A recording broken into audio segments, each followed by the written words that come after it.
Soaring through the skies, the five-clawed ice dragon. The sacred rabbit of frost residing in the extreme cold, the dream master who traverses the realm of illusions. Animals, plants, elements, and spirits all possess their own distinct paths to evolution. This is a stage for myriad races, a world where beast tamers reign supreme. The strong engage in strategic battles upon the chessboard, transforming all beings into mere pawns. While Ming aspires solely to diligently manage his research institute, nurturing the most formidable beast step by step through a simulation cultivation system, satisfying his thirst for exploration of the novel and the extraordinary.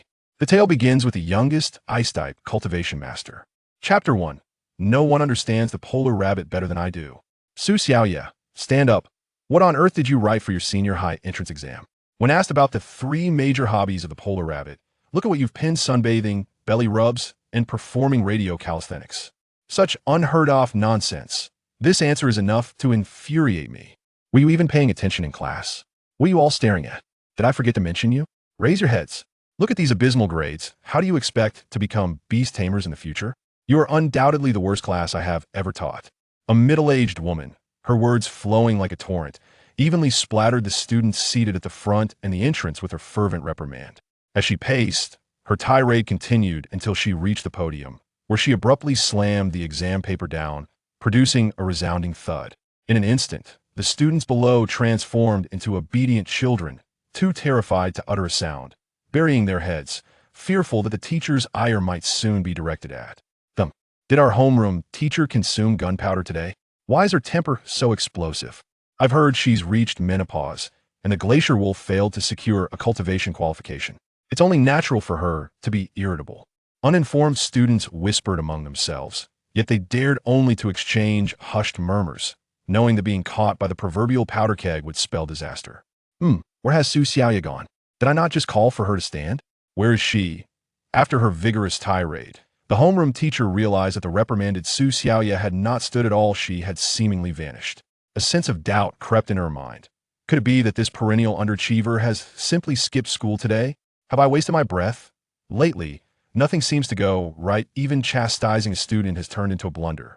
The teacher's gaze accurately landed on Su Xiaoya's desk, but to her astonishment, it was not empty. That a cascade of lustrous black hair obscured the entire desk, revealing Su Xiaoya, deeply engrossed in slumber.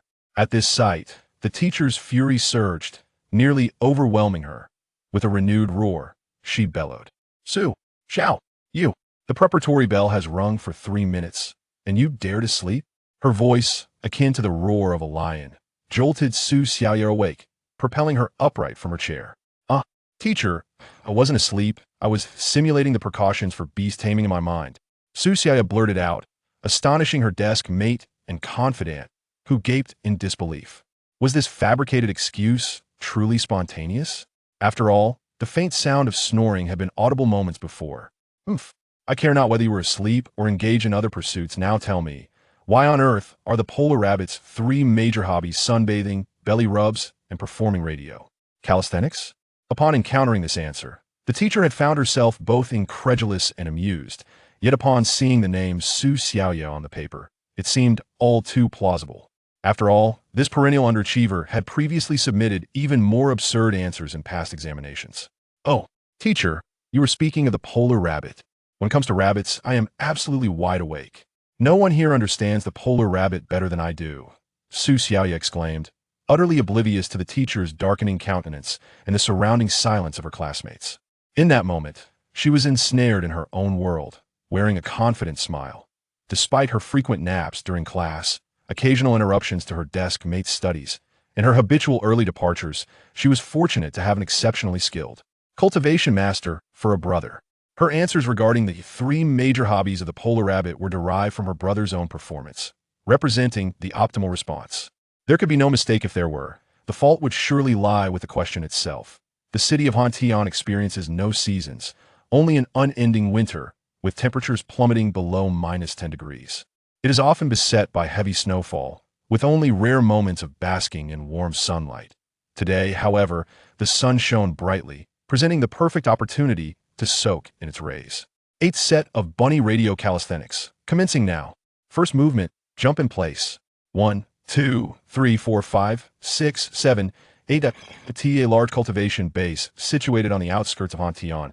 A multitude of polar rabbits of various sizes was energetically jumping in place, keeping time with the broadcast.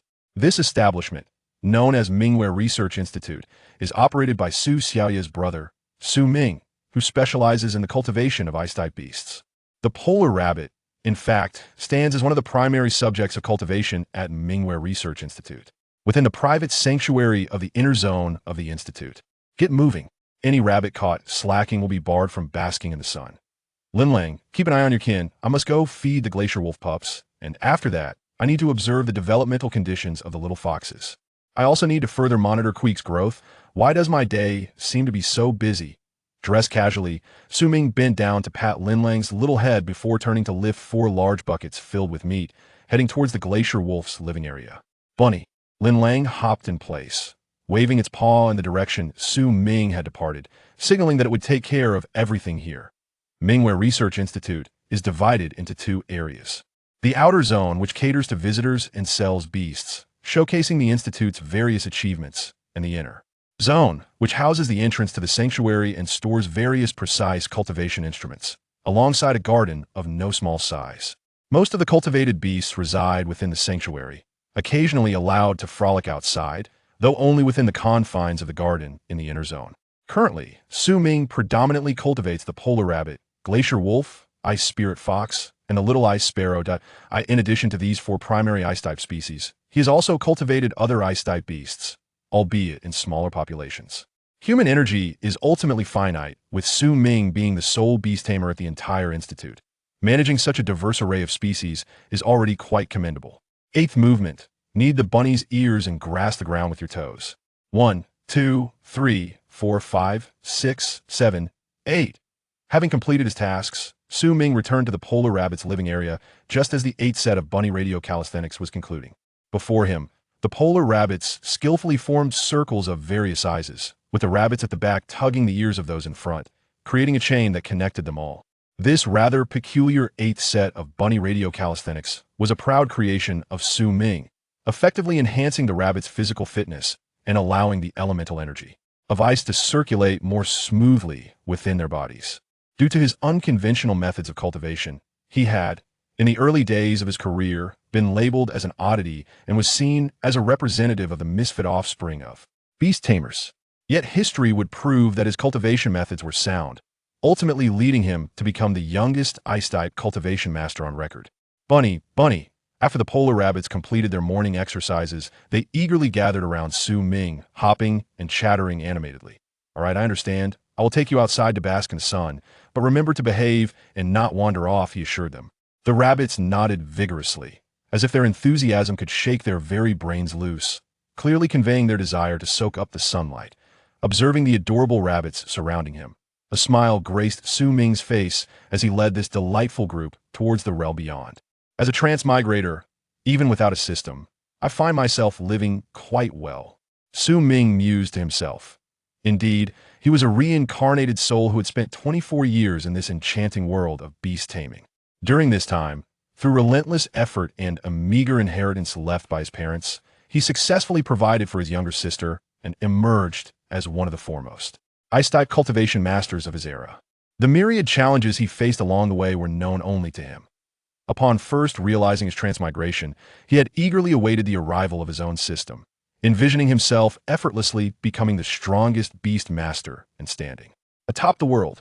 Yet, this idyllic dream was irrevocably shattered on his 18th birthday, for he did not receive his long-anticipated system at the moment of adulthood.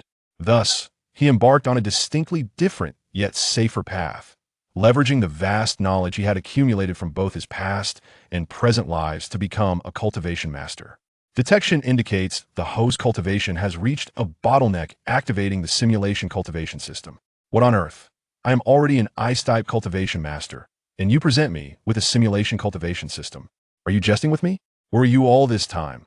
The world was silenced, resonating with the sound of Su Ming's frustration. Chapter 2. The inaugural simulation cultivation, rated F. Su Ming stood there, utterly astounded, as he contemplated the peculiarities of this system. It was neither a gift bestowed at birth nor an awakening in adulthood. Rather, it chose to emerge only when he found himself ensnared in a bottleneck. The conundrum lay in the fact that his proficiency in ice-type cultivation was already among the pinnacle of contemporary standards, even with the advent of the simulation cultivation system. Its assistance seemed rather dubious.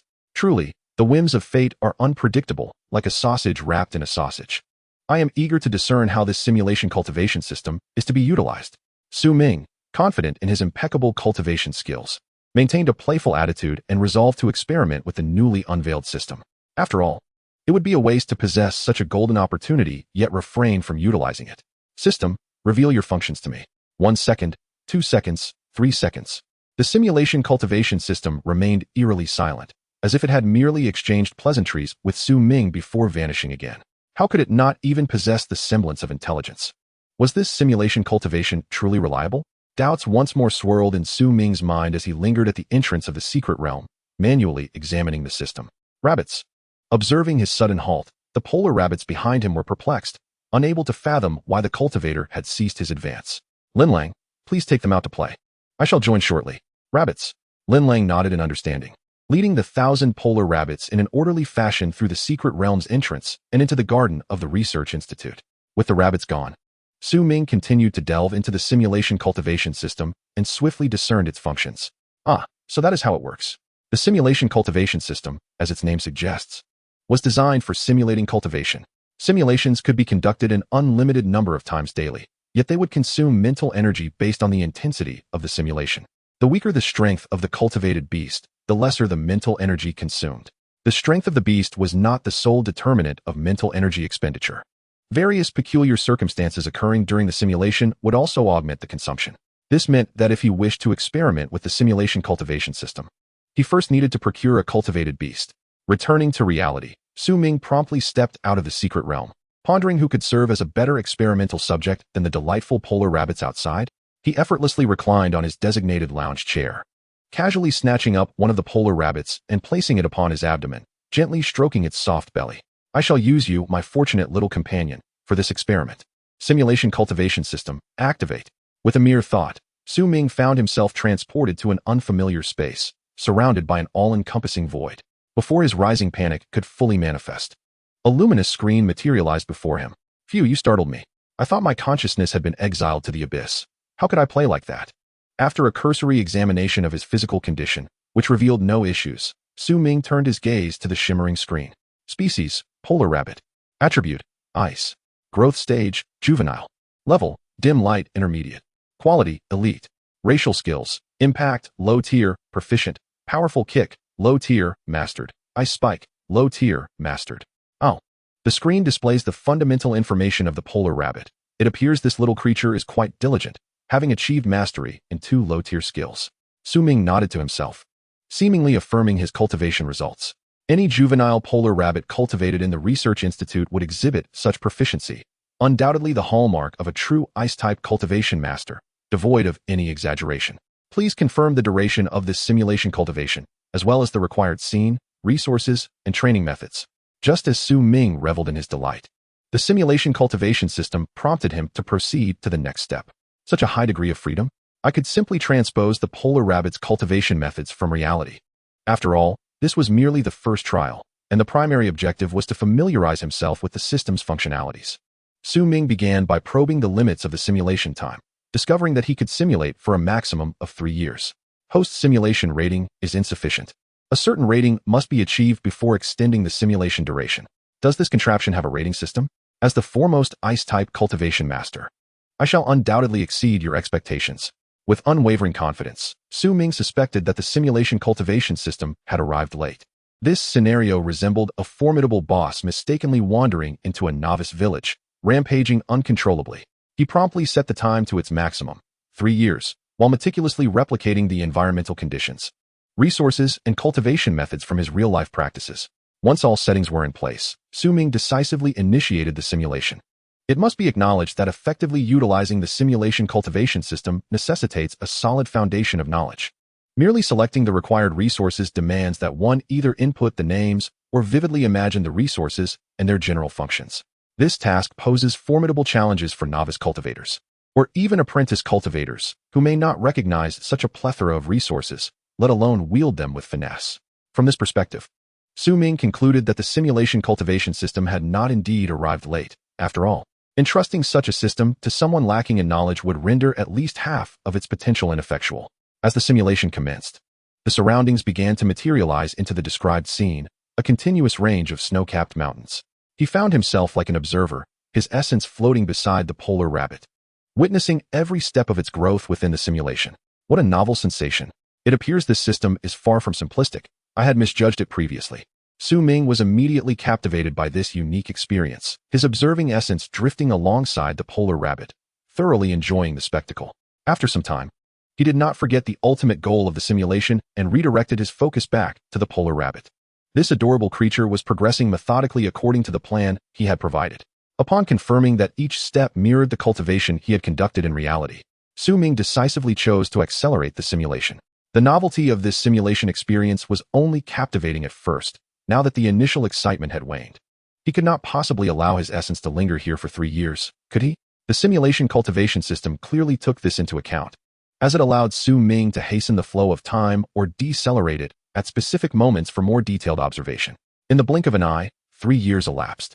As this was his inaugural foray into the system, he had not introduced any evolution resources or altered the pre-existing simulation parameters. Consequently, 3 years later, the polar rabbit remained a polar rabbit, with the only notable transformation being its growth from a small rabbit to a plump adult. Species, polar rabbit. Attribute, ice. Growth stage, young adult. Level, flickering flame beginner. Quality, elite. Racial skills, impact, low tier, mastered. Powerful kick, low tier, mastered. Ice spike, low tier, minor accomplishment. This simulation cultivation has concluded. Host rating, F. Conclusion, the exceptionally gifted polar rabbit has been squandered in your hands. It is suggested that you refrain from becoming a cultivator in your next life. What the hell is this absurd conclusion? An utter slander, indeed. Chapter 3, The Frigid Spirit Rabbit and the Petulant Little Dragon. Though consciousness was immersed in the realm of simulated cultivation, reality had merely passed in the blink of an eye. The Arctic rabbit, captured and nestled in Su Ming's embrace, had barely relished the tender caress of his hand when it became apparent that the cultivator had inexplicably sprung to life. What on earth? Su Ming exclaimed, abruptly rising from his beach chair. This unexpected movement drew the attention of the surrounding rabbits, who gazed upon him with expressions of concern. Rabbit. Lin Lang anxiously hopped to his side, bewildered by the cultivator's sudden outburst. Do not fret, Lin Lang. That was merely a knee-jerk reaction. Indeed, nothing amiss here. You all should continue to play. Do not mind me. Su Ming reached out to gently pat Lin Lang's head, reassuring the rabbits that he was, in fact, unscathed. Upon witnessing his well-being, the rabbits turned back to their previous frolics. Phew, the aftereffects of simulated cultivation are indeed potent. While my mental energy was barely depleted, the experience did tend to unsettle one's disposition. Su Ming remained troubled by his recent freighting. As the youngest ice-type cultivation master, he had never endured such indignity. I shall attempt this once more. Let this disdainful simulation system witness the true prowess of Master Su Ming. Returning to the beach chair, he selected the same Arctic rabbit, cradling it with care as he initiated the simulation anew. As the adage goes, practice makes perfect. This time, Su Ming navigated the simulation with greater proficiency, swiftly finalizing the various conditions. This time, I shall unveil my most extraordinary techniques and demonstrate what true triple evolution entails. Without a moment's hesitation, Su Ming commenced the simulation, the scenery mirroring that of the previous instance. When the simulation reached the 3rd month, he decisively chose to terminate it. I must alter the simulation parameters and reintroduce the evolution resources. Additionally, I shall modify the scene details and cultivation methods, while also acquiring new skills. Simulation interrupted. Please adjust simulation requirements. To learn skills, please input the skill name or visualize the effects in your mind. Su Ming focused intently, meticulously adjusting the myriad parameters of the simulation while incorporating the requisite materials and skills. This is but a trivial challenge for me, Master Su Ming. This time, I must certainly achieve an A rating. With this thought in mind, he paused the simulation 5 times, successfully guiding the Arctic rabbit through 3 stages of evolution, ultimately evolving into the Frost Spirit Rabbit within 3 years. Species, Frost Spirit Rabbit. Attribute, ice. Growth stage, youth. Level, bright torch high tier. Quality, exceptional. Racial skills, Arctic domain, high tier, minor completion. Eternal freeze, 8-fold slam, high tier, major completion. Blizzard, high tier, major completion. Ice spirit body, super tier, mastery. This simulation cultivation has concluded. and the host has received an A rating. Conclusion: the exceptionally gifted Arctic rabbit has completed 3 stages of evolution under your guidance, acquiring the extraordinary super-tier skill Ice Spirit Body, fully realizing its potential. You are a qualified Ice-type cultivation master. Your cultivation is truly a boon for the Arctic rabbit. Now this is more like it.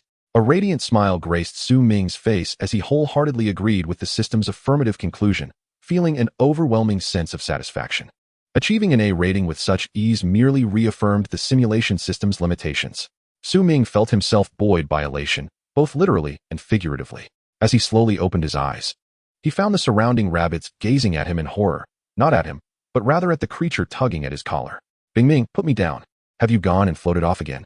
Su Ming, today, the sun is shining brightly. Let us play a little longer, dear little dragon. That is out of the question. I have numerous studies awaiting my attention. Will you wait for Xiaoya to return and accompany you? Be good and listen. Fine. Su Ming gradually descended back to the ground, only to turn and see Bing Ming pouting, an expression of grievance etched upon its face. With shimmering ice blue scales and a slender body, Bing Ming embodied the quintessential image of an eastern dragon. Its pair of burgeoning horns had yet to sprout the characteristic whiskers, indicating its still youthful stage. Despite possessing the combat prowess of a Starblaze level, it remained undeniably a juvenile. Su Ming's ascent to the title of the youngest Ice-type cultivation master was largely attributed to Bing Ming, his first Starblaze level spirit beast, holding immense significance. To become a cultivation master, one must personally cultivate a Starblaze level spirit beast, alongside fulfilling numerous other criteria. Failing to meet even one of these standards would preclude advancement to the rank of cultivation master, thus lacking the official recognition of the Cultivators Association. Oh dear. Look at our Bing Ming, so distressed. But I am truly quite busy. Must you pout? Humph. Who's pouting? I have no desire to play with the wicked Su Ming. I'm off, goodbye. With a flick of its tail, Bing Ming soared into the sky, swiftly disappearing from view. Su Ming knew that this feisty little dragon had sulked off to seek its own amusements. He had not lied, newly acquainted with the simulation cultivation system. He required ample time to explore its functionalities, leaving little opportunity to entertain Bing Ming. Why was he so comfortable allowing Bing Ming to roam free? That was simply due to having informed the mayor of Hantian City, securing a special pass for it. As long as it remained within the confines of Hantian City, Bing Ming could roam freely. Of course, should it inadvertently frighten anyone, Su Ming would be responsible for addressing the fallout. Safety concerns were hardly an issue. Hantian City posed no challenge to Bing Ming. Dragons were exceedingly rare creatures, endowed with formidable physiques and exceptional elemental control, consistently dominating ordinary spirit beasts of the same tier. Moreover, Hantian City boasted no other Starblaze level spirit beasts, with the mayor, the strongest being, merely a pseudo-spirit beast master, lacking any actual Starblaze level spirit beasts, possessing only Starblaze level combat strength. Spirit beasts were classified by their strength levels, ascending from dim light, candle flame, bright torch, Starblaze, to raging inferno. Spirit beast masters were categorized by their corresponding levels, ranging from novice, apprentice, elite, master, to grandmaster. The levels of spirit beasts and their masters were interdependent. To elevate a spirit beast master's rank, one must possess a spirit beast of the next tier. For instance, an elite spirit beast master aspiring to ascend to master must possess a Starblaze level spirit beast. Without a Starblaze level spirit beast, yet possessing Starblaze level combat power, one could only be regarded as a pseudo-spirit beast master. As the youngest Ice-type cultivation master, Su Ming's depth of strength was unfathomable. Even now, within his secret realm, he concealed at least 3 Starblaze level spirit beasts, all capable of being commanded in battle. Outsiders could never fathom the extent of high-tier combat power hidden within the private realm of a cultivation master. The spirit beasts cultivated by Su Ming were akin to children he had nurtured from infancy. Commanding them in battle was an effortless endeavor. It could be simply understood that while spirit beast masters form contracts with their spirit beasts, establishing bonds afterwards, cultivators foster emotional connections from the outset without ever forming a contract. Chapter 4. The History of Human Civilization, Home Visit. After sending off the playful Bing Ming, Su Ming captured several different Arctic rabbits, delving deeper into the exploration of the simulation cultivation system. He, possessing a wealth of knowledge and an abundance of eccentric ideas, found a perfect match in the simulation breeding system. Every hypothesis swirling in his mind could be answered through this innovative approach. Initially, he replicated the 3 evolutionary pathways of the Arctic rabbit within the simulation, 2 of which were already established by the association, capping the Arctic rabbit's evolution at the luminary level. For these 2 pathways, the next step was to delve deeper into the potential for further evolution. The remaining pathway was a novel evolution route developed by Ming himself, boasting a higher potential, yet a more intricate process. Consequently, he applied for a patent within the Breeder Association. Anyone wishing to utilize his evolutionary route for the Arctic rabbit would be required to pay a licensing fee. This measure safeguards the fruits of the breeder's labor. Although the individual fees may be modest, a significant number of adopters could fulfill his dream of passively accumulating wealth. Ming's self-developed evolutionary pathway could elevate the Arctic rabbit to the starflame level, yet due to insufficient research, it could not be replicated en masse. The singular Arctic rabbit that successfully ascended to the starflame level was a result of certain fortuitous circumstances. And even Ming himself was uncertain of his ability to breed another. Achieving stable cultivation of this new Arctic rabbit evolutionary form necessitated extensive research. With the adjustment of resource allocation, environmental conditions, and training methods being crucial, as numerous variables could influence evolution. However, with the advent of the simulation breeding system, all of this could be explored in a virtual environment, saving significant evolutionary resources and potentially yielding unexpected discoveries. The arrival of this system was indeed timely, with its assistance. Perhaps I could become the first ice-type breeding master in all of humanity. Ming's heart raced with excitement. This was a golden opportunity to stand atop the pinnacle of breeders. In the regions currently controlled by humanity, his Chile domain had undergone barely 30 years of conflict and development, which was one reason why there were no breeding masters in ice-type cultivation. The advancement of human civilization in the breeding of ice-type beasts lagged considerably behind that of long-established elemental attributes. Since the cataclysm 200 years ago, human civilization has struggled to survive, with the entire race perpetually facing the threat of extinction. This dire situation persisted until 100 years ago when, after arduous battles, the first beast master finally emerged. The state of civilization began to improve, and this individual single-handedly carved out a sanctuary for the human race. Due to its location within a lava zone, where temperatures soared above 40 degrees year-round and fire-type beasts thrived, this region was dubbed the Flame Domain. The Beast Master was henceforth honored with the prefix Flame, being revered as the Flame Emperor. Following the emergence of the first Beast Master, others from various attributes soon stepped into the realm of Beast Mastery, with each attribute's inaugural master being bestowed the title of Emperor. This designation reflects humanity's respect for pioneers and their formidable prowess. Thus, human civilization finally sounded the horn of counteroffensive, no longer a weak race cowering in a corner. Through prolonged warfare, the vast territories of today were forged. Regrettably, the Chile domain lacked both breeding masters and beast masters, relying on the guardianship of masters from other attributes to maintain order and prevent chaos. However, this does not imply that the Chile domain was devoid of ice-type beasts. It also housed water, earth, and metal-type beasts, not to mention rare attributes birthed from other unique environments. Yet, finding fire-type beasts in the Chile domain posed a challenge, as the frigid conditions were hardly conducive to their survival. Even if fire-type beasts did exist, they would undoubtedly be rarer composite types, which was also one of Ming's research topics. Suxio, weren't you supposed to visit your home? Why have you brought me to the Mingwei Research Institute? Lu Guifeng, Suxio's homeroom teacher, exclaimed, having been infuriated by her earlier claims of unparalleled knowledge regarding the Arctic rabbit. Lu Guifeng had never encountered such an outrageous student before. Consequently, she took half a day's leave, determined to see for herself the extraordinary parent capable of raising such a prodigy as Suxio. Oh, this is my home. The Mingwei Research Institute is run by my brother. Suxio innocently blinked her large, beautiful eyes. Lu Guifeng looked at her with skepticism, questioning whether this was the same student who frequently slept in class and lagged behind academically, suspecting she was merely jesting. Very well, let us enter. If we cannot find your brother inside, you will be punished with 10 copies of the Ice-type Beast Compendium. Ah, 10 copies. That's quite a lot. Suxio's eyes widened in disbelief, aware that the Ice-type Beast Compendium was a hefty tome. How long would it take to transcribe it 10 times? What, are you afraid? It's not too late to admit the truth now, Lu Guifeng thought, convinced that Suxio was indeed lying. Reflecting on her investigations into student backgrounds during their first year, she recalled that Suxio's brother was a promising elite breeder, freshly ascended. How could he have transformed into the owner of the Mingwei Research Institute in less than 3 years? Lu Guifeng had made special efforts to learn about the Mingwei Research Institute for the sake of evolving her first beast, the glacial wolf. The institute had only opened a year prior, and its proprietor was recognized as a breeding master, a rare distinction even in the largest city of the Chile domain, Xiudu. Yet, Suxio now claimed that her brother owned this institute, transitioning from a newly minted elite breeder to a breeding master in less than 3 years. That was simply impossible. Thus, she was firmly convinced that Suxio was fabricating tales.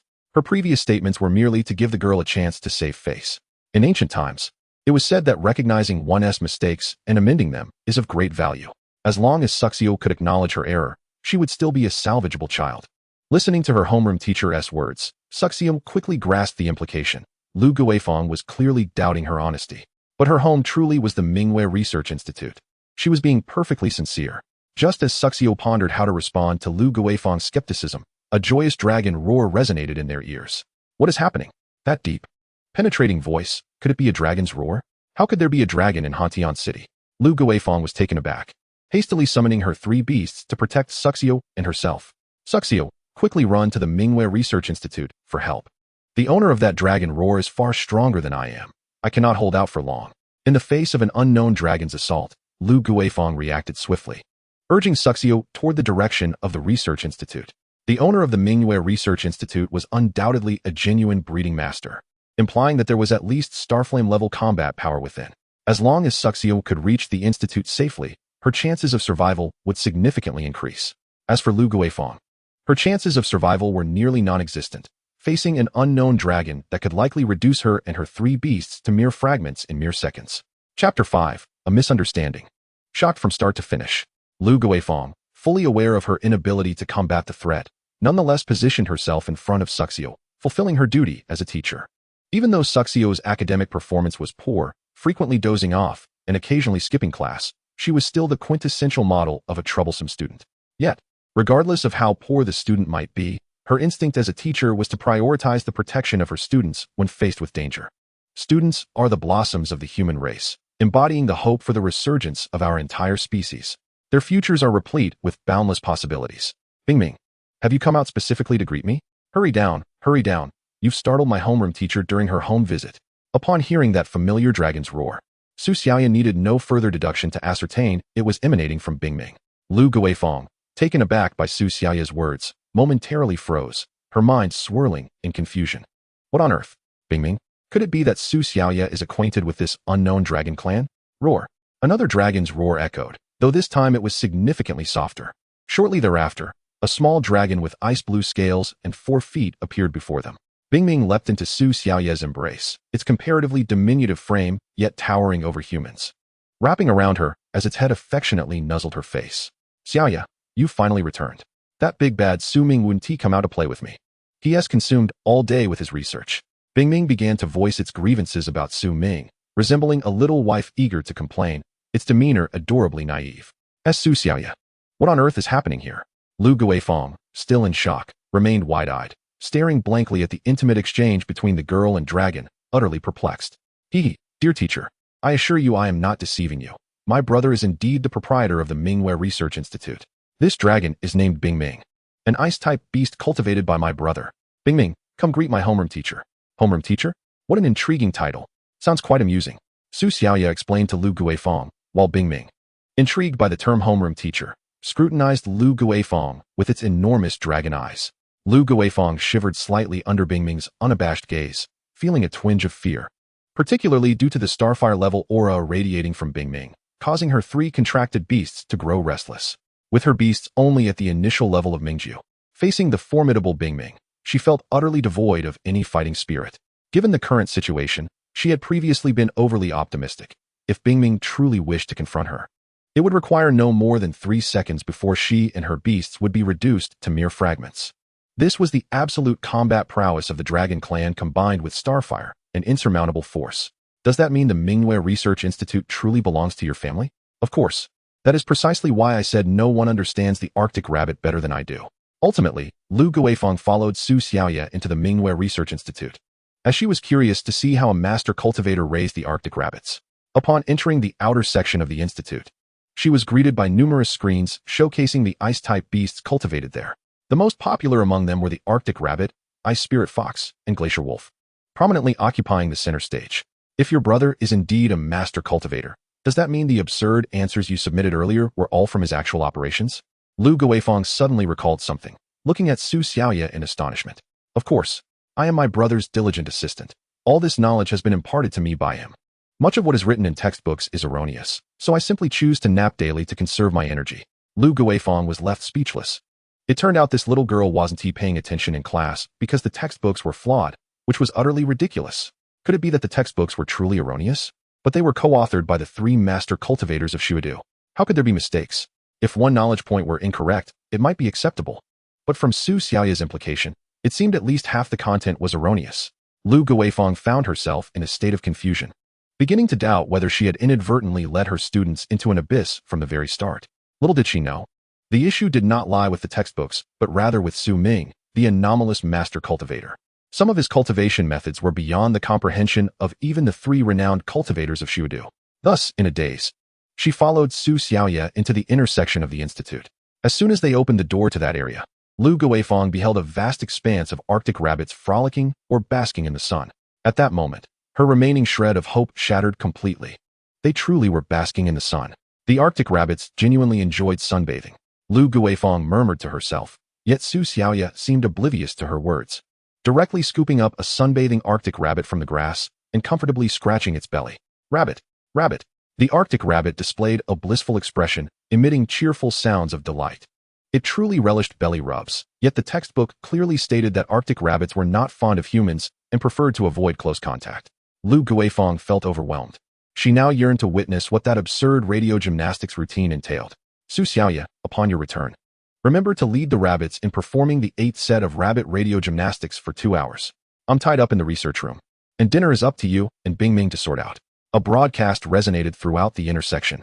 A pre-recorded message from Su Ming that would play whenever Su Xiaoya returned. Humph, that scoundrel brother. No wonder Ming looked so aggrieved. Who knows what research he is concocting again. Su Xiaoya softly complained before beginning her search for a particularly special Arctic rabbit. Linlang, come out. Su Xiaoya called for Linlang, the leader of this generation of Arctic rabbits, as her assistance would enable her to manage the Arctic rabbits more effectively. Rabbit. Linlang hopped over to Su Xiaoya, followed by 4 other Arctic rabbits, each carrying an enormous speaker. Good Linlang. You anticipated my request to move the speaker without me even asking. Now quickly summon the other rabbits to assemble. Rabbit. Upon hearing Linlang's call, the other Arctic rabbits hurriedly gathered, aligning themselves in the prearranged positions, ready to commence the rabbit radio gymnastics. Is this really about to start the radio gymnastics? Lu Guifeng inquired curiously, her intrigue piqued regarding how the Arctic rabbits would perform such exercises. Indeed, dear teacher. Did you not see the 3 major hobbies of Arctic rabbits I documented? Su Xiaoya playfully remarked as she switched on the speaker. The 8th set of rabbit radio gymnastics. Commencing now. First segment, jump in place. Lu Guifeng observed the Arctic rabbits executing the gymnastics with synchronized precision, her heart overwhelmed with indescribable astonishment. She felt that this experience of visiting a student's home was utterly surreal. First, the inexplicably appearing Starfire-level dragon Ming, followed by the Arctic rabbits, who defied everything the textbooks had stated. The events of this afternoon felt more exhilarating than her entire life combined. Dear teacher, I heard from other students that your glacier wolf is about to evolve, right? Why not have it evolve here at the Mingwei Research Institute? Xiaoya, I too wish for my glacier wolf to evolve at your institute, but alas, I failed to secure a spot. Lu Guifeng lamented, having previously wished to reserve a slot at the Mingwei Research Institute to assist her glacier wolf in its evolution. Unfortunately, the demand for evolution among beast tamers was immense. Those who purchased beast cubs from the institute were prioritized for evolution. Conversely, those who acquired beasts from other sources or captured them in the wild could only make appointments through a lottery system, and she simply hadn't won a spot. Not a problem. I can add an extra spot for you, dear teacher. It's just for the glacier wolf's evolution. My brother is quite adept at it. Su Xiaoya patted her modest chest, wearing an expression of confidence, as she turned and produced a form from seemingly nowhere. Old class. Look, this is the fee schedule from our research institute regarding the evolutionary paths of the glacial wolf. There are a total of 4 evolutionary routes available. Chapter 6. The 4 evolutionary paths of the glacial wolf. Su Xiaoya pointed at the corresponding evolution prices for the glacial wolf and elaborated on the advantages and disadvantages of each evolutionary type to Lu Guifeng. To evolve into the extreme cold wolf, a sum of 100,000 credit points is required, and based on current research, it can ultimately evolve to the Mingjua level. The advantage lies in its affordability, and upon completing the final evolution, it acquires a skill related to the environment. However, the requirements for quality are quite high, and the costs for this evolution are exorbitant. The drawbacks are equally apparent. Advancing to a higher level depends solely on the further research of breeders, and it may take a lifetime to witness the emergence of the next evolutionary stage. To evolve into the Ice Crystal Wolf, one must invest 500,000 credit points, and it too can only reach the Mingjua level at most. The advantage is its ice crystallized body, which can regenerate from fatal injuries by consuming resources, provided that the soul crystal within remains intact, with a combat style leaning towards close combat. The downside is the excessively high cost, and similarly, one might wait a lifetime for the next evolutionary type to appear. To evolve into the Snow Giant Wolf, an investment of 800,000 credit points is necessary, allowing for a 3-stage evolution to the Xingzhu level at most. The benefit lies in its high potential, offering old class the possibility of becoming a Beastmaster, a status even the mayor of our city has yet to achieve. However, the costs are again prohibitively high, and both the Snow Giant Wolf and its subsequent evolutionary types possess combat abilities that are considered below average within their tier, primarily relying on sheer size for strength, making it one of the most brutish among all breeding options. After introducing the first 3 evolutionary paths of the Glacial Wolf in one breath, Su Xiaoya accepted the water that Linlang handed over, moistening her throat and awaiting Lu Guifeng's inquiries. Xiaoya, listening to you. It seems every evolutionary path has its pros and cons. By the way, didn't you say there are 4 evolutionary routes? Why does it only list 3 here? Lu Guifeng asked, somewhat puzzled. Su Xiaoya returned the cup to Linlang, her expression revealing that she was indeed expecting such a question. The last evolutionary path for the Glacial Wolf is one that my brother developed independently. It is still in the breeding research stage and hasn't even applied for a patent with the Breeders' Association yet. Su Xiaoya mysteriously produced a brand new document, detailing her brother Su Ming's latest research findings on the Glacial Wolf. Old class. Initially, my brother set the price at 3 million credit points. But if you choose this evolutionary path, you would be among the first batch of testers from our Mingware Research Institute, only needing to provide the most basic resource fees. Moreover, should any issues arise with your Glacial Wolf afterwards, our institute will cover after-sales service, which is a benefit for the first batch of experimental Glacial Wolves. Lu Guifeng felt a surge of excitement. This was an entirely new evolutionary type for the Glacial Wolf. Moreover, as one of the first Beastmasters to evolve it, she would receive focused attention from breeders. Initially, she intended to select the most ordinary path, the Extreme Cold Wolf, as, given her income. The other routes were simply too economically taxing. As an ordinary teacher, her monthly salary barely exceeded 30,000 credit points, just enough to sustain her and her 3 beasts. But now, with the opportunity to obtain a new evolutionary type for her Glacial Wolf simply by covering material costs, she was genuinely intrigued. Xiaoya, could you tell me more about the evolutionary path your brother developed? Lu Guifeng urged, feeling the need to contemplate this option. If it were merely a matter of resource fees, she believed she could manage it with some frugality. Worst case, she could take out a loan from the Breeders' Association and, once her Glacial Wolf successfully evolved, embark on missions to earn credit points. I recall my brother mentioning that the next stage of this new evolutionary path is called the Ice Spirit Wolf. According to the current research progress, the maximum level it can achieve through evolution is also the Mingjua level, with subsequent evolutionary paths still under study. After completing the initial evolution, the Ice Spirit Wolf can switch between physical and spiritual forms, effectively avoiding physical damage, while significantly enhancing its control over ice elements. Before Su Xiaoya could discuss the drawbacks of the Ice Spirit Wolf, Lu Guifeng eagerly interrupted her. Xiaoya, no need to elaborate further. I choose the evolutionary path your brother developed. I want my Glacial Wolf to evolve into an Ice Spirit Wolf. Lu Guifeng exclaimed, her excitement palpable. The ability to transition between physical and spiritual forms was something she had only heard of in Starfire-level beasts. For the Glacial Wolf to possess such an ability at its first stage of evolution was a testament to Su Xiaoya's brother's remarkable prowess. Old class, aren't you going to consider it a bit more? What if my brother fails to develop further evolutionary types? Su Xiaoya teased, her eyes curving into crescent moons. What is there to ponder? Even if there are no further evolutionary types, I accept that. Opportunities are fleeting, and I must seize this one. Lu Guifeng's spirit soared, her smile unwavering, a stark contrast to her earlier, more volatile demeanor. Had she known that Su Xiaoya's brother was a breeding master at the Mingware Research Institute, she would not have fretted over the Glacial Wolf's evolution for half a month. Then old class, once my brother completes his research, you can discuss the details with him. You probably won't see him before tonight. Perhaps you can come back tomorrow? That's no problem. I can wait. What do you want to eat tonight? It's on old class. Roar. Upon hearing that someone was treating Ming, the dragon immediately fixed its large, round eyes on Lu Guifeng, approaching her with an endearing sway of its tail. This dragon is called Ming, right? What does that mean? Lu Guifeng questioned, perplexed by the adorably unthreatening demeanor of Ming. Haha, old class. Bing Ming wants you to treat it to dinner, which is why it's staring at you with those eager eyes, Su Xiaoya chuckled, pulling Bing Ming into her embrace and affectionately ruffling its head. Now I understand. Let us all go together then. It shouldn't eat too much, right? How could it possibly eat that much?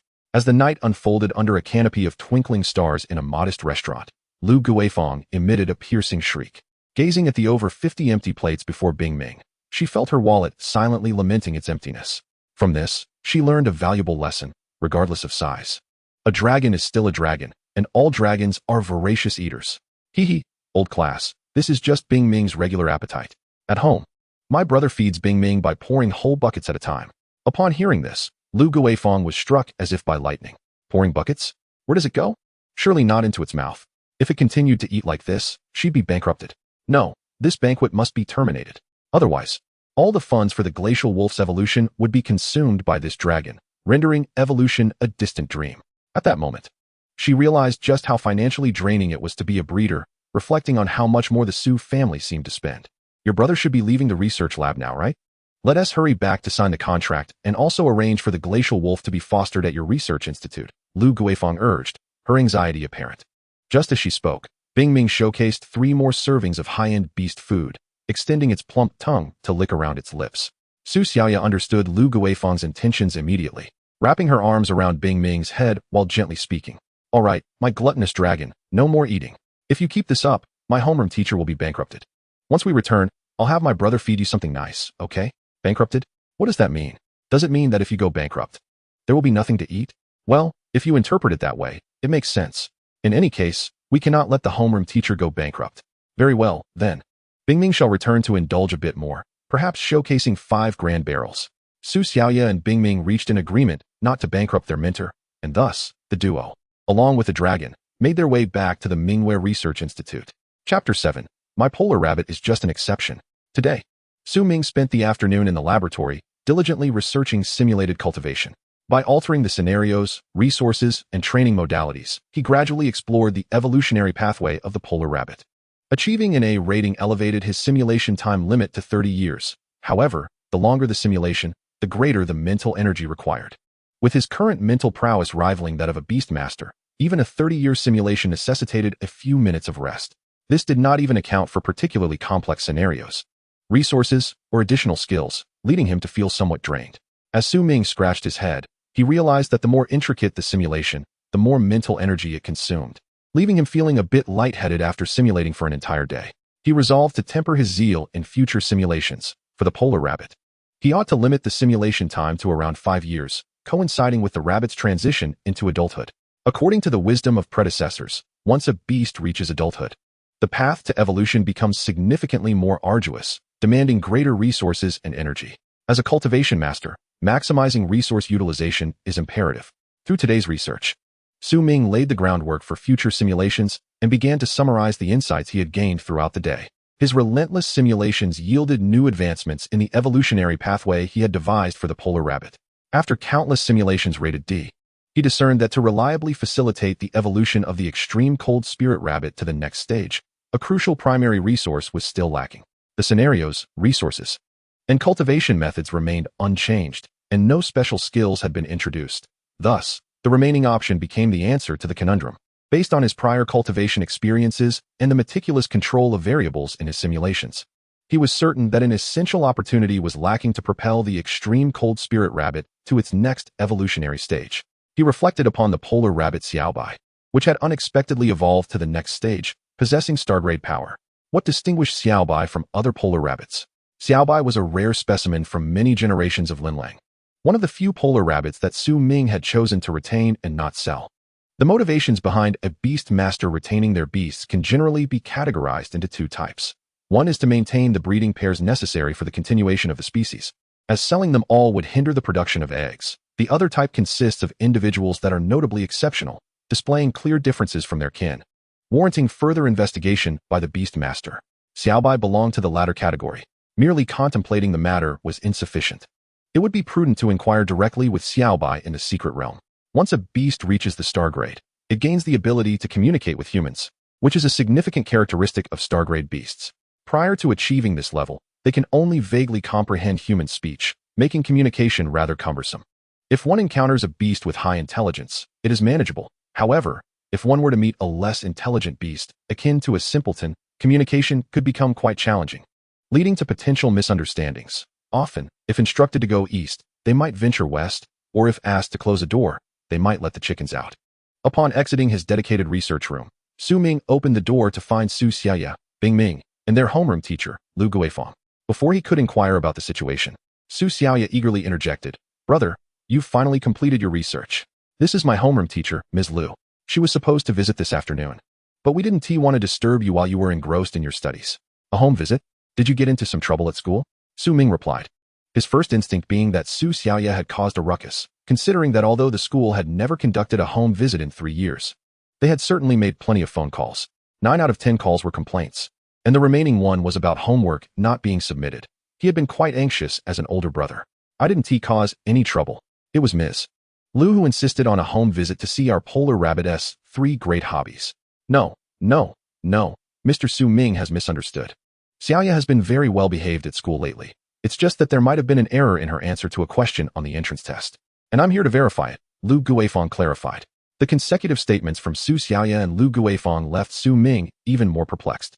He could only surmise the reason for the home visit from their words. "Oh, so, the exam involved the 3 great hobbies of the polar rabbit.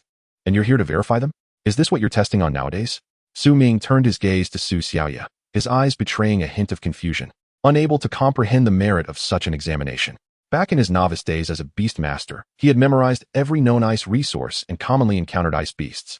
"I'm studying beast mastery, not cultivation. Naturally, these questions seem simple to you," Su Xiaoya retorted, having caught on to the underlying tone in Su Ming's words. "Is that so? Then, Ms. Lu, please enlighten us on how Xiaoya answered regarding the polar rabbit's 3 great hobbies." Xiaoya wrote that they are basking in the sun, having their tummies rubbed, and performing radio calisthenics. As soon as Lu Guifeng finished speaking, a profound silence enveloped the room. Su Ming stared wide-eyed at Su Xiaoya, as if questioning, "Is this truly your answer?" Meanwhile, Lu Guifeng looked at Su Ming with suspicion, baffled as to why this young cultivation master exhibited such a reaction. Was this not a reflection of his own training methods? Su Xiaoya gazed innocently at Su Ming, and the 3 of them remained in a state of silence, none willing to break the peculiar atmosphere. "Ms. Lu, I will clarify this matter with Xiaoya. The answers provided by your school are not incorrect. We will adhere to the teachings in the textbook. This is merely an exception." After a considerable pause, Su Ming finally spoke, noting Lu Guifeng's expression, which suggested she had already been swayed by Su Xiaoya's flawed logic, further reinforced by the peculiar behaviors of the polar rabbits in the park, basking in the sun, having their tummies rubbed, and performing radio calisthenics. Are these truly the hobbies that a normal polar rabbit should possess? He felt a headache coming on. He had anticipated that Su Xiaoya's inattentiveness in class would lead her to observe so carefully during practical sessions. Was it only an exception? I had thought all polar rabbits shared such interests. Su Xiaoya appeared somewhat disheartened, a sentiment that was understandable. After all, as someone who had yet to become a novice beast master, she had never left Hantian City, let alone encountered wild polar rabbits. Lu Guifeng was likely overwhelmed by the absurd hobbies of the polar rabbits he had cultivated, momentarily caught off guard.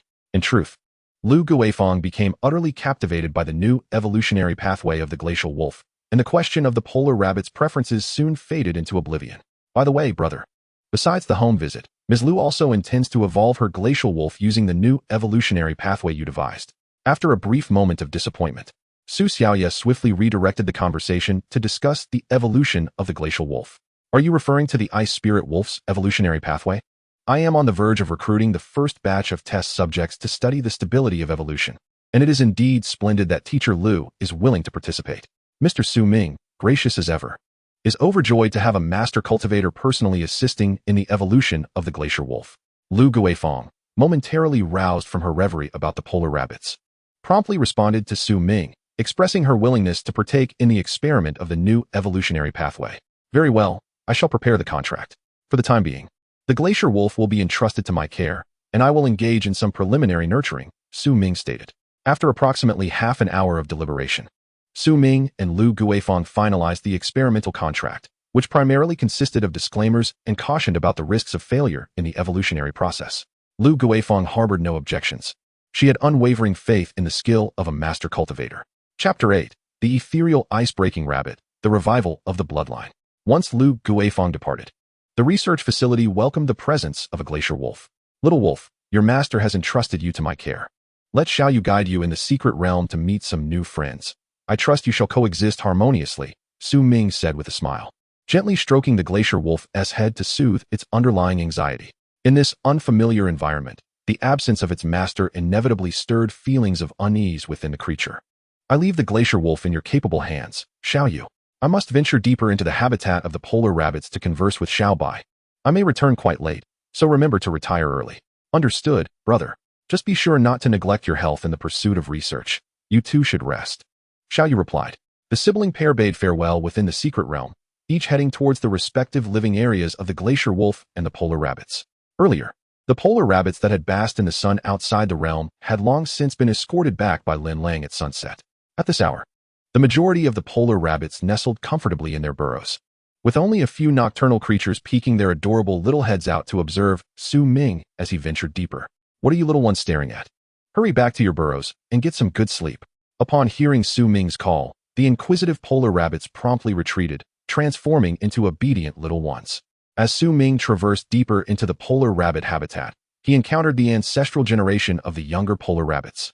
If one were to align them according to human lineage, one could even identify Lin Lang's distant forebear among them. Most of these polar rabbits served as progenitors of the clan, and according to the law of conservation of elemental energy, the act of breeding would inevitably diminish the strength of the beasts. The stronger the offspring, the greater the loss of elemental power. If breeding were conducted only once or twice, recovery of strength might still be feasible. However, after numerous breedings, it would lead to irreversible elemental depletion. This is precisely why the participating beasts are not sold. They reproduce at a remarkable rate, giving birth to litters every few months, rapidly expanding the polar rabbit population and facilitating the necessary iterations to support Su Ming's various research endeavors.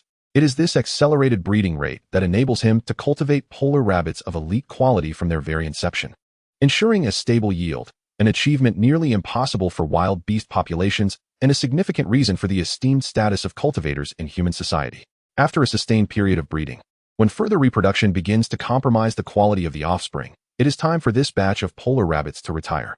Su Ming will provide for their needs throughout their twilight years, allowing them to enjoy a peaceful existence.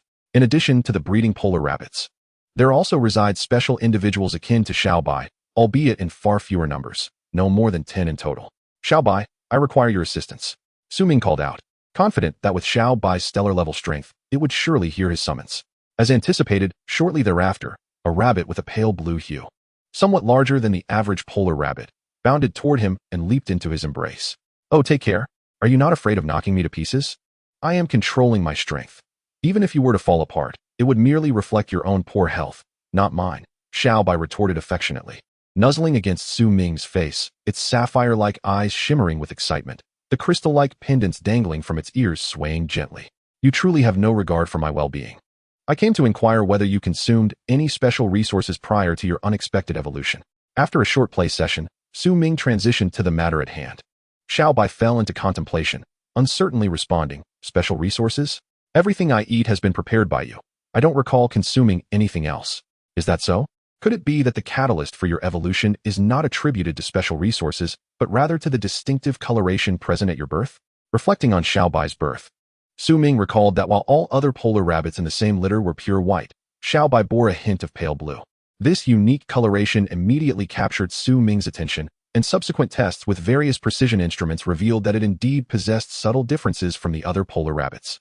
Consequently, he named it Xiaobai and permitted it to remain in the research facility to assist with his cultivation studies. As for why he chose the name Xiaobai despite its pale blue hue, it was simply a whimsical quirk of Su Ming. After all, it was the only one not entirely white among its peers. Recollecting this amusing anecdote brought a smile to Su Ming's lips. What are you chuckling about? My instincts tell me it's something unsavory, Xiaobai observed, its sapphire eyes scrutinizing Su Ming as if seeking to pierce through his thoughts. Nothing in particular. I merely recalled the story behind your name. Time has flown by, and you have now evolved into a stellar-level beast under my guidance. Isn't that simply a reflection of my innate talent? So, are you here today to inquire about the next stable evolution phase of the extreme cold spirit rabbit? Xiaobai remarked, displaying its keen intellect. Indeed, I am investigating the next evolutionary phase and have already begun to form some insights. Since you cannot recall consuming any special resources, I shall utilize my new talent to see if it yields some revelations, Su Ming declared, having prepared an alternative plan. If Xiaobai was uncertain about its past consumption, he would employ the simulated cultivation system to seek inspiration. New talent? I thought humans only acquired talents after becoming beast masters. You currently do not even have a single beast contract. You are hardly more than a novice beast tamer. How could you possess a talent? Such matters are not for you to concern yourself with. Suffice it to say, I possess new talents. Su Ming brushed aside Xiaobai's inquiries, pondering whether he should disclose that it was a newly acquired advantage. Just cooperate with me, and Xiaobai will obediently comply, correct? Humph, resorting to the same old trick. As if there were ever a time when I didn't cooperate with you. Come on, let us see what this so-called new talent of yours can do, Xiaobai replied, intrigued by Su Ming's reticence to elaborate further. Seeing that Xiaobai was not resisting, Su Ming promptly initiated the simulated cultivation system, selecting Xiaobai as the target for the simulation. Species, ethereal ice-breaking rabbit. Attribute, ice. Growth stage, youth. Level, midstellar. Quality, perfect. Bloodline, ethereal ice holy spirit rabbit, revival 10. Species skills, ethereal ice domain, super tier, major success. Chain ice spirit slam, super tier, major success. Extreme cold storm, super tier, major success. Ice spirit body, super tier, minor success. Frozen for 1,000 miles, catastrophe mastery. Xiaobai possesses a bloodline that is only partially revived. This is a direction I had not anticipated, and suddenly, it all makes sense. As Su Ming stepped into the realm of nothingness, he was greeted by the information panel of Xiaobai, where a newly emerged section on bloodlines elucidated the distinction between Xiaobai and other Arctic rabbits. The term bloodline refers to the ancestral power that beast tamers possess, which can awaken with an exceedingly low probability. Current human research has yet to unravel the entirety of knowledge surrounding beast bloodlines. It is understood merely as an ancient force residing within the beasts. Many cultivators speculate that for a beast to revive its bloodline, its ancestors must have attained a certain level of evolution. This implies that Xiaobai's forebear must have been an Arctic rabbit that evolved into the supreme ice spirit rabbit, thereby bequeathing its bloodline to its descendants. However, this remains merely conjecture, as the exact mechanisms of bloodline inheritance and the prerequisites for such transmission remain shrouded in mystery. Chapter 9. Simulated Evolution Resources, Heart of Cold Tree. While the reasons behind Xiaobai's evolution differ slightly from Su Ming's initial assumptions, the revival of the bloodline is undoubtedly a fortuitous occurrence, and he could hardly contain his joy. Having nurtured his beast for a full 6 years, Su Ming understood well how rare it is for bloodline revival to transpire. Instances like Xiaobai, whose bloodline could not be detected by conventional bloodline testing devices, are exceedingly scarce. He recalled that when Xiaobai was born, a specialized bloodline detection device had been employed, revealing the limitations of contemporary human technology. Any undiscovered bloodlines would naturally elude detection. The precision instruments available to cultivators ultimately serve only as auxiliary tools at the level of master cultivators. The data provided by these devices can only serve as a reference. Humanity's cultivation of beasts has yet to reach its zenith, with the strongest individuals being the likes of the Flame Emperor and his contemporaries, leaving ample room for advancement. Over-reliance on the results of cultivation instruments might lead to missed opportunities for the exploration of new knowledge. In the case of Xiaobai, a less experienced cultivator might dismiss it as a mere chromatic variant, treating it as an ordinary Arctic rabbit, entirely overlooking the potential for bloodline revival. Although Su Ming himself had not initially considered this direction, he had instead pondered the possibility of genetic mutation, which statistically presents a higher likelihood than bloodline revival. The manifestations of genetic mutations are manifold, often appearing as color alterations or changes in size, distinguishing them from their kin. Genetic mutations can yield both favorable and unfavorable outcomes. Much like a novel from Su Ming's past life where a chicken could transform into a phoenix, while a dragon might regress into a mere swine. This truly exemplifies the adage that anything is possible, all is governed by fate. Having discerned the reasons for Xiaobai's uniqueness among Arctic rabbits, Su Ming could now focus his research on the evolution conditions of the supreme, ice-shattering spirit rabbit. He decided to conduct a simulation, hoping to glean some novel insights. Although the issue of evolution remained unresolved, Su Ming could still infer certain aspects through continuous simulations involving Xiaobai. He began to fervently set simulation parameters, nearly duplicating Xiaobai's current nurturing conditions. Knowing that Xiaobai's evolution was due to bloodline revival, he incorporated various rare resources that could broadly catalyze bloodline awakening, aiming to expedite Xiaobai's progress. Given that the bloodline belonged to the supreme ice spirit rabbit, he surmised that consuming ice crystal sacred fruits for 3 months would yield positive results. If the revival progress showed no significant change, he would switch to another resource. With a name like Supreme Ice Spirit Rabbit, it was only logical that the required resources would include something pertaining to ice. Such a rare resource was something he could not afford to waste in reality, so it would have to be indulged in during the simulation. Ming added a plethora of rare resources, intent on discovering which would most effectively aid Xiaobai's evolution. The resource that proved most beneficial would likely be pivotal in the transformation from the extreme cold spirit rabbit to the supreme ice-shattering spirit rabbit. Though this reverse engineering method might contain flaws, the general direction was assuredly correct. He simply needed to continue refining the simulation to pinpoint the most suitable evolution materials. After initiating the simulation, he revised the conditions every 3 months, adjusting various parameters based on Xiaobai's simulated status. Thus, after 5 years of dedicated simulation, he could tentatively confirm that the most beneficial resource for Xiaobai's growth at this stage was the fruit of the Heart of Cold tree, which blossoms every 3 years and bears fruit every 3 years thereafter. This presented a conundrum, as the required resource was exceedingly rare and could not be mass-produced. The fruits of the Heart of Cold tree were so scarce that they were virtually unavailable even on the cultivator's official website. Ming felt a wave of frustration wash over him, but soon after, a more discouraging predicament arose. Species: Supreme Ice-Shattering Spirit Rabbit. Attribute: Ice. Growth stage: Youth. Level: High-Order Starblaze. Quality: Perfect. Bloodline: Supreme Ice Spirit Rabbit, Revival 50. Species skills: Supreme Ice Domain, Superclass, Perfection, Chain Ice Soul Slam, Superclass, Transcendence, Extreme Cold Storm, Superclass, Transcendence, Ice Spirit Body, Superclass, Perfection, Ice Seal for 1,000 miles, Natural Disaster, Major Achievement. This simulation cultivation has concluded. Host score, D.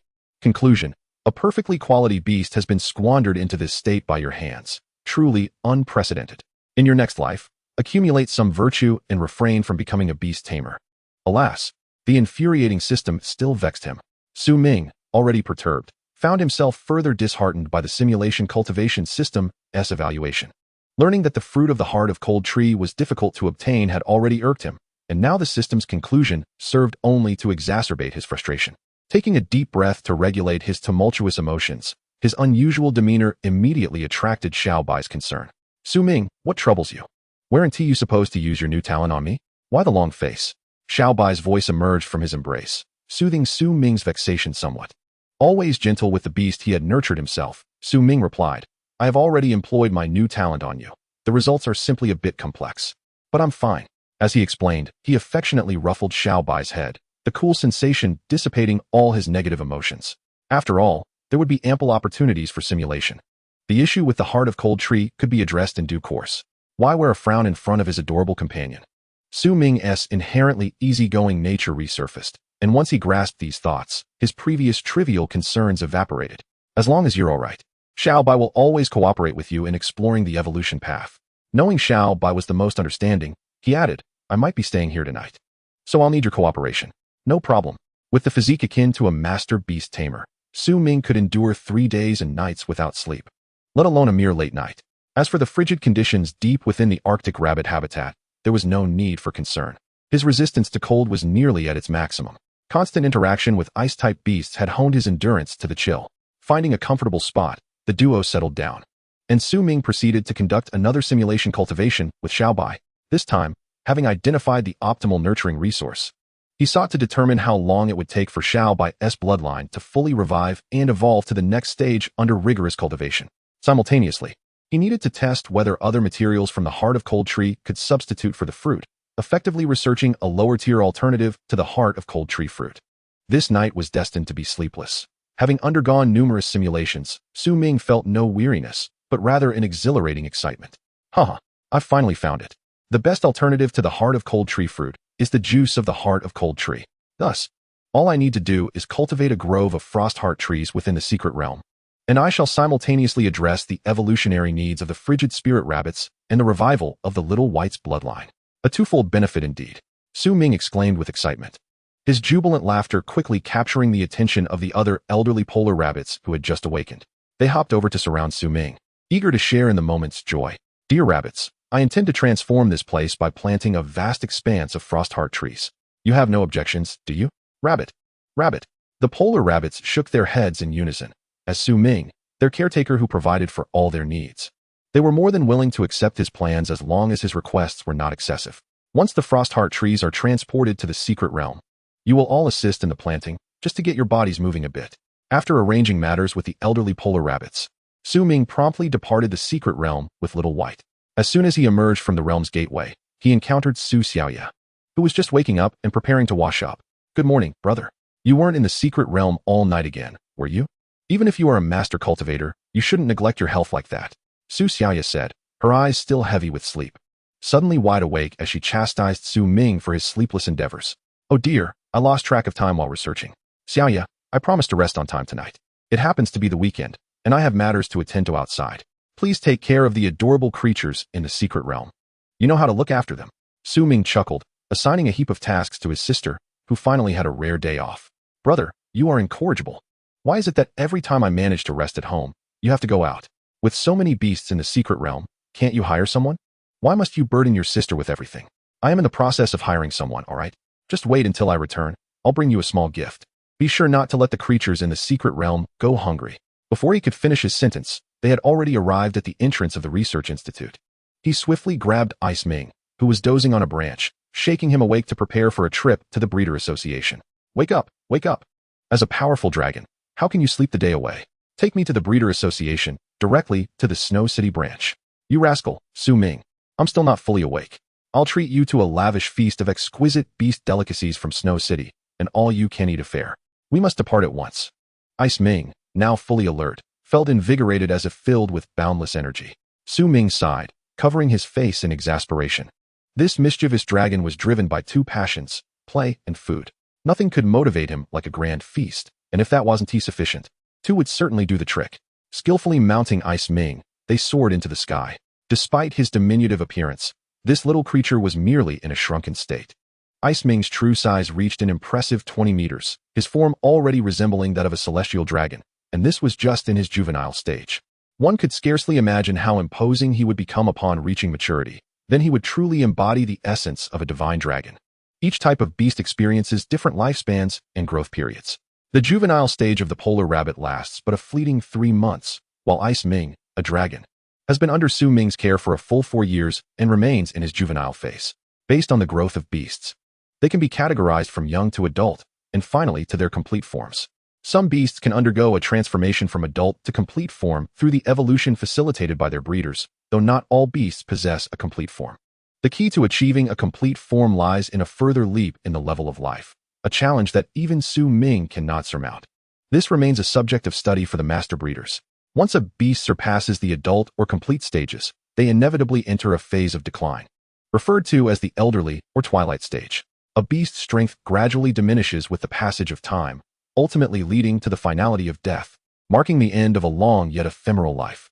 Arriving at the Snow City Breeder Association, which had been blanketed in snow for years, the association appeared draped in a layer of frost, exuding a distinctive Arctic charm.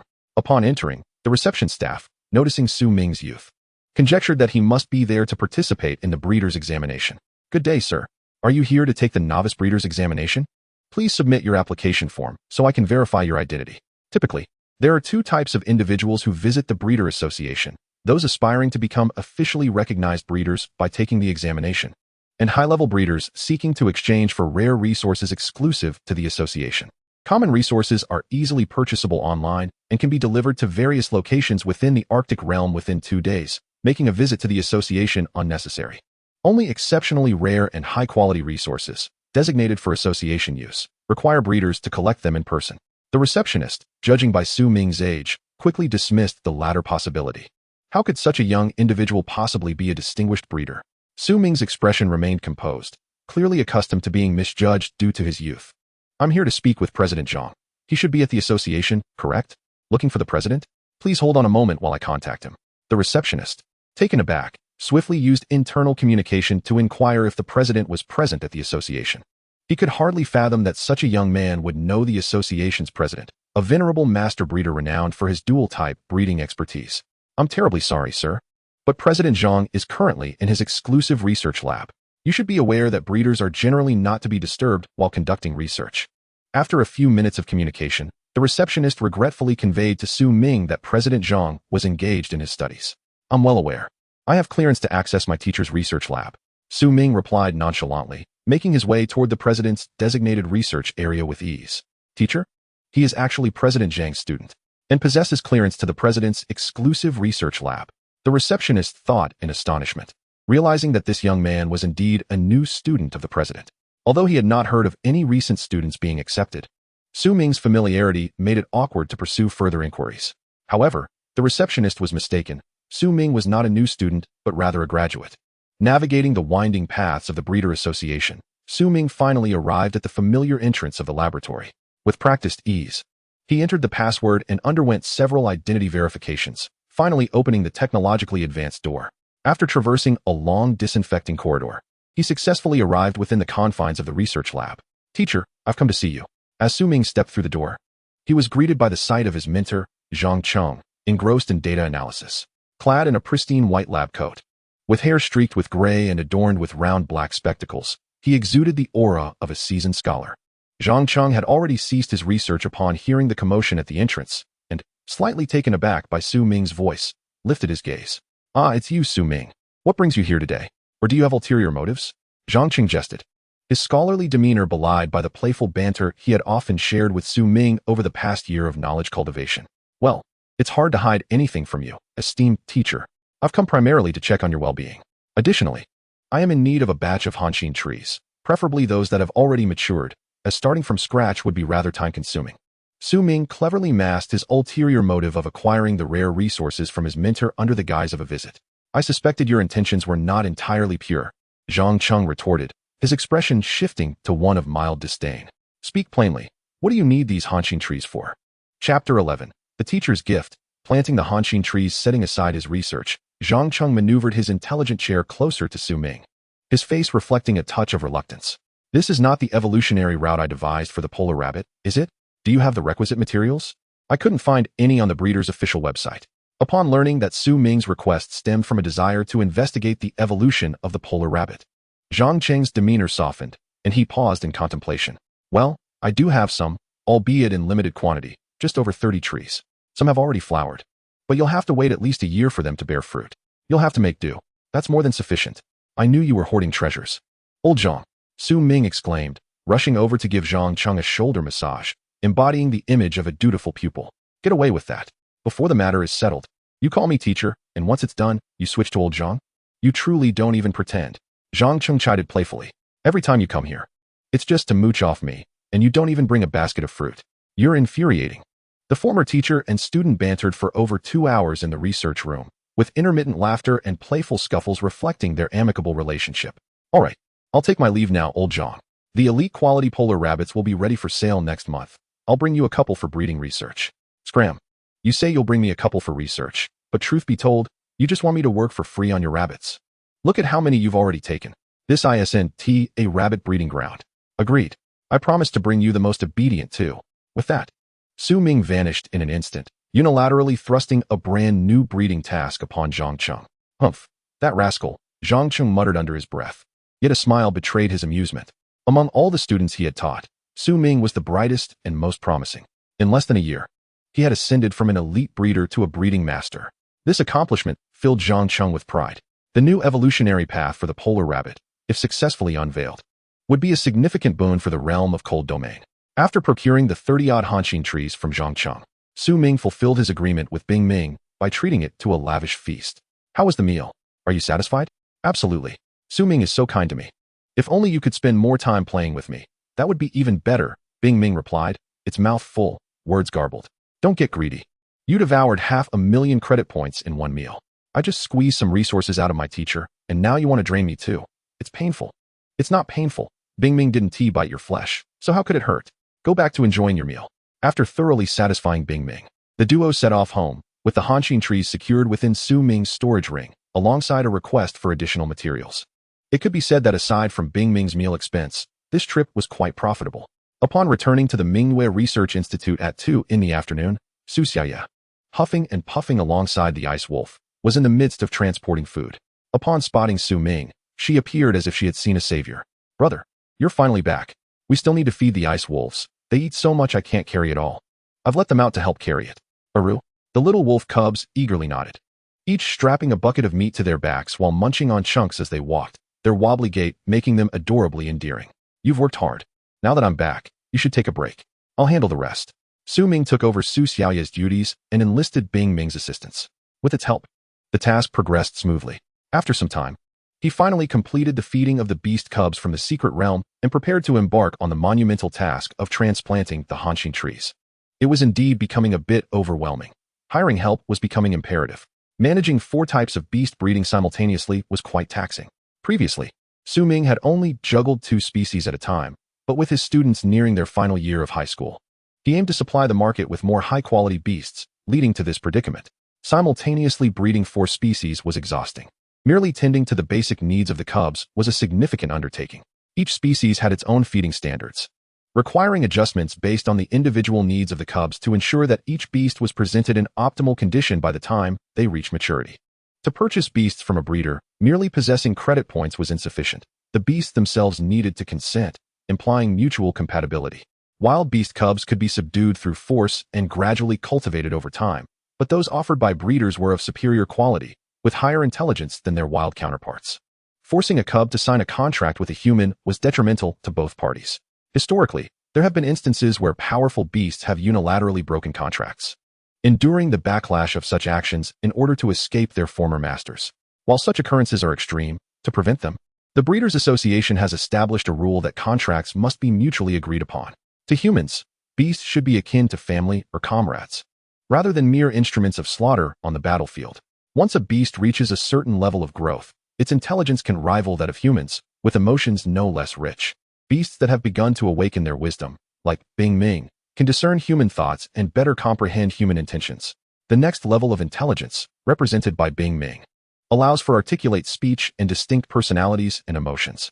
Numerous beast species of higher wisdom and strength exist within this world, and several have even entered into peaceful contracts with humans, collaborating on various matters. Little Bai, bunnies, come out for tree planting. Venturing deep into the habitat of the polar rabbits, Su Ming summoned the rabbits residing there, preparing to commence the grand endeavor of planting the Hanshin trees. Bunnies, bunnies. A group of polar rabbits emerged from the snowdrifts, playfully hopping over to Su Ming's side. Among them were several remarkably formidable individuals, unique specimens that Su Ming had nurtured. Each of these special polar rabbits possessed a minimum strength akin to that of a high-level candle flame, with most hovering around the brightness of a torch, while only the little white rabbit had achieved the rank of a star flame. This represented the culmination of 6 years of painstaking effort to bolster the polar rabbit lineage.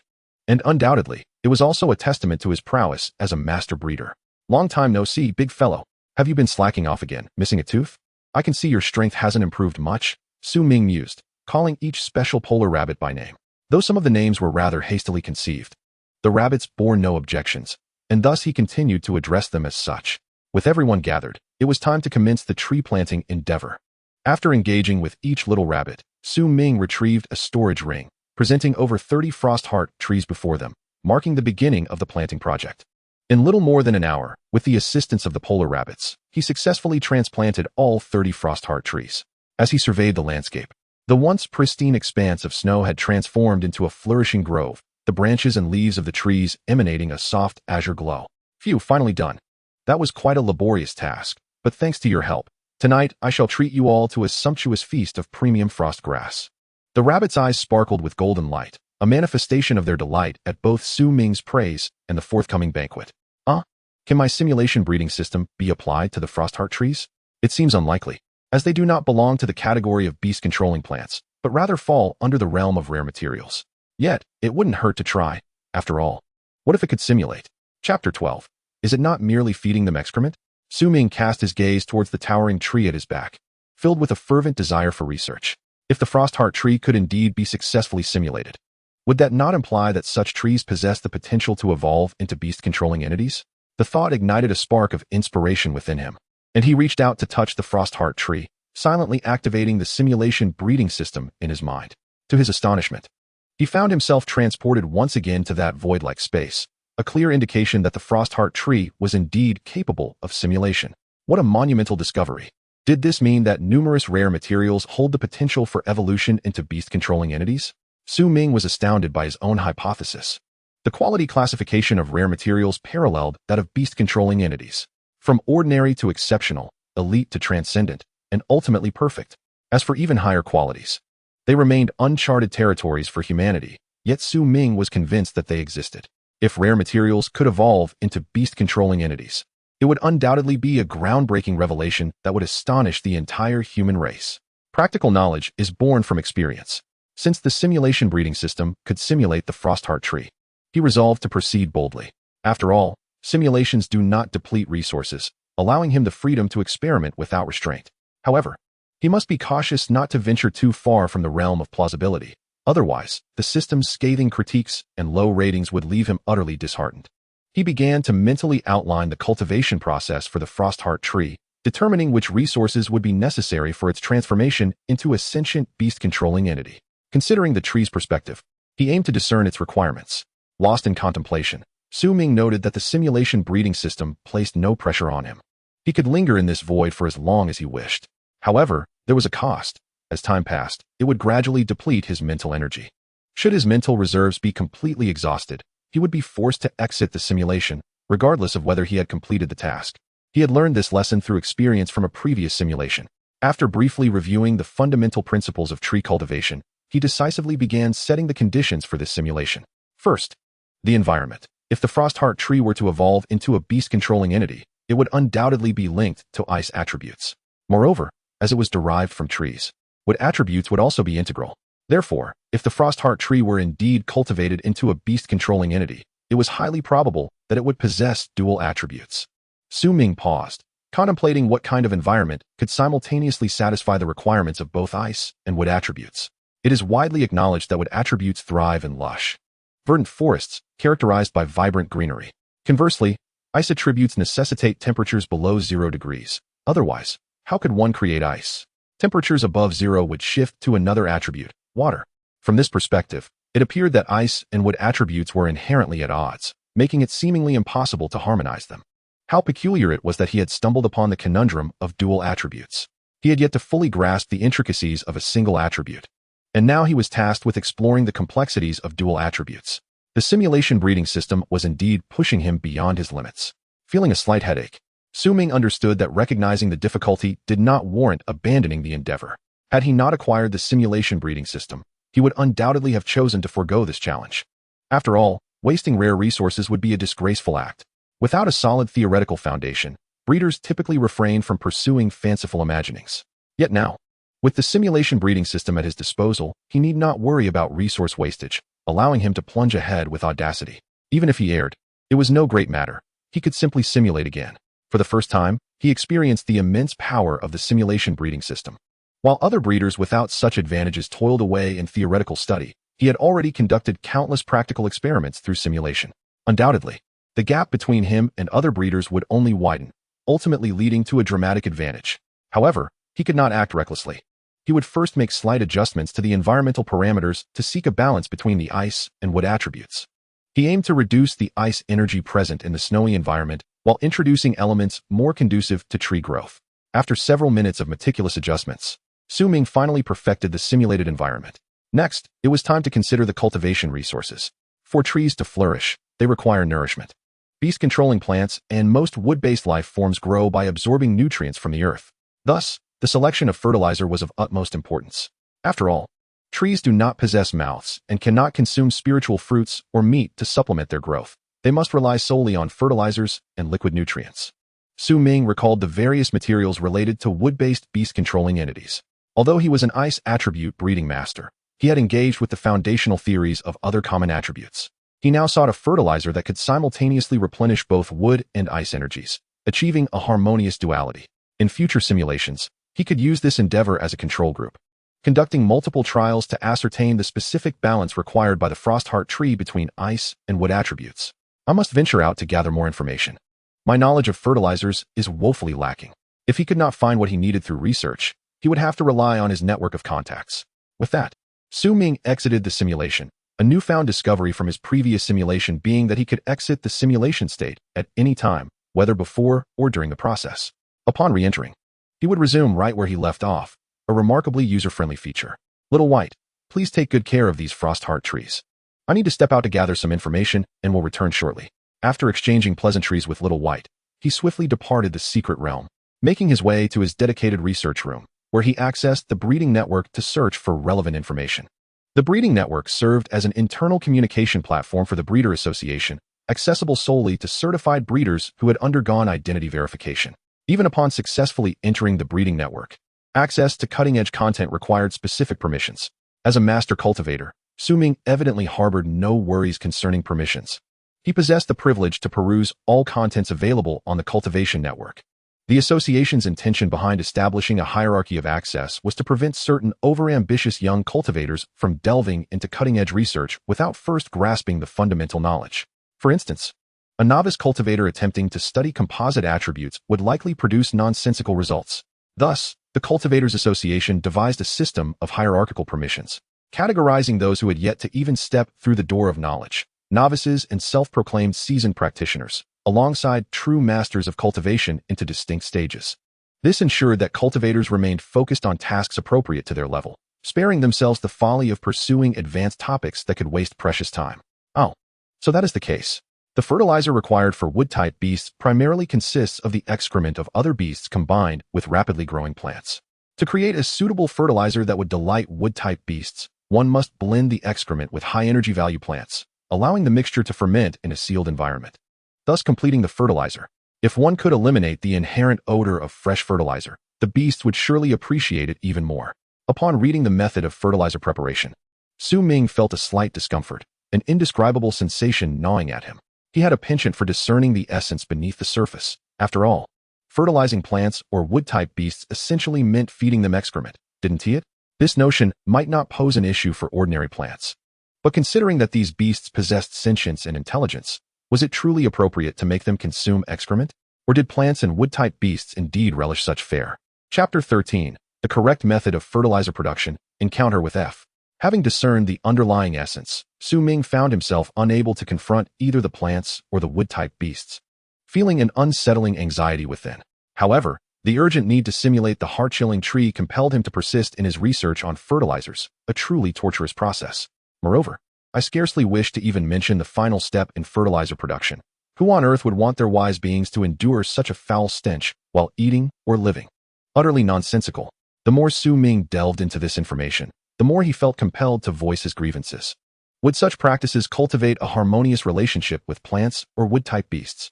It seemed that these beasts, if uprooted, would be justified in delivering a few resounding slaps to their cultivators. Something was amiss, profoundly so. Perhaps it was time to leverage some connections and directly inquire with the wood-type cultivation masters. Ming remained skeptical about the fertilizer's reliability, possibly due to his own internal turmoil. In any case, he found it difficult to accept the notion of feeding sentient beings excrement.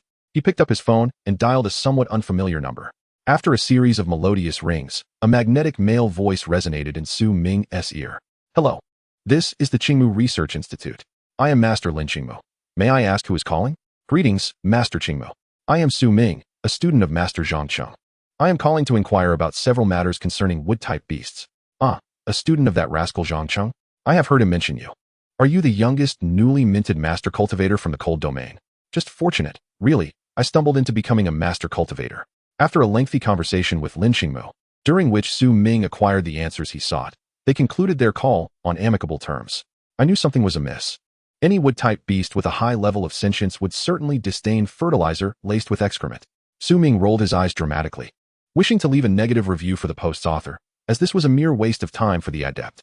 However, upon discovering that the author was merely a novice cultivator, he reconsidered his inclination to critique. This post was designed for novices or apprentice cultivators to learn from, merely a makeshift fertilizer production plan born from insufficient initial funding. From the perspective of a more experienced master cultivator, it was undoubtedly riddled with flaws. It was my own oversight. In my haste, I failed to notice the author's level. Thankfully, I made that call. Otherwise, I might have found myself at the mercy of the heart-chilling tree in the future. Novice cultivators have their methods, while master cultivators possess their own refined techniques. For novices, mere success in cultivating beasts suffices, while masters must consider far more, as the stronger the beast, the greater its intelligence and sentience. To adhere to the crude methods of novices would be a disservice to the beasts. Based on Master Qingmu's fertilizer preparation method, I need to gather easily decomposable materials from both ice and wood types. After allowing them to ferment for a time, I will add the 100 flavors flour for flavoring. As each wood-type beast has its own preferred aroma, requiring the cultivator to tailor the blend accordingly. As Su Ming recalled these details, he nodded in agreement. This was indeed the nurturing approach suitable for highly sentient beasts. Where in the world would one begin by adding excrement to another's meal? However, the art of flavor blending was quite intricate, necessitating the online purchase of a multitude of different scented 100 flavors flowers, followed by relentless experimentation to ultimately determine the scent preferred by the heart-chilling tree. This was rather challenging. I hadn't anticipated that cultivators would also need to double as perfumers, truly a jack of all trades. Fortunately, Su Ming possessed a unique advantage. No, not an advantage, but a simulation cultivation system that would allow him to explore which aroma the heart-chilling tree favored, thus saving a significant amount of time and money. Lacking experience with other elemental attributes, he would have to explore through repeated simulations. Surely, within a few years, he would emerge as a master cultivator proficient in all elements. Perhaps even as a master of cultivation. How exhilarating! Having grasped the foundational knowledge of wood-type cultivation, it was time to return to the secret realm and invest effort and sweat. While Su Ming certainly put in the effort, it remained unclear whose sweat would be shed. Upon returning to the secret realm and arriving at the heart-chilling forest, Su Ming immediately spotted the slender blue-hued creature, Xiaobai, leaning against a heart-chilling tree, appearing to doze while waiting for his return. "You're back, Su Ming. How did it go? Did you find a method for cultivating the heart-chilling tree?" Xiaobai bounced into Su Ming's embrace, gently rubbing its fluffy rabbit head against his chest. Su Ming reciprocated, holding Xiaobai tenderly and stroking its ears, a smile gracing his lips as he replied, "Your master is a master cultivator. How could cultivating a mere heart-chilling tree pose a challenge for me? That's wonderful. Su Ming is the best." Xiaobai's emotional value soared, snuggling comfortably in Su Ming's arms, while Su Ming delved into the simulation to continue his research on the heart-chilling tree. Upon returning to that ethereal space, since the heart-chilling tree had yet to become a beast, he was unable to view its panel, or rather, the current state of the heart-chilling tree lacked a panel altogether. With the scene set, I now needed to visualize in my mind the fertilizer used by the heart-chilling tree, employing the method taught by Master Qingmo. According to the rules of the simulation cultivation system, resources created in this manner require Su Ming to envision their production process in his mind, assigning them a temporary name. This time, he chose to use frost grass, a staple for polar rabbits, along with the common vitality sunflower from the grass type as primary materials, adding the 100 flavors flower for flavoring. The newly created fertilizer would be dubbed the initial version of heart-chilling tree fertilizer, and this recipe would be stored within the simulation cultivation system. This feature deserves high praise. It prevents me from having to reimagine the production process every time I simulate, saving an immense amount of time. After selecting the cultivation resources for the cold heart tree, it was time to proceed to the training methods. However, since the cold heart tree was not a true beast of mastery and had yet to develop any form of consciousness, Su Ming had no choice but to abandon the endeavor.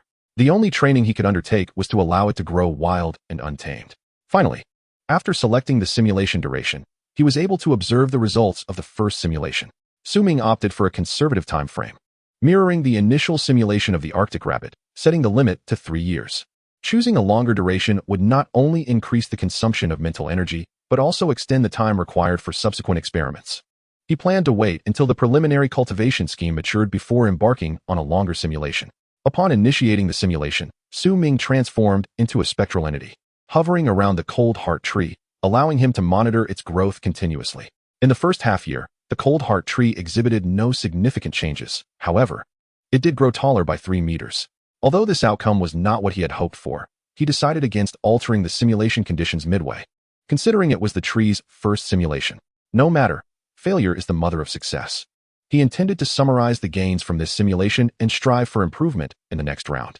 Su Ming maintained a commendable mindset, never expecting immediate success from the outset. All cultivation research demands gradual accumulation, and experiencing countless failures is a routine part of a master cultivator's journey. Throughout human history, no major invention has come to fruition without encountering obstacles. Ultimately, the 3-year simulation of the cold heart tree concluded, yet it failed to evolve into a beast of mastery, remaining merely a rare natural resource. Simulation cultivation concluded, host rating, F. Conclusion: if you lack the diamond, don't undertake porcelain work. Not even able to cultivate a beast of mastery, what right do you have to call yourself a cultivator? The dismal rating and scathing conclusion stirred a ripple of discontent within Su Ming's otherwise tranquil demeanor. How infuriating. The simulation cultivation system is disrupting my state of mind. Couldn't it turn off this abysmal rating and conclusion? Chapter 14. The simulation study of the cold heart tree frustrated by the simulation cultivation system, Ming immediately grabbed the soft Arctic rabbit, giving it a hearty squeeze, which significantly lifted his spirits. What on earth are you doing? Rubbing your face against my belly. Do you have no respect for a beast's privacy? The Arctic rabbit, taken by surprise, indignantly chastised Ming. Even if he wished to nuzzle its belly, consent should have been sought first. There was no justification for such brazen behavior. Well, it's just that you're too adorable. Consider that other Arctic rabbits would jump at the chance to be snuggled by me. After a playful scuffle with the Arctic rabbit, Ming felt rejuvenated and promptly returned to his work on the simulation cultivation of the cold heart tree. Humph. For your hard work, I shall forgive you this once, the Arctic rabbit said haughtily, nuzzling into Ming's embrace and settling comfortably beside him. Once again, Ming entered the void of the simulation space. After a moment of contemplation, he resolved to prioritize the factors influencing the simulation. First and foremost, the energy provided by fertilizer undoubtedly took precedence. In the previous simulation, he had inadvertently overlooked an essential element. He had failed to irrigate with water infused with ice and wood elemental powers. Currently, the cold heart tree could only grow by absorbing fertilizer, water, and the energy present in its surroundings. These three aspects collectively ranked as the top priority. This time, he would include the water and adjust the resources used in the fertilizer's composition. As the energy contained in frost grass and vitality sunflowers was evidently insufficient for the cold heart tree to evolve into a beast of mastery. As for enhancing the aroma of the fertilizer, that could wait until the cold heart tree had achieved its evolution. The research was premature at this stage. Having clarified his approach for the second simulation, Ming busied himself with modifications. Following the cycle of simulating, failing, and simulating again, he worked diligently until nightfall. What could be going wrong? Why was the cold heart tree unable to evolve into a beast of mastery? He had even begun using elite quality resources for the fertilizer, yet the results remained elusive. In a short span, he had conducted hundreds of simulations, amassing over 70 fertilizer schemes within the system. Alas, not a single simulation had successfully led to the evolution of the cold heart tree into a beast of mastery. He found himself genuinely disheartened, feeling as if he had conducted 100 studies without any yield, lacking even a single productive direction. Fortunately, it was all just a simulation. Had this been in reality, the Ming Research Institute would likely be on the brink of bankruptcy, and I would surely emerge as an old man. Ming's words were not exaggerated. Each simulation took 3 years, and 100 simulations would amount to 300 years. Even though a master cultivator's lifespan exceeds that of a typical person, enduring 300 years would undoubtedly transform one into an elder. No wonder cultivators were often of advanced age. Each master delved into such challenging endeavors, and it was a rarity for the young to thrive in this field. While Ming cradled the sleeping Arctic rabbit and muttered to himself, he was suddenly interrupted by Su Xiaoya's voice. Brother, where on earth are you conducting your research? Honestly, you didn't sleep well yesterday. And today I have no idea where you've gone. It's truly worrying. Hearing Su Xiaoya's concerned call warmed Ming's heart. To alleviate her worries, he quickly responded, Xiaoya, I'm right here. I got a bit carried away with the cold heart tree research. What time is it now? Upon hearing his reply, Su Xiaoya strode deeper into the Arctic rabbit living area, pouting and casting a disapproving glance at Ming. It's already 12 o'clock. No matter how passionate you are about research, you can't neglect sleep every day. Is it really 12 o'clock? Time has flown by. I'll go wash up and get some rest right away, alright? That is more like it. Upon hearing that Ming finally intended to rest, a smile broke across Su Xiaoya's previously stern face, and to ensure he followed through, she promptly took his hand, insisting on watching him fall asleep. Sigh. It seems there's no escaping this little girl's oversight, but she's right. It is time for rest. After simulating so many times, my head feels quite dizzy. Ming thought to himself, a smile gracing his features as he feigned a most obedient demeanor, carrying the Arctic rabbit as they left the secret realm. The little creature slept so soundly against him that he decided to take it back to sleep with him that night. Under Su Xiaoya's watchful eye, Ming quickly completed his washing routine and lay down on the cozy bed in his room. The Arctic rabbit nestled on the pillow beside him, its slumbering form exuding an endearing charm. Good night, little one, Ming whispered softly before surrendering to sleep. Having gone 2 days without rest and expending considerable mental energy, he fell into a deep, refreshing slumber. The following morning, he was awakened by a soft, furry sensation. As he opened his bleary eyes, he was greeted by the sight of the Arctic rabbit bouncing playfully on his bed. Ming, you're finally awake. It's already 8 o'clock in the morning. The rabbits need to be fed. What? It's already 8 o'clock? How could I have slept so long? Ming instinctively doubted, but upon seeing the sun rising outside, he had no choice but to believe it. Under normal circumstances, as a master cultivator, his physical constitution differed from that of ordinary people, requiring only 4 hours of sleep a day. This prolonged sleep was likely a consequence of the simulation cultivation system draining his mental energy over the past 2 days. However, he had no time to ponder these matters. He needed to attend to the feeding of the young ones in the secret realm immediately. What a disaster. The food for the glacier wolf cubs has yet to be prepared. The complete nutritional porridge for the ice spirit fox cubs remains frozen. And even the bird feed for the little ice sparrows still sits in the barrel. The moment Su Ming contemplated these urgent matters, he executed a swift somersault, quickly changing into a comfortable outfit, and hurriedly scooped up Little Bai to prepare the meals. The need for assistance was pressing. He was utterly overwhelmed. At this moment, Su Ming yearned for a companion to share this burden, but alas, it was not the weekend, and Su Xiaoya had left early for school with the great hungry wolf, leaving him alone in the entire research institute. To ensure Su Xiaoya's safety on her way to school, he had arranged for her a bodyguard. However, the mischievous Ice Ming was clearly unsuitable for the task. She required a powerful beast capable of serving as both protector and mode of transport. After considerable deliberation, Su Ming settled on the Great Hungry Wolf for this responsibility. Despite its name, the Great Hungry Wolf possessed numerous virtues beyond its gluttonous tendencies. It exhibited a calm demeanor, a majestic appearance, and, most importantly, a fierce loyalty to its master, thus guaranteeing Su Xiaoya's utmost safety. The Great Hungry Wolf, the sole star-level beast of the Glacier Wolf clan, was on par with Little Bai in strength. With its protection, even in the face of a beast tide that could devastate the entire Hantian city, Su Xiaoya would remain secure. I'm up at 8. Please, no more urging. Can't you see your master is busy preparing your meals? Su Ming exclaimed, flustered as he scrambled to prepare the cubs' food. As for the special individuals or retired beasts from each species, they would forage for their own meals based on their previous dietary habits and today's flavor preferences, alleviating him of any concern. Bunny, bunny, oh, wah, wah, chirp, chirp. Outside the kitchen, it was as if a concert was underway. The cubs, who had yet to receive breakfast by 9 o'clock, sent a representative from their ranks to seek out their nurturer for their morning meal. Consequently, the inner area of the research institute descended into chaos, filled with the cacophony of the cubs chattering, causing Su Ming's once flustered expression to transform into one of exasperation. Chapter 15. Simulation Success. The Transformation of the Cold Heart Tree. After toiling for over an hour, Su Ming finally managed to satiate the raucous cubs and usher them back to their secret realm. Those who were to perform morning exercises promptly began their routines, while others hastened to their training. The world suddenly quieted as he finally dispatched the little beggars clamoring for food. Reclining lazily on a beach chair, Su Ming allowed himself to sink into a state of relaxation. Although the sun was absent today and delicate snowflakes floated through the air, it did not hinder his appreciation of the beauty above, who decreed that only sunny days could present a lovely sight. He found a unique charm in the drifting snowflakes. Drawing upon his knowledge from a past life, he mused that snowflakes or raindrops fall from the sky, only to eventually evaporate and return to the atmosphere, forming clouds that would once again cascade down as snow or rain. It was a marvelous cycle, a testament to nature's grandeur. Wait a moment. Could it be possible that the fertilizer required for the Cold Heart Tree's evolution into a beast could derive from the tree itself? Su Ming felt as though a door to a new realm had swung open in his mind. His desire for rest evaporated as he rushed to the secret realm.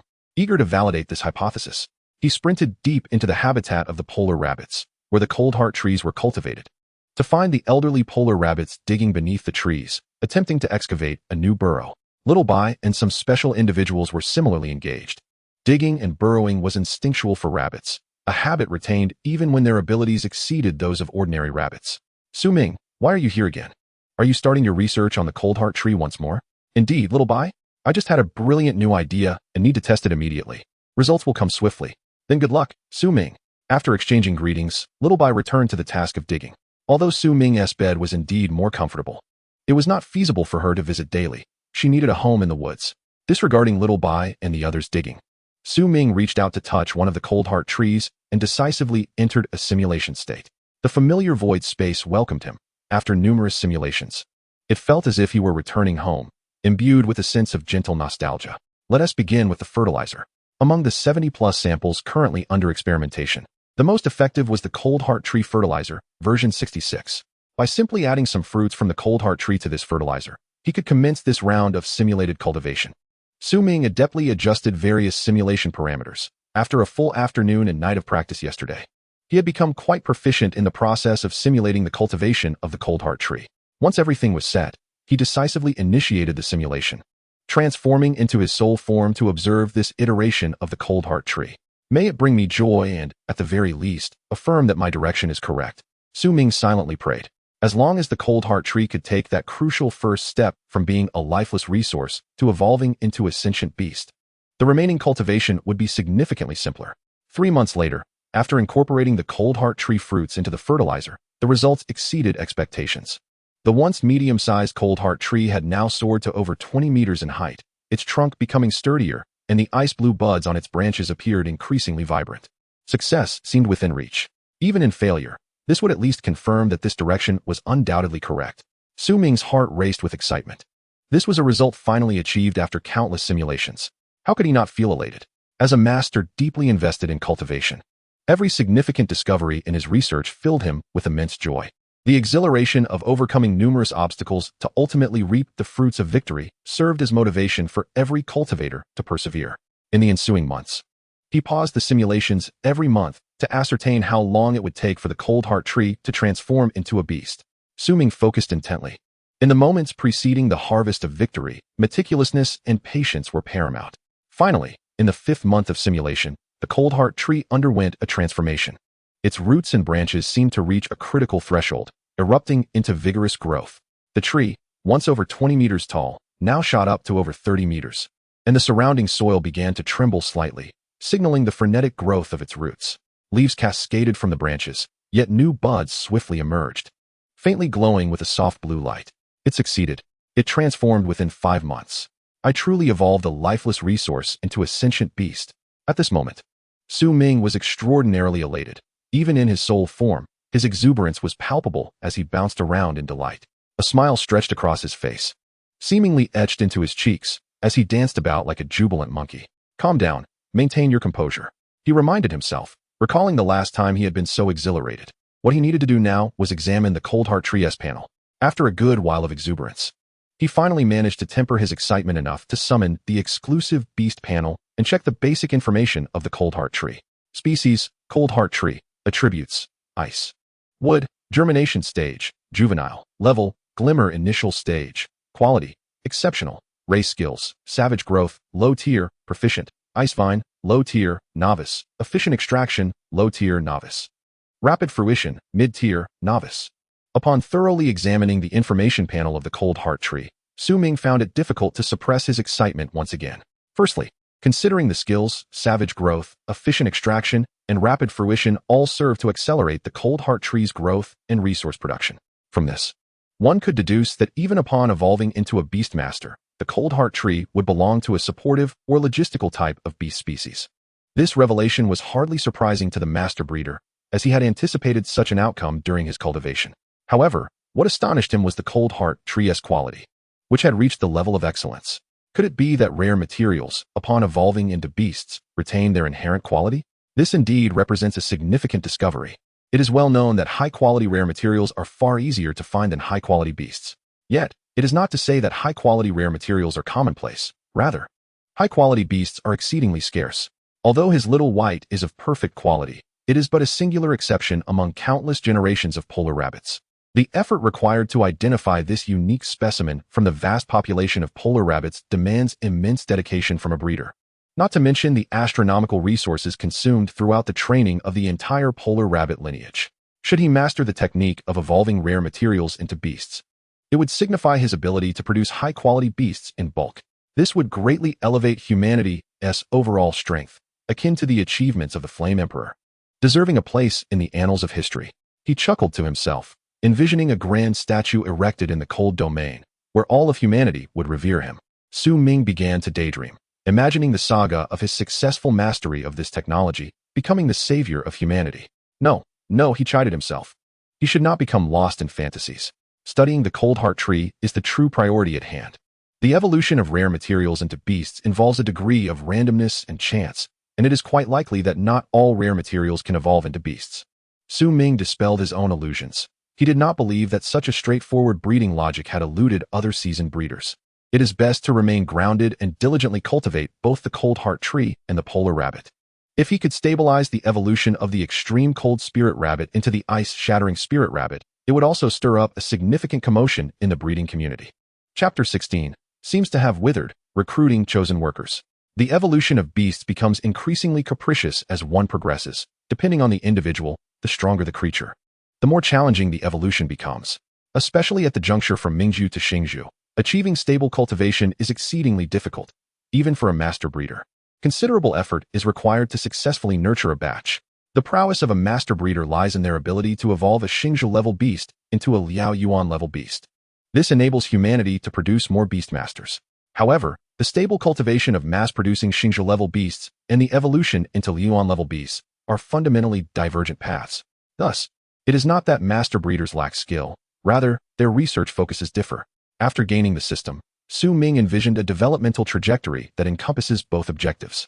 Should other master breeders learn of this, they would undoubtedly deem him greedy, attempting to swallow an elephant whole, as human energy is inherently limited. But alas, he possesses a cheat. With such advantageous conditions, why not pursue both avenues? Understanding his own advantages deeply, Su Ming willingly devoted his entire mental energy to simulation for the advancement of humanity and the breeding community. Given his substantial contributions to the human race, wouldn't it be reasonable to erect hundreds of statues in his honor? Yet, the time for fantasy must conclude. The simulation must persist. Even though the cold heart tree had successfully evolved into a plant beast, the remaining simulation time must be completed.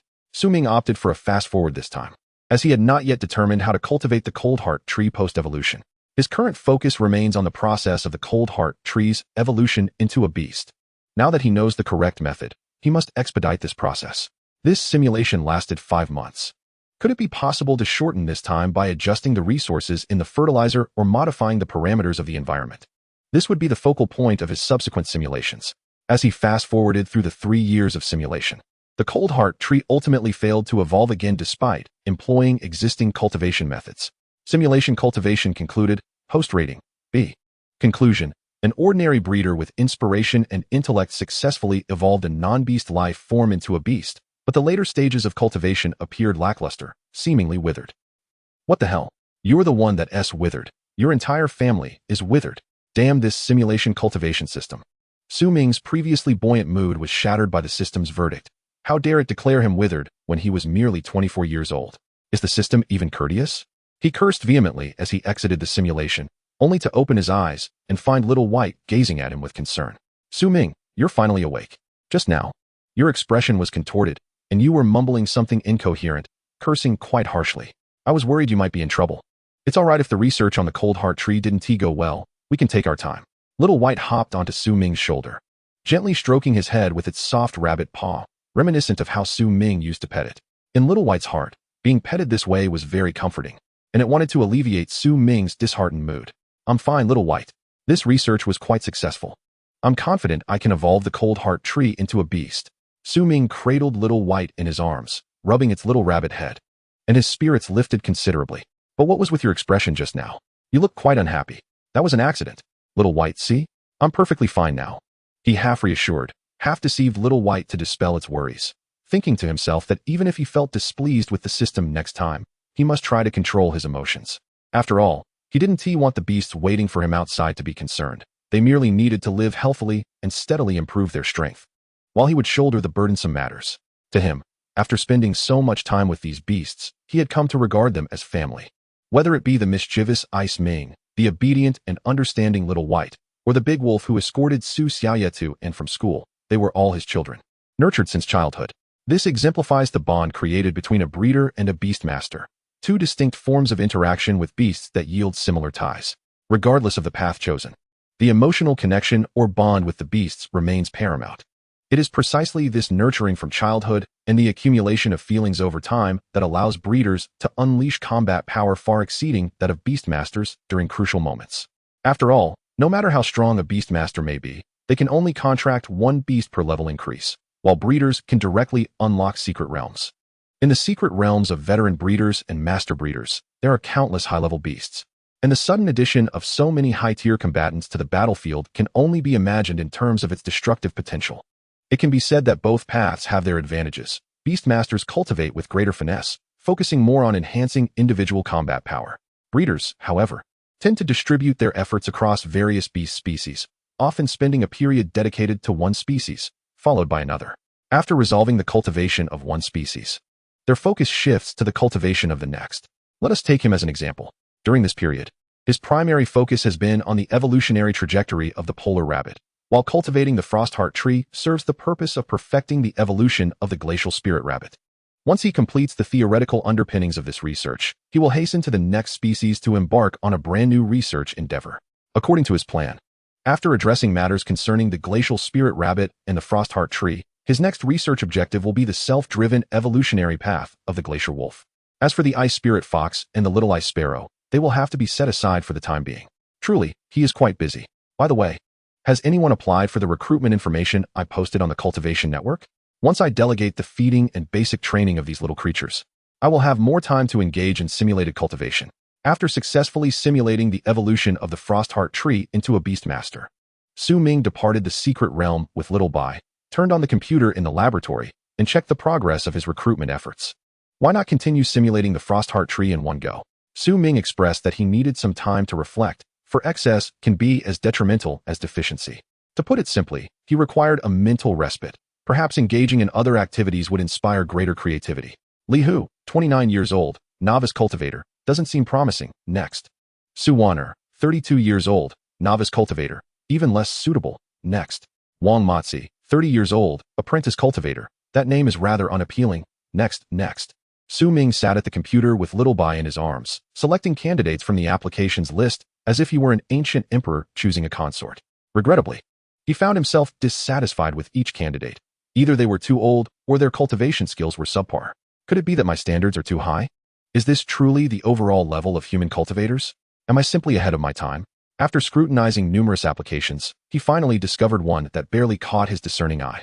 Shen Yi, 22 years old, apprentice cultivator, appears quite promising.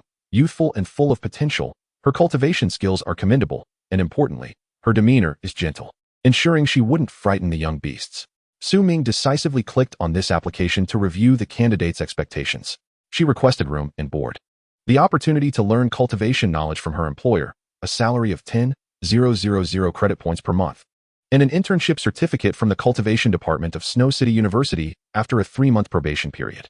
Su Ming murmured to himself as he read through the requirements, nodding quietly upon completion. So she is a student from the cultivation department of Snow City University. No wonder she has achieved the level of an apprentice cultivator at such a young age. Such performance is merely average within Snow City University, yet in society, it qualifies as a promising talent with a hint of aptitude. Su Ming felt a surge of excitement. Which research institute would not desire a diligent, meticulous worker who is both conscientious and avoids shirking responsibilities? Chapter 17.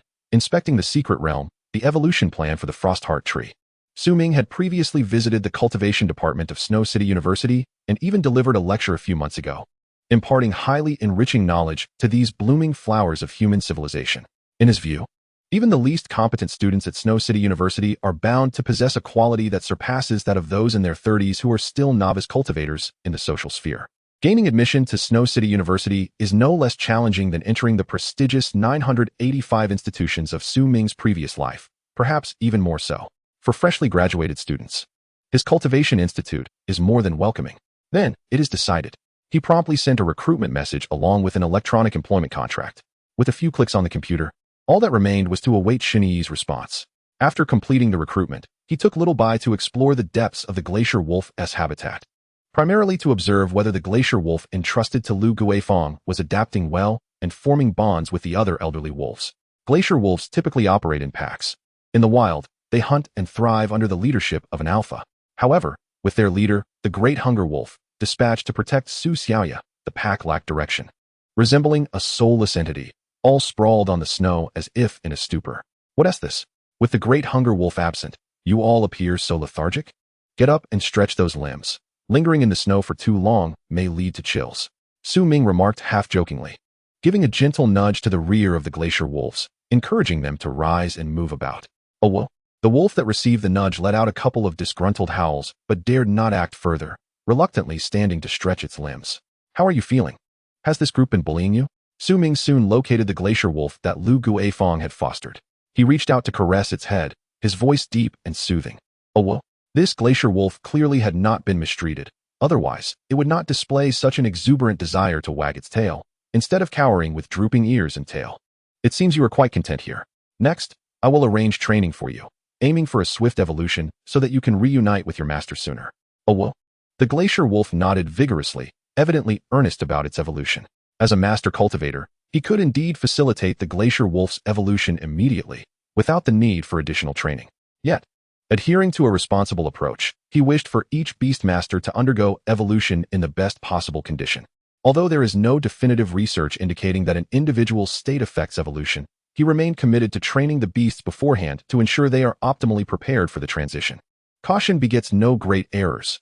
In matters of cultivation, one must be meticulous. I do not concern myself with how other cultivators operate, but those beasts that evolve under my guidance must always be in peak condition. After assessing the glacier wolf in Lu Guifeng's care, Su Ming proceeded to the habitat of the ice spirit fox, where a multitude of snow-white foxes frolicked in the snow, their delightful calls echoing all around. The state of the ice spirit fox cubs appeared quite promising, full of vitality and exhibiting elite qualities. They would undoubtedly be in high demand when sold in a few days. Su Ming observed from the sidelines, refraining from intruding upon the playful antics of these little creatures. His purpose for the visit was merely to document the condition of the ice spirit fox cubs. Next, he intended to locate the little ice sparrow. But given that the little ice sparrow lacked a fixed habitat within the secret realm, it proved somewhat challenging to find them outside of feeding time. It would be prudent to compile these observations into a manual, facilitating learning for the newly recruited university students, while also including some exclusive cultivation techniques as a bonus. After traversing the private secret realm, Su Ming returned to the Frostheart Grove and prepared to commence another round of simulated research. Little Yu would soon be in her final year of high school and would undoubtedly seek out Beastmaster cubs, at which point he intended to surprise her. Among the Beastmaster cubs available for sale in this round, one exhibited particularly high spiritual potential, and Su Ming had already resolved to make it the first Beastmaster for his sister. The polar rabbit's three great loves are basking in the sun, belly rubs, and performing calisthenics. No one knows the polar rabbit better than I do. How could this little girl possibly articulate that? How absurd. I'll have her watch rabbit videos every day from now on. Su Ming chuckled at the amusing thought, then placed his hand upon the Frostheart tree, initiating another simulation. This simulation extended late into the evening, and only after Su Xiaoya returned home from school with the Great Hunger Wolf did Su Ming finally conclude his research. After an afternoon of simulations, he experienced the familiar dizzying buff from the previous night, yet his expression radiated a hint of excitement. I am truly remarkable. This brand new fertilizer is potent enough to enable the Frostheart trees to complete their evolution within a mere 2 months. The timeline has been nearly compressed to its limits. Now, I can practically implement this in reality, evolving all 30 Frostheart trees into Beastmasters. At this moment, Su Ming's expression radiated with brilliance and joy, as he envisioned the endless fruits of the Frostheart trees beckoning to him. Soon, the sap secreted by the trees will nurture the extreme cold spirit rabbits, while the fruits will be utilized to cultivate Xiaobai. His self-developed evolution route for the polar rabbit promises the stable breeding of celestial-level beastmasters. Brother, I knew you were busy researching those trees again. So, have you made any progress? The results are quite impressive. I have already made significant headway on the stable evolution route for the polar rabbit to celestial level, Su Ming proudly boasted to his sister, who enthusiastically supported him, almost lifting him to the heavens with her praise. Calm down, calm down. I am a master cultivator. These are merely basic operations. TSK. You're really out of breath when I call you plump. You are not humble at all. Just the other night, I was the one feeding your beast cubs. Today, it's about time you took on that responsibility yourself. The siblings departed the secret realm, engaging in light conversation while preparing food for the cubs within, maintaining a harmonious atmosphere. By the way, brother, have you sorted out the hiring situation? Do you need my assistance in overseeing it? This morning, I finalized everything. It's a student from the cultivation department at Snow City University. Once she sees the email and replies to sign the contract, she will officially start. That is wonderful. With an assistant, your workload will ease. I still have to attend school daily and cannot always help you care for them. After feeding the cubs, they resolved their own dinner and continued their leisurely chat before parting ways to attend to their respective tasks. Su Xiaoya needed to study the skill combinations for Beastmasters, exploring various popular skill archetypes. Meanwhile, Su Ming immersed himself back into his research, having simulated the evolution of the Frostheart trees. He then extended his efforts toward the adorable polar rabbit cubs. With the material issue resolved, the next step was to simulate the evolution of the polar rabbit into the extreme cold spirit rabbit, followed by its evolution into the ice-shattering spirit rabbit. Why not directly simulate with the extreme cold spirit rabbit, you ask? The answer is quite pragmatic. Currently, The Mingwei Research Institute lacks any surplus extreme cold spirit rabbits for Su Ming to experiment with. Cultivators tend to sell off all their Beastmaster cubs once they have successfully bred a batch, only retaining a few unique individuals or the breeding pairs responsible for propagation. After purchasing their Beastmasters will sign contracts with them, fostering a symbiotic relationship for mutual growth. When a Beastmaster reaches a bottleneck and requires evolution to enhance their strength, they will return to the cultivator for assistance. Thus, in the current situation, Su Ming has no extreme cold spirit rabbits at his disposal. The other special individuals are pursuing different evolution paths, which belong to other research endeavors. Chapter 18. Simulating the evolution of the ice-shattering spirit rabbit. Beastmasters generally prefer to purchase Beastmaster cubs for contracts, primarily to cultivate a deeper emotional bond, having ample time to interact with their beasts. Additionally, cubs resemble blank slates. The cultivator merely establishes a basic framework, while the specific developmental direction is left to the discretion of the Beastmaster. Taking the polar rabbit as an example. Once the cubs are sold, the Beastmasters can choose how to develop them, whether they wish to pursue close-quarters combat or ice-based magical bombardments, or even other niche paths. They can freely tailor their training according to their own circumstances. This is also the reason Su Ming refrains from teaching the cubs skills. He is responsible for constructing the framework, ensuring that any necessary skills they learn either aid in evolution or are essential to their species. Of course, not all Beastmasters prefer to contract cubs. Some newly ascended elite or master Beastmasters desire fully developed beasts that can be utilized immediately upon contract. The Cultivator Association has specifically catered to the demands of such Beastmasters by introducing a custom Beastmaster service.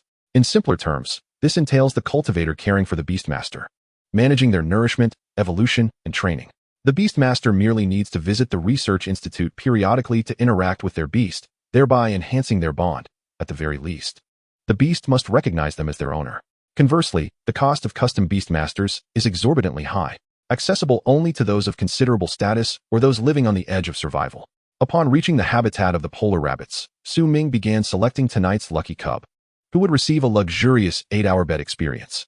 Just you 5 will do. Linlang will stay behind to manage the other cubs, ensuring each polar rabbit baby enjoys a good night's sleep. Linlang felt a twinge of regret for not being chosen, yet nodded at Su Ming, assuring him that she would manage the other base's rabbit cubs diligently. The decision to exclude Linlang stemmed from its unique characteristics. Utilizing it for simulation research would yield conclusions that would not apply to other polar rabbits. When researching the evolution path of Beastmasters, one must strive to minimize the impact of individual variances. Outliers that are either too poor or too exceptional cannot serve as experimental subjects, as this would skew the accuracy of the experimental data. With 5 adorable polar rabbits placed upon 3 soft beds, Su Ming prepared to refresh himself. Once he was groomed, he would be ready to lie on the bed and joyfully engage in his simulations, employing the same cultivation method. Should all 5 polar rabbits successfully evolve into ice-shattering spirit rabbits, it would signify a successful research outcome. Afterwards, he would supplement the theoretical foundation, allowing him not only to profit from evolution, but also to make the frost heart trees highly sought after. As Su Ming washed up, his mind wandered to matters concerning the polar rabbits and frost heart trees. It would not be an exaggeration to label him a workaholic. Once settled on the soft bed, he found a comfortable position and casually grabbed a polar rabbit, entering simulation mode. Following the existing cultivation method, it would take 2 years to methodically nurture this polar rabbit into an extreme cold spirit rabbit, and only then would the true research commence. Utilizing the sap from the frost heart trees combined with their fruits for cultivation, he would then attempt to reduce the amount of the frost heart tree's fruits used. If he could successfully optimize away the fruits, it would be the best possible outcome. The scene would remain unchanged, and the training methods would adhere to the standard procedures for extreme cold spirit rabbits, foregoing the addition of ice shattering for now, as resources were incredibly scarce. The fruits from the frost heart trees could still be procured, but ice shattering was an invaluable resource, one that diminished with each use. If evolution proved impossible, he would reconsider utilizing ice shattering, having finalized the simulation cultivation plan for the extreme cold spirit rabbit. Even Su Ming found it peculiar that evolving into the ice-shattering spirit rabbit did not necessitate ice shattering. Such a notion might evoke laughter among his peers. As his soul transformed into an ethereal form, he shook his head. Were there ample resources who would exert themselves in seeking the most cost-effective solutions? One would simply use the rare resources outright. The crux of the matter was that humanity, as a whole, was currently in dire need of rare resources.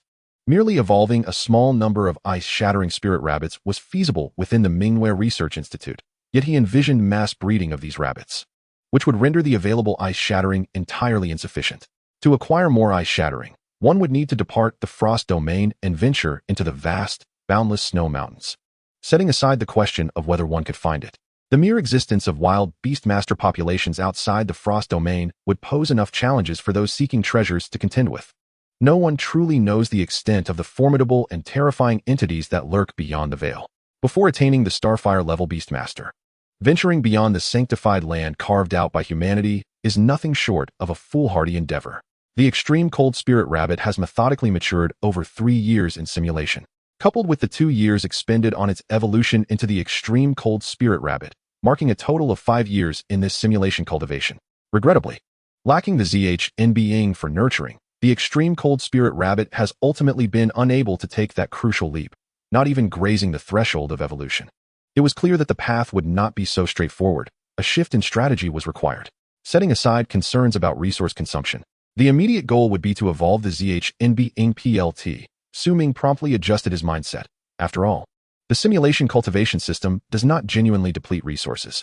The priority was to complete the evolution, after which he could gradually refine the resource allocation. It could only be said that he had previously failed to grasp the essence of simulation cultivation, but it was not too late to pivot his thinking, especially since he had only simulated once that evening. This simulation cultivation has concluded, with the host receiving an A rating. Conclusion: the exceptionally gifted polar rabbit has successfully completed several evolutions under your guidance, realizing its full potential. You are a competent ice-type cultivation master. Your nurturing is indeed a boon for the polar rabbit. Ah, what a relief. The initiation of the polar rabbit's cultivation has proven beneficial, as it spared him the sharp tongue of the system's conclusion after each cultivation session. Ming slowly opened his eyes, resting his hands behind his head, pondering how to allocate resources for the next simulation cultivation. He could initially focus on conserving resources, expediting the evolution of the extreme cold spirit rabbit into the ZH-NBing PLT. However, he must not be outrageous. Consuming a ton of ZH-NBing daily is an absurdity that even a pig could evolve. Bold endeavors must still remain within reasonable bounds. And he could also experiment with incorporating other ice-related resources to observe their effects. After contemplating for approximately 15 minutes, Ming once again caressed the polar rabbit cradled in his arms and initiated the second simulation of the night. The process of evolving from the polar rabbit to the extreme cold spirit rabbit remained unchanged, still requiring 2 years. Following this, he judiciously introduced ZH-NBing as a nurturing resource, supplemented by the sap and fruits of the cold heart tree. He even adjusted the environment to the limits of his private sanctum, maintaining the snow-capped mountains at a frigid temperature of -80 degrees. The training method still adhered to the previous regimen. After all, he was no deity capable of designing an improved 9th set of rabbit aerobics within a mere quarter of an hour. As for skills, he refrained from allowing the extreme cold spirit rabbit to learn any. As a comparison with the skill set of the ZH-NBing PLT revealed no additional features post-evolution, it would be unreasonable to expect him to have the extreme cold spirit rabbit learn a cataclysmic level skill such as Icebound Miles at this juncture. The difficulty was akin to directly evolving the extreme cold spirit rabbit into the ZH-NBing PLT. Chapter 19. Exclusive Special Cultivation Method. Evolution Successful. Ming meticulously configured the conditions for this simulation, maximizing all parameters within reasonable limits. If this did not facilitate the smooth evolution of the extreme cold spirit rabbit, he would need to seek opportunities for evolution from other angles. He hoped this time would yield success. Transformed once more into a spiritual entity, Ming silently prayed, wishing for fortune to favor him on this occasion. The paused simulation resumed, and everything surrounding the extreme cold spirit rabbit progressed steadily according to the conditions he had set. 6 months into the simulation, the ice elemental energy within the extreme cold spirit rabbit grew increasingly concentrated. Not only was the quantity of elemental energy increasing, but its quality was also undergoing a remarkable transformation. It became evident that the extreme cold spirit rabbit was compressing and metamorphosing the ice attribute energy within, gradually evolving towards ZH-NBing. Just as I had surmised. One of the pivotal elements for the extreme cold spirit rabbit to evolve into the ZH-NBing PLT lies in the ZH-NBing. Only by facilitating a qualitative transformation of the ice elemental energy within the spirit rabbit from ordinary ice to ZH-NBing can the evolution have a chance of success. Observing the extreme cold spirit rabbit as it transmuted its internal ice attribute energy, Ming hastily slowed the simulation speed. Carefully watching how the spirit rabbit transformed its ice elemental energy into ZH-NBing, His thought was simple. If he could comprehend the process of ordinary ice transforming into Zich in being, could he not leverage external forces to expedite this transformation?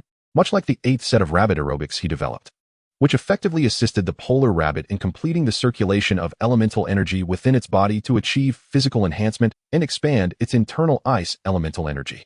Could he also devise a set of corresponding movements to accelerate the transformation of ice elemental energy into Zich in being, thereby aiding the extreme cold spirit rabbit in its metamorphosis to a higher echelon of Zich in being energy? This endeavor cannot be rushed. Take, for example, the 8th set of rabbit aerobics. This method was specifically tailored for the young polar rabbits and has undergone 8 iterations over the span of 6 years.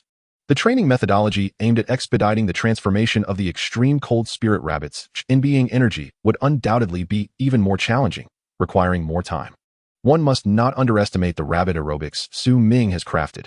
Each segment is designed with a specific enhancement goal. Take the first segment of stationary jumps, for instance. The polar rabbit must first utilize the ice elemental energy within to stimulate the corresponding acupoints in its legs. Concentrating the internal energy flow in the legs effectively strengthens its jumping ability and control over the ice elemental energy. Surely, no one would genuinely believe that the first segment of stationary jumps is merely the rabbit hopping aimlessly. Furthermore, in the 8th segment, the kneading of the rabbit's ears and the toes gripping the ground are all deliberate. The areas being kneaded must not be random, and the pathways of elemental circulation within have been meticulously optimized. The polar rabbit, being capable of forming a large circle with its interconnected elemental energy, mirrors the principles of arranging formations. Such research requires considerable mental effort and rigor in the foundation of a cultivator. Naturally, these movements also demand a high level of sensitivity from the beasts. If faced with particularly dim-witted creatures, it would be prudent to abandon such complex training methods. Based on his observations, if this practice continues, the polar rabbits that engage in the 8th set of rabbit aerobics will cultivate a significant advantage over those that do not. This is precisely why the offspring of the beasts he nurtures are so well regarded, whether polar rabbits, glacial wolves, ice spirit foxes, or little ice sparrows. He has implemented specialized training methods akin to aerobics to maximize the latent power within their young forms. If other cultivators were to encounter his approach, they would likely struggle to comprehend his methodology. A cultivator must possess passion, at least for Ming. This is of utmost importance. Without a profound love for the beasts as a foundation, he would not have the leisure to meticulously observe the transformation of the extreme cold spirit rabbits in being energy for over half a year within the simulation. Having gleaned some superficial understanding, he plans to experiment upon waking the next day. Though the likelihood of immediate success remains low, further refinement of his research is essential. Ming felt his mental energy waning significantly. Such detailed observation over an extended period had left him with a slight dizziness. Typically, it would take hundreds of simulations to reach this point, yet tonight, he felt the effects after just the second attempt. As for the culprit behind this fatigue, it is needless to elaborate. The observation of the transformation into Zich in being is undoubtedly to blame. Should he consider contracting a beast with strong mental faculties? This way, he could share mental energy with the beast, enabling him to conduct another 100 simulations. Ming pondered, but ultimately decided against it. He had yet to cultivate a beast capable of enhancing mental energy, as the control over elemental energy and mental strength are two distinct entities. Without further observation, the simulation's temporal flow was accelerated, preparing to record how long it would take for the extreme cold spirit rabbit to completely transform its ordinary ice attributes. After 6 months of accumulation and an additional 6 months of observation, followed by a year of hastened time, the extreme cold spirit rabbit finally completed the metamorphosis of its internal ice elemental energy into pure ice after 2 years of evolution towards becoming the ice-shattering spirit rabbit. The duration was indeed unexpectedly lengthy. In total, it took 2 years just for the absorption and transformation of the ice elemental energy. With only 1 year remaining in the simulation, would the extreme cold spirit rabbit successfully complete its evolution this time? Ming began to feel that he had been overly optimistic at the start of the simulation. He should have set the duration to 10 years instead of 5. Now, the extreme cold spirit rabbit was stuck halfway through its evolution, unable to move forward or retreat, creating quite a predicament. Time in the simulation continued to rush by, and just as the 5-year mark approached, the extreme cold spirit rabbit finally began the long-awaited evolution as Ming prepared to contemplate the duration of the next simulation. Was there truly a master at work? Had Lady Luck heard his prayers and manifested? With utmost concentration, Ming noted that Xiao Bai's transformation into the ice-shattering spirit rabbit was due to the awakening of its lineage. which bore little reference value for all polar rabbits. This simulation, however, involved a randomly selected polar rabbit, neither the best nor the worst, representing the majority of the polar rabbit offspring he had cultivated.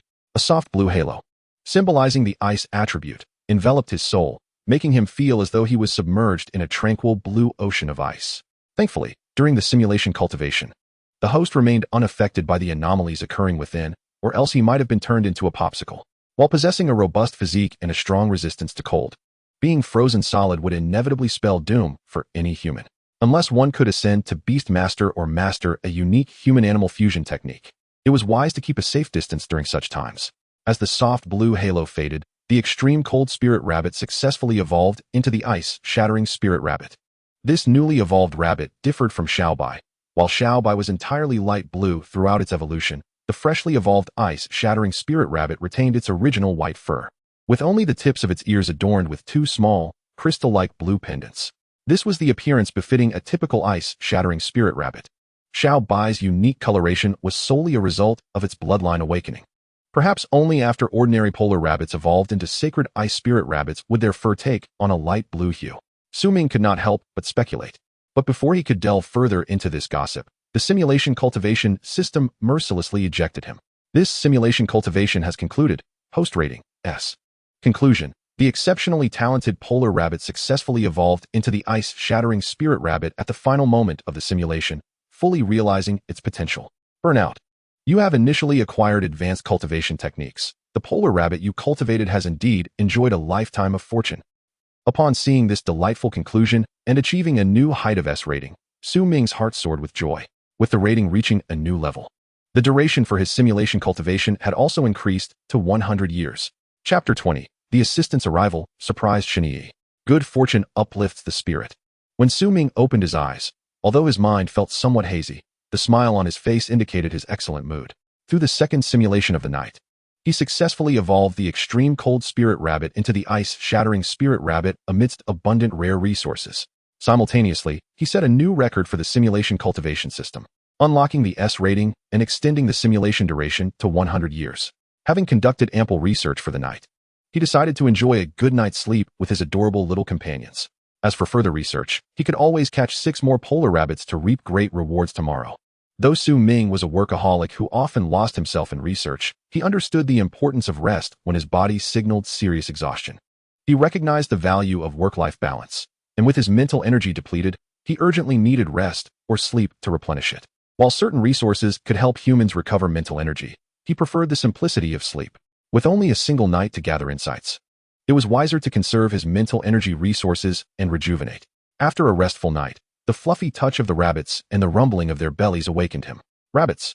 Rabbits! 5 polar rabbits gathered by the edge of the bed, greeting him with a delightful symphony as he woke up. Stop calling. I'll get up and prepare breakfast for you, my dear little ones. Ming remarked, half jokingly and half complaining. For preparing food for so many little ones each morning was indeed quite exhausting. Feeling that his mental energy had mostly recovered, he groggily changed into a fresh set of casual clothes and hurried towards the kitchen without a moment's delay. Oh, destined college student. How long until you grace me with your presence? The Mingwei Research Institute needs you. Hyo. Shen Yi, in a dormitory at Snow City University, awoke with a sneeze. Sensing someone was thinking of her. You're awake. Have you found a suitable internship yet? Our dormitory is just waiting on you. One of her roommates, noticing that Shen Yi had gotten up, inquired about her internship situation.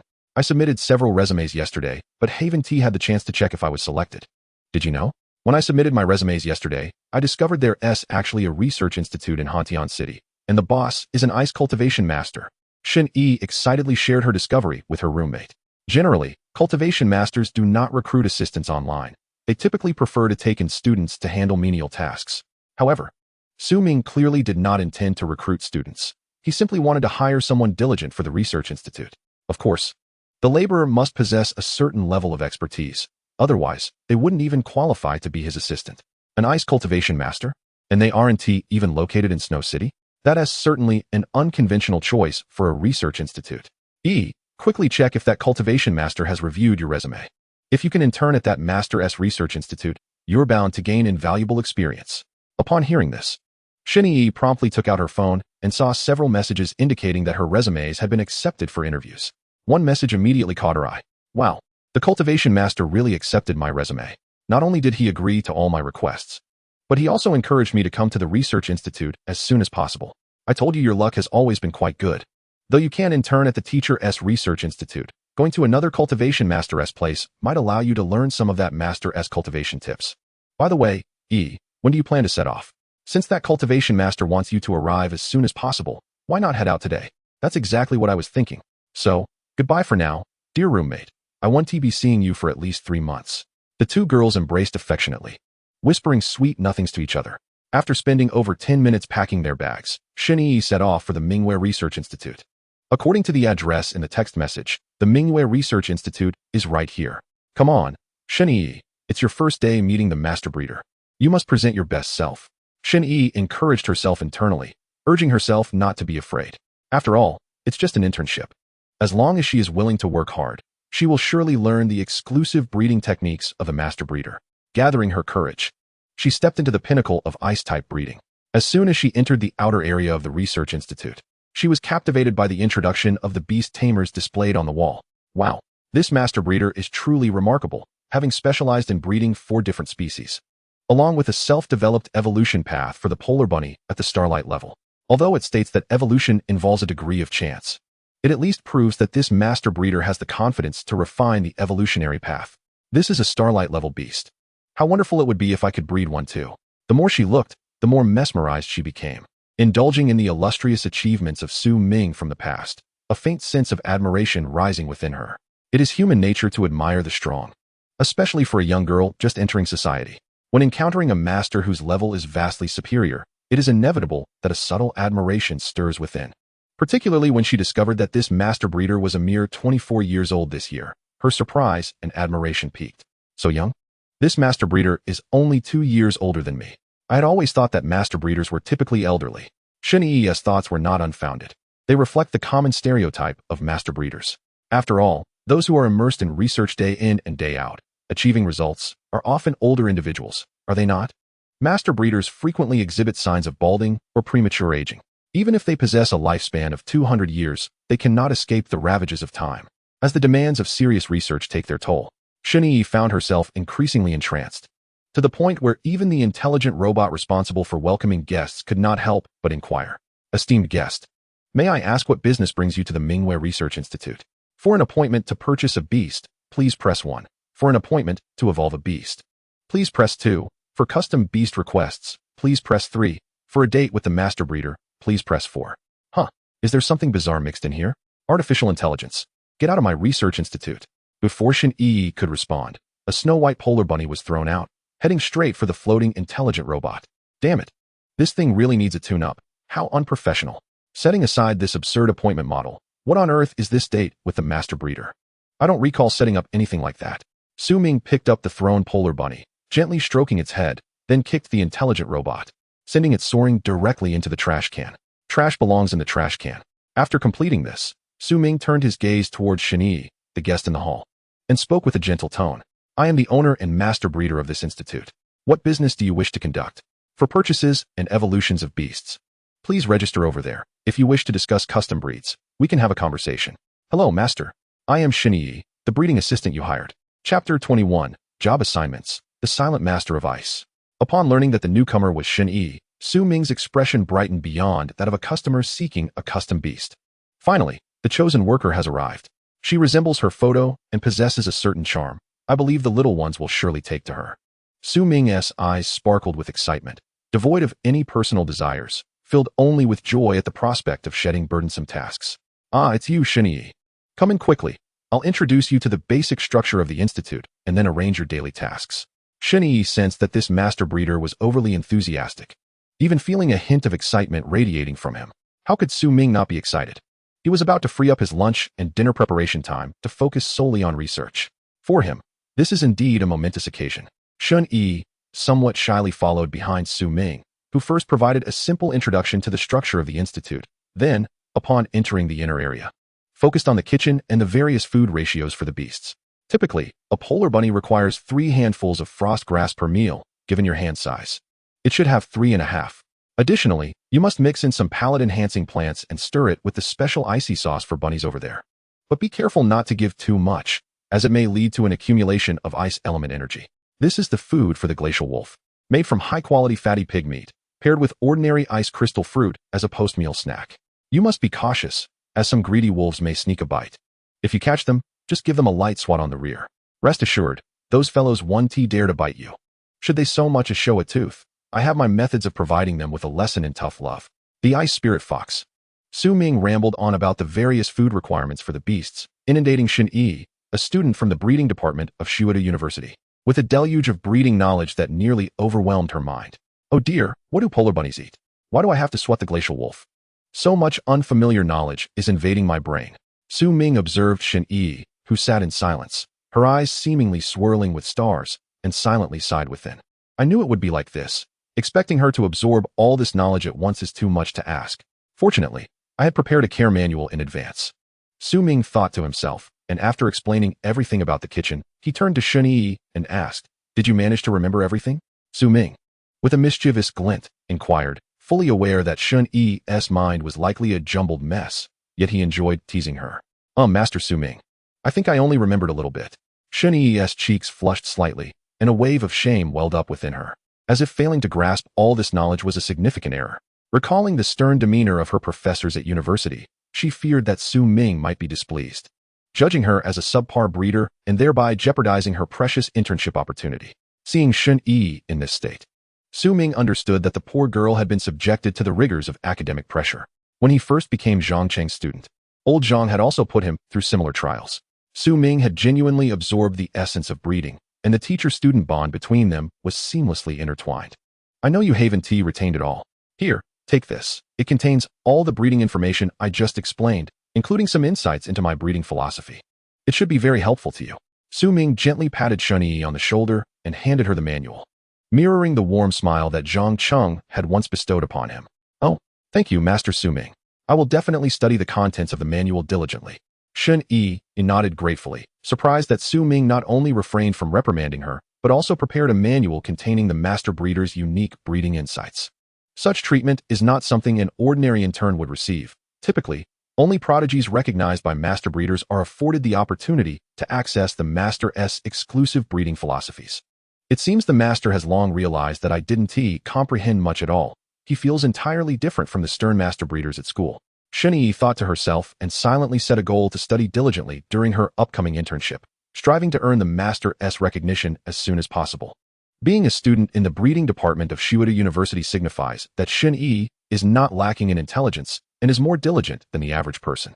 This is precisely why Su Ming dared to entrust her with a plethora of nurturing tasks. It is entirely normal not to grasp everything on the first attempt. Repetition is the key to mastery. Come, allow me to show you to your room, and we shall tidy up your belongings. Afterwards, I will take you for a tour of the secret realm, allowing those little creatures to become acquainted with your scent. Following that, I must commence my research. The midday meal will be your responsibility. Can you manage that? Su Ming's tone remained gentle, his gaze imbued with a touch of encouragement. Rest assured, Master Su Ming, I can handle it. Xin Yi replied earnestly. Su Ming's demeanor was refreshingly kind, a stark contrast to the often critical nurturing masters she had encountered. Even if she struggled, she would compel herself to persevere. It is not to say that the stern instructors at school were without merit. The adage strict teachers yield outstanding students holds some truth. However, Su Ming, much like Zhang Cheng, was far from being severe. Both were playful jesters, their ideas remarkably imaginative, leading them to embrace a gentle approach to education. From now on, don't call me Master Su Ming, just address me by my name. Here, we have no rigid rules. Relax, there is no need to feel tense. The Starspark level beasts I nurture also refer to me by name. You need not be so formal. Just focus on your duties. Understood, Brother Su Ming, Xin Yi whispered, raising her gaze to observe Su Ming's subtle expressions, which revealed the same gentle composure, allowing her to feel at ease. Su Ming, the sun is shining today. Come play outside with me. The voice of Long Wei Dao preceded its arrival, for within the entire research institute, only the three-clawed ice dragon, Ming, exhibited such a clingy demeanor. It clamored excitedly, darting into Su Ming's embrace, its majestic dragon eyes now tinged with a hint of pleading. Allow me to introduce you. This playful dragon is Ming, my first Starspark level beast. When you have spare time from your duties, you may play with it. It will be quite delighted. But be cautious. Do not be deceived by its adorable appearance. If it requests a meal, do not acquiesce. It could lead to financial ruin. Su Ming introduced Ming to Shen Yi, emphasizing the dragon's considerable appetite to prevent a repeat of Lu Guifeng's unfortunate experience. Brother Su Ming, I will remember that. May I pet it? Certainly, feel free to touch it. Ming is quite affectionate towards humans, unlike other wild dragons. Gaining Su Ming's consent, Shen Yi slowly reached out to stroke Ming's icy, glimmering scales. She had never encountered a dragon before, let alone touched one. Indeed, her fortune seemed to shine brightly. With such a gentle superior and a delightful array of beasts, her future work promised to be filled with joy. Is this truly the chosen worker you have summoned? Su Ming, do you truly have the heart to exploit others so? Upon Ming's utterance, both Su Ming and Shen Yi fell into silence. As Su Ming harbored serious doubts about the mischievous dragon's intention to reveal his secrets, seemingly retaliating for his earlier comment about Ming's voracious appetite. That mischievous little dragon, truly, 3 days without a beating, and it would dare to topple the house. Su Ming shot a dangerous glare at Ming, deciding to deliberately withhold 3 buckets of meat during lunch and dinner today to see if the little rascal would behave.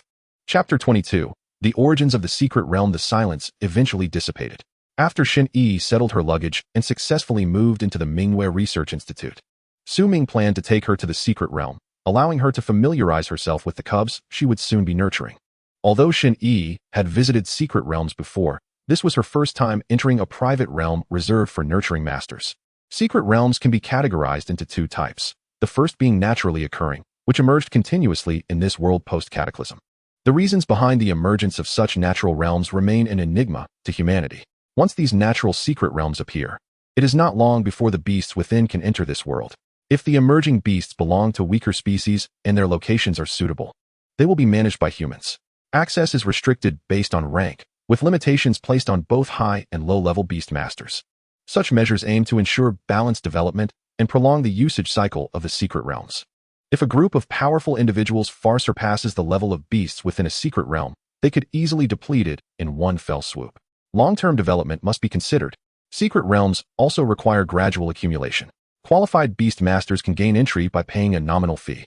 The primary purposes for these individuals entering the secret realms are twofold, either to gather rare resources or to form contracts with beasts.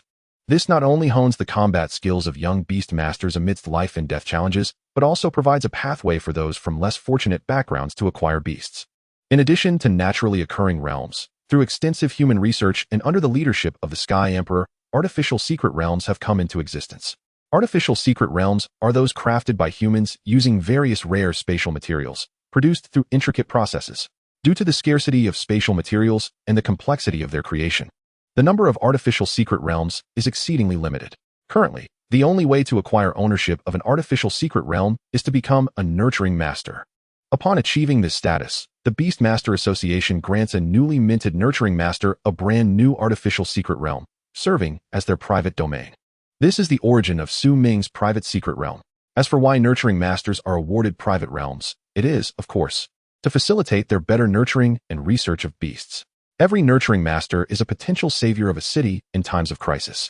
Furthermore, nurturing masters consistently provide high-quality beasts to the outside world. Shouldn't they receive some preferential treatment? It is widely known that nurturing masters are typically elderly, their bodies having aged to this state, yet they persist in their research and nurturing of beasts. Each one could inspire a heartwarming story in the senior community newspaper. This is my private secret realm, which I have transformed into a snow-capped landscape over the course of more than a year. It is perfectly suitable for ice-type beasts. Let me explain the general living areas of each type of beast. Over there is the habitat of the polar rabbits. And deep within lies the cold-hearted tree I have newly planted. No need for you to worry about that. That area is home to the glacier wolves, while this one is inhabited by the ice spirit foxes. Generally speaking, these young beasts do not wander into the territories of other species, so finding them should not pose much difficulty. However, the young ice sparrows are a different matter. They lack a fixed habitat and often rest wherever they happen to tire. To be honest, they can be quite elusive. Yet, their feeding locations are very consistent, residing atop 3 large trees. You simply need to place the bird feed in the boxes within the tree trunks. Su Ming introduced Shen Yi to the distribution of beasts within his private secret realm, highlighting a few points to be mindful of, which were overall quite easy to remember. Brother Su Ming, I have memorized that. Where shall we go next? I will show you around the area, and then we shall return. This will allow the cubs to become familiar with your scent, so they know you will be providing their meals from now on. Su Ming guided Shen Yi through the secret realm, and they engaged in multiple rounds of interaction with the cubs. As he had anticipated, Shunyi's sweet appearance fostered an instant rapport with the young beasts, and none of them rejected her. Well, we have finished our tour. I must now return to my research. You may leave the secret realm for now and prepare lunch for these cubs. I understand. Ming, I will certainly take good care of these younglings. The two parted ways at the entrance of the secret realm to pursue their respective endeavors. Ming first returned to the living area of the Arctic rabbits, intending to observe once more the process by which the icy attributes of the frost spirit rabbit transform into pristine ice. He had already formed some ideas last night, yet many questions arose concurrently, and he aimed to clarify them in these upcoming simulations. At this moment, Ming's heart was wholly consumed by the frost spirit rabbits, as hastening the transformation of icy energy into pristine ice was his primary research objective. The mere energy transformation had consumed 2 years, an excessively lengthy duration in reality, necessitating human intervention to shorten it. Otherwise, it would be a waste of pristine ice and time, thwarting the mass production of star-level beast tamers. Time swiftly passed, and before long, Shunyi had already completed her 7-day internship at the Ming Research Institute. During this period, her feeding tasks had transitioned from clumsiness to proficiency, evolving from initial disarray to effortless grace. She had also studied and grasped most of the straightforward content in the manual Ming had provided her. However, the more profound knowledge still posed a challenge for her. Xiaoya was very pleased with the new assistant at the Ming Research Institute, and after growing familiar with each other, she frequently referred to her as sister, seemingly closer than with her biological brother, Ming. Sister-y, do you think my outfit looks good today? What kind of beast would brother prepare for me? Xiaoya inquired. You look lovely in anything, and brother, being your dear sibling, will undoubtedly prepare a special beast for you. That silly brother is always engrossed in his research. He might have completely forgotten about his dear sister's beast. Xiaoya pouted, sharing her grievances about the workaholic Ming with Shunyi. Sister-y, you have no idea. Ever since you arrived, Ming has become increasingly outrageous. He used to spare some time to accompany me and the young beasts, but now he completely ignores me for 7 whole days.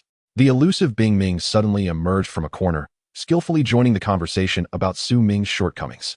Meanwhile, Ming, the subject of their incessant complaints, remained in the research room, diligently drafting a special training method for the transformation of the frost spirit rabbits into pristine ice. No. How does this energy flow route operate? Isn't it getting stuck? Where exactly is the issue? Ming scratched his head with one hand while twirling a pen with the other, nearly pulling out his hair in frustration. There must be something wrong. Should I conduct a few more simulations? This time, I'll focus on the energy flow around the chest area, resolutely abandoning his hair pulling and pen twirling. Ming stood up and paced out of the research room, ready to capture a delightful Arctic rabbit once more. Chapter 23. The research isn't finished yet. And catastrophe looms? As Ming left the research room, he squinted slightly in the sunlight he had not felt for 7 days, contemplating whether to relax his body and mind. However, he quickly dismissed the idea, reminding himself that he was on the verge of successfully completing the draft and needed to maintain his momentum. One must not let enthusiasm wane. He reassured himself that he would rest only after finalizing the transformation draft for the frost spirit rabbits. With renewed determination, he directed his attention to the frolicking Arctic rabbits basking in the sun at the park. Upon seeing him leave the research room, the young Arctic rabbits bounded over, playfully hopping around him as if greeting him. Ah, which lucky little bunny shall serve as my experimental subject? You perhaps. Among all the Arctic rabbits, you are the plumpest. Without hesitation, Ming reached out and grasped the nape of the chubby Arctic rabbit. Whether it was a male rabbit with a lively demeanor or a female rabbit with dreamy eyes, he carried it back to the research room. To him, as long as it did not involve breeding matters, it did not matter whether it was a male or female rabbit. Any Arctic rabbit was fair game for research. Rabbit. As Ming returned to the research room with his captured companion, the other Arctic rabbits scattered, resuming their activities. No rabbit cared about the one that had been taken. They knew Ming would not harm them. My dear little fellow, cooperate with my research, and I shall reward you with high-quality frost grass afterward, all right? Ming cradled the slightly rotund Arctic rabbit in his arms, gently stroking its belly, which elicited a look of bliss from the creature. Rabbit. The Arctic rabbit eagerly nodded in agreement, for who among them could resist the allure of delicious treats? Ming continued his research in the lab while Xiaoya, Shunyi, and Ming conspired behind him, exchanging playful remarks. Everyone within the Ming Research Institute was engrossed in their respective tasks, and a cheerful atmosphere permeated the premises. Guests have arrived in the outer zone. The harmonious ambience was abruptly disrupted by the announcement from a robotic assistant. The 2 women and 1 dragon, caught up in their chatter, paused and headed towards the outer zone together. Guests.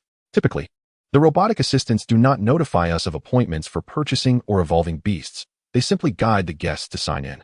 I wonder what the situation is this time. Brother is still buried in his research, so we might as well go and see, Su Xiaoya murmured, explaining to the newly inducted Shen Yi. Shen Yi nodded in response, recognizing her role as Su Ming's nominal nurturing assistant, though in reality, she was more of a caretaker. She felt it necessary to accompany them. Ming, ever the onlooker, thrived on excitement, always drawn to lively situations. As the trio approached the outer zone of the Research Institute and opened the door separating the inner and outer areas, they spotted a middle-aged man dressed in formal attire. Upon hearing the door open, the man's expression turned urgent as he looked their way. But upon realizing it was not Su Ming, his gaze dimmed slightly, his urgency intensifying. "Are you Uncle Zhou? Is there something you need from my brother?" Su Xiaoya inquired, clearly familiar with the middle-aged man. "Xiaoya, something grave has happened. Is your brother in the Research Institute?" Zhou Hong asked, his anxiety palpable as he paced back and forth in the lobby. "Brother has been in the research room all along. What could be so serious?" Zhou Hong's expression eased somewhat upon learning that Su Ming was present in the institute. He was the mayor of Hantian City, a figure who could command the city's top authority and strongest power, which only underscored the gravity of the situation that had compelled him to seek Su Ming. After weighing the pros and cons in his mind, he ultimately decided to reveal the matter to Su Xiaoya in its entirety. "Just stay here. I need to see your brother. Hantian City, or rather, the entire Frost Domain, is on the brink of a significant upheaval. We are about to face an unprecedented beast tide. All elite beast tamers and nurturing masters must prepare, as the snow region has already sounded a secondary state of emergency. Therefore, no matter what research Su Ming is involved in, he must be summoned immediately. Hantian City, and indeed the entire Frost Domain, requires his assistance." Zhou Hong recounted the entire sequence of events in one breath, leaving Su Xiaoya and Shen Yi in a state of stunned disbelief, as if their CPUs were on the verge of overheating. Meanwhile, the floating ice Ming observed the spectacle with palpable excitement, its 4 dragon claws subtly shifting, as if it relished the impending chaos. The prospect of a massive beast tide suggested an opportunity for unrestrained combat. Recalling the last encounter with those ruffians, who had cried out for mercy under my onslaught, a spark of joy flickered within me. After a moment of dazed silence, Su Xiaoya and Shen Yi grasped the gravity of the situation and swiftly seized Ice Ming's tail, both rushing towards Su Ming's research laboratory. Brother, we're in grave danger. Hantian City is doomed. Su Ming, we're in dire straits. The cold domain is about to perish." Su Xiaoya and Ice Ming, one genuinely terrified and the other trembling with excitement, simultaneously shouted their proclamations of doom, causing Zhou Hong, still in the hall, to darken with concern. "What do you mean? Doomed? The beast tide hasn't even arrived yet. Where's the doom?" Inside the laboratory, having just completed a round of simulations and preparing to refine the proposal for the extreme cold spirit rabbit's transformation, Su Ming was suddenly startled by the commotion outside. It sounded as if there were cries of calamity concerning Hantian City and the cold domain. What in the world is happening? With all this wailing about doom, I should go see for myself. With a puzzled expression, Su Ming opened the laboratory door, only to be greeted by the anxious face of his sister and the exhilarated countenance of Ice Ming, alongside Shen Yi, who stood awkwardly in the middle, unsure whether to join or retreat. "Enough. I understand that you're both anxious and excited, but I need to know what has transpired first." Just as Su Xiaoya and Ice Ming were about to speak, Su Ming swiftly covered their mouths, knowing that if he didn't intervene, he would be inundated with a torrent of superfluous chatter. "Now, clearly and concisely tell me what has happened." Maintaining his composure, Su Ming removed his hand from their mouths and awaited their response. "Brother, it's like this. The entire cold domain is about to face a massive beast tide. Uncle Zhou is waiting for you in the hall. He says he needs your assistance. Furthermore, Snow City has activated a level 2 combat readiness alert, and the situation is extremely dire. Ice Ming will protect you and the Research Institute at all times, leading the charge against the beast tide." After hearing the duo's words, Su Ming comprehended the severity of the situation. A crack appeared in his previously calm demeanor as he swiftly redirected his gaze to Zhou Hong in the hall. "Xiaoya, you and Shen Yi stay here. Do not move. Mingwei Research Institute is undoubtedly safer than anywhere else. Ice Ming, you stay behind as well. Your task is to protect them and the Institute, and also summon Xiao Bai and the Great Hungry Wolf from the Secret Realm." Su Ming efficiently assigned the responsibilities and hurried towards the hall in the outer layer of the Research Institute. "Uncle Zhou, is the situation really that grave? What about my teachers?"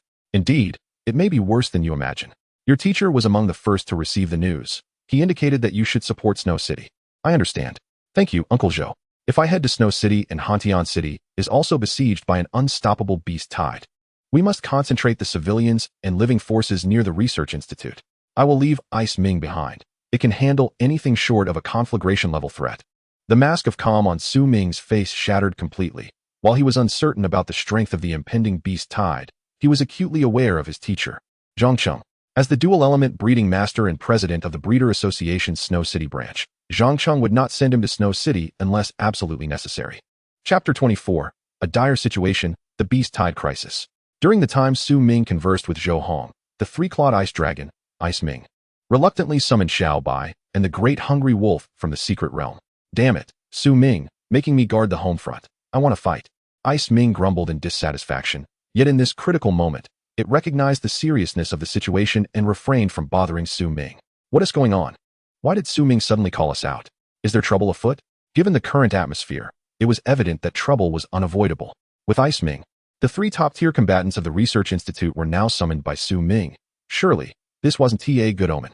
Xiao Bai and the great hungry wolf whispered among themselves, speculating about what might be unfolding outside. Knowing the truth, Ice Ming, still immersed in its sorrow over not being taken into battle, had no desire to engage with the other two beasts. Xiao Bai, great hungry wolf, you've arrived. The situation outside is dire. Su Xiaoya exclaimed upon seeing the two beasts emerge from the secret realm, quickly informing them of the critical circumstances. An unprecedented, massive beast tide. Snow City has activated a level 2 combat readiness alert. Xiao Bai and the great hungry wolf, realizing the gravity of the situation, were immediately taken aback. As Starfire-level spirit beasts, their intellect far exceeded that of ordinary spirit beasts, and they were well aware of many happenings within the cold domain. The immense beast tide and the level 2 alert from Snow City were no trifles. After sharing a glance, Xiao Bai and the great hungry wolf turned their attention to Su Ming, who was conversing with Zhou Hong in the hall. You need to set off promptly. If you're not taking that dragon, it might be a bit slow to reach Snow City now. Zhou Hong patted Su Ming on the shoulder, expressing his concern. No problem. If Ice Ming stays to guard, I can ride the ice crystal feathered bird to Snow City, and I won't be any slower than Ice Ming. Su Ming explained to Zhou Hong, while turning to see Xiao Bai and the great hungry wolf just emerging from the secret realm. Xiao Bai, could you make another trip to find the fastest ice crystal feathered bird, and while you're at it, bring along that special three-tailed white fox? Understood, Su Ming. I'll be back shortly. Having just exited the secret realm, Xiao Bai promptly accepted Su Ming's task and hopped back into the secret realm to find the two special spirit beasts. That's good. The rest is up to you. I need to return to the political affairs building to oversee the situation. The circumstances in Snow City are even more dire. But since Hantian City is right behind Snow City, we must also be prepared. That is indeed the case. Uncle Zhou, you may go ahead. I will set off after I handle the essential matters within the Research Institute. Su Ming and Zhou Hong concluded their discussion and began to act independently. In this critical moment, time was a luxury they could not afford to waste. According to the information relayed by his teacher, the first wave of the beast tide would breach the cold domain's borders in half a day. The beast masters stationed here, leading an elite special operations team, had departed an hour ago to execute a decapitation mission. If this plan goes smoothly, it would be ideal. However, if they are delayed, it would spell disaster for the cold domain. Su Ming pondered over the information Zhou Hong had relayed, his frown deepening with each thought. Logically, the best way to confront an impending beast tide would be to hold a defensive line, utilizing the protective formation of the cold domain's borders to engage the beast tide in a stalemate. With the protective formation in place, the speed of the beast tide's assault could be significantly mitigated, providing a favorable position for humanity to fight back. Additionally, they could rely on the formation to hold their ground while awaiting reinforcements from other regions. There was no need for the beast masters to spearhead such a perilous operation with an elite team. If Su Ming could think of this, surely the beast master overseeing the cold domain could as well. Yet, despite this understanding, the guardian beast master chose to proceed with such a course of action. There exists but a singular possibility. After extensive discussions among the beast masters and the foremost beast tamers and breeders of the frigid domain, it has been collectively determined that the impending beast tide will surge forth with relentless vigor, breaching the protective barrier of the cold realm. This is an exceedingly terrifying prospect. To successfully breach the guardian array in one fell swoop, it would necessitate the coordinated assault of at least 3 conflagration-level beasts. This implies that, following the deliberations of these elite figures of the cold realm, the ferocity of the forthcoming beast tide is at least comparable to that of an invasion by 3 conflagration-level beasts. My heavens! What has the Cold Realm done to deserve such a colossal onslaught of beasts? Could it be that some reckless individual has pilfered the progeny of another sovereign race? Otherwise, how could such a widespread offensive arise? The more Su Ming pondered, the more alarmed he became. The more he analyzed, the greater his trepidation. He finally comprehended why his mentor had dispatched him to Snow City for support. If they did not concentrate the high-end combat power of the entire region, the entirety of the Cold Realm could be swept away in one fell swoop. As he ruminated while waiting, Xiao Bai eventually arrived, riding a massive ice-blue giant bird, accompanied by a white fox with 3 tails, at the entrance of the secret realm. Su Ming, I've brought them all out. If you're in a hurry, we can set off right now. Let us depart at once. Big Wolf, you should join us as well. The back of the ice crystal feather bird is spacious enough to accommodate all of us and our beasts. Bing Ming, you must guard the house well. The safety of the research institute is entrusted to you. If you encounter an overwhelmingly powerful foe, do not let pride lead to unnecessary suffering. Retreat if you must. Of course, remember to take Xiao Yu and Yi with you while fleeing, and save as many of the younglings in the secret realm as possible. If you cannot save them all, at least bring along the special individuals. Do you understand? Su Ming spoke earnestly to Bing Ming, his expression grave, carrying an air of entrustment. I understand, Su Ming. Who amongst us is foolish enough not to know when to flee? Bing Ming replied, sensing Su Ming's earnestness, and promptly flicked its dragon tail, patting its own back, indicating that it would take on the responsibility. Among all the beasts I have bred, your strength is unparalleled. Though you can be a bit mischievous at times, I am counting on you this time. Su Ming's expression softened as he reached out to stroke Bing Ming's dragon horn, then leapt onto the back of the ice crystal feather bird.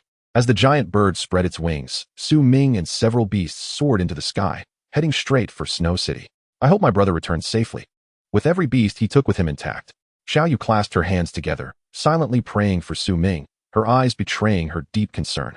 I believe Brother Ming will be fine. He is the youngest breeder master, destined for protection by fate, and will return safely. Shun Yi gently caressed Xiao Yu's back, soothing her anxious spirit while also offering a prayer for Su Ming. After 7 days of internship, Shun Yi had grown quite fond of the atmosphere at Mingwei Research Institute. As both the owner and breeder master, Su Ming imparted a wealth of invaluable breeding knowledge to her. Xiao Yu and the various adorable beasts treated her well, especially the dragon Bing Ming, whom Su Ming affectionately called the mischievous dragon. In her initial days, while still unaccustomed to preparing food for the younglings, Bing Ming would hover nearby, pointing out her mistakes and patiently instructing her on how to proceed.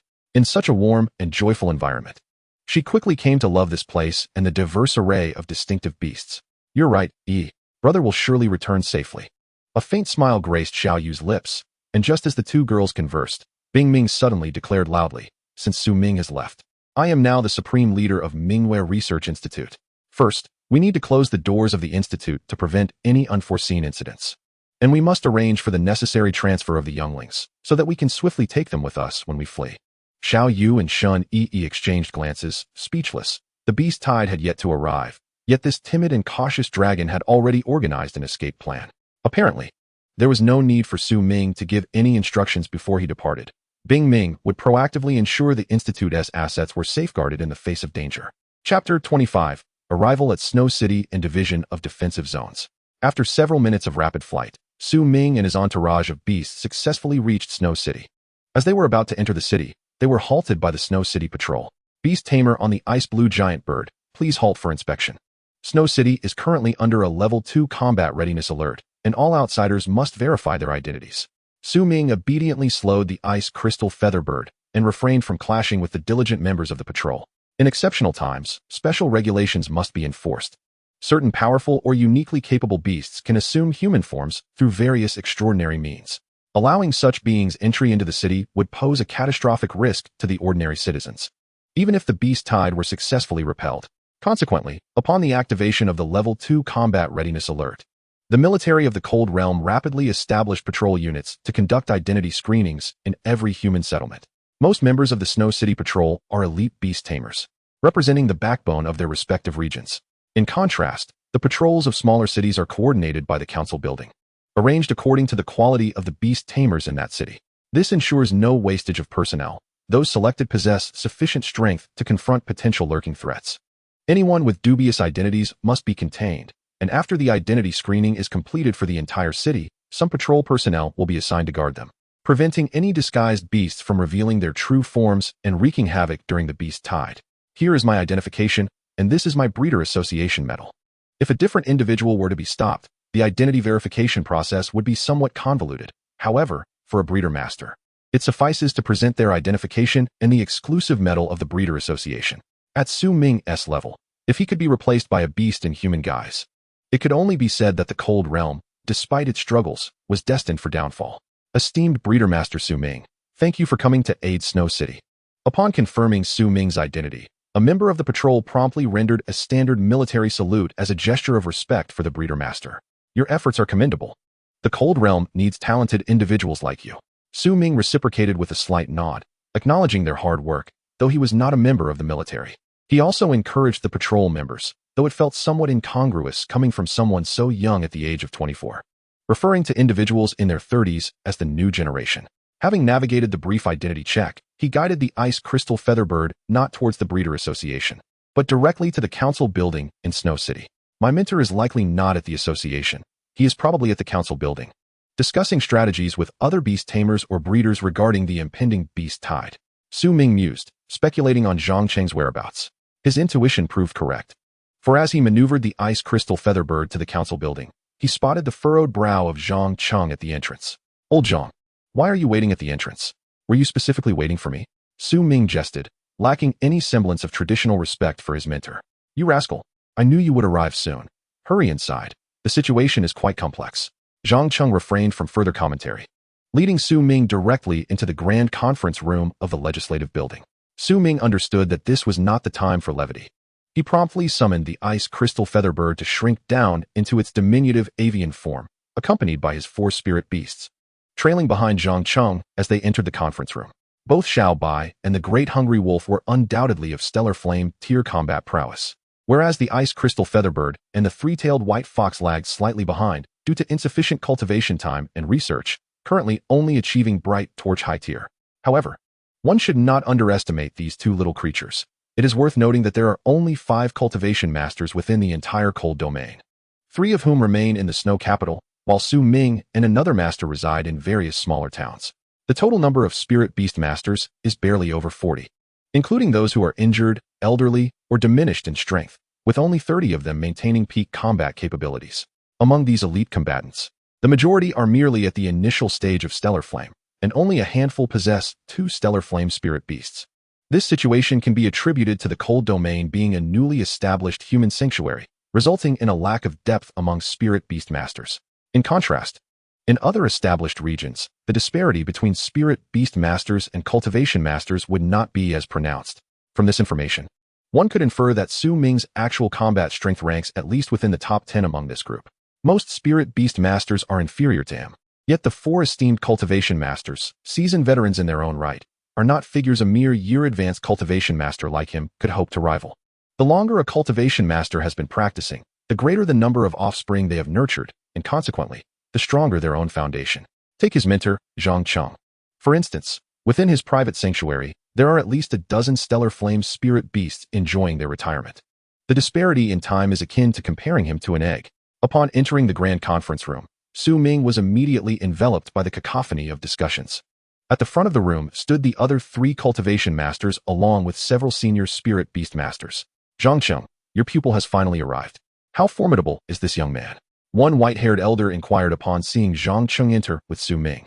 This is Su Ming, the deputy mayor of the snow capital, second only to that esteemed spirit beast master in the cold domain, possessing 4 stellar flame spirit beasts. You may call him Grandpa Li, as he is over 120 years old, a full century your senior.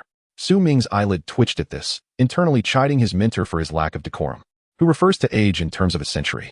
Greetings, Grandpa Li, I am Su Ming. I have brought along 2 stellar flame spirit beasts and 2 bright torch spirit beasts. Su Ming dared not mirror his mentor's irreverence, as he had yet to gauge Grandpa Li's personality. Making ill-timed jokes could easily lead to misunderstandings. Commendable strength. In just a year, you have cultivated 2 stellar flame spirit beasts. Your future is indeed promising. Li Gang smiled, patting Su Ming on the shoulder in a gesture of encouragement, evoking a sense of déjà vu. Now that most are present, let us delineate our respective defensive zones.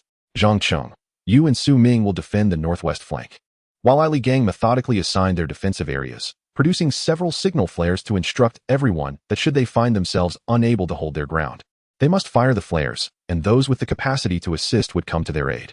Naturally, the signal flares would end up in Zhang Cheng's hands, as he remained the primary force in this confrontation against the Beast Tide. Once the defensive zones were established, Li Gang began to relay the latest intelligence regarding the impending Beast Tide. According to the information relayed by Yubang, their assassination operation has utterly collapsed. The root cause of this Beast Tide is 4 Inferno tier overlords, so prepare yourselves, a fierce battle lies ahead. The moment Li Gang uttered his first words, Su Ming struggled to contain his composure. What on earth do you mean by 4 Inferno tier beasts? What calamity has befallen the cold domain to attract the assault of 4 overlords? And this Yubang, could it be that esteemed spirit beastmaster's name? Perhaps we should consider renaming it, for its connotations seem rather ill-fated. Surely, the rapid failure of the assassination operation must stem from the unfortunate name. Let us henceforth refer to it as collapsed. Su Ming internally ranted, overwhelmed by the absurdity of this Beast Tide.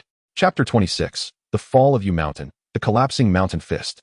Clearly, Su Ming was not the only one inclined to voice his frustrations. Even his mentor, Zhang Cheng, displayed a twitch at the corner of his mouth. Yet he ultimately refrained from speaking, quietly listening to Li Gang as he continued detailing the intelligence surrounding the Beast Tide.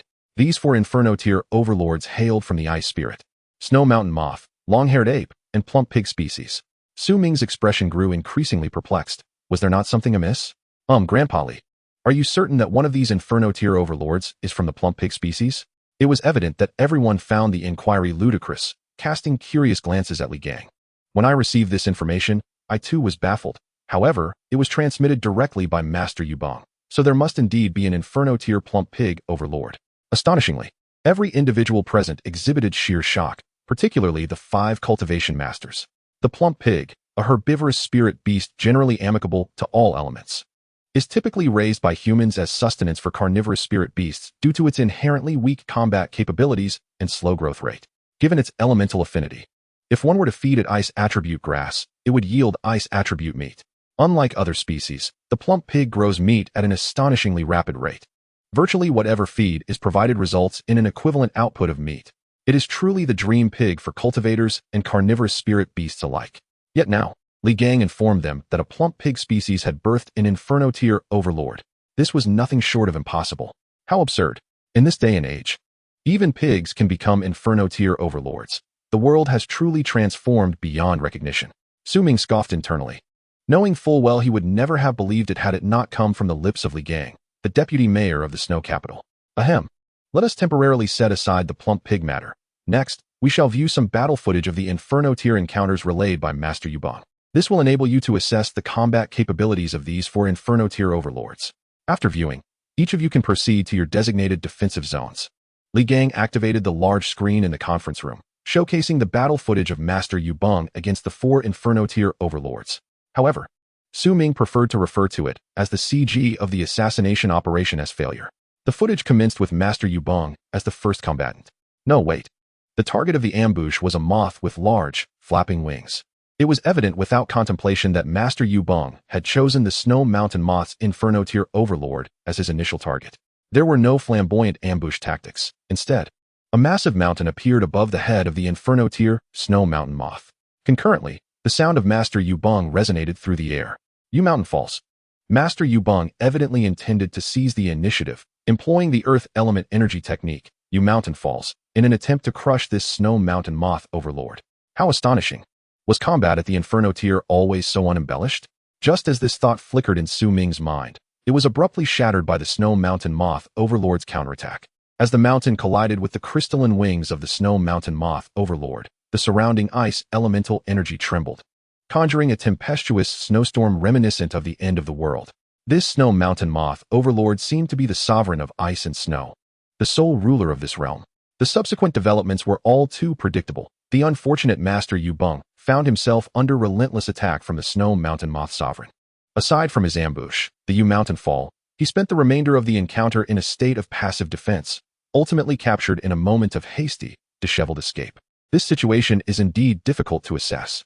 If one were to argue that Master Yubang is weak, it must be noted that he managed to lead his special operations team to safety amidst the onslaught of the sovereign commanding thousands of Snow Mountain Moths.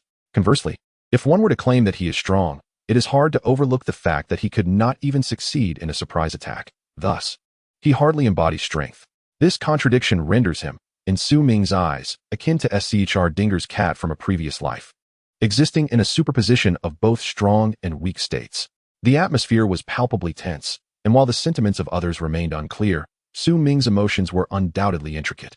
The scene soon transitioned to Master Yu Beng's second ambush against another sovereign of the blazing level. This time, his target was a massive gorilla, its fur a striking white, unmistakably indicating that it belonged to the long-haired ape species. Rather than employing the previous tactic of Yu Mountain Fall, Master Yu Beng opted for an entirely new offensive skill. A soft, earthy glow emanated from his left hand, as a formidable surge of earth element energy coalesced there. He swiftly approached the long-haired ape sovereign, and then the sound of his voice resonated through the air, crushing Mountain Fist. With a single, forceful punch, capable of shattering mountains, he struck. Just as the blow was about to connect, the sovereign contemptuously smiled, slightly bent its legs, and leapt away with remarkable agility. This powerful punch landed squarely where the long-haired ape had just been, leaving behind a gaping crater. Su Ming slapped his forehead in exasperation, already envisioning the ensuing events without even needing to think. What a splendid performance. I doubt Master Yu Beng could land a blow on any of the other three sovereigns, aside from the corpulent pig species. Feeling a wave of frustration, he realized that Master Yu Beng had an alarming tendency to specialize excessively. The next scene unfolded as expected, plunging into the exhilaration of frantic escape. Although Master Yu Beng's offensive capabilities were lacking, his defensive skills were indeed commendable.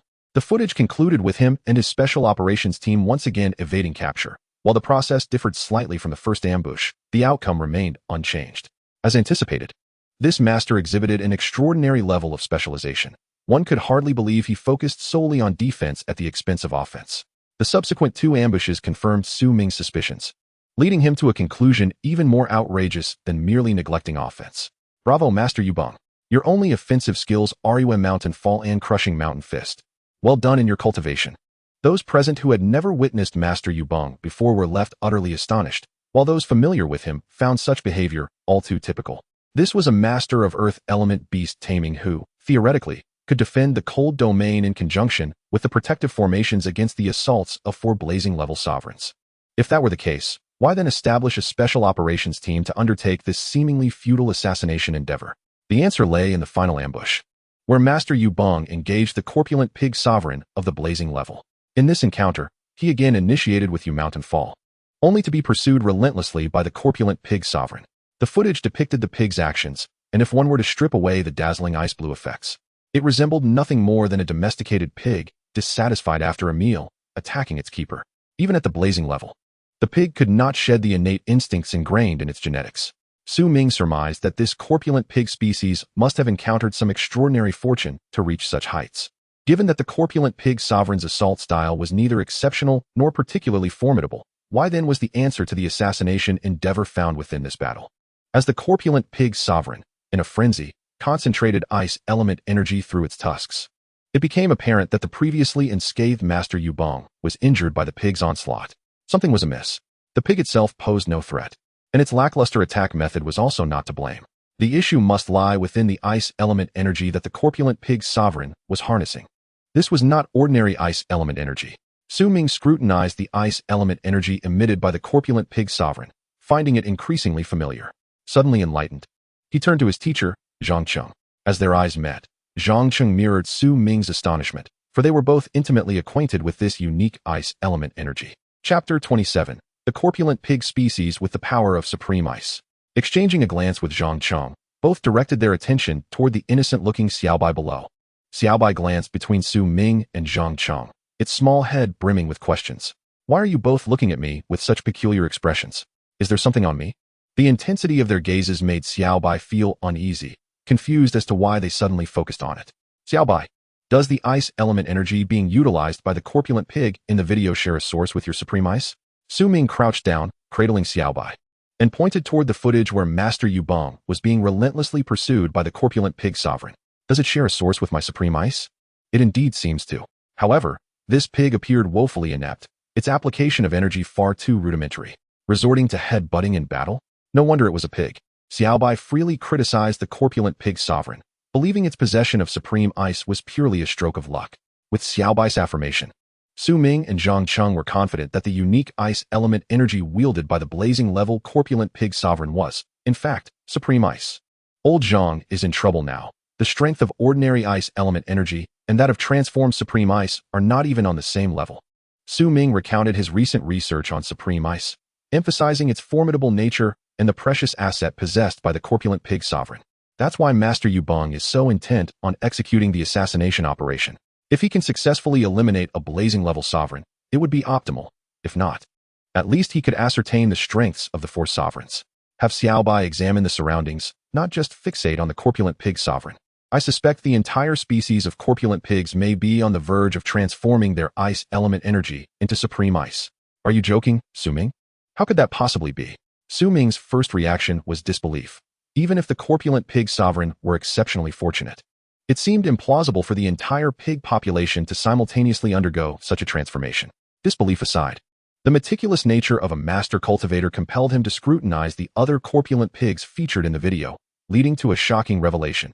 Astonishingly, every single corpulent pig that appeared in the footage exhibited the potential to transform their ice element energy into supreme ice. Su Ming was astounded by his own discovery and hastily shook the small white creature in his hands, urging it to observe the other plump pigs to see if they shared the same source of power. The small white creature, slightly dizzy from the shaking, was about to scold its boundary-less master when it heard his question and cast a suspicious glance at the video playing before them. Are you jesting, Su Ming?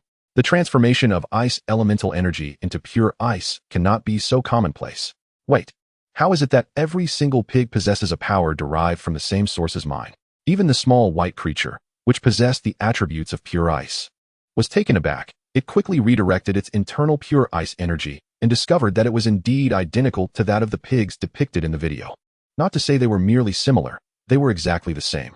The quiet whispers between the master and disciple did not disturb the others, but the small white creature's abrupt release of pure ice immediately drew the attention of everyone present. While the beast masters might not discern the underlying intricacies, the seasoned breeders, who had long interacted with various ice-type beasts, certainly could, with their wealth of breeding experience.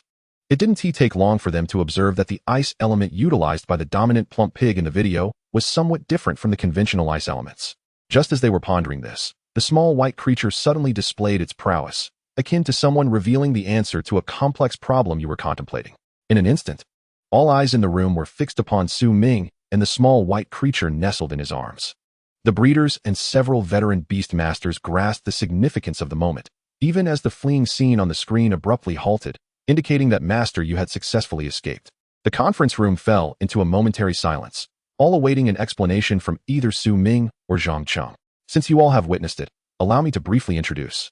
The current race of the small white creature is the pure ice-breaking spirit rabbit. Its original ice elemental energy has entirely transformed into pure ice. As you just observed, it is unsurprising that the entire race of plump pigs in the footage possesses the ability to transmute ordinary ice elemental energy into pure ice. This revelation astonished not only the master and disciple, but everyone present as well, especially the three breeders, who could hardly fathom that the plump pigs possessed such an extraordinary ability, enabling every member of their race to transmute their internal ice elemental energy into pure ice. If obtaining pure ice for beasts were that effortless, what had they been doing with their years of breeding? Not only were the three of them baffled, but even Su Ming himself was at a loss. How could this possibly be? Everyone, let us remain calm. The primary concern now is not the plump pigs, but how to weather this wave of beasts. Su Ming, could you have this beast demonstrate the power of pure ice? Let us observe what distinguishes this advanced special energy from ordinary ice elemental energy, suggested Li Gang, equally astonished by the plump pig's serendipitous fortune. Yet clearly, now was not the time for such musings. Surviving this wave of beasts was paramount. Absolutely, Grandpa Li. Small White, showcase your abilities. Su Ming instructed. But do temper your strength, lest you bring down the legislative building. Very well, I shall forego skills and simply conjure a few ice spikes. Nodding at the little rabbit, the small white creature instantly summoned hundreds of ice spikes. These spikes differed slightly from those typically formed by ordinary ice-type beasts. After observation and testing by the experts present, it was concluded that pure ice was significantly superior to ordinary ice elements. How significant was this superiority? To offer an perhaps inappropriate analogy, it was akin to the disparity between a serpentine dragon and a true dragon, capable of engaging in combat at lower levels. It was akin to being invincible among peers. And the small white creature, possessing pure ice, was equally invincible at its level. This was indeed troublesome. Once the wave of beasts approached, any area exhibiting the plump pig race would be the first to sound the alarm. Li Gang could only arrange things accordingly, as they had no idea from which direction the plump pigs would attack. After such an interlude, it would be impossible to claim that the atmosphere was not weighed down with concern, yet the masters of the cold domain did not falter. Following Li Gang's earlier divisions, they proceeded to their corresponding areas. Old Zhang, if we truly encounter the plump pig race, do you feel confident in handling it? Heh, you young rascal overestimate this old man, don't you? Have you not visited my private sanctuary? Do you see any beings there capable of obtaining advanced attributes? Zhang Qing scoffed, clearly lacking confidence in dealing with the transformed plump pigs. Well, aren't you just a bit lacking then? I see you are eager to receive a lesson from your master. Chapter 28. The battle begins. The combined spirit of Azure Waves. The master and disciple arrived at their designated area, located in the northwest corner of the cold domain. Outside, snowflakes danced in the air, and amidst the desolate snow-capped mountains lay a human sanctuary, aglow with the warmth of countless homes. This stark contrast was separated only by a thin protective array, shielding the inside from the raging blizzards and preserving every fragment of happiness within. Since the Emperor of Flames established the first human sanctuary, human territories had rapidly expanded like mushrooms after rain, leading to an increase in the number of beast masters and a richer understanding of various attributes. To safeguard the hard-won sanctuaries, the protective array was born. Through the modifications of several beast masters and the infusion of vast resources, the human protective array had grown increasingly powerful, evolving into its current form. It had become nearly impossible to further strengthen the protective array after several iterations. It had approached perfection. To forcibly elevate it to another level would require an even greater accumulation of resources that would be better allocated to breeders for the cultivation of beasts. The resources needed to upgrade the protective array could instead yield 10 blazing-level beasts. And if entrusted to adept breeders, with some time and effort, they could cultivate an even greater number of blazing-level beasts with enhanced quality. A simple comparison made it clear that upgrading the protective array was evidently not a wise investment. This is Breeder Zhang Cheng reporting. There is currently no beast tide invasion in the northwest of the cold domain. No beast tide invasion in the northern cold domain. Northeast is secure. No beast tide invasion. The radio communication in Su Ming's ear relayed updates from various regions, confirming that all 5 designated areas were secure and had yet to face an invasion from the beast tide. It seems we must wait a while longer.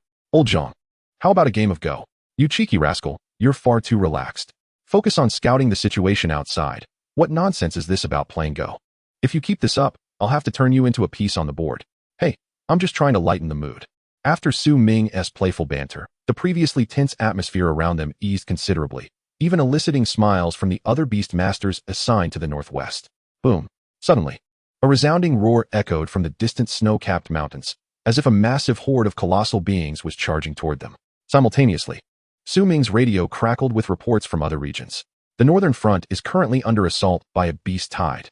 The primary attacking race is the long-haired ape. A small number of plump pigs have also been spotted. The northeast border is facing an invasion, with the invading race identified as ice elves. Signs of ice giants have also been detected, situation unclear, requesting immediate support. The eastern border is under invasion by mountain moths and a large mixed group of beasts. Listening to the information relayed through the radio, Su Ming's expression grew increasingly solemn. He had not anticipated that ice giants would also participate in this wave of beasts. Old Zhang, did I hear you correctly? Did we not sign a peace treaty with the ice giants? Who should I ask if not you?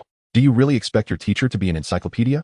At this moment, Zhang Cheng furrowed his brow as the looming presence of the ice giants made this beast tide all the more precarious. I speculate that it is unlikely the ice giants would breach the treaty. Rather, it appears another faction of ice giants has come to stir up trouble. However, nothing is absolute. Should the ice giants indeed disregard the peace accord, the frost domain may very well be lost. Zhang Cheng ultimately voiced his suspicions. While the other 4 regions had already engaged with the beast tide, yet their area was still filled with the deafening rumble. Su Ming's mind lingered on the ice giants, finding merit in his teacher Zhang Cheng's conjecture. After all, the humans had only established a peace treaty with the largest faction of ice giants. The smaller clans indeed posed a potential threat in the beast tide assault. From his understanding, the largest faction housed 5 conflagration-level ice giants. If they were to intervene, the outcome would be dire. What is happening? Has a minute already passed? Why do we still only hear sounds without sight of the beasts? Su Ming pondered over the ice giants until he suddenly realized that the other 4 delineated regions had already faced the beast tide's assault. Why was it that only their area was devoid of beasts, merely resonating with noise? Even if their beast tide was delayed, surely not a single shadow would remain absent? I must admit, I find this rather peculiar as well. Logically, given the duration of this rumbling, even the slowest of beasts should have arrived by now. The teacher and student shared their bewilderment, simultaneously contemplating whether the beasts attacking their region had lost their way. Yet, as soon as this thought surfaced, they swiftly extinguished it. What kind of foolish beast would be so inept? Beasts of the Starfire level and beyond would exhibit heightened intelligence. Surely even a pig would not commit such an absurd blunder. Following the thunderous sound of the colossal footsteps, a distinct grunt of a pig echoed from afar. Upon hearing that unmistakable sound, Su Ming and Zhang Cheng exchanged glances, contemplating how unfortunate their luck might be. Watch your tongue, you crow. Why are you looking at me with such eyes? Zhang Cheng chastised silently. Let us not deceive ourselves. Prepare to face the rotund pig adorned with pure ice. He cursed under his breath, casting a sidelong glance at Su Ming, as if attributing the blame entirely to him. Old Zhang, you are truly unreasonable. You toss such a monumental burden onto me. Does your conscience not ache? Xiaobai, prepare to confront the great hungry wolf. Ice Crystal Featherbird and the three-tailed white fox, seek out opponents weaker than yourselves. You are invincible at the bright torch level. The four beasts scattered, each readying themselves for battle, while Su Ming quickly retreated, finding a suitable vantage point atop a snow-capped mountain to assume the role of an observant spectator. It was absurd. He was no beast master. Even the slightest ripple from the battle could spell his doom. He preferred to keep a safe distance, wishing he could retreat a few hundred meters more, if not for the fear of losing sight of the battlefield. Wait, are you not planning to contract a beast? Old Zhang, do you even understand? I have my own methods. I will not easily contract until I encounter a suitable beast. Honestly, I'm amazed at you. Just ensure you stay safe in the back and don't get killed by the aftermath of the battle. By the way, take this signal flare and shoot it into the sky to alert them that the fat pig is in our vicinity. I must merge with the Bai-Bo beast for combat. You'll have to take on the reporting duties. After finishing his instructions, Zhang Cheng summoned a brilliant blue beast from his beast space, revealing his prized Bai-Bo beast. The Bai-Bo beast, a water-type creature residing in the ocean, initially manifested as a naturally occurring water sprite. Through Zhang Cheng's relentless efforts in nurturing it, it had evolved into its current form, achieving a high Starfire level. Once it completed its next stage of evolution, it would seamlessly ascend to the conflagration level, allowing Zhang Cheng to attain mastery as a water-type breeder. Indeed, Zhang Cheng was a dual-element breeder of water and ice, delving into the frost domain to explore the potential for the Bai-Bo beast's next evolution. His theory was to imbue the Bai-Bo beast with ice attributes. Might the fusion of water and ice yield a novel evolutionary path? Before long, the Bai-Bo beast gradually melded into Zhang Cheng's being, his skin transforming to a cerulean hue as they achieved a temporary fusion. An overwhelming aura emanated from Zhang Cheng as the Bai-Bo beast's strength surged, nearing the threshold of the conflagration level. This was the advantage of fusion, allowing the attributes of the beast master and the beast to coalesce. With sufficient synergy, they could ignite extraordinary sparks of power. Chapter 29, Confronting the Beast Tide. The four beasts shine brightly. Upon completing the fusion, Zhang Cheng soared into the sky, leaving behind a trail resembling a wave of water, charging directly towards the horde of plump pigs. You old rascal, you're off to enjoy the battle, leaving all the work to me? Su Ming muttered a mild complaint before hastily launching a signal flare into the air. Complaints aside, the task must be executed. This was no laughing matter. I am Su Ming. The Northwest region is under siege by the plump pig faction, and the situation is dire. Immediate assistance is requested. After firing the signal flare, Su Ming utilized a radio intercom to relay information to other regions. His words were far from exaggerated, despite the current attackers being beasts below the Starfire level. Who could guarantee that the plump pig overlord wasn't lurking in some nearby corner, ready to ambush? That creature was capable of breaching the defenses of Master Yubong, and if it were him and Zhang Cheng, they would likely be down before even landing the first blow. Do not underestimate Master Yubong. Even the least skilled master is still a master. Moreover, while Yubong may not excel in offense, his defensive prowess ranks among the best of all masters. If even he could sustain injury from the plump pig overlord, one can only imagine the sheer absurdity of the combination of conflagration level and superior attributes.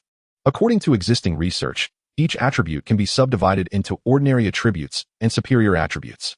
The ice attribute is classified as an ordinary attribute, while the true ice attribute represents its superior counterpart, with others like profound ice and abyss ice also existing.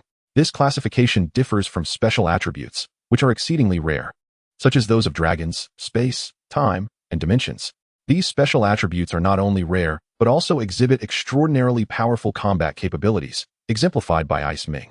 Both superior and special attributes are subjects worthy of study only by breeding masters. Ordinary breeders attempting to engage with such matters would undoubtedly lose their sanity. Zhang Cheng surged forward like a water bullet into the fray. Upon his arrival, 3 Starfire-level plump pigs appeared before him. What did I say?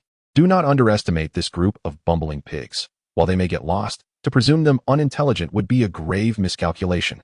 Merging with the Baibo beast, Zhang Cheng faced 3 foes, as the water currents clashed with the true ice fangs, creating a dazzling spectacle of water droplets crystallizing into fine shards of ice. In the ensuing battle, after several rounds, Zhang Cheng and the Baibo beast found themselves at a disadvantage, yet he remained unperturbed, resolutely summoning additional beasts to unleash a decisive blow against this horde of plump pigs. Is that all you can do? Silly pigs, prepare for a surprise, Zhang Cheng bellowed. As 3 Starfire-level beasts materialized beside him, 2 water types and 1 ice type. The tides of battle shifted dramatically as the rotund swine, notorious for their headlong charges, found themselves thoroughly subdued by Zhang Cheng. Had they possessed a modicum of skill in harnessing their energy, they might have employed their superior attribute, the pristine ice, to engage Zhang Cheng in a contest. As a master nurturer, Zhang Cheng is also a beast master, capable of contracting 4 beasts within his own beast space.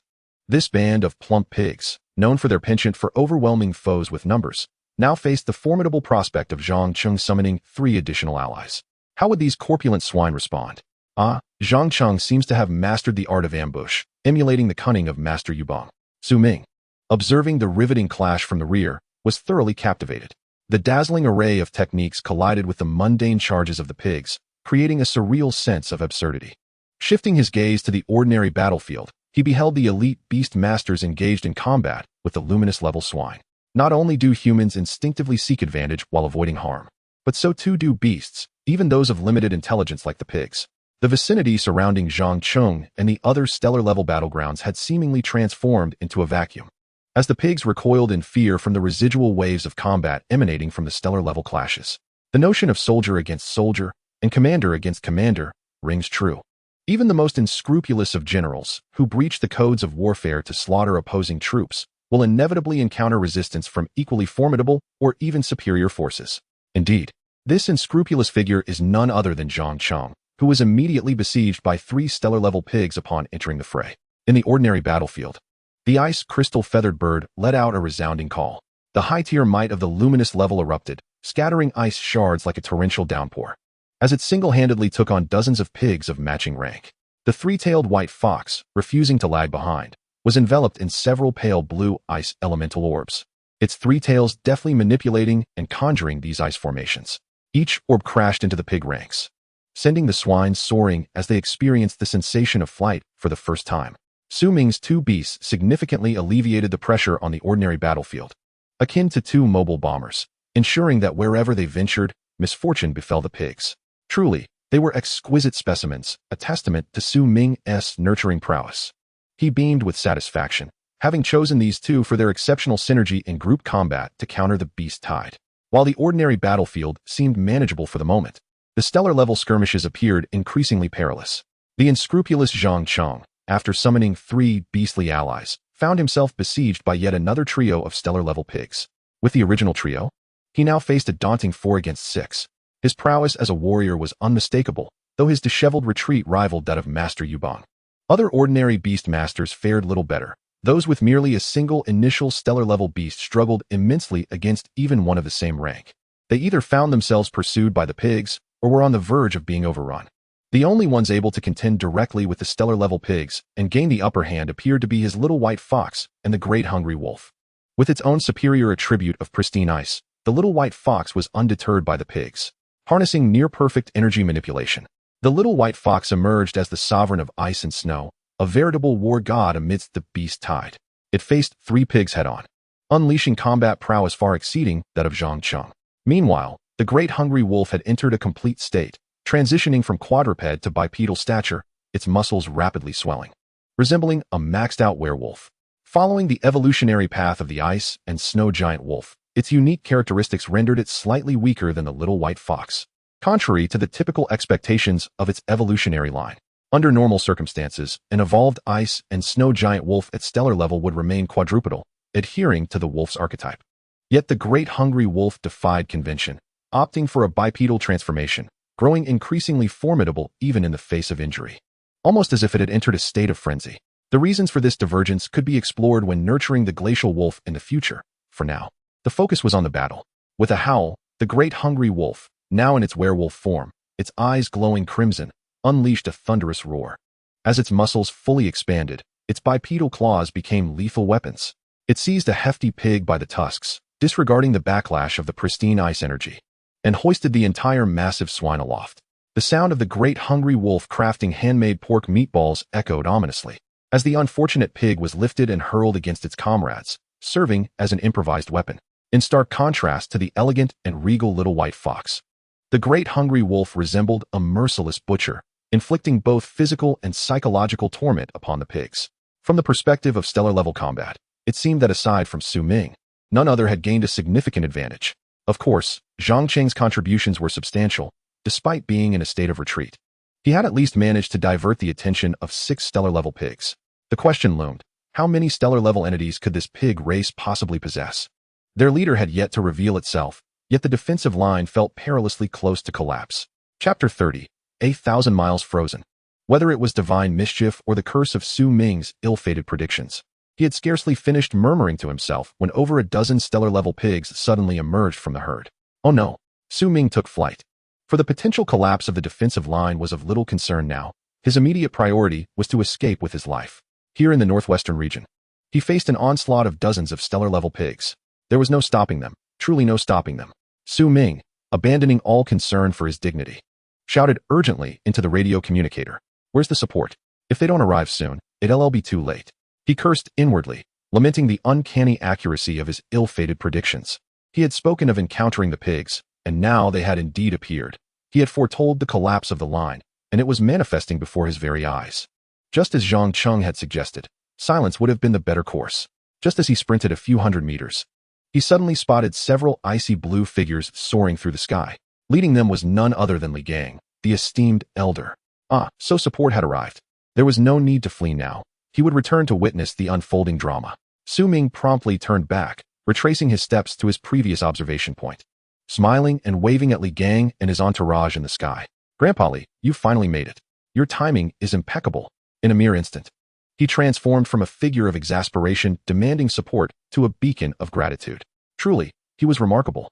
The situation in other sectors remained stable, but here, in this unique scenario, he had not anticipated the sheer number of stellar-level pigs within this breed. Li Gang, accompanied by a cadre of beast masters come to provide support, rushed to the battlefield to confront the newly emerged dozen stellar-level pigs.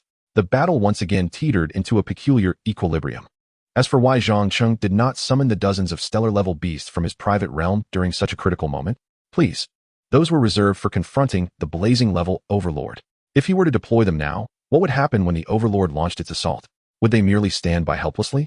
The energy within the beasts was finite in the short term. Every bit utilized diminished the reserve. The stellar-level beasts within the private realms of the 4 nurturing masters would remain dormant until the blazing-level overlord made its entrance. And why 4 nurturing masters, you ask? Certainly, it is due to Ming, the newly appointed master breeder, that there exists no starflare-level essence within the private realm. There are merely 3 creatures in total, 1 for home defense, while the other 2 engage in battle. He simply lacks any surplus starflare-level beasts. Ironically, the 4 blazing apex overlords correspond precisely to the 4 master breeders, suggesting that the defense of the cold domain may indeed hold promise. As the battlefield intensifies, the great hungry wolf and little white coordinate seamlessly. One dashes into the midst of the plump pigs to lure them away, while the other gathers strength, poised to unleash the cataclysmic skill, Frozen World. According to the classification of skill levels, the vast majority of starflare-level beasts are incapable of mastering cataclysm-level skills. Only those who ascend to the blazing level may glean such knowledge from their bloodlines or through alternative means. So, how is it that Little White, despite being at the starflare level, commands a cataclysm-level skill? This is attributable to its flawless quality.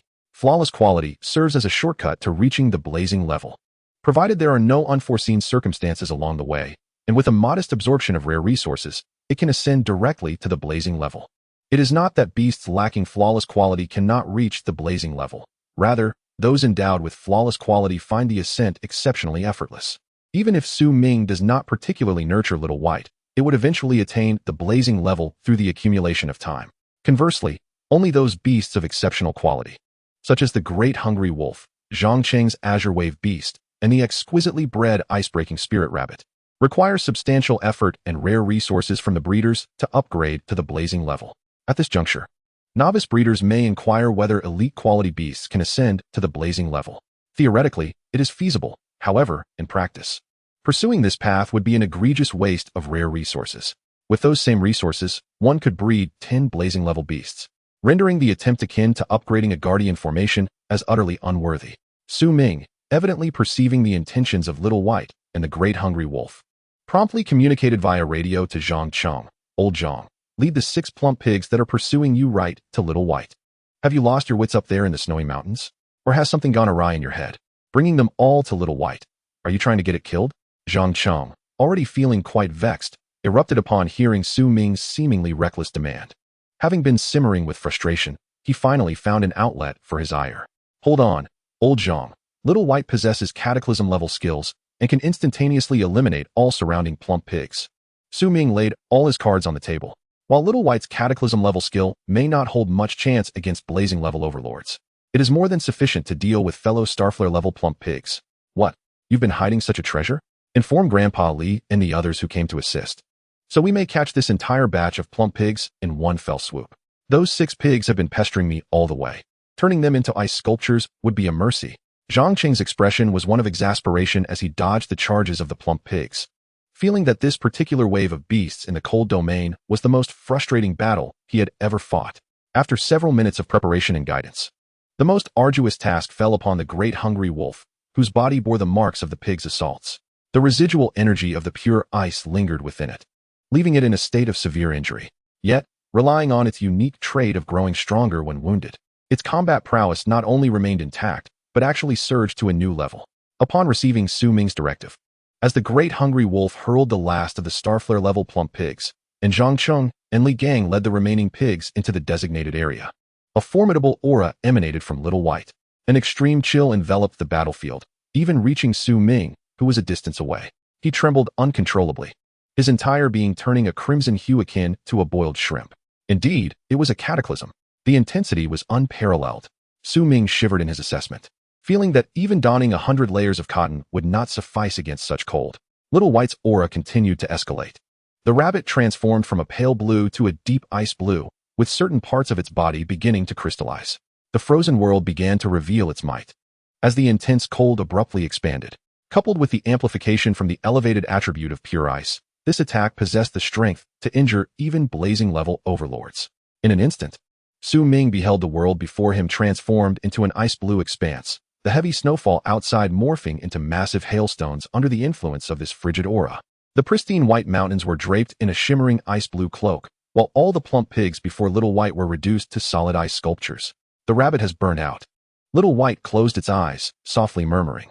After releasing the cataclysm-level skill Frozen World, having expended all its energy, Little White plummeted from the sky, caught by the Great Hungry Wolf, which, despite its injuries, sprinted forth with remarkable speed. Chapter 31. Those elderly folks, am I not familiar with them? With the execution of Frozen World, the majority of the beast tide in this area was transformed into exquisite ice sculptures. This exemplifies the absolute destructive power of cataclysm-level skills. Little White, possessing only Starflare-level strength, found the execution of Frozen World exceedingly taxing, leading to its immediate loss of consciousness as all its pure ice energy was depleted. The Great Hungry Wolf, cradling the unconscious Little White, swiftly returned it to Su Ming's side. Its body was riddled with wounds of varying sizes. Merely gazing upon it was enough to elicit a sense of apprehension. However, its expression betrayed no hint of pain. It remained steadfast and reliable. Thank you for your hard work, Great Hungry Wolf. You should rest as well. You have given as much in this beast tide as Little White has. Su Ming gently accepted Little White, reaching up on tiptoe just to touch the Great Hungry Wolf's shoulder.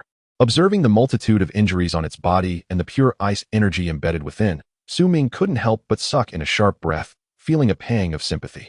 To him, this was the wolf cub he had nurtured since childhood, and seeing it sustain such severe injuries while fending off the beast tide filled him with an urge to command the Great Hungry Wolf to retreat and recuperate. I am fine. The battle is not yet over. You remain in danger. I can continue to fight. The only response to Su Ming's concern was the resolute gaze of the great hungry wolf, unwavering in its commitment to protect its kin and withstand the beast tide. Charging valiantly to the forefront. As the leader of the Glacier Wolf clan, its proud and indomitable spirit would not permit it to falter before the fight was concluded. Alas. Then take care. Consume this holy spring fruit quickly. It will help alleviate some of your pain. Su Ming had anticipated this, knowing that the great hungry wolf, with its temperament, would not abandon the fight until the beast tide had subsided. Unless gravely injured to the brink of death, the great hungry wolf would steadfastly stand its ground. Thus, he had prepared the holy spring fruit prior to their departure, intended for the great hungry wolf to ease its suffering. Thank you, Su Ming. With a bloodied smile revealing its fortitude, the great hungry wolf swiftly consumed the holy spring fruit before turning back to rejoin the fray. Alas, this fellow has not grasped the essence imparted by my teacher at all. If he had truly sustained such grievous injuries, we would have fled long ago. Su Ming muttered quietly, only to suddenly feel a heavy hand clap twice on his shoulder. Oh dear, what was my good student just saying? The elder, slightly hard of hearing, had not quite caught the words. You little rascal, repeat that. What is the essence shared between us, master and disciple? A chilling voice emanated from behind, belonging to Zhang Cheng, evidently displeased with Su Ming's candid commentary. Heh, old Zhang, I was merely singing your praises. Only in this manner can we both hope to live long lives. Long lives indeed. Su Ming replied cheerfully, attempting to lighten the mood. Shut it, you brat. Don't mimic that insufferable eunuch. Zhang Cheng retorted, delivering a swift kick to Su Ming's rear, venting his frustration. Su Ming made no attempt to retaliate. After all, it was he who had first grumbled about his teacher, only to be overheard by the very subject of his complaints. Quite the awkward predicament. With over 30 Starfire-level fatty pigs obliterated by the White Brigade, the pressure on the front line diminished significantly, now requiring only the cleanup of a few relatively fortunate Mingju-level fatty pigs. Just as everyone was prepared to exhale in relief, a tremor, more ferocious than the initial quake, suddenly erupted from afar. Accompanying this tremor were the heavy, labored breaths of the fatty pigs. This is bad news. Zhang Cheng's expression darkened instantly as he swiftly directed a stream of unknown light towards the direction of his research facility. Although unaware of the exact nature of this light, Su Ming surmised it was undoubtedly a command to unlock a private realm. What a damnable situation. After finally dispatching this batch of Starfire-level fatty pigs, we have now provoked the Overlord. Su Ming lamented, feeling the vibrations beneath his feet, hearing the distant panting of the fatty pigs, and observing Zhang Cheng hastily opening the portal to his private realm. All signs indicated that one of the main antagonists of this beast tide, the Inferno-level overlord of the fatty pig race, was making its entrance to confront the injured Master Yubong. Li Gang and the others, arriving to provide assistance, clearly recognized the identity of the incoming threat, their expressions turning grave as they cast anxious glances at Master Zhang Cheng. With no news of Master Yubong, the only one capable of contending with the Inferno-level overlord of the fatty pigs was Zhang Cheng, who commanded over a dozen Starfire-level beasts within his private realm. Looking at me won't help. Hurry and call for reinforcements. You all have no idea about the strength of that group of elderly beasts, do you? I certainly do. We cannot hold on, not for a moment. Zhang Cheng's voice was laced with desperation as he met the hopeful gazes of his companions. Feeling as if the defenses had crumbled entirely, he never anticipated such misfortune would befall him, actually facing the Inferno-level overlord of the fatty pigs, which would surely leave his beloved beasts in shambles. While he believed he could withstand the average Inferno-level overlord, facing one capable of overwhelming Master Yubong was an entirely different matter, leaving him devoid of hope for victory. Old Zhang, I think we ought to maintain a more optimistic outlook. I recall during my last visit to your private realm, those creatures were quite spirited. Surely it's a 50-50 chance, right? Su Ming interjected, sensing the odd atmosphere and resolutely attempting to uplift the spirits. We cannot lose heart before the battle has even begun. While we may not match them in sheer strength, we must prevail in spirit. This is what we call a psychological victory. Huh, what you say holds some merit, indeed. That group of aged beasts does have a 50-50 chance against the fatty pig overlord, Zhang Cheng conceded after a moment's reflection. I told you, Master. You often underestimate yourself. Having a 20% chance of success is already quite commendable. Perhaps we can endure until Master Yubong returns, successfully repelling this beast tide. Su Ming felt a renewed sense of hope, realizing he had once again succeeded in lifting everyone's spirits. What do you mean by a 20% chance? Surely you misunderstand my meaning. When I say 50-50, I mean that the fatty pig overlord will dismantle all my cherished beasts within 2 minutes, turning them to dust. Zhang Cheng's words plunged the group into silence, and Su Ming's expression darkened considerably. Old Zhang, that jest is hardly amusing. Wasn't it you little rascal? Who initiated this jest with me? The overwhelming silence was deafening, highlighting why these two kindred spirits could bond as master and disciple, their jokes eliciting such a profound stillness. Su Ming found himself utterly at a loss, the psychological victory strategy having been declared a failure in the face of absolute physical prowess. Even the finest mindset could not secure triumph. Silence could not halt the advance of the fatty pig overlord. What was destined to come would inevitably arrive. Before their eyes, the icy blue-clad snow mountain shattered beneath the might of the fatty pig overlord's hoof. A colossal creature emerged from the depths of the mountain, exhaling frigid air that formed a thin mist over the surrounding snow-laden ground. Its mountain-like form was encrusted with a thick layer of ice crystals, its eyes gleaming with an icy blue light, while two long tusks, infused with potent ice energy, were capable of reducing any creature it charged to mere frost and shreds. As the fatty pig overlord made its entrance, the army of Zhang Qing's elderly beasts began to emerge slowly from the rear. Su Ming turned to glance back, his previously stoic expression now laden with an aura of desolation. Chapter 32, A Desperate Stand, The Master Returns. How should one put it? Zhang Qing's army of elderly beasts possessed considerable strength. Each one had attained mid-tier starfire status, with some reaching high tier. Yet, when compared to the imposing presence of the fatty pig overlord, it was akin to a lion confronted by a house cat, possessing an almost comically diminutive quality. Could this ragtag group truly withstand the fatty pig overlord? The 50-50 chance was no exaggeration. Zhang Qing felt helpless. The leap from Starfire to Inferno was a significant hurdle, with the disparity between the two realms far exceeding mere levels, especially since the fatty pig overlord wielded the supreme attribute of true ice, while none of his dozen or so beasts possessed any superior attributes. Water-type creatures were naturally vulnerable to ice, and ordinary ice types were utterly crushed when facing true ice. They were palpably at a disadvantage. There was no choice but to fight. Master Zhang, our beasts will lend you our utmost support. The call for reinforcements has been dispatched, and I believe the other 4 regions will arrive shortly to assist. As Li Gang's words faded, Su Ming heard the radio crackle with intelligence from other sectors. The northern front has encountered a long-haired ape overlord. The situation is critical, but we are holding steady for now. The northeastern region has reported the emergence of an ice sprite overlord, along with ice giants coordinating their assault. The situation is dire, requesting immediate assistance. In the east, a snow mountain moth overlord has appeared. The beast tide is exceptionally fierce, requesting aid. The western front has successfully withstood this beast tide and is currently reallocating personnel for support. Good news from the west. Bad news. While one of the 4 designated regions has stabilized, the other 3 urgently require assistance. Let us be real. This is utterly ridiculous. Even if the West can spare manpower, it won't suffice against the fatty pig overlord. Su Ming's mind was in turmoil. Was this truly the moment they would be vanquished by the fatty pig? Was this the oppressive weight imposed by the superior attributes? Feeling a headache brewing, Su Ming could discern no glimmer of hope. Even sacrificing his teacher would not alter the dire situation. Truly a testament to his strong filial piety. The first thought that sprang to mind was to offer his teacher as a sacrifice, proving the depth of their bond. An atmosphere of silent dread pervaded the group. But as their gazes drifted towards the distant warmth of countless lights in the cold domain behind them, a force called conviction anchored them firmly in place.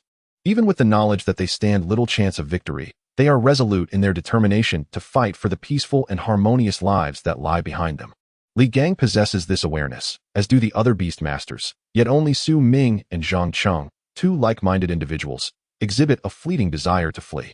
The master and disciple exchanged glances, fully understanding each other's thoughts. Ultimately, however, Zhang Qing sighed, his gaze growing increasingly resolute. You pesky brat, your task is already accomplished.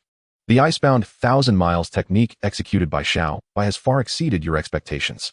Hurry and take your beast and leave. After all, your presence here is of little assistance. The preceding words were earnest, but the final remark, had it not been uttered, would have made Su Ming believe that Zhang Qing could indeed forge a friendship with the simulation cultivation system, yet he had to puncture his heart at the last moment.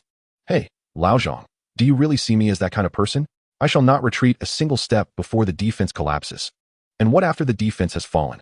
Well, we shall each return to our respective homes and seek out our mothers. You've said yourself that I can't be of any help, so I can only shine and warm the cold domain in the future. I knew it. Zhang Qing chuckled, beckoning the group of old-timers behind him, and, in unison with Li Gang and the others, they charged forth to confront the corpulent pig overlord. Su Ming remained rooted in place, documenting this resplendent and grand spectacle. Ah, if only they could achieve victory, it would be splendid. If defeat befalls them, then surely someone must chronicle this tale of bravery and fearlessness. Su Ming's gaze sharpened as he endeavored to engrave the visage of the corpulent pig overlord deep into his memory. He was not the only one unable to engage in battle. There were also those elite-grade beast masters. Faced with the blazing overlord, their elite rank rendered them mere fodder. As the backbone of their species, even in death, they must ensure their demise holds significance. As expected, this group was promptly relegated to Su Ming's side as chroniclers. As for the gravely injured Great Hungry Wolf, Zhang Cheng, seeing its serious injuries yet unwilling to retreat, decisively employed the method of tranquilizing it by striking its nape, sending it back to safety. Engaging the corpulent pig overlord in such a state would be no different from sending it to the slaughter. How has this wolf not absorbed a shred of your essence? I am beginning to doubt whether this creature was even nurtured by you. Quite presumptuous indeed. Yet considering Zhang Cheng's potential peril, Su Ming merely rolled his eyes and instructed the ice crystal featherbird to take care of the Great Hungry Wolf. Humph.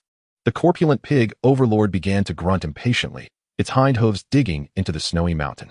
Those in the know remarked that the pig was about to charge, while the uninformed likened it to a cat or dog burying treasure.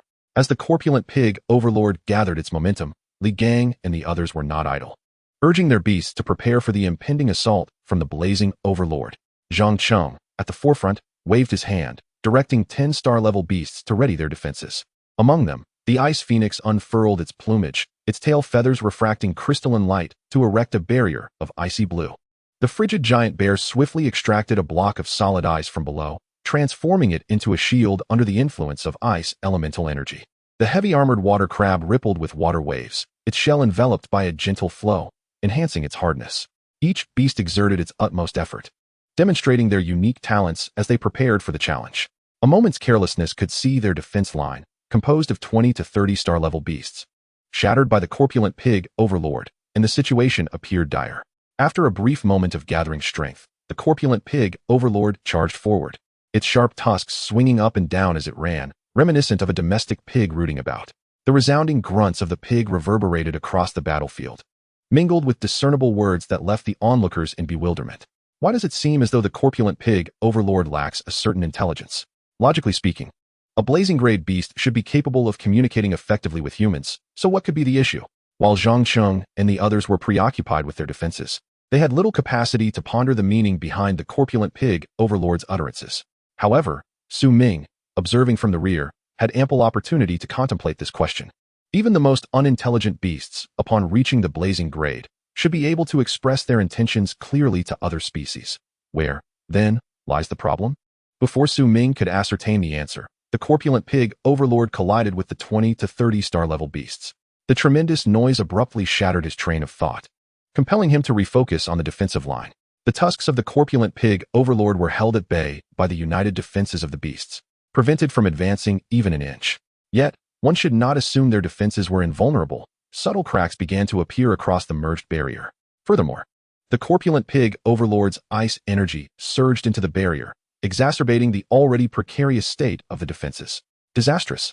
We can barely hold on, Zhang Cheng shouted, urging all star-level beasts to bolster their defenses. But against the might of the corpulent pig overlord, their efforts seemed futile, with cracks multiplying and widening across the barrier.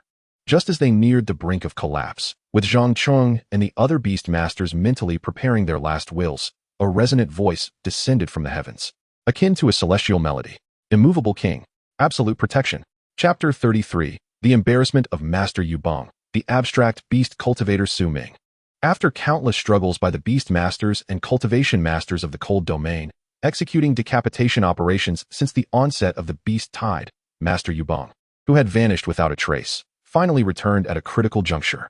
His body was enveloped in earth elemental energy, with rocks radiating a brown glow swirling around him.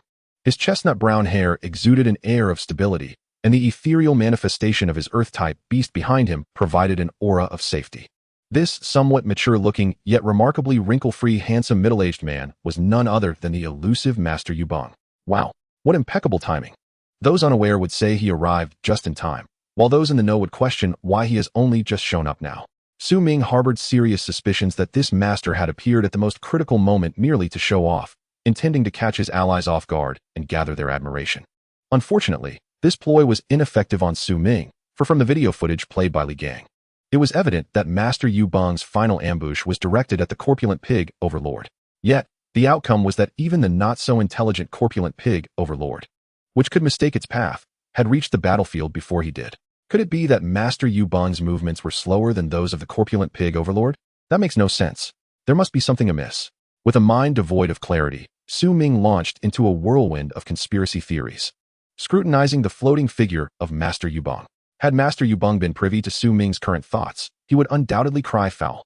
As for why he would protest, that shall be revealed in due time.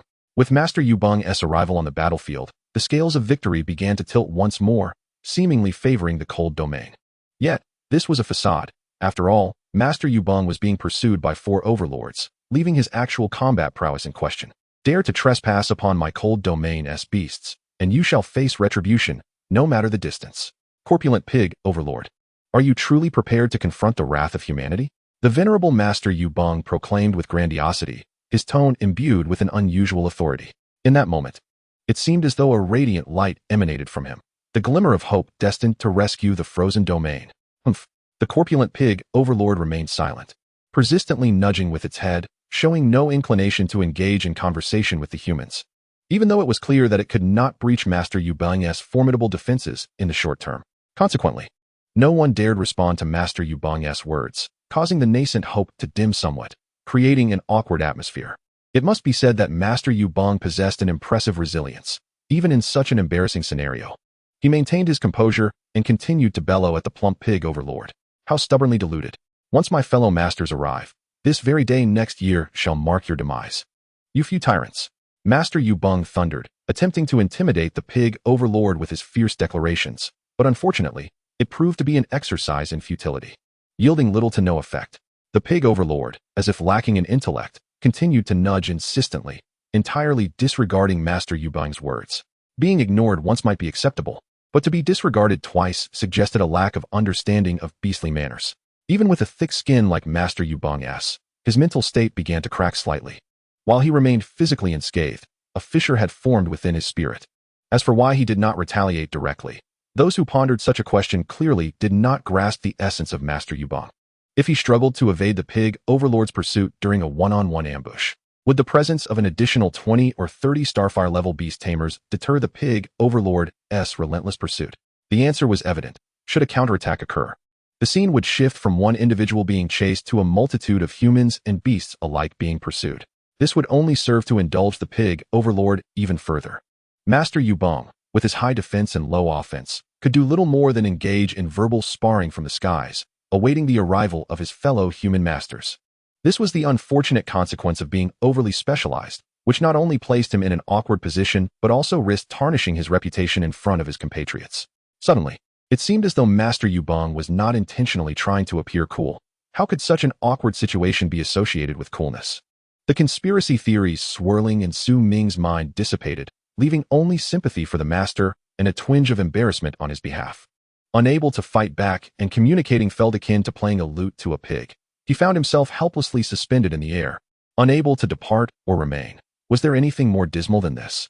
A profound silence enveloped the battlefield, punctuated solely by the pig overlord's grunts echoing through the heavens. Humph, offender. In the pig overlord's grunts, there seemed to be an underlying message. The stillness of the battlefield provided Su Ming an opportunity to gather information. As a seasoned cultivation master, he prided himself on his understanding of beastly nature. He had discerned twice that the pig overlord's grunts concealed certain messages. While a solitary occurrence might not signify much, the repetition within a short span indicated something was amiss. This raised another perplexing question. Why did the blaze-level pig overlord not utter a single word in communication? It had appeared only in animated form and vocalizations. While Master Yu Bang raged from above, yet the pig overlord refrained from offering any retort. This defied logic. Could it be that this was a socially anxious pig, incapable of communication? However, judging by the pig overlord's vigorous attempts to breach defensive skills, it was clear that it was no socially awkward creature, nearly powerful enough to lift everyone into the air. Combining the notion that the pig overlord's grunts contained information with the fact that it had never spoken a word led Su Ming to a shocking conclusion. Could it be that the pig overlord was not unwilling to converse, but rather utterly incapable of doing so? As the adage goes, Language serves as the bridge of communication between man and beast. As a blaze-level entity, the pig overlord should have naturally acquired human language during its development. Even if it could not master human speech, with its innate intelligence, it should at least comprehend the language of other beasts, right? Yet, based on the current circumstances, the pig overlord seemed only capable of grunting. This posed a dilemma. Who could decipher the meaning of pig language? Even the most adept master of beastly nature could hardly learn the language of pigs. Ming felt a twinge of frustration. But upon witnessing the awkwardness of Master Yubong in the sky, his mood lightened slightly. To discern what the pig overlord wished to convey, he needed to adopt the perspective of the pig overlord, essentially, to think like a pig. Ming began to abstractly imitate the pig overlord's sounds, occasionally grunting, lowering his limbs to the ground, and nudging his head forward as if in a fit. His bizarre movements and sounds quickly attracted the attention of others. His mentor, Zhang Cheng, darkened in countenance, unable to suppress the twitching at the corner of his eye. What was this rascal up to now? Did he think that Master Yubong was too embarrassed and needed to share the awkwardness? I truly must extend my gratitude to him on behalf of Master Yubong. Even Zhang Cheng could not comprehend the situation, let alone the other beast tamers, who regarded Ming with bewildered expressions before casting glances toward Zhang Cheng. What are you all staring at? I don't even know that kid. This is just unfortunate. In an effort to preserve his own dignity, Zhang Cheng hastily distanced himself from Ming. Today's actions clearly demonstrated that his unique thoughts and cultivation methods would not gain public approval, which explained why the other cultivation masters had turned a blind eye. Chapter 34 commenced and concluded in a rather perplexing manner. As Ming mimicked the pig overlord's every move, he gradually grasped a fragment of the essence of pighood. Food. Furthermore, when combined with the previously heard grunts, it appeared to spell out the words food and delicious. Good heavens, could it be that this pig is hungry? Ming's conclusion, as absurd as it was, left him incredulous upon verbalizing it. If his deduction were indeed accurate, it would imply that the frozen domain was suffering a grave injustice from this beast tide. He hastily ceased his pig-like antics. A momentary lapse in dignity was understandable, but persistent embarrassment was intolerable. Old Zhang, try feeding this plump pig overlord something. Ming called to Zhang Cheng, who was relatively close to the pig overlord, prompting the latter to scratch his head in agitation. Damn kid, can't you have a sense of boundaries? Our relationship is merely that of a typical teacher and student. Don't keep calling me old Zhang and cause others to misunderstand. Zhang Cheng fumed internally, feeling that his illustrious reputation and dignity within the cultivation community were about to be entirely ruined by this rascal. How could he face his old friends again? Would they not ask him each time they met, "Old Zhang, is it true that your prized pupil has learned to grunt like a pig?" Oh, just imagining that scenario made Zhang Cheng feel utterly defeated. If Ming were to actually discover something significant, it would be one thing, but otherwise, he would surely be expelled from the school for this. Zhang Cheng's face flushed crimson, feeling as though all dignity had been stripped away by Ming. Yet he restrained the impulse to confront him and instead retrieved a handful of the pig overlord's favorite fodder from his spatial ring. The surrounding masters regarded Ming and Zhang Cheng with a mix of confusion and disbelief, unable to fathom what these two cultivation masters were up to. Even the awkwardly positioned Master Yubong in the sky momentarily set aside his thoughts to observe what the two planned to do. That is the fodder for the rotund swine. Could it be that this historically youngest breeding master intends to entice the corpulent pig overlord with delicacies? Such a fanciful delusion. A creature of the blazing inferno level would surely not be swayed by mere sustenance, mused Master Yubong in his heart. After a brief analysis, he began to harbor doubts about Ming's breeding capabilities. He shook his head slightly, clearly pessimistic about such an approach. As the individual most familiar with the pig overlord, he believed he understood it well. If this porker could be appeased with merely a handful of fodder, then his efforts would have been in vain. Little did I expect that I, Zhang Cheng, would encounter such a disastrous downfall in my later years. Zhang Cheng sighed internally, devoid of any hope, as he presented the fodder through the master's defensive barrier to the pig overlord's mouth. The rotund pig continued to nudge with its head, resembling a stubborn donkey. Yet the moment Zhang Cheng extended the fodder, an instinctive fondness enveloped the pig overlord's heart. It abruptly halted its nudging, opened its mouth, and devoured the entire offering. Relishing the delectable morsels, the pig overlord began to emit contented grunts, a look of satisfaction gracing its porcine features. At this moment, the atmosphere once again fell into silence. All present, save for Ming, were rendered utterly dumbfounded, especially Master Yubong hovering in the skies. Could it be that I did not misjudge? This troublesome pig overlord was merely hungry? There were no ulterior motives? What then was the purpose of my previous gambits? What of my earlier efforts? What are the meticulous plans I laid? Cursed gluttonous pig, why did you not inform me sooner that you were simply famished? Such a trifling fodder has won you over? You have dashed my expectations. Master Yubong, who had previously executed a decapitating maneuver, had not faltered during 4 skirmishes. Even when pursued relentlessly by the pig overlord, he remained unscathed. Despite the earlier threats made while playing music for the pig, he had only sustained minor damage. However, upon realizing that the pig overlord had instigated the beast tide merely out of hunger, Master Yubong's defenses crumbled completely. Why did this grave and tumultuous beast tide begin and conclude so absurdly? Aside from the severely shaken Master Yubong, the remaining beast tamers present were equally astonished. Their eyes wide in disbelief. Gazing at the pig overlord devouring the fodder to the point of bursting, they felt a sense of surreal absurdity. Was this truly the same pig overlord they had just barely managed to fend off? How could the disparity be so vast? Zhang Cheng had not anticipated such an outcome. He had prepared himself for his reputation to be sullied, even considering how to dismiss Su Ming in an effort to salvage whatever modicum of respect remained. It seemed his reputation required no salvaging. Ah, indeed, my esteemed pupil. A breeding master must possess such meticulous observational skills, coupled with a daring spirit of adventure. My proud disciple Su Ming embodies both qualities, swiftly resolving the beast tide crisis in the cold domain. Upon returning, I must extol his virtues far and wide. Let all my old friends know what an exceptional breeding master my esteemed pupil Su Ming is. As Zhang Cheng indulged in these fantasies, he nearly split his face with joy, once again exemplifying the true nature of a master of transformation. Meanwhile, as the MVP of this incident, Su Ming proclaimed that no one understood the nature of beasts better than he. First, he eliminated all impossible conclusions. Whatever remained, no matter how bizarre or absurd, must inevitably be an irrefutable fact. I am indeed a born breeder, a natural researcher. Su Ming, slightly exhilarated, reignited his brainstorming, deducing the process leading to the beast tide. According to his conjecture, the entire species of rotund pigs resided in a certain secluded area. They lived there carefree, pilfering the treasures of heaven and earth that belonged to him, resulting in all the star-blazing pigs possessing the pristine ice attribute. Why claim them as his treasures? Because he was the greatest contributor to this beast tide. Shouldn't the treasures of the birthplace of the rotund pig race be rewarded to him, living in isolation? Even though the pig overlord possessed blazing infernal-level intelligence, it could only communicate in the language of pigs. After all, there were no other highly intelligent beasts around to converse with. Could it possibly evolve other languages spontaneously? As for the sounds interspersed with grunts, he suspected they were linked to the mastermind behind the beast tide. This hidden figure had lured the rotund pigs with enticing food, informing the pig overlord that within the human-inhabited cold domain lay vast expanses of such delicacies. Thus, the pig overlord embarked on a quest to unleash the beast tide, attacking the cold domain in pursuit of its coveted fragrant food. Although Su Ming's reasoning was as absurd as his previous conclusions, sometimes the most outrageous notions are indeed the correct ones. Just as no one would have anticipated that a pig overlord, incapable of speech and only proficient in nudging, would instigate a beast tide solely for a taste of delectable food.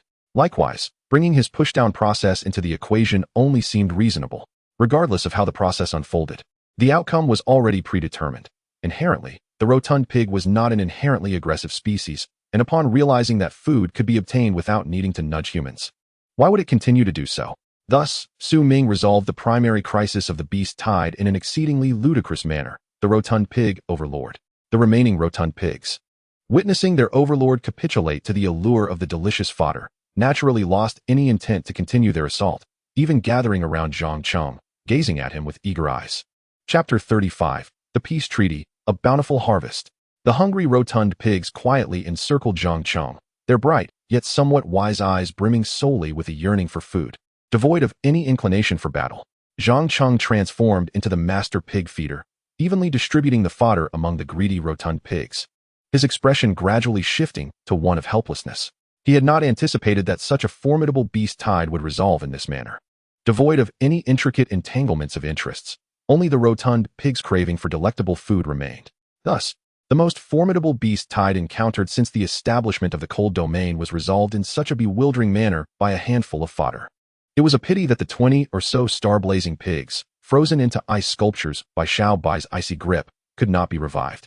Otherwise, the harvest from this cold domain would have been even greater, akin to the resources of half a breeding master.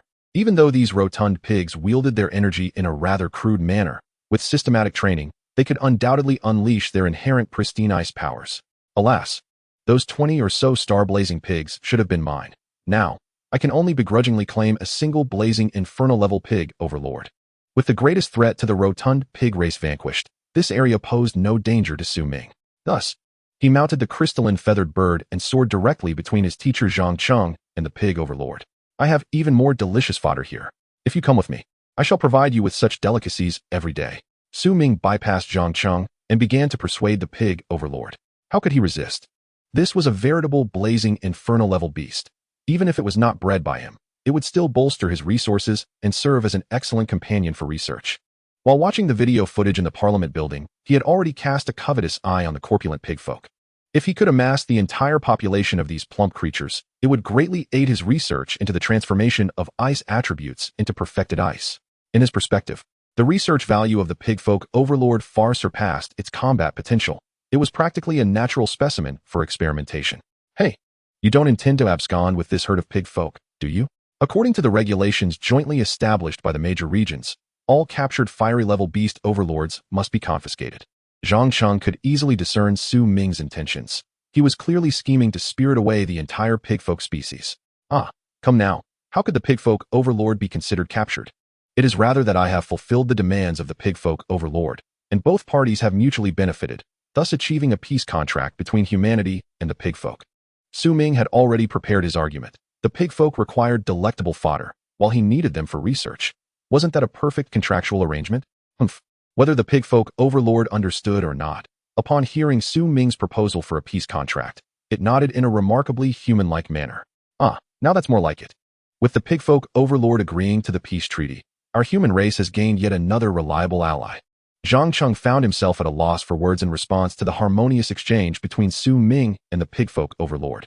After all, they truly lacked the capability to capture the pigfolk overlord. Didn't they see Master Yubong merely staring helplessly from the skies? Thinking of Master Yubong, Zhang Cheng and the other beast masters turned their gazes toward him. Being the head of the cold domain, it was only proper to show Master Yubong some respect. Even a peace treaty would require his consent. Su Ming was clearly aware of who held the decision-making power and redirected his attention to the master, who had only appeared at the beginning and the end of the discussion. A peace treaty, you say? Very well. It is indeed thanks to your efforts that the current beast tide crisis has been resolved. What is the name of this young breeding master? Master Yubong pondered for a moment, eventually agreeing with Su Ming's assertion. Younger generation Su Ming, a student of President Zhang Cheng, has just become a breeding master for a year. Su Ming lowered his stance. After all, he was addressing a master and should display the requisite respect, at least outwardly. Su Ming, I shall take note of this. Thank you for your contributions to the cold domain. I will request the Human Emperor Council to bestow upon you your due reward. Master Yubong smiled, quickly approaching Su Ming and nodding affirmatively. Rewards indeed. Su Ming had thought this endeavor would yield only the pig folk, but unexpectedly, there would be an additional reward from the Emperor Council.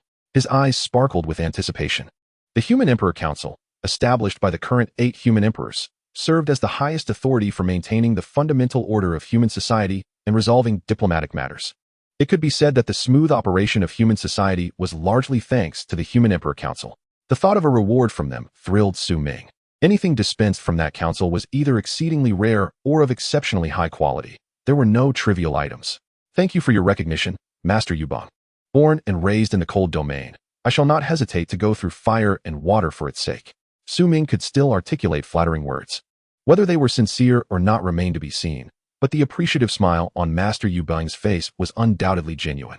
Indeed, a promising young lad. Learn more from your teacher, Zhang Cheng. You both are the future of the cold domain.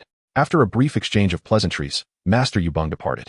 Although the pigfolk issue in this region had been resolved, one should not forget the other 3 areas, each with its own beast overlord. While these remaining overlords were not as formidable as the pigfolk overlord, they still commanded respect as fiery-level beasts. After exchanging pleasantries with all the masters present to establish familiarity, Su Ming returned to the Research Institute with a large herd of pigfolk. He was eager to commence the next phase of his research. I absolutely adore beast tides. I've just acquired a plethora of pigfolk. There are 138 minor torch-level pigfolk, 2-star blaze-level pigfolk, and 1 fiery-level pigfolk overlord.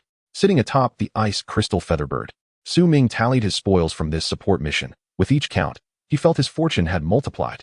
He retained over a dozen minor torch-level pigfolk for the other breeding masters to study, while the remainder was packed away for himself. As for the two-star blaze-level pigfolk, one could only say luck was on his side. They had managed to remain outside of the small whites' freezing range and were exceptionally adept at concealing themselves. To put it charitably, they were skilled at hiding. To put it bluntly, they preferred to play dead. While the others had been frozen into ice sculptures, these two were simply lying in the ice, feigning death. It was no wonder they were known as pigfolk. They were a primary food source for carnivorous beasts. During the return journey, Su Ming meticulously checked the injuries of Xiao Bai and the great hungry wolf, finding that neither was trending toward deterioration. Xiao Bai bore no visible wounds and maintained its pale blue appearance, though its perfected ice energy was nearly depleted and would require a few days of nourishment to replenish its essence. The situation for the great hungry wolf was quite the opposite. While the flow of elemental energy within was unaffected, its physical form had sustained severe injuries. Even after shrinking down and losing consciousness, the wounds on the great hungry wolf remained horrific. Fortunately, after some basic bandaging by Su Ming, its star blaze level prowess would allow it to recover in about a month and a half.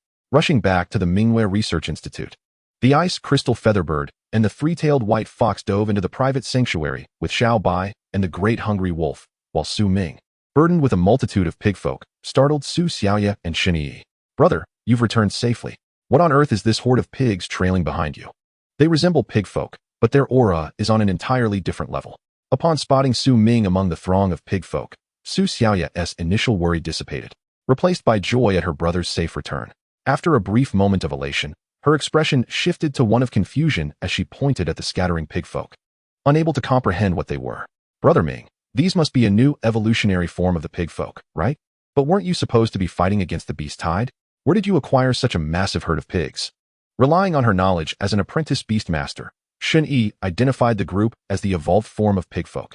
However, she was perplexed as to how Su Ming had captured so many when he had been engaged in combating the beast tide. Could it be that these pigfolk had been captured during the tide? Impossible. They are indeed a new evolutionary form of pigfolk, and they are the very culprits behind this beast tide. Allow me to introduce you. This largest one is the pigfolk overlord, reaching fiery level. Furthermore, it has transformed its ice energy into perfected ice. What on earth? The pigfolk overlord? Fiery level beast? Perfected ice attribute. Each of Su Ming's statements struck the two girls like a thunderclap. Any one of those points bore no relation to the pigfolk species. Chapter 36. The kitchen is in crisis. Famine approaches. Fiery level beast. "Brother, how could you bring back such a terrifying creature? It won't want to eat people, will it?" "Brother Ming, I'm a bit frightened too. Can the pigfolk species really elevate their strength to fiery level? And what on earth is this perfected ice attribute?" Observing the astonished expressions of the two girls, Su Ming began to recount his experiences during this beast tide, unhurriedly explaining the events that had transpired. In a detailed exploration of how he deciphered the intentions of the corpulent pig overlord, he elevated his own intellect to an almost mythical status, as if he were a prodigy capable of communicating with beasts. "Wow, brother, you are truly remarkable," exclaimed Su Xiaoya, astounded that he managed to interpret the pig overlord's intentions through the art of mimicking its oinks. Su Ming's expression darkened immediately at her words. "Hey, where's your focus? Shouldn't it be on my brilliance?" he retorted. "The pig overlord was clearly lured by your food. How can you be so heartless, brother?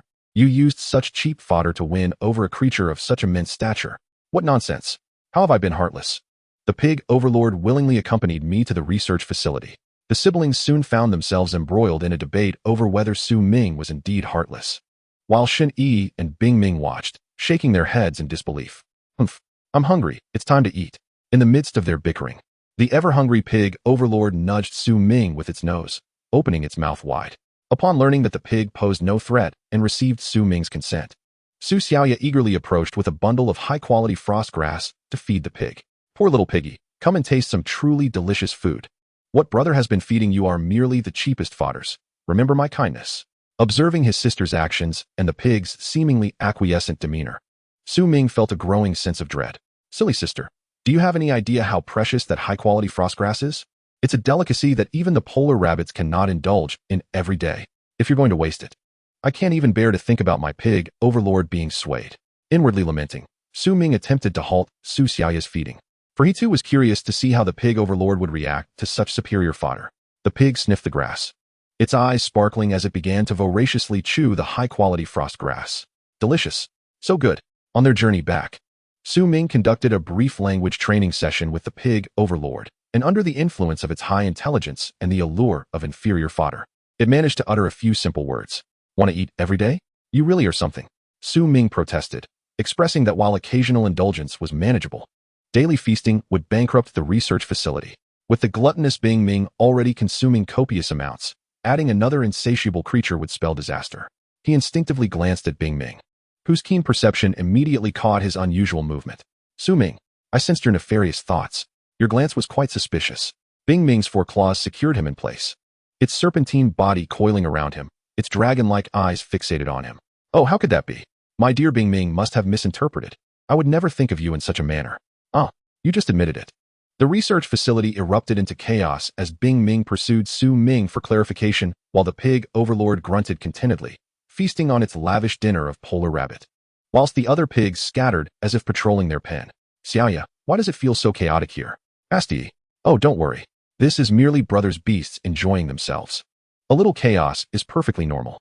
"Wait, where did the pig overlord go?" "Oh no, the kitchen is in peril." Yi was taken aback by the scene, but Xiaoya remained unfazed.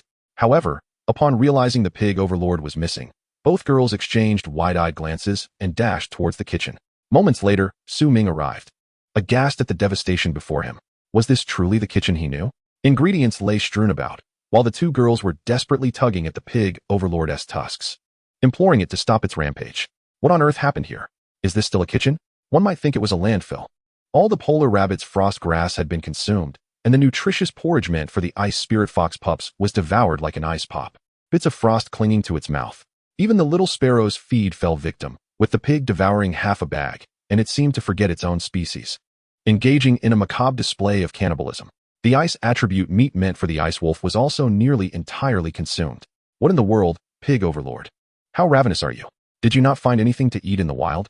Ming internally scoffed, joining the fray to salvage what remained of the kitchen's supplies. "Stop. Please, cease your eating," he shouted amidst the chaos. "Humph, delicious. So good. I'll have you stop this instant." Ultimately, the pig overlord's buffet concluded with a chewed-up sandal. Ming glared at the pig overlord and then at the scattered pigs, a thought forming in his mind about the ancestral lineage he had inadvertently acquired. "Pig overlord, we need to establish some ground rules." "Humph, are they delicious? If you obey, there will be delightful food every day." "Humph, okay, I will listen." Hearing the pig overlord's stammering, Ming resolved to have the 3-star level beasts in the research facility teach the pig overlord to speak. That accent is rather peculiar. Now listen carefully. First, without my permission, you and the other pigs may only remain in my private sanctuary. Second, you must cooperate with my research, and I will reward you with high-quality fodder afterward. Third, do not bully the other beasts in the sanctuary, especially the young ones, just because of your strength. "Humph, I can do that. I will have good food." Sighing, Ming mused about how every utterance from this pig revolved around food. Truly a troublesome addition to the research facility. "Now, gather your kin into the sanctuary. I have designated living areas for you." "Humph, all right." With a troop of pigs in tow, Ming led them into the private sanctuary, and for the first time, the Mingwei Research Institute experienced a rare moment of tranquility, though the surrounding disarray hinted at the extraordinary events that had transpired. "Brother has gone to the sanctuary. What will happen to this mess?" Xiaoya gazed at the seemingly ransacked inner area, momentarily lost in thought. "Xiaoya, stop dawdling and help clean up." Yi, having accepted the reality, began to tidy the chaotic pig pen, finally understanding why pigs needed to be contained. If left unchecked, they could easily overturn the house in less than an hour. Chapter 37. The Ice Crystal Pig King and its Unusual Skill Set. After arranging the pig overlord and its kin, Ming finally caught a breath, visiting the recovery areas of Xiaobai and the Great Hungry Wolf to confirm their well-being. With those tasks accomplished, he could finally resume his research on the transformation of the extreme cold spirit rabbit and the collective metamorphosis of the pig species. Oh, how delightful it is to immerse myself in research. In order to conduct a more profound investigation into the nature of the pristine ice, it is imperative to first examine the collective metamorphosis of the corpulent pig species. Ming immediately directed his attention towards the corpulent pig overlord. His curiosity piqued regarding how this creature had acquired the pristine ice. According to their previously established agreement, the corpulent pig overlord was obliged to cooperate with his research, and it complied without resistance, obediently following him into the laboratory. "You need not do anything extra, merely lie there and remain still," he instructed. Very well. This will be a delightful experience. Once the research is complete, I shall reward you with high-quality frost grass."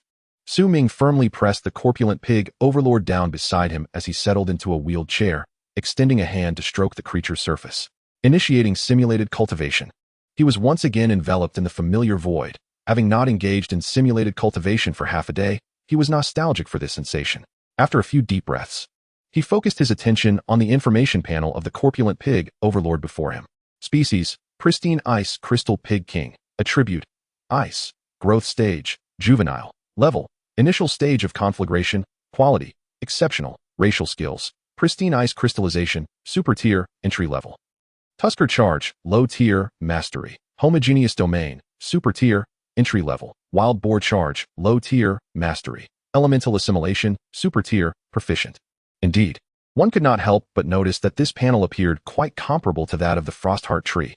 Both exhibited extraordinarily powerful auxiliary production capabilities. Yet their combat prowess was woefully inadequate.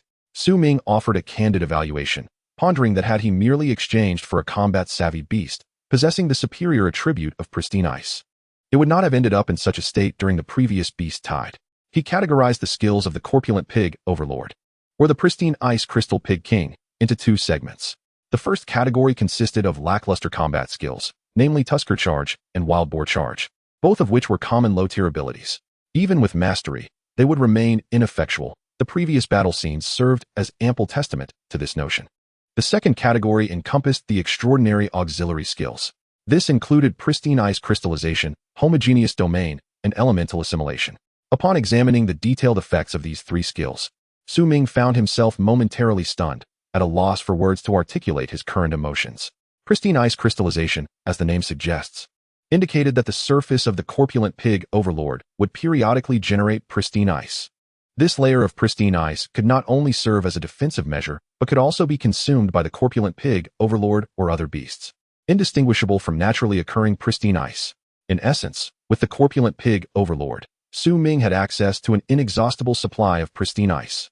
Pristine ice was a super rare resource of perfect quality, obtainable only through the arduous process of mining deep within snow-capped mountains, with a minuscule probability of acquisition. The prospect of a continuous supply of pristine ice was exhilarating beyond measure. This single skill alone was extraordinarily formidable. Was this a unique trait of the corpulent pig overlord? Or did the entire corpulent pig species remain underdeveloped? Ming found himself pondering this question, deciding that once this simulation concluded, he would seek a Starfire-level corpulent pig and a Mingjua-level corpulent pig for further research. Turning his gaze to the second extraordinary auxiliary skill, homogeneous domain. It was evident from the name that this was a domain-type skill. Its effect was straightforward yet powerful. It allowed the surrounding elemental energy to be homogenized with the creature's elemental attribute. In simpler terms, the corpulent pig overlord could convert all nearby elemental energy into pristine ice energy. Furthermore, this skill was not limited to the transformation into pristine ice energy. Should the corpulent pig overlord possess a fire attribute, the skill would adapt to convert the surrounding elemental energy into fire energy.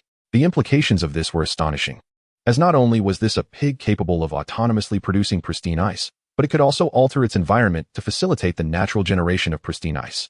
This was no mere conflagration-level overlord. It was the ancestral dream of every cultivator. Ming exclaimed in excitement, his voice echoing through the boundless void. Yet it stirred not a single ripple. He was now 80% certain that the corpulent pig overlord was not an exceptional individual, but rather that the potential of the entire corpulent pig species had been grossly squandered. Continuing to the third extraordinary auxiliary skill, elemental assimilation, the effects were also readily comprehensible. The term elemental indicated the manipulation of elemental energy, while assimilation referred to the transformation of ingested elemental energy into the pig's own power. A standard corpulent pig devoid of any attributes, when fed exclusively on ice-type fodder, would gradually evolve into an ice-type creature. This phenomenon had previously been attributed by human cultivators to the corpulent pig's universal elemental affinity, allowing it to gain attributes based on its diet. However, this skill clearly indicated otherwise. The corpulent pig could not only acquire ordinary elemental attributes through consumption, but could also potentially attain superior or even special attributes. As the corpulent pig leveled up and ascended to higher tiers, this characteristic would transform into a racial skill, endowing it with the ability to embody the essence of whatever it consumed. This was indeed a terrifying prospect. When these three skills were combined, the corpulent pig overlord could not only produce pristine ice, but also fill its surroundings with pristine ice energy, fostering its natural generation. Simultaneously, It could consume the pristine ice it produced, or that which occurred naturally, to further amplify the pristine ice energy within itself. Was this not a self-sustaining model of superior attributes? The last time he heard of such a phenomenon, it was in relation to dogs. Ming was utterly astounded by this ensemble of skills. The corpulent pig species had seemingly mastered the quintessence of production and sale. After reviewing the skill set of the corpulent pig overlord, he reaffirmed his initial assessment: a lackluster combatant, yet a divine auxiliary. Among all the attribute-based auxiliary beasts currently known to humanity, could any rival the auxiliary capabilities of the corpulent pig? The research task had grown increasingly demanding. Not only did he need to delve into the polar rabbit and frostheart tree, but he also needed to conduct an in-depth study of the corpulent pig. Yet, rather than feeling overwhelmed, Ming was consumed by a fervent excitement. As a devoted cultivator, such valuable research was undeniably welcome, and he would not turn away from any opportunity. The focus of this simulation would need to be centered on the pristine ice production capabilities of the corpulent pig, with future cultivation directions aiming to enhance the output of pristine ice. The corpulent pig, irrespective of its level, was not a combat-oriented beast, but rather a bona fide production-oriented creature. Lower-tier corpulent pigs could yield various attribute-specific meats after nurturing, providing sustenance for numerous carnivorous beasts. Conversely, higher-tier corpulent pigs, by consuming superior or rare attribute resources, could achieve reproduction. Was this not the very definition of a production-oriented beast? From infancy to maturity, it was perpetually engaged in production. Ming even considered bestowing the title of model producer upon the corpulent pig species. Their productivity was simply remarkable. Chapter 38. The first simulation of the corpulent pig overlord. Through the information panel of the simulated cultivation system, Ming gleaned a general understanding of the fundamental information regarding the corpulent pig overlord, thus determining the direction of future simulations for the corpulent pig species. As per tradition, the first simulation would prioritize stability. He sought to ascertain how much pristine ice the corpulent pig overlord could produce within a span of 5 years under conventional cultivation conditions. Ming set the duration of this simulation to 5 years, equivalent to the previous breeding period. After establishing a series of simulation conditions and employing the most conventional methods to nurture the gluttonous pig monarch, the simulation officially commenced. Once again, he experienced that ethereal sensation as his soul floated around the gluttonous pig monarch. Lacking any training methods for pigs, he allowed the gluttonous pig monarch to act freely. Unsurprisingly, this turned out to be a grave mistake. Without any designated training regimen, the gluttonous pig monarch did not engage in any form of training. It merely indulged in eating and sleeping, neglecting even the cleanup of its excrement, which was carelessly left on the snowy mountains. This behavior perfectly aligned with his stereotypical view of pigs. It seemed imperative to construct a pig pen in his private sanctuary. He had no desire to let his haven be sullied by pig waste. At this juncture, novice breeders might inquire whether the other beasts within the sanctuary also defecate. The answer is, undoubtedly, yes. However, the Arctic rabbits would bury their waste, and their output was minimal. Once they gained sentience, they became even more fastidious, often using paper to clean themselves.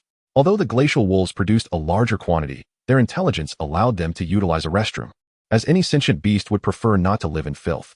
The same reasoning applied to the ice spirit foxes. Albeit the little ice sparrows occasionally exhibited the instinct to drop waste from the sky, a matter that proved intractable due to their avian nature. In contrast to the other beasts, the gluttonous pig was an absolute disaster. Thus, 1 year of simulation sped by, and whether due to the low proficiency of skills or the gluttonous pig monarch's complete neglect of the 3 skills, Ming did not encounter a single trace of pure ice throughout the year. Was the cycle truly this lengthy? The desire for a free ride was destined to be unfulfilled. For the gluttonous pig monarch to naturally coalesce pure ice energy, it required a deft touch and significant investment to yield the anticipated results. Ming resolved to administer pure ice to the gluttonous pig monarch in moderation during the next simulation. Eager to ascertain the return on investment for these 3 extraordinary skills at the entry-level proficiency, he chose not to alter the simulation conditions, persisting with the simulation until the 3rd year, when the surface of the gluttonous pig monarch finally exhibited signs of change. Was the crystallization of the pure ice skill truly a triennial occurrence? No, that couldn't be right. He needed to exclude the pure ice energy accumulated prior to the simulation. The optimal scenario would suggest crystallization every 3 years. As a passive skill, and given its rudimentary proficiency, alongside the peculiarities of pure ice, this production cycle was rather reasonable. As for the homogeneous domain, its effects were imperceptible. Based on Ming's experience with nurturing the little white creatures, all domain skills at the entry level were exceedingly fragile. They shattered upon the slightest impact, and their enhancement effects could only apply to themselves, rendering them incapable of assisting other beasts, let alone altering the surrounding environment. Thus, the gluttonous pig monarch's homogeneous domain could only affect itself for the time being, making its impact on the environment negligible. The urgency to enhance skill proficiency was palpable. A tailored training regimen for the gluttonous pig breed had to be devised. Did he truly believe that his sanctuary would provide food and shelter without any corresponding effort? The gluttonous pigs could not be allowed to remain so lethargic. Ming was resolute in his determination to instill a sense of diligence in the gluttonous pigs and to elevate the proficiency of these three extraordinary auxiliary skills in the shortest possible time. This endeavor was not solely for the well-being of the gluttonous pigs, but also to lay the groundwork for his future unrestricted use of pure ice.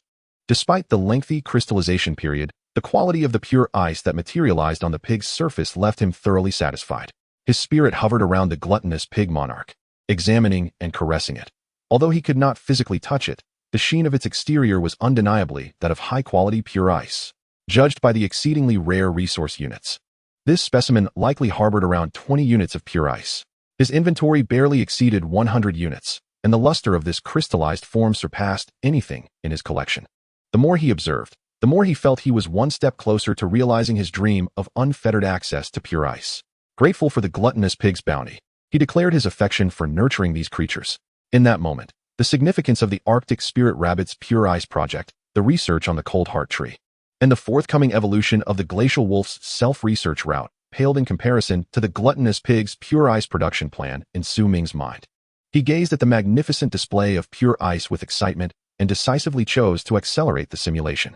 The inquiries he had intended to explore during this initial breeding phase had all been answered. It was time to conclude the first simulation of the gluttonous pig monarch. As time flowed like a river, the 5-year simulation culminated with the gluttonous pig monarch having done little more than consume and slumber. Emerging with only a layer of pure ice, he knew without a doubt that the forthcoming system evaluation and conclusion would be quite disheartening. Simulation breeding concluded. Host score F. Conclusion. The pure ice crystal pig king you bred is indeed both plump and pristine, living a life of utmost leisure. If you enjoy raising pigs this much, perhaps you should consider a career at a pig farm. You should never aspire to be a breeder, as you are a blight upon the breeding community. The score was abysmally low, and the conclusion was sharply critical, leaving Ming in a state of utter disbelief. A pig farm? A blight upon the breeding community? He was, after all, the youngest ice-type breeding master. How rude. Silently refuting the simulation breeding system's caustic conclusion. Ming longed to question it on whether it understood the concept of control groups and experimental groups.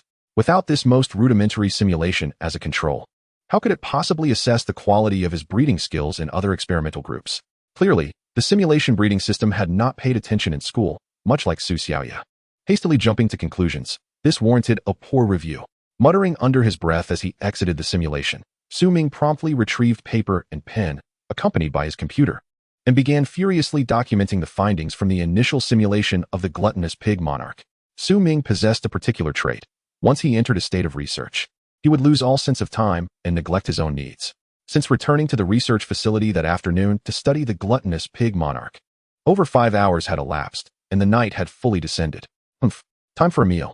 Ming could forego eating and drinking, but the gluttonous pig monarch could not.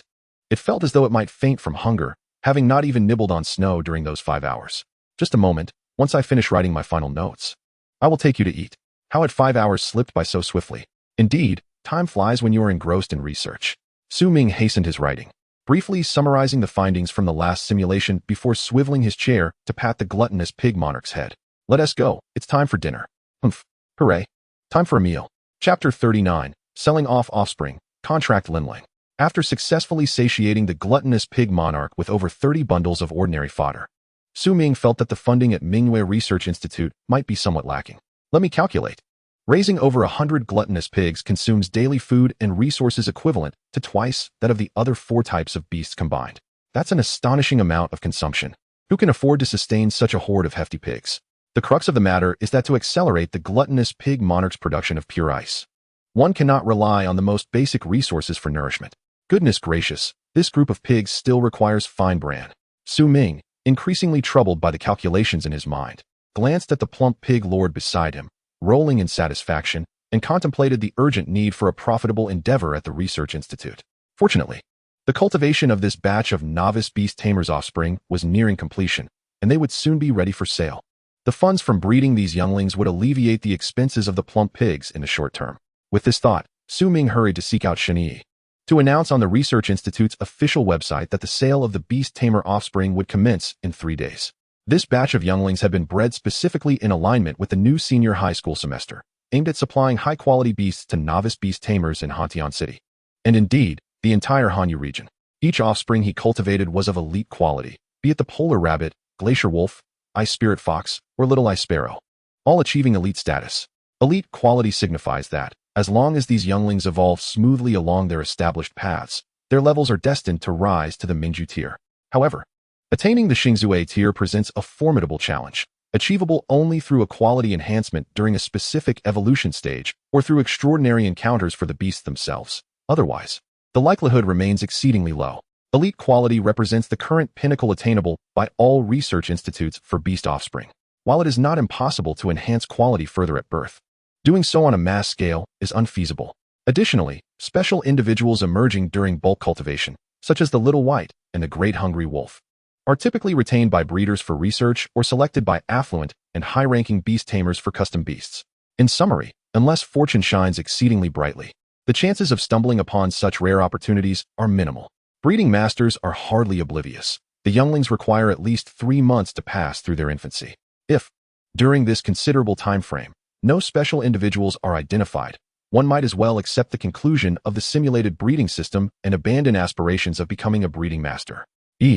Please also send out the price list for the younglings. Polar rabbit offspring for 100,000 credit points. Glacier wolf offspring for 100,000 credit points.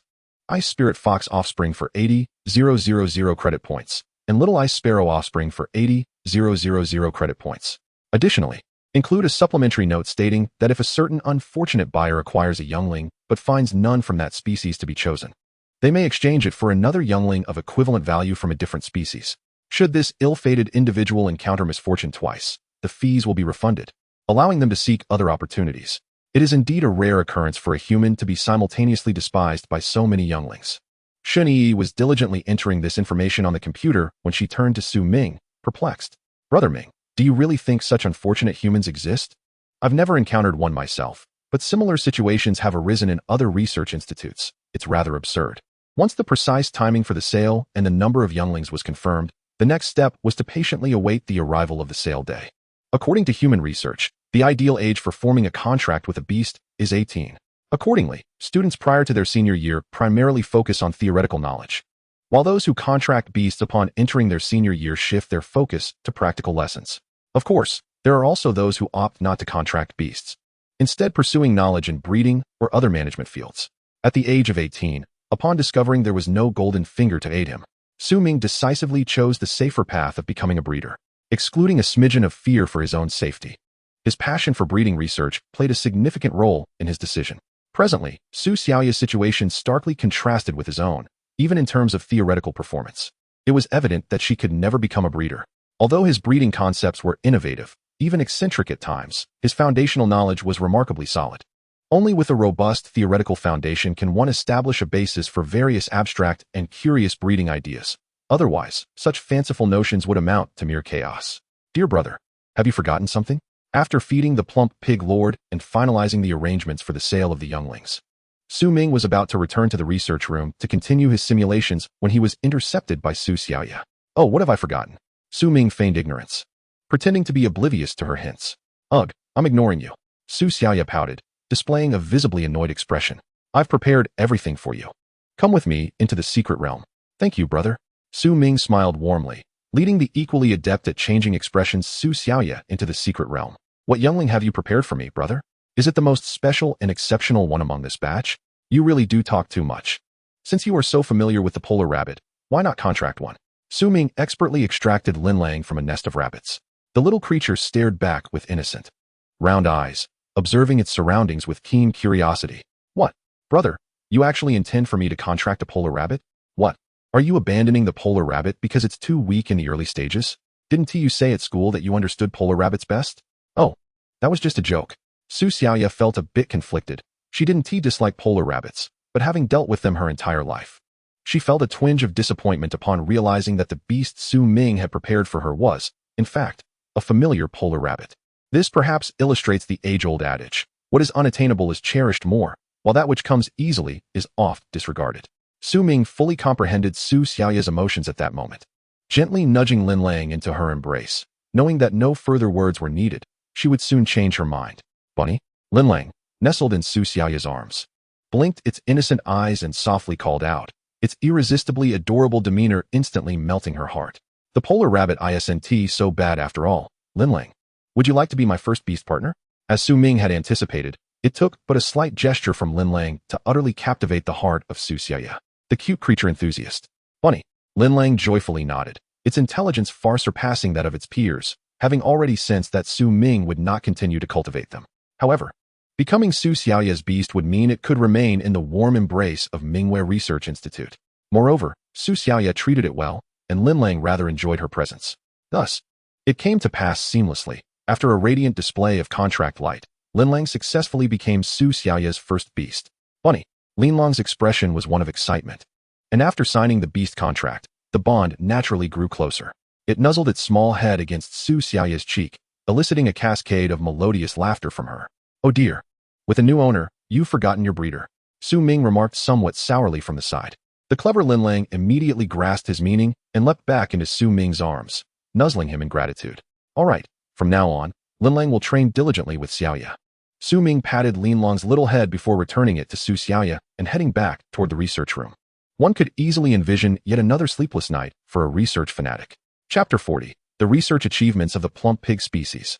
3 days passed in the blink of an eye, like the flowing waters of a brook, vanishing into the unknown. The brilliant morning sun poured into the dimly lit research room, where a group of plump pigs congregated alongside a person engrossed in their relentless research. I have succeeded. Oh, what nonsense. I have not merely succeeded. It should be said that I have become a master of research.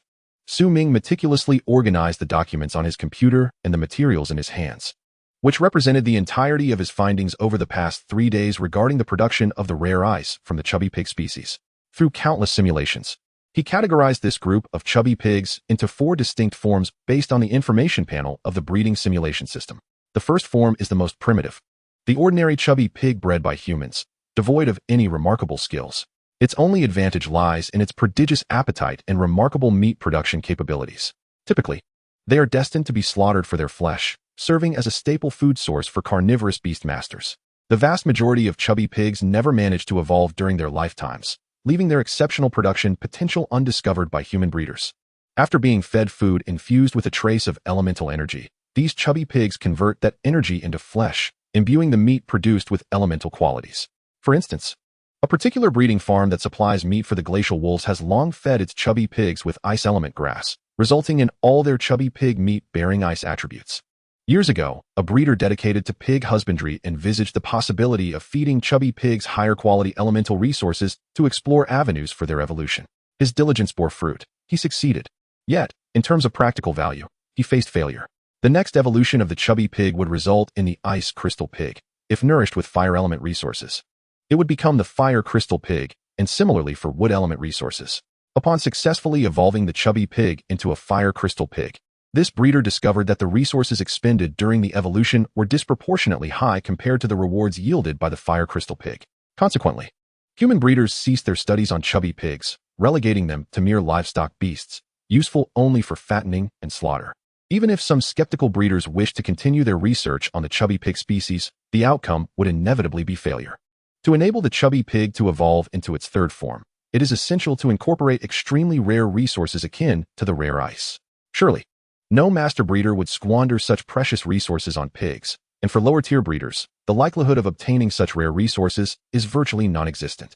Hence, when the beast tide in the frigid domain approached, many breeding and beast mastering experts were astonished to discover that one of the dominant species was, in fact, the chubby pig.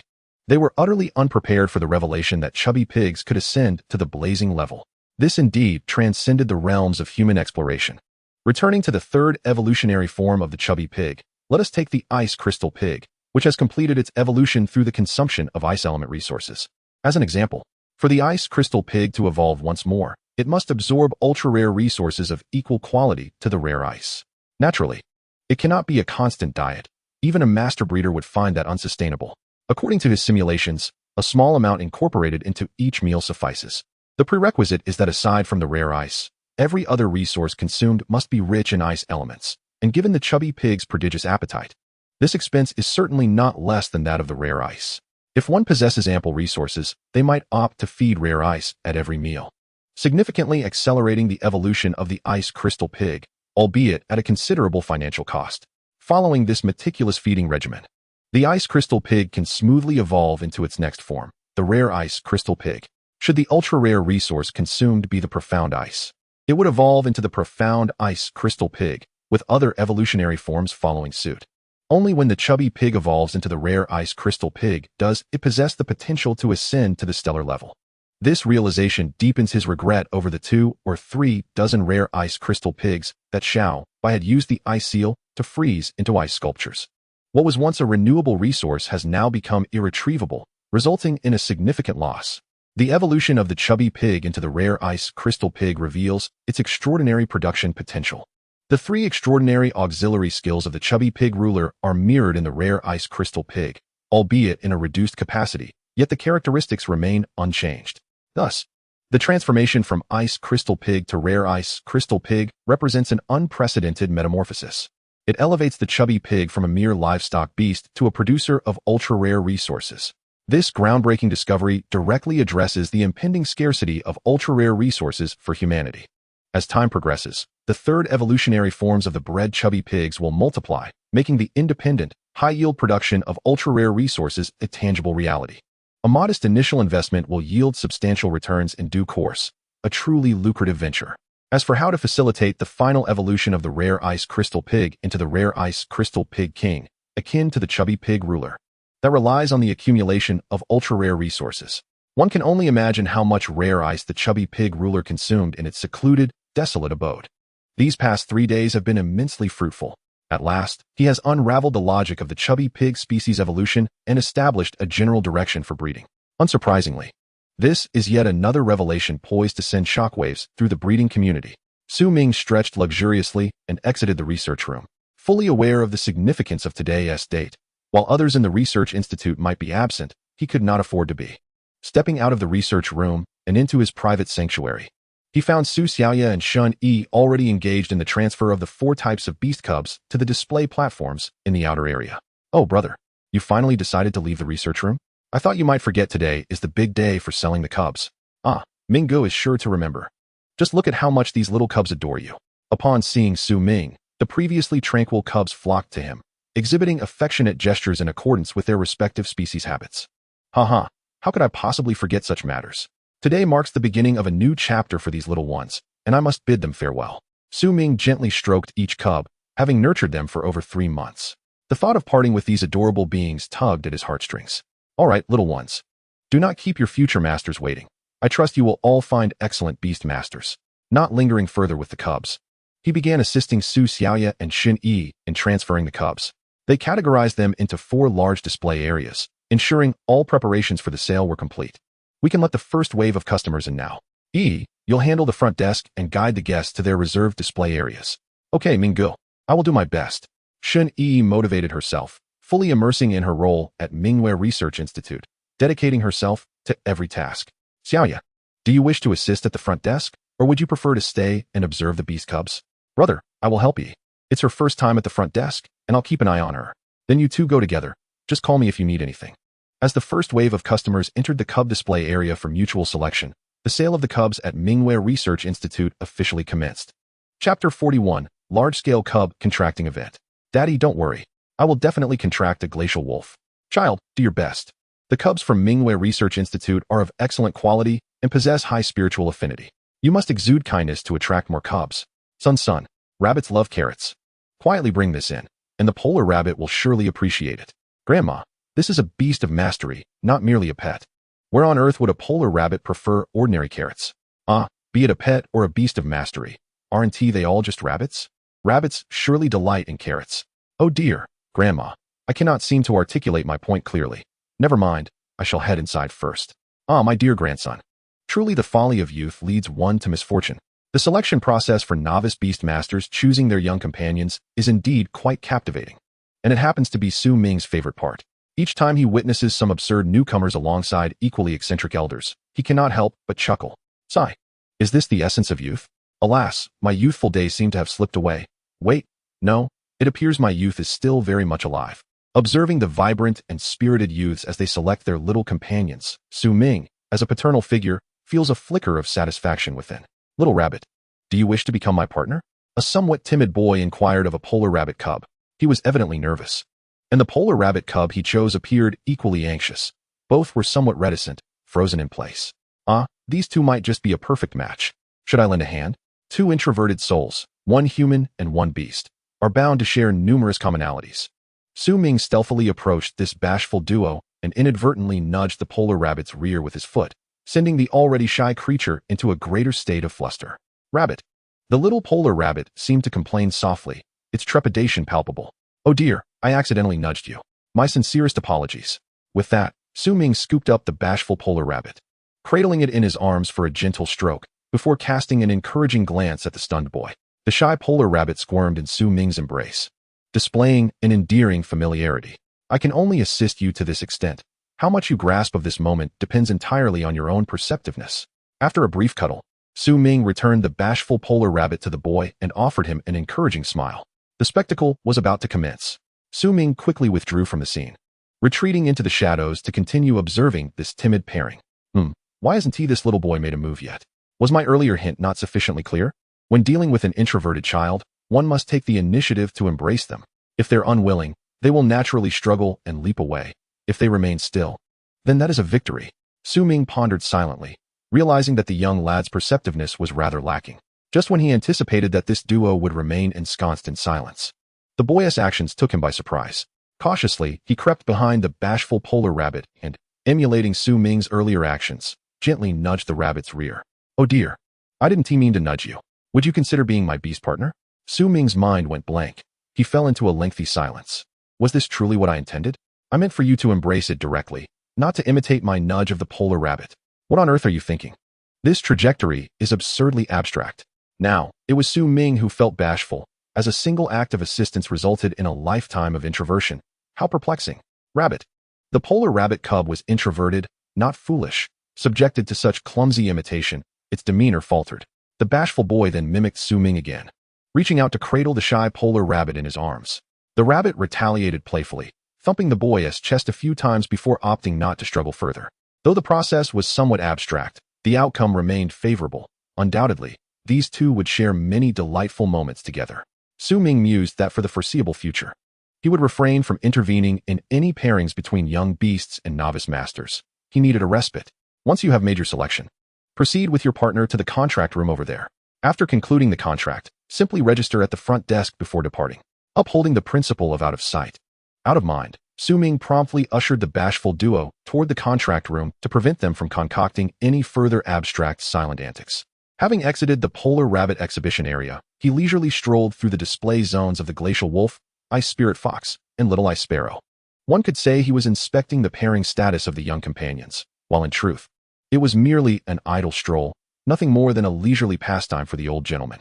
After a morning of sales, most novice beast masters had successfully contracted with their desired partners and departed the Ming Research Institute with contentment. Meanwhile, a small fraction of the young beasts would undergo another round of sales in the afternoon, targeted toward those who had not made prior reservations and were spontaneously deciding to purchase. Remaining were 23 polar rabbit cubs, 17 glacial wolves, 5 ice spirit foxes, and 8 little ice sparrows.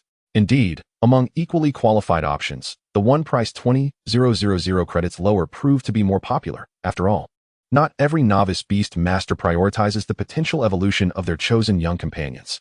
Having idled away the morning, Su Ming finally turned his attention to the sales statistics. Many novice beast masters did not harbor high expectations for their beasts. The evolutionary path of the polar rabbits and glacial wolves toward the Starblaze level remained attainable only to a select few. Thus, most pragmatic novice beast masters preferred to save 20,000 credits and opt for the ice spirit foxes and little ice sparrows, whose evolutionary routes were yet ambiguous. Whether the beasts could evolve to the Starblaze level remained uncertain, but the opportunity to save 20,000 credits was assured. Given the current sales trend, it seemed unlikely that the afternoon stock would suffice. What should Ming do about this? What do you think we should do once we sell out? If there's no stock left, we simply close the doors. Su Ming expressed confusion at Shun Yi's question. What was there to ponder? Would those who failed to purchase not raise a ruckus? Shun Yi inquired with a grave expression. Is that what you're concerned about? Firstly, they are attempting to purchase without prior reservations. What would they buy if there's no stock?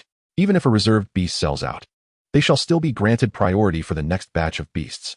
As for your concern regarding disturbances, a single ice phoenix could quell any uproar. Those daring to disrupt the research institute of a breeding master would be courting disaster.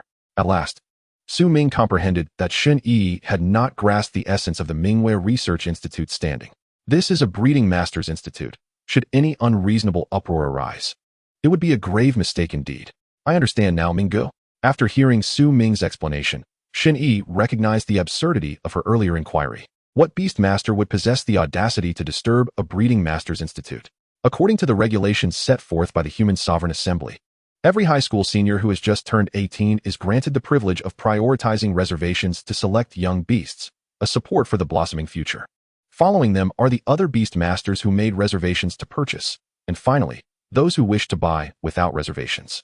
The order of purchasing young beasts is strictly regulated. You are merely in your initial internship, with much yet to learn. Su Ming patted Shun Yi's shoulder, feigning profundity as he spoke. TSK, TSK, TSK. Brother is putting on airs again. Su Xiaoya, if you lack the ability to articulate, kindly step aside. Ba ba ba. Chapter 42, The Evolution of Beasts, a Gathering of Lazy Pigs. After a playful exchange with his sister, Su Ming entered the inner district of the Mingwei Research Institute. Gazing at the empty garden with a sense of nostalgia, having sent off another batch of young beasts, he pondered when they might meet again, hoping that their beast masters would cultivate them to the evolutionary nodes and return to the institute for their evolution. As a research institute offering after-sales assurance, any beast master who purchases a cub here is granted the privilege of advanced evolution at a preferential rate. As a master cultivator, his daily responsibilities encompass not only the study of beasts and the breeding of cubs, but also the essential process of evolving these creatures.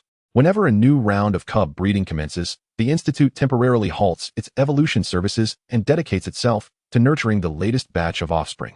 With the cubs nearing depletion, it is imperative to prioritize the scheduling of evolution appointments for the beasts.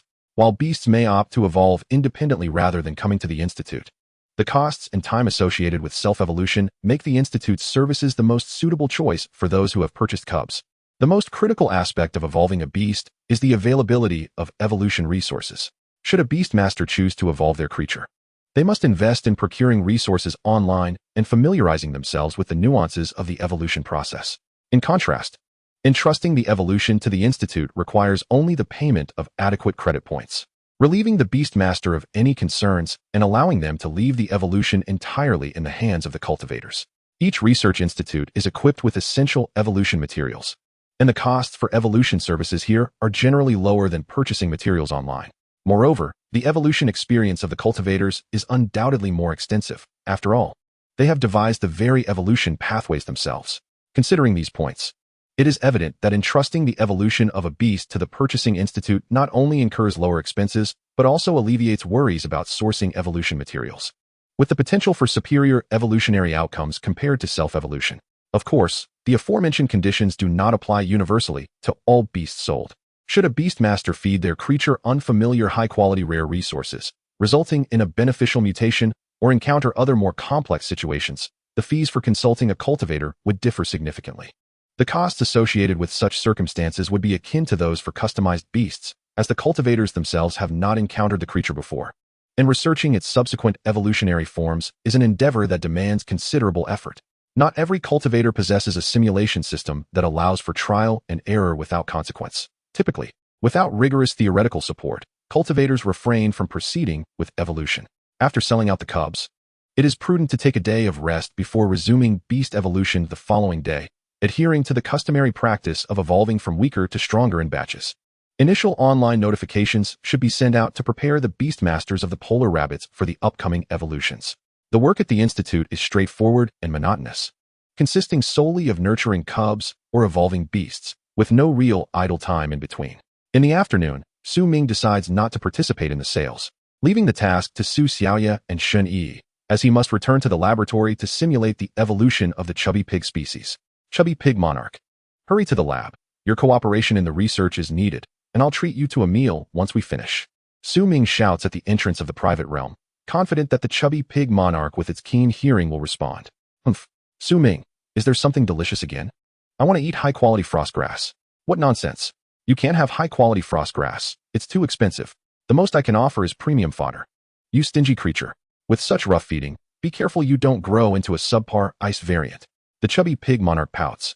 Having undergone 3 days of nurturing and language training, now able to communicate fluently with humans.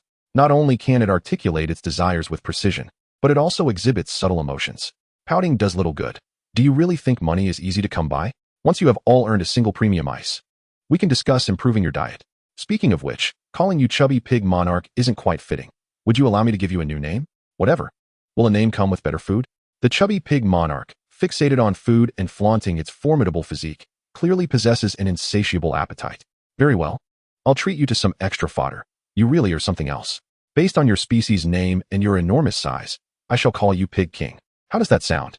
Su Ming has a knack for naming, and among the entire institute, only Ice Ming's name is somewhat appropriate, which was initially given by teacher Zhang Cheng, who named it Little Ice Ice.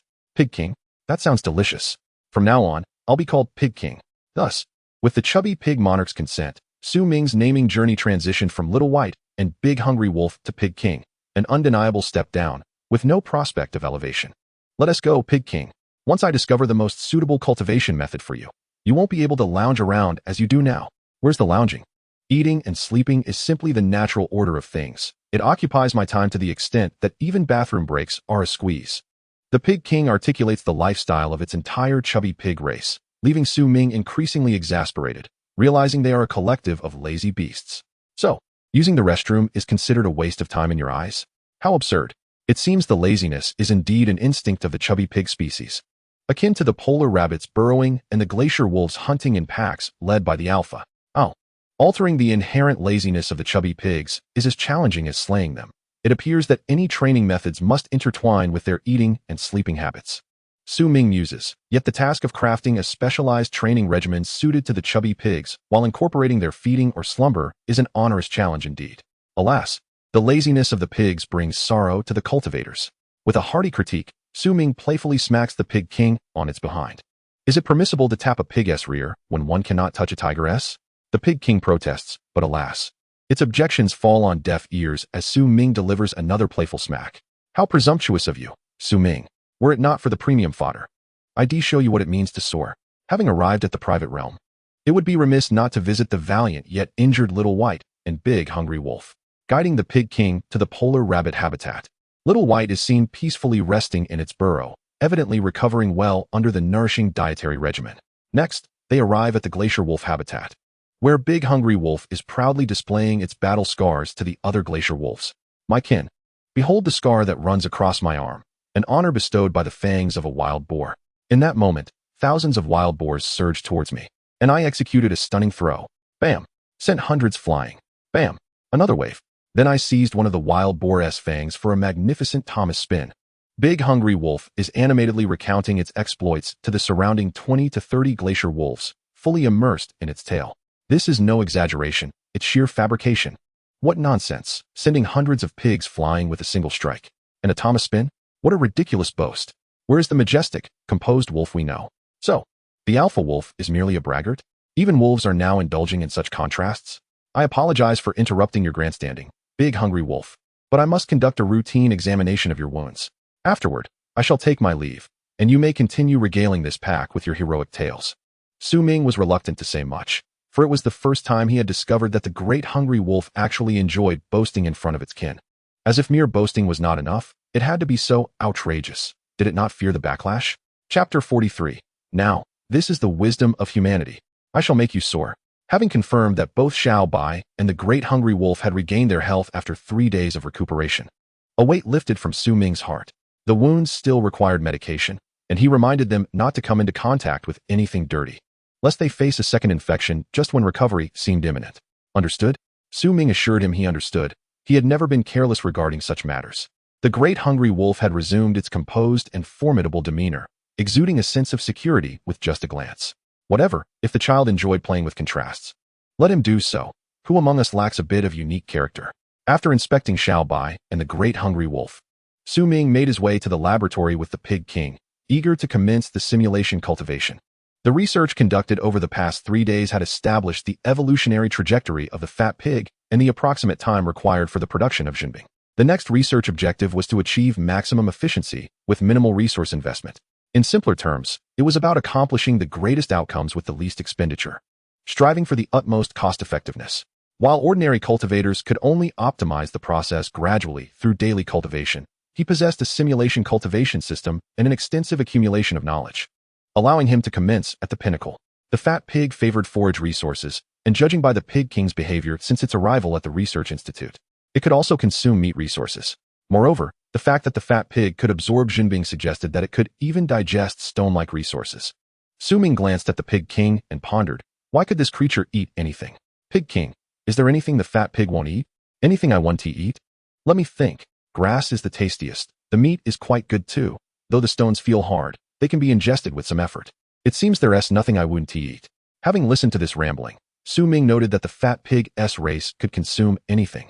And as long as the biting force allowed, even stones could become edible resources. This was the remarkable trait of a food-absorbing spirit. Wasn't he this a diminished version of a glutton? Su Ming recalled a mythical creature from his past life and wondered if there were similar beings in this world. After roughly designing several feeding plans for the fat pig at various stages, it was time to simulate operations. Adjusting the proportions of various ingredients in the feeding plan through multiple simulations to identify the most cost-effective option. As day turned to night, Su Ming remained in the laboratory, fervently writing on paper. It was astonishing that the most effective feed turned out to be a powder made from cold-resistant ryegrass and snowfield algae, combined with a certain proportion of Jinbing to create an exquisite forage. Feeding this to the Pig King and the Jinbing crystal pig would not only accelerate the production of Jinbing, but also slightly enhance the yield, far surpassing other combinations of premium forage. He recorded this optimal combination, realizing that in the short term, he could not find any better food than this premium forage. Ryegrass was cultivated specifically, so bulk purchasing wouldn't be difficult. However, acquiring high-quality snowfield algae posed a challenge. There were only a few types available. And would he have to cultivate them himself? No.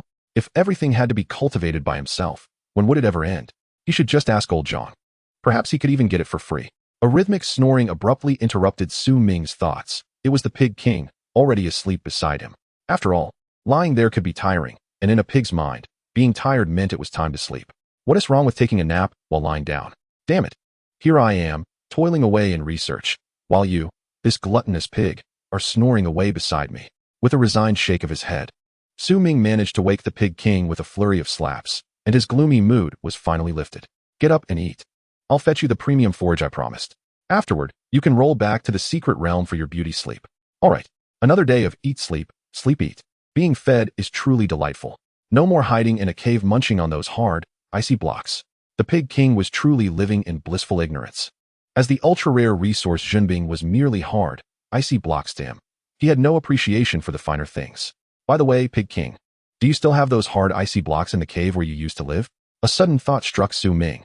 If there were any Jinbing left in that cave, he would be in great fortune.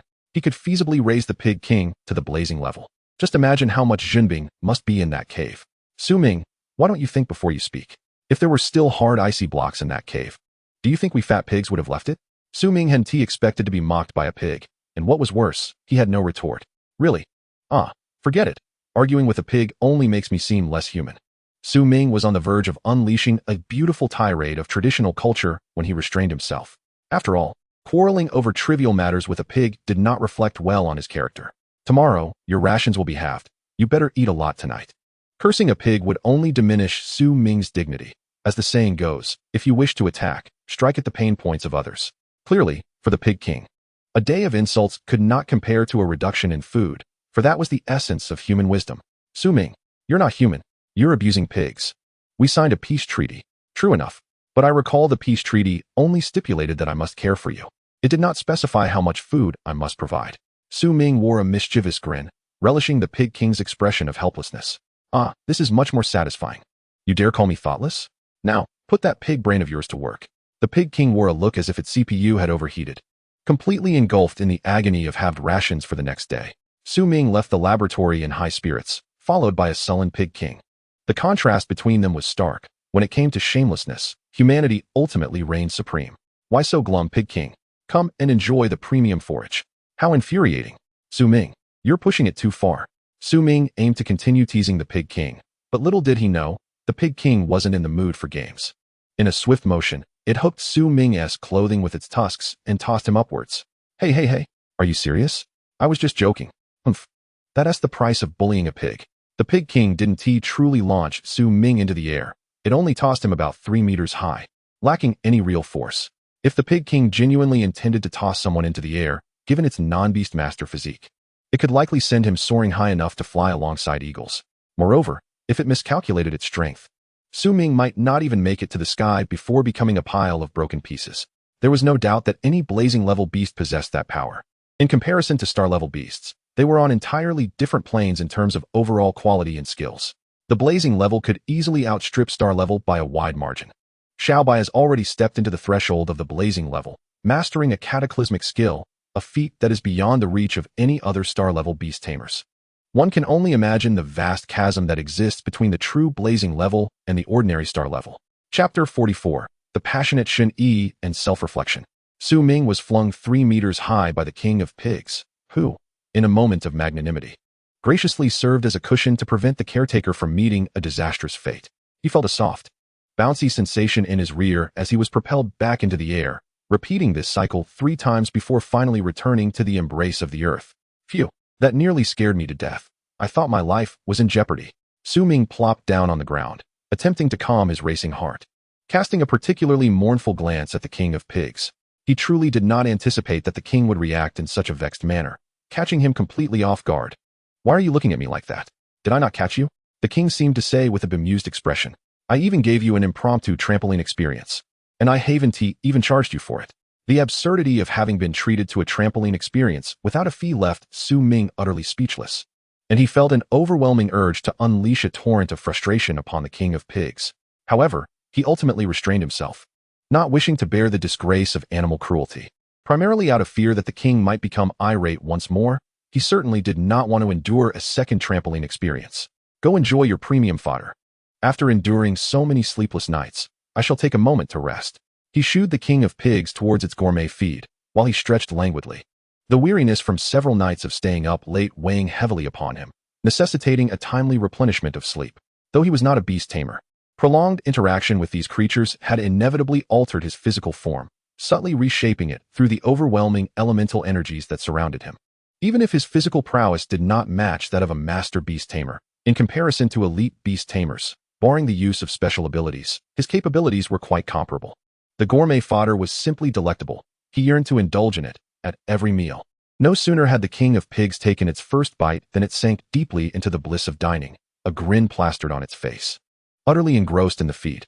Ah, truly a glutton, Su Ming muttered under his breath, seizing the opportunity while the king feasted to deliver a hearty slap to its springy belly.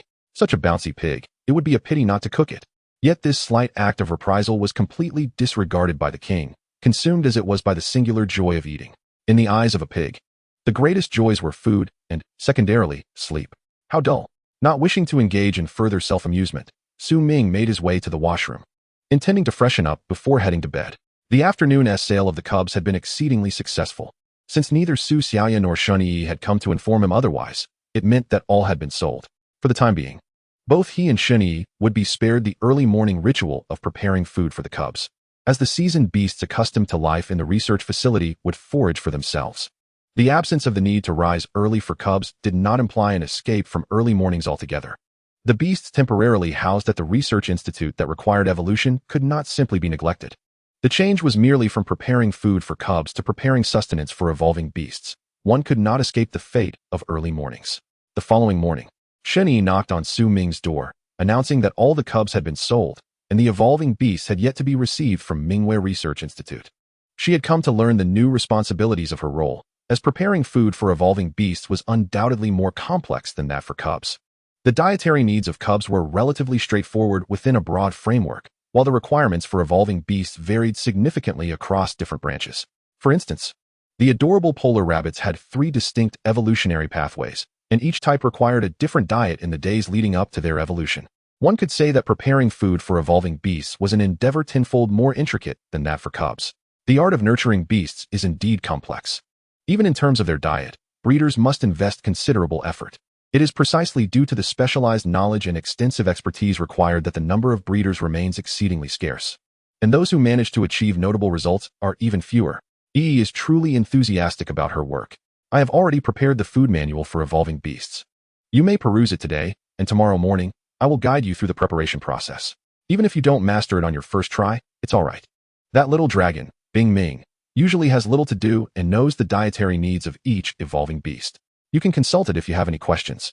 Ming spoke with drowsy eyes, the prolonged lack of sleep leaving him in a state of mild confusion upon awakening. I understand, Mingo. Thank you for your selfless guidance.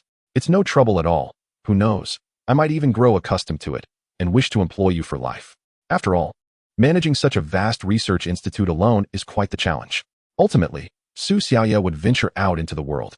Her carefree temperament and love for the novel experiences of the outside world rendered her ill-suited to remain in the research institute.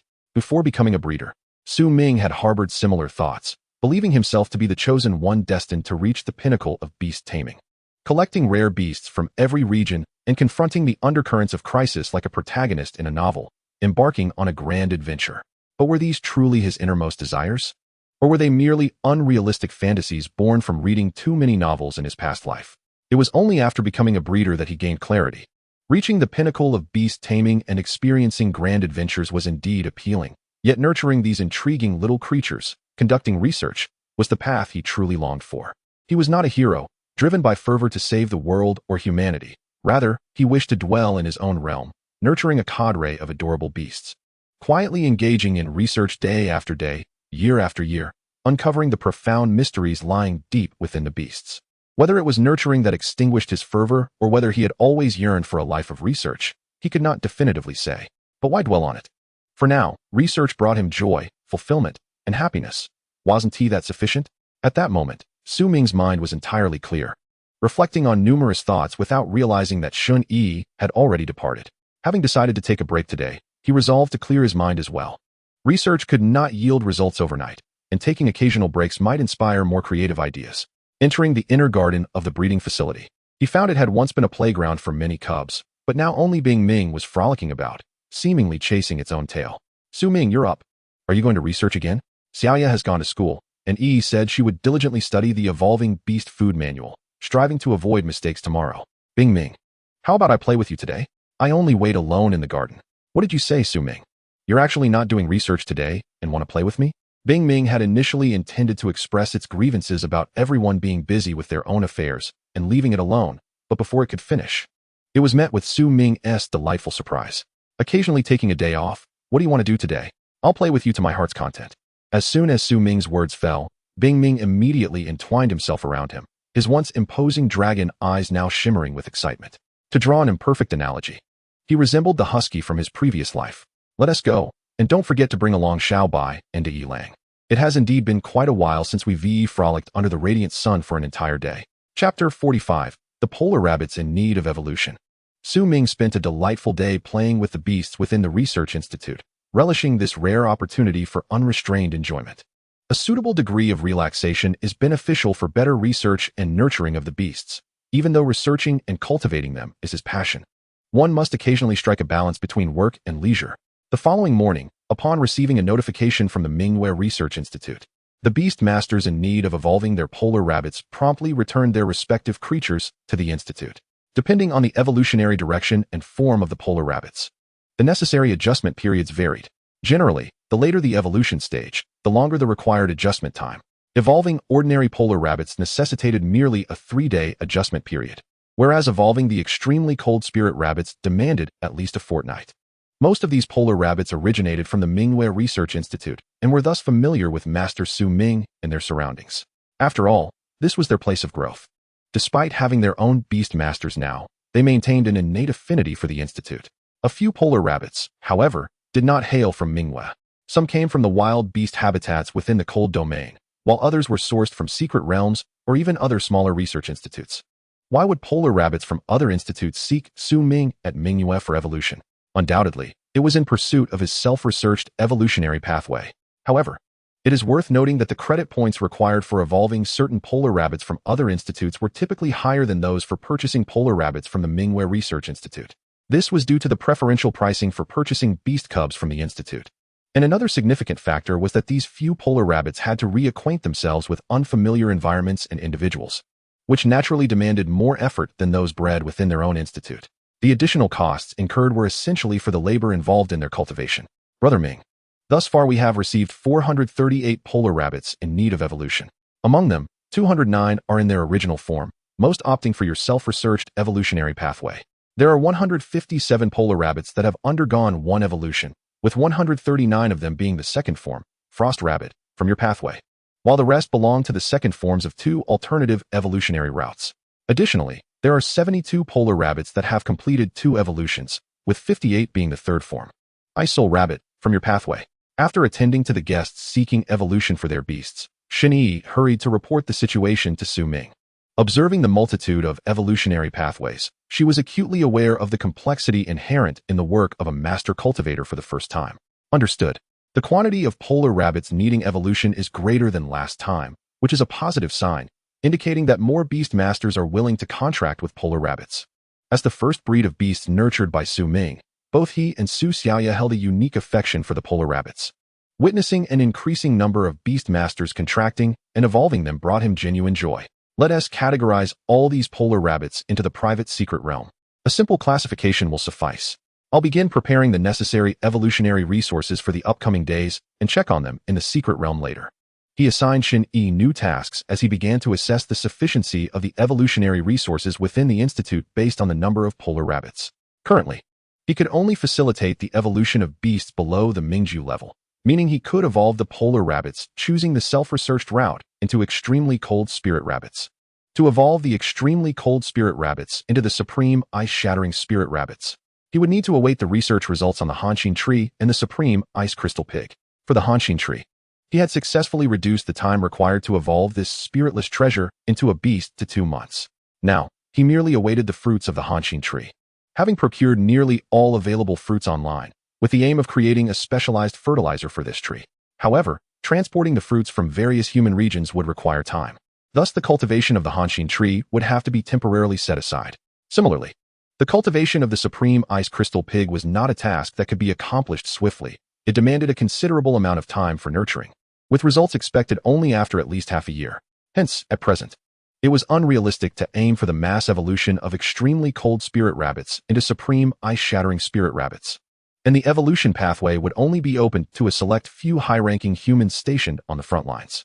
For instance, amidst the recent beast tide in the cold domain, the elite beast masters who stood alongside various cultivators or beast masters on the front lines would have the privilege of prioritized evolution. One should not perceive this as unfair. To have access to resources and opportunities, one must contribute to the entirety of the human race. Whether it be battling fiercely against hostile beast species on the front lines, or, like him, producing numerous beneficial research outcomes in the rear, contributions are essential. Otherwise, should rare evolutionary opportunities be granted to those who merely hide within safe zones, developing without any special talents yet clamoring for fairness? Granting them a few evolution opportunities would indeed be an injustice to the true heroes who have made sacrifices. At a time when his research could only accommodate a select few, it was only fair that those who contributed significantly would gain access to this evolution opportunity. In the future, once he thoroughly comprehended his research and had ample evolutionary resources, he would, of course, extend these opportunities to a broader range of ordinary beast masters, thereby enhancing the overall strength of the human race. With sufficient reserves of evolutionary resources, he could initiate an order for the next round of resources from the Breeder Association. After all, having surplus provisions brings peace of mind. Evolution is a matter that is both simple and complex. It is simple in that one merely needs to feed the designated evolutionary resources, and when the energy within the beast reaches a certain critical point, evolution occurs naturally. However, it becomes complex in the preparatory work required before evolution, as one must optimize the beast's condition to ensure it evolves in the most perfect manner.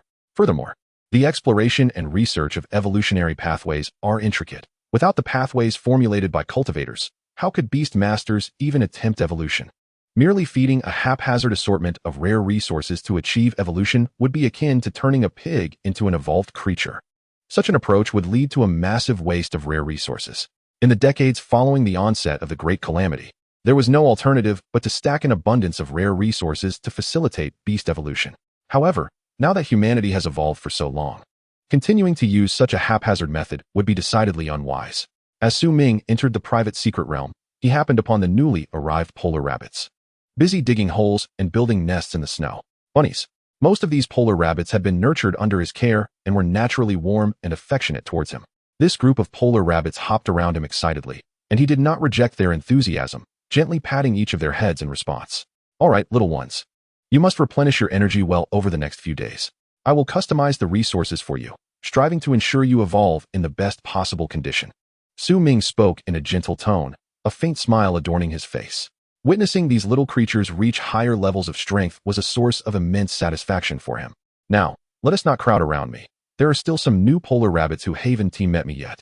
Most of the polar rabbits from the Ming Research Institute were manageable, but he was concerned about the few that originated elsewhere. The polar rabbit cubs I sell come with comprehensive nurturing guides, allowing beast tamers who purchase them to also acquire the necessary resources for their development. However, a small number of unfamiliar polar rabbits present a different scenario, with circumstances that can only be described as bizarre. Who knows what kind of haphazard diet the beast tamers without nurturing guides have provided them? Generally speaking, the diet of the beasts varies according to the evolution path chosen by their tamers, and it is precisely in this area that nurturers excel. Indeed, we nurturers not only study evolution paths and breed cubs, but we also take on the roles of beast chefs and nutritionists. Cultivating plant-based beasts is even more complicated, as it requires us to double as gardeners. Truly, the versatile nurturer is more formidable than a team of 6. Chapter 46. Matters concerning evolution paths for the 3 days following Su Ming's arrival. His tasks remained quite consistent, guiding Shinyi in the daily meal preparations for the polar rabbits, rekindling their bonds, and offering insights into their growth. The remaining time was spent in the research lab, optimizing breeding plans. To ensure that beasts evolve along a predetermined path, several conditions must be met, with the most crucial being the evolution resources, along with certain special evolution types requiring the beasts to master prerequisite skills. Beast skills can be categorized into 2 types: innate skills, which are those possessed by the beasts upon evolution or birth, and acquired skills, commonly referred to as universal skills. Some special evolution types necessitate the mastery of corresponding universal skills before evolution can occur. Otherwise, the beast cannot transform into the desired form. As a nurturer, Su Ming typically does not concern himself with the acquisition of universal skills by beasts. That falls under the purview of the beast tamers. However, once a universal skill pertains to the beast's subsequent evolution, it becomes imperative for the nurturer to delve into it. In summary, nurturers primarily assist in facilitating the evolution of beasts, while the aspirations of the tamers regarding the type of beasts they wish to train are their own prerogative.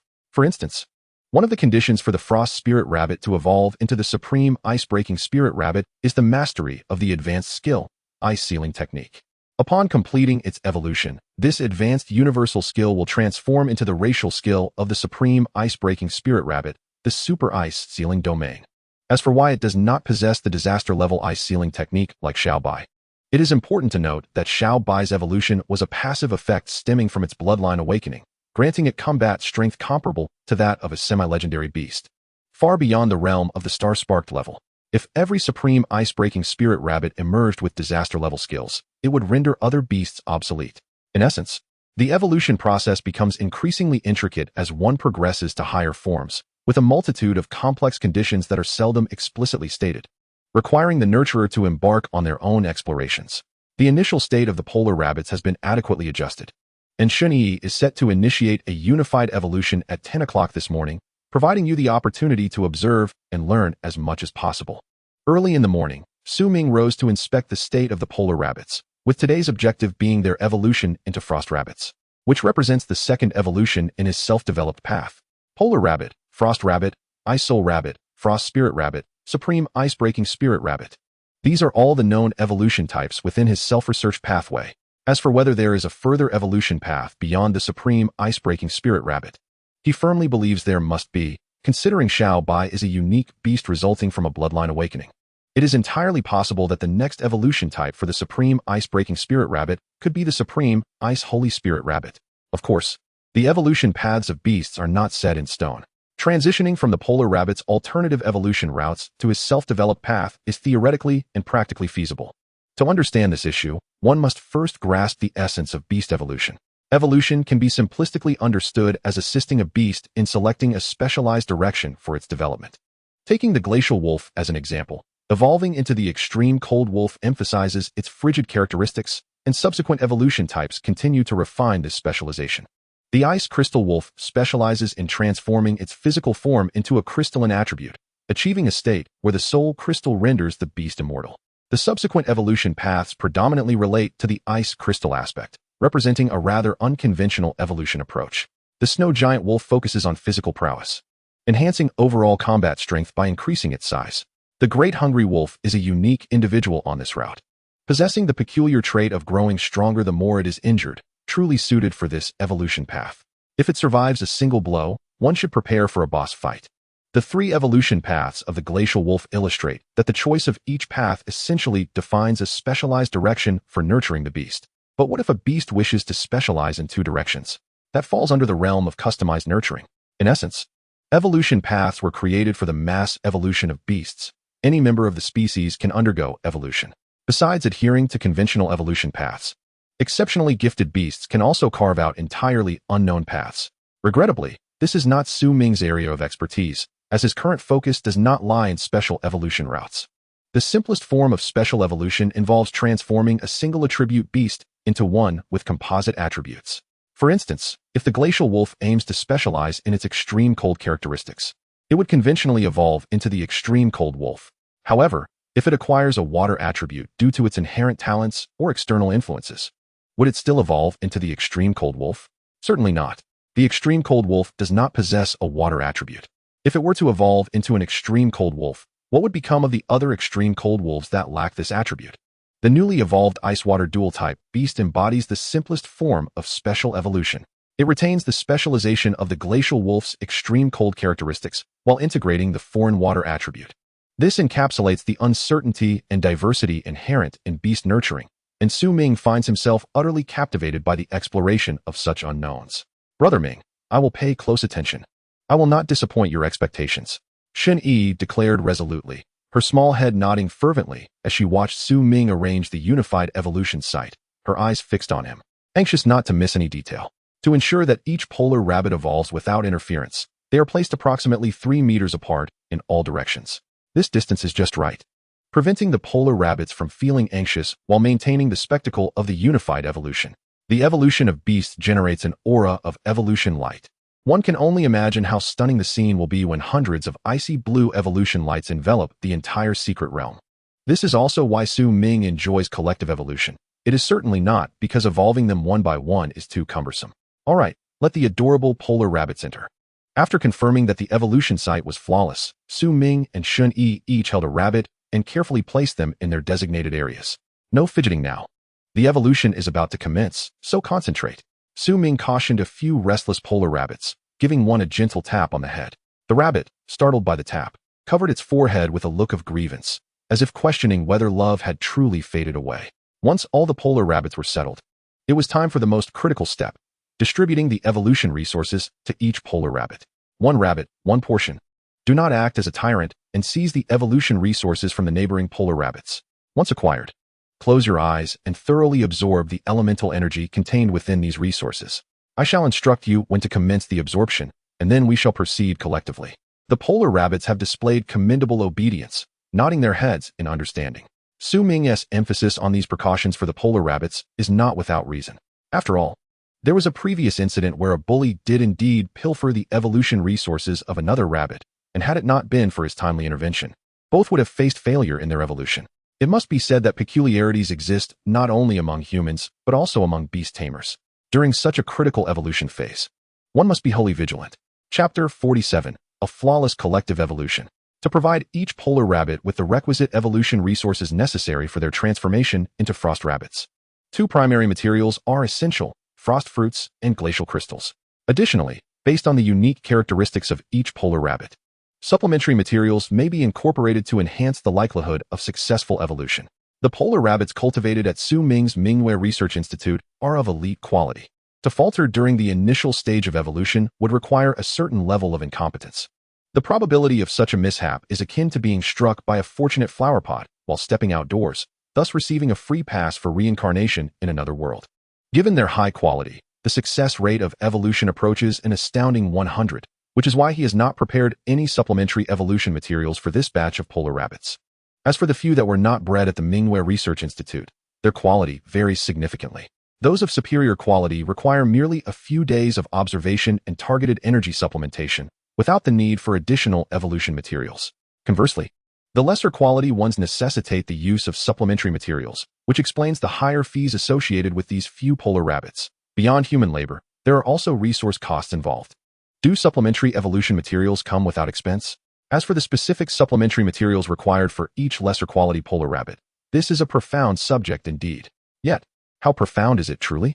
In reality, it is not overly complex. Mastering the key points allows one to grasp its intricacies with ease. What is lacking must be supplemented. Is the physical constitution subpar? Then they should consume resources that enhance strength. Is the quality of ice-type energy within the body inadequate? Then they should ingest resources that elevate the quality of ice energy.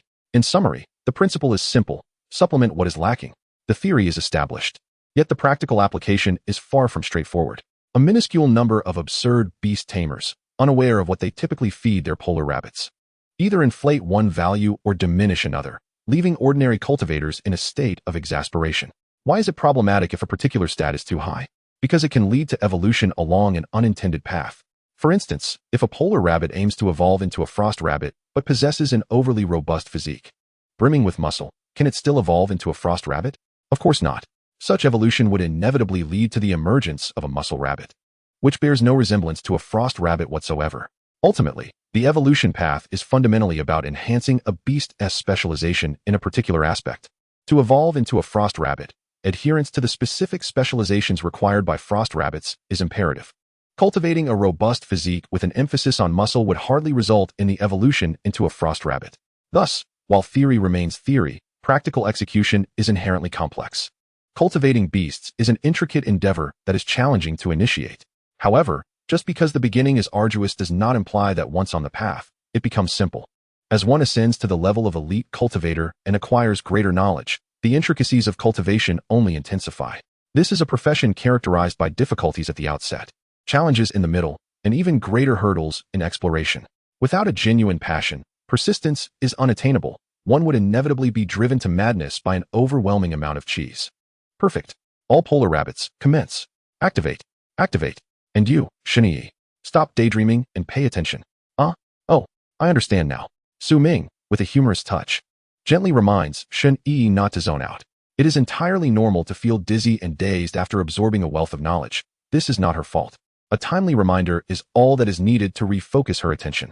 With all preparations set, at Su Ming's command, the polar rabbits eagerly began to absorb their respective evolution resources. A soft azure glow enveloped the polar rabbits, heralding the imminent evolution.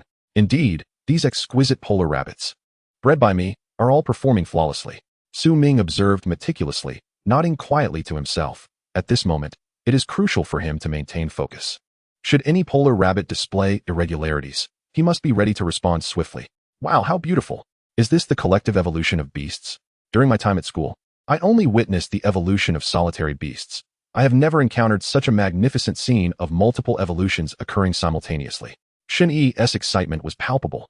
Although she felt dizzy from observing Su Ming's intricate maneuvers, her awe at witnessing such a spectacular sight was undiminished.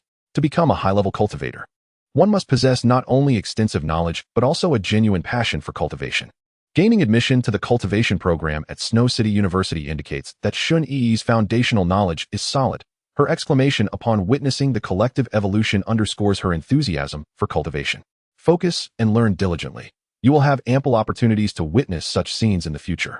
Strive to achieve this yourself, for the knowledge you acquire will belong to you. As Su Ming attentively monitored the state of the polar rabbits, he mimicked his teacher's tone to guide Shen-Yi. He remembered when he was a novice cultivator. Such conditions were a luxury. Not to mention observing collective evolution. Even witnessing a single beast evolve was considered a rare privilege. I will strive to do my best. Brother Ming. Shen-Yi, whether responding to Su Ming or motivating herself, radiated a light of passion in her eyes.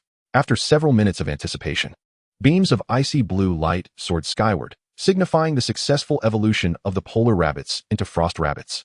The small beams rose and fell, and those that had completed their evolution did not disturb their peers still in the process. They remained in place, filled with excitement and joy for their transformation. For beasts, evolution is an incredibly comfortable journey. A successful evolution signifies a profound transformation in the hierarchy of life. and even a standard evolution represents a metamorphosis of the self. For cultivators, evolution embodies the most beautiful outcomes of their research, signifying that years of arduous effort have not been in vain and that they have discovered the correct specialization for widespread evolution. Not every cultivator possesses the genius of Ming, who, within a year, developed an entirely new evolution path. The majority of cultivators spend years, even decades, to innovate a viable evolutionary route. Those achieving significant breakthroughs are often older individuals. The profession is afflicted by severe aging. Individuals like him, who have shattered records as the youngest master cultivator and developed 2-star-level evolution paths within just a year, are exceedingly rare in the over 2 centuries since the Great Cataclysm.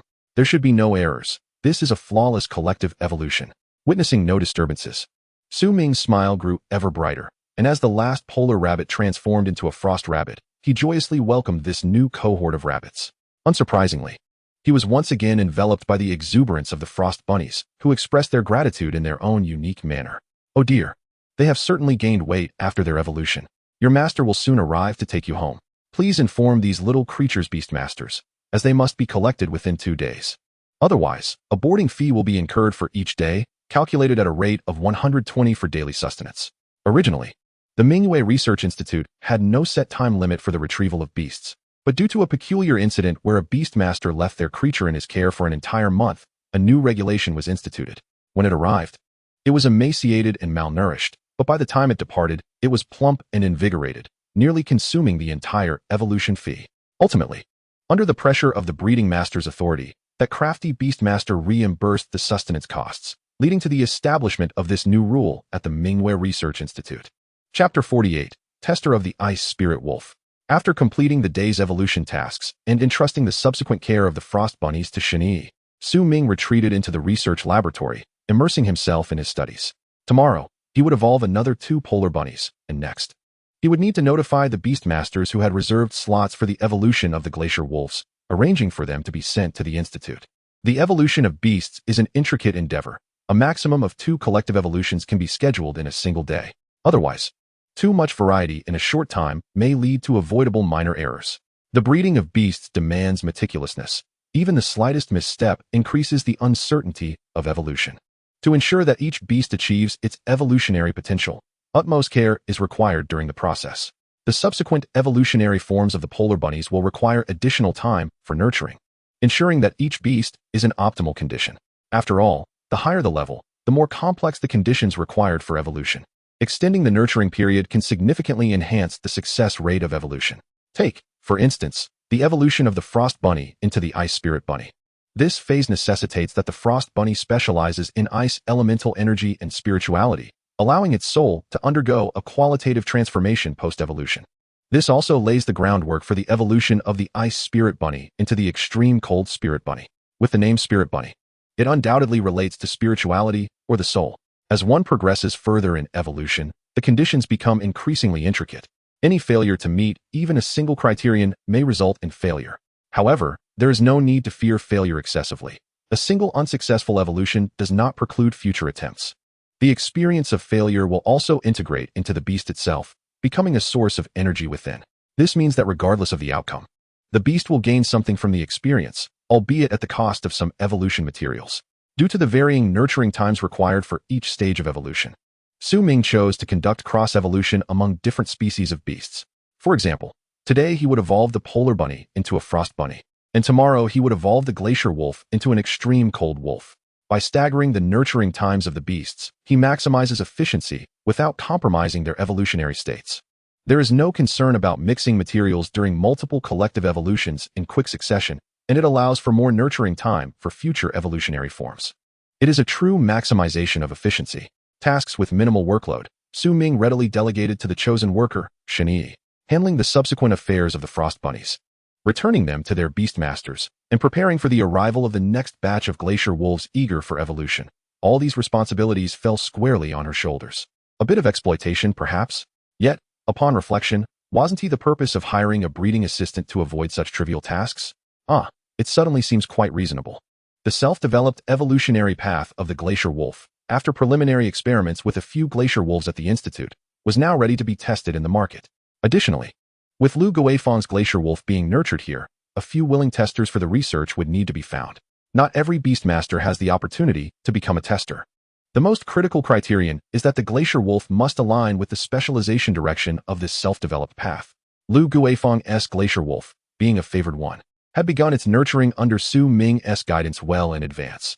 Even if it does not initially specialize in this direction, it can quickly adapt. As for the other testers, it would depend on the specialization direction of their Glacier Wolves. For instance, those robust, muscular Glacier Wolves would certainly not be suitable for evolving into Ice Spirit Wolves, destined instead to become part of the Snow Giant Wolf lineage. The specialization direction of a beast can be easily guided and modified before evolution. However, once it undergoes an evolution and establishes a general specialization direction, modification becomes difficult.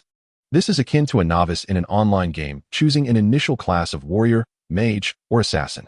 At that stage, even a muscular man could choose to become a mage or assassin through effort. However, once he has become a warrior, his subsequent options are limited to shield warrior and berserker. It would be quite absurd for him to now claim he wishes to become a grand mage. While it is not entirely impossible, it would waste cultivation resources and the innate talents already possessed by the beast. Of course, this holds true in most cases. But there are exceptions. For instance, a warrior may not wish to transition into a grand mage, but instead aim to specialize in both physical prowess and magic, becoming the rare class of magic swordsman. This relates to the previously mentioned special evolutionary paths for beasts, which require the beasts themselves to possess exceptionally high innate talent, akin to the tenacity of the great hungry wolf or the bloodline revival of the little white. From a general perspective, rare individuals are ultimately in the minority, and Su Ming's research on evolutionary paths is tailored to accommodate the majority of beasts, thus necessitating a rigorous selection process for testers. As for this selection task, it undoubtedly fell once again onto Shenyi. After all, it merely required reviewing the information filled out by Beastmasters during reservations, which included various metrics and specialization directions of the beasts. No worries. As a trainee breeding master, she must gain experience. Practical knowledge is the key to mastery. And the more she does, the more proficient she will become. Not that I am seeking to shirk responsibility. Su Ming justified himself in the research laboratory. In truth, he was not shirking his duties, as he devoted his valuable time and energy entirely to simulations. Due to the scarcity of true ice within the research institute, he could currently only nurture either the extreme cold spirit bunny or the true ice crystal pig. Which to choose? Undoubtedly, the choice must be the true ice crystal pig. Utilizing true ice on the extreme cold spirit bunny would mean a genuine consumption of resources, whereas applying it to the true ice crystal pig is aimed at producing true ice more quickly and efficiently. The production of true ice requires a certain amount of time, and currently, both the extreme cold spirit bunny and true ice crystal pig research have stagnated.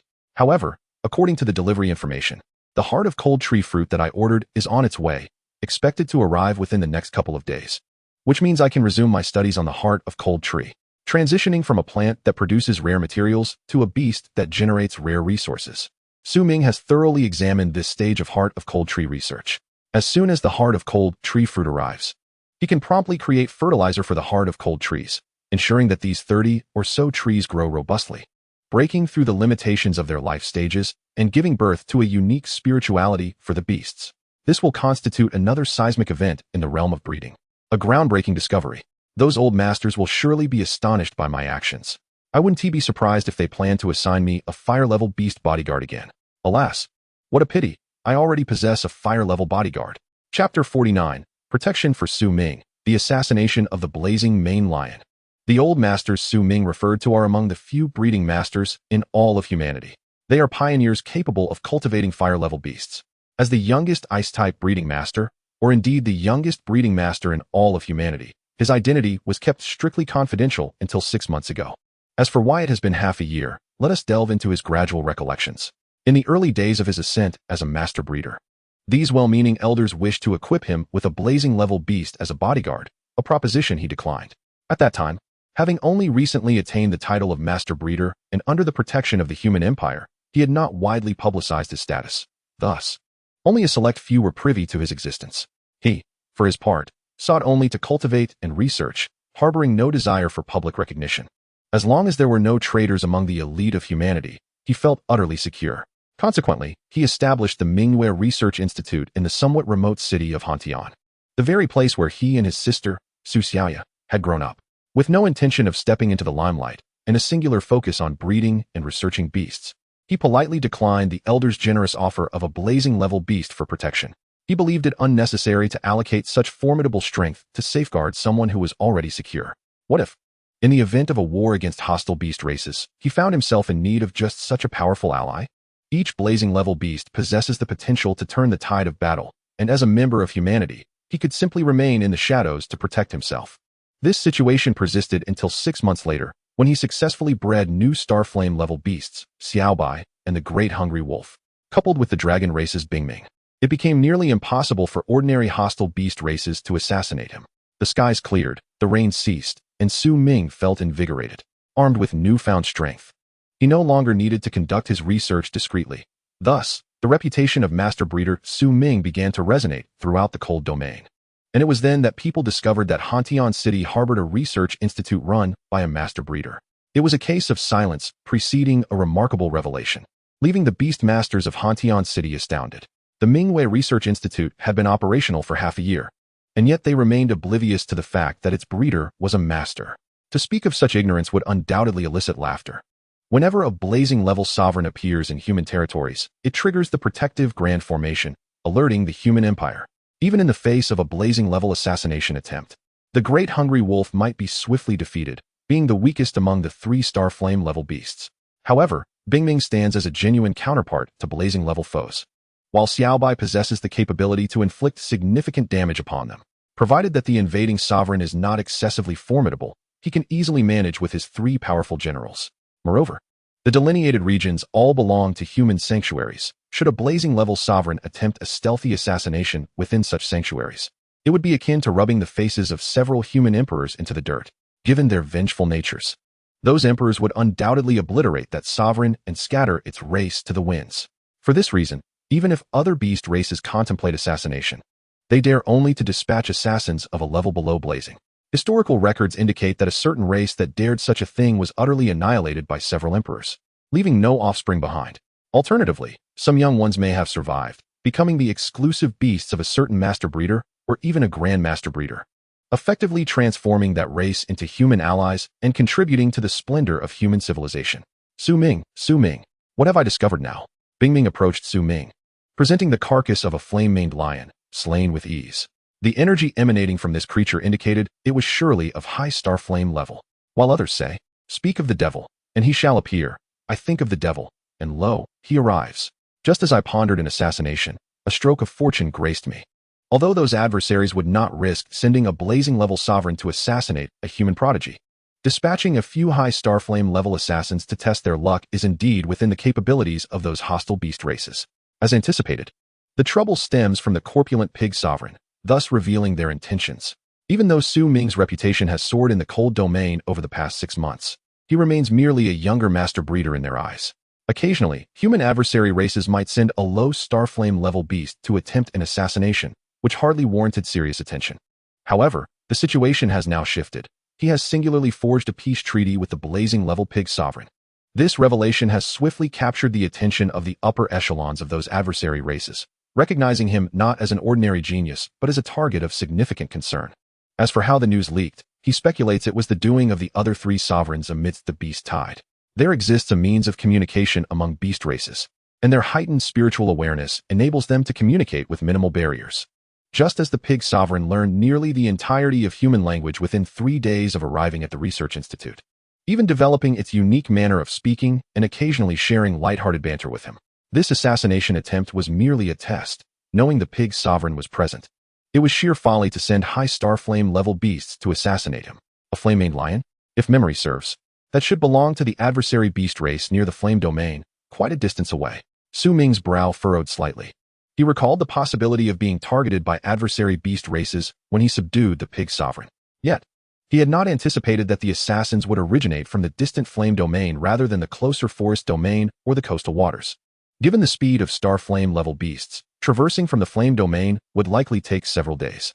Thus, the timeline does not align. The transmission of information requires time, and it is implausible that news of his recent acquisition of the pig sovereign reached every adversary beast race instantaneously. Never mind, if it eludes my understanding, I shall consult others. When faced with difficulties, one ought to seek guidance rather than ruminate alone for too long. Perhaps elsewhere lies the answer readily available. Su Ming decisively chose to call his mentor, Zhang Cheng, seeking his insight. Hello? Why is this rascal calling? Let me guess. You're either seeking to mooch resources for cultivating the pig sovereign or asking for the heart-wrenching tree's fruits. Zhang Cheng, upon recognizing Su Ming's call, immediately surmised that the lad was embroiled in some trouble again.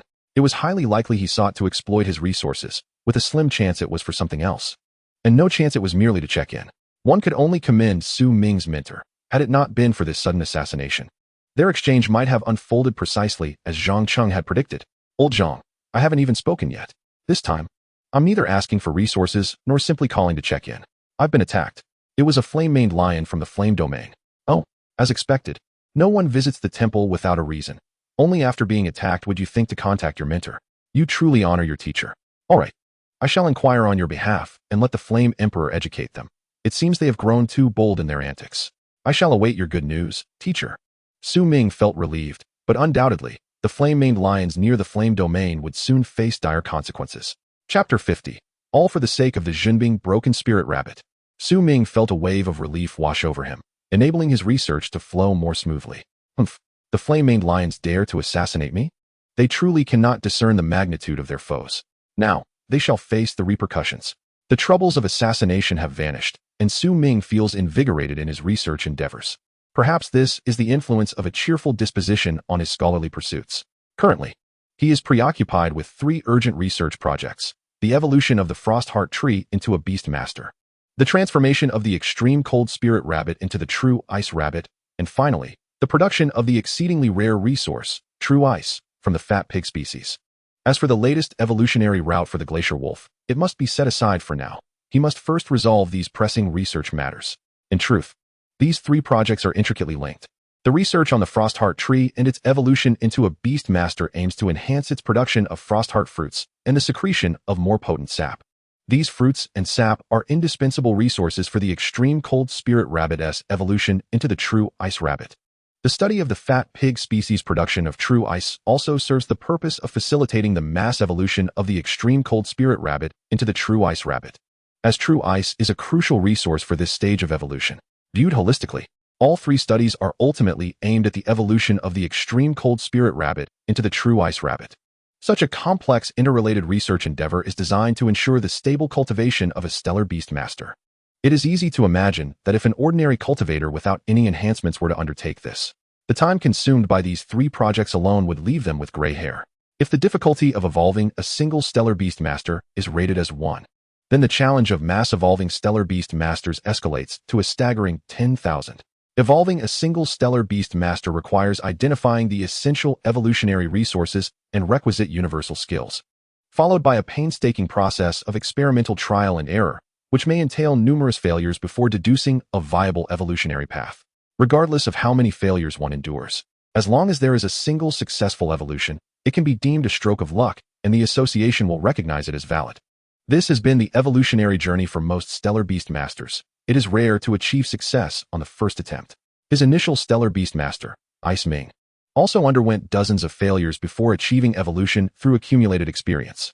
To cultivate stellar beast masters reliably, one must not only establish a stable output of primary evolutionary resources, but also derive a complete evolutionary path, while minimizing the use of rare resources. The 2 challenges are worlds apart. Indeed, one could say they exist in entirely different realms. This stark contrast explains why no stable cultivation plan for stellar beast masters has been established to date. Not far off, the first stable cultivation plan for stellar beast masters is within reach. Truly, having enhancements is exhilarating. Su Ming fantasized daily before commencing his research. Had he not acquired the simulation cultivation system, he was confident he could have become a master cultivator within a decade. However, the notion of developing a stable method for cultivating stellar beast masters would have been sheer folly. Although the system's assessments and conclusions may seem harsh and acerbic, they undeniably play a significant role in his cultivation studies. He sincerely expressed gratitude for the benefits bestowed upon him as a transmigrator. After a fervent moment of prayer with his hands clasped together, he promptly entered the simulation space to embark on new research concerning the Pig King. He needed to engage in continuous simulated observations to invent a unique training methodology tailored specifically for the fat pig, all while accommodating the species' natural instincts and fulfilling the peculiar requirement of training while sleeping and eating. This endeavor promises to be a lengthy and arduous research project. Setting aside the fact that true ice is an upper-tier attribute, the training method of eating and sleeping while practicing is enough to give any cultivator a headache. His various specialized training methods are already rather abstract. For instance, the 8th set of rabbit aerobics, which he once entrusted to Zhang Cheng, left an indelible mark on his memory due to Zhang Cheng's incredulous expression. Abstract cultivators are perfectly matched with abstract training methods, a truly remarkable combination. In the face of challenges, an ordinary cultivator might hesitate, while master cultivators would weigh their capabilities and remaining lifespan before deciding whether to take the plunge. Yet, as a cultivator with enhancements, Ming charges forward unflinchingly, regardless of the difficulties posed by his research. After all, the lifespan within the simulation does not count towards his actual lifespan. If he were to equate it strictly, he might end up living several thousand or even 10,000 years longer than any other cultivator. Research knows no bounds of day or night, compounded by the sensory immersion of the simulation, which renders it difficult to keep track of time. Were it not for the following morning when Shunyi knocked on his research room door, he might have forgotten that today he was also scheduled to evolve the polar rabbit. I should wash my face to refresh myself. One must not become too engrossed in research and miss other important matters. Ming hurriedly splashed cold water on his face, revitalized and ready to commence today's evolutionary work. Moderation in simulation is key. Not only does it strain one's mental faculties, but it also blurs one's concept of time. As he adeptly prepared the evolution materials, he reminded himself to maintain a balanced approach to simulation, emphasizing that even the most fervent passion for research must adhere to a gradual progression. This time, he intended to evolve the polar rabbit along 2 alternative evolutionary paths, one specializing in ice attribute control, the extreme cold rabbit, and the other excelling in physical combat, the muscle rabbit. These 2 specialized evolutionary directions are applicable to all beast masters. One focuses on elemental mastery, while the other emphasizes physical conditioning, representing the most fundamental evolutionary routes. Simply put, as long as a beast master's quality is not woefully substandard, the second evolutionary form of these 2 paths can be successfully achieved. Conversely, his self-developed evolutionary path imposes certain requirements on the polar rabbit itself. While excellent quality can evolve, it is unlikely to yield long-term results, and evolving into the ice soul rabbit would be considered fortunate. Only those that initially reach elite quality and subsequently enhance their quality through multiple stages of evolution to attain excellence can ensure their evolution into the extreme cold spirit rabbit. It is not to say that elite quality cannot evolve into the extreme cold spirit rabbit. However, the resources expended and the failure rates would significantly increase. This can be regarded as a common issue with self-developed evolutionary paths, or those with higher intensity, which demand elevated quality and a specialization in a certain direction to a considerable extent. Therefore, each evolutionary route possesses its advantages and disadvantages. If a beast master lacks potential and opportunities but insists on pursuing a self-developed path, it would be an ill-advised choice. The evolution processes and requirements for the extreme cold rabbit and muscle rabbit will be relatively straightforward. Given your level as a trainee cultivator, strive to master these 2 evolutionary paths. As Ming spoke, he retrieved a small booklet from his pocket, notes he had compiled during his practice as a cultivator. Take some time to study this. It should be quite beneficial for you at this stage. If you encounter anything you do not understand, feel free to ask me or Ice Ming. As for the Pig King, do not even bother considering him. His thought process is as convoluted as a pig's. Asking him would be a fruitless endeavor. Thank you, Brother Ming. I will study diligently and strive to become an impressive cultivator like you. Shen Yi beamed, feeling increasingly convinced that her decision to intern at Mingwei Research Institute was undoubtedly the right one. Ming, as a master cultivator, is utterly generous. For with the simulation cultivation system at his disposal, he need not worry about the tale of teaching a disciple leading to a master's downfall. No matter how hard one works, one cannot surpass an enhanced individual. No amount of investment can change that. Chapter 51. Teaching the simple evolution of the polar rabbit. Based on Shunyi's performance during her brief internship of less than half a month, Ming, the master cultivator, was quite satisfied. Not only did she exhibit diligence and a strong work ethic, but she also asked questions when in doubt, embodying the qualities necessary to become an excellent cultivator. In any case, he found her quite capable, and it is possible that after her internship, he would directly request personnel from the Department of Cultivation at Snow Capital University. Mingwei Research Institute cannot afford to be without a capable assistant for miscellaneous tasks. I have been keenly observing your efforts. As for a gifted and diligent novice beast cultivator, I am more than willing to impart my knowledge. Do pay close attention to the subsequent steps. The evolution of the Arctic rabbit and muscle rabbit is among the more straightforward categories of beast evolution. Firstly, It is imperative to note that Su Ming initially intended to praise Xinyi, but as he spoke, he inadvertently began teaching, embracing a rather casual approach, while elucidating the fundamental logic behind the utilization of evolutionary resources. He also instructed Xinyi on how to ascertain the requisite amount of evolution resources for a beast's evolution. The quantity of evolutionary materials is not constant. Take this Arctic rabbit on the muscle rabbit evolution path, for instance. Its upper and lower limbs meet the muscle mass requirements. Yet there is a slight deficiency in abdominal muscle. Thus, during evolution, one must find ways to compensate for this drawback, necessitating a greater quantity of muscle grass, supplemented by a touch of hormonal essence. The hormonal essence need not be injected into the limbs where muscle mass is already adequate. A slight application in the abdominal area suffices. This approach better assists the Arctic rabbit in channeling the strength contained within the muscle grass towards the abdominal region, thereby compensating for the slight inadequacy in abdominal muscle. Su Ming seized an Arctic rabbit from the side and began to demonstrate, meticulously explaining the evolutionary thought process to Xinyi, as well as how to finely regulate the amount of evolutionary resources used. Xinyi listened intently, occasionally nodding her lovely little head, and whenever she encountered something she did not understand, she promptly inquired of Su Ming, receiving more detailed explanations in return. Brother Ming, I believe I have grasped the basics and have no further questions. While imparting knowledge to Xinyi, Su Ming concurrently paired each Arctic rabbit with the appropriate evolutionary resources. The evolution of the Arctic rabbit into the frost rabbit follows a path he developed himself, and beast cultivators nurture Arctic rabbits using the exclusive cultivation methods provided by him. Consequently, every Arctic rabbit purchased from the Ming Research Institute exhibits negligible differences in energy levels, as they all employ the same cultivation methodology.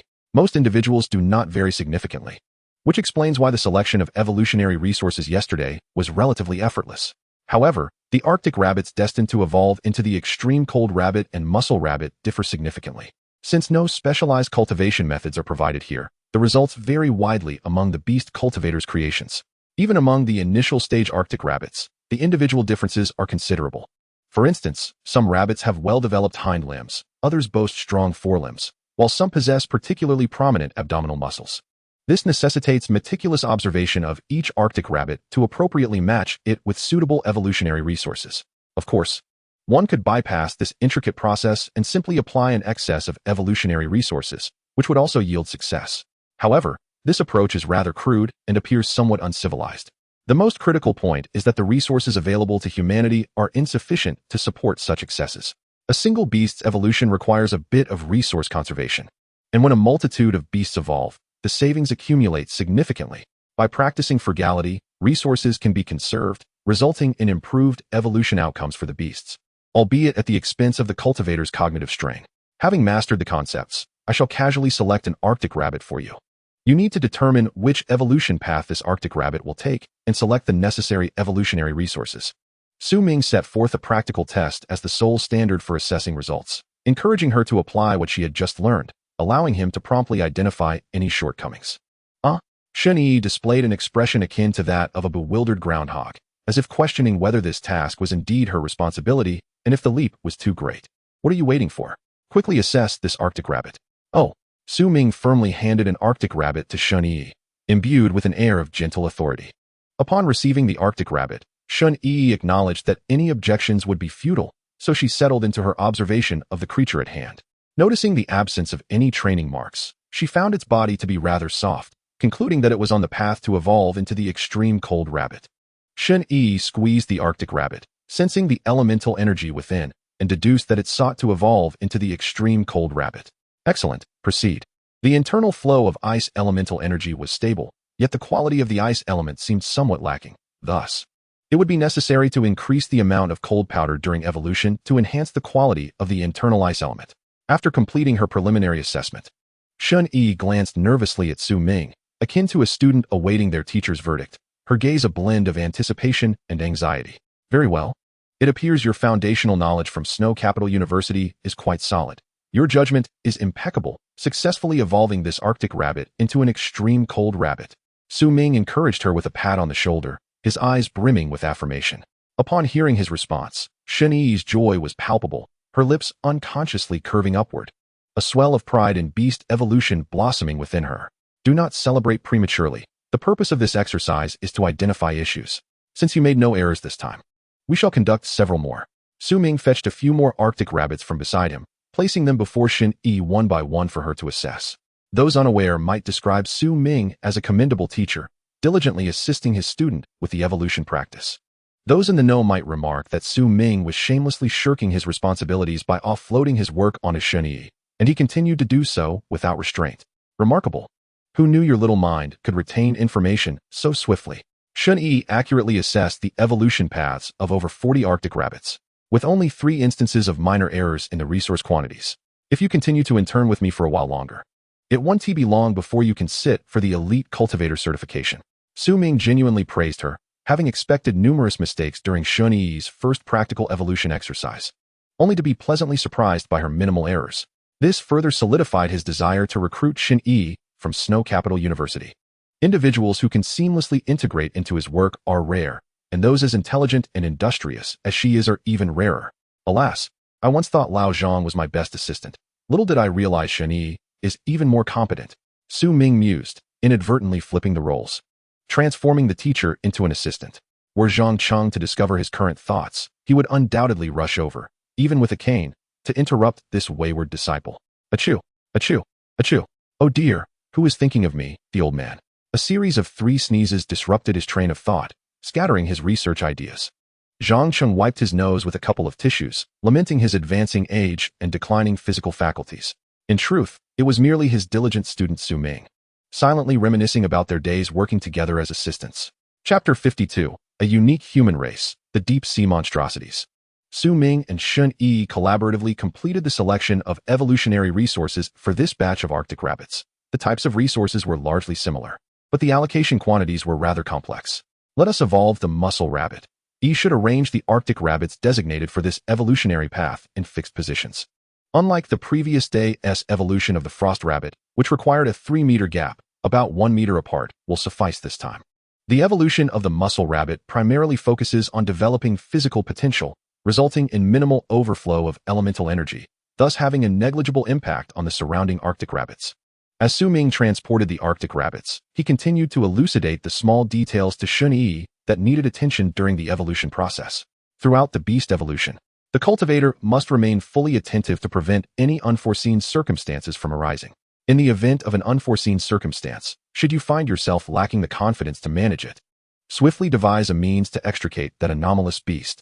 Do not foolishly attempt to intervene personally. The crux of a beast's evolution lies in its metamorphosis, during which not only the physical form remains exceedingly unstable, but elemental energies may also run rampant. To place your mortal self in such a precarious situation is akin to recklessly attempting to grasp the fuse of explosives with bare hands.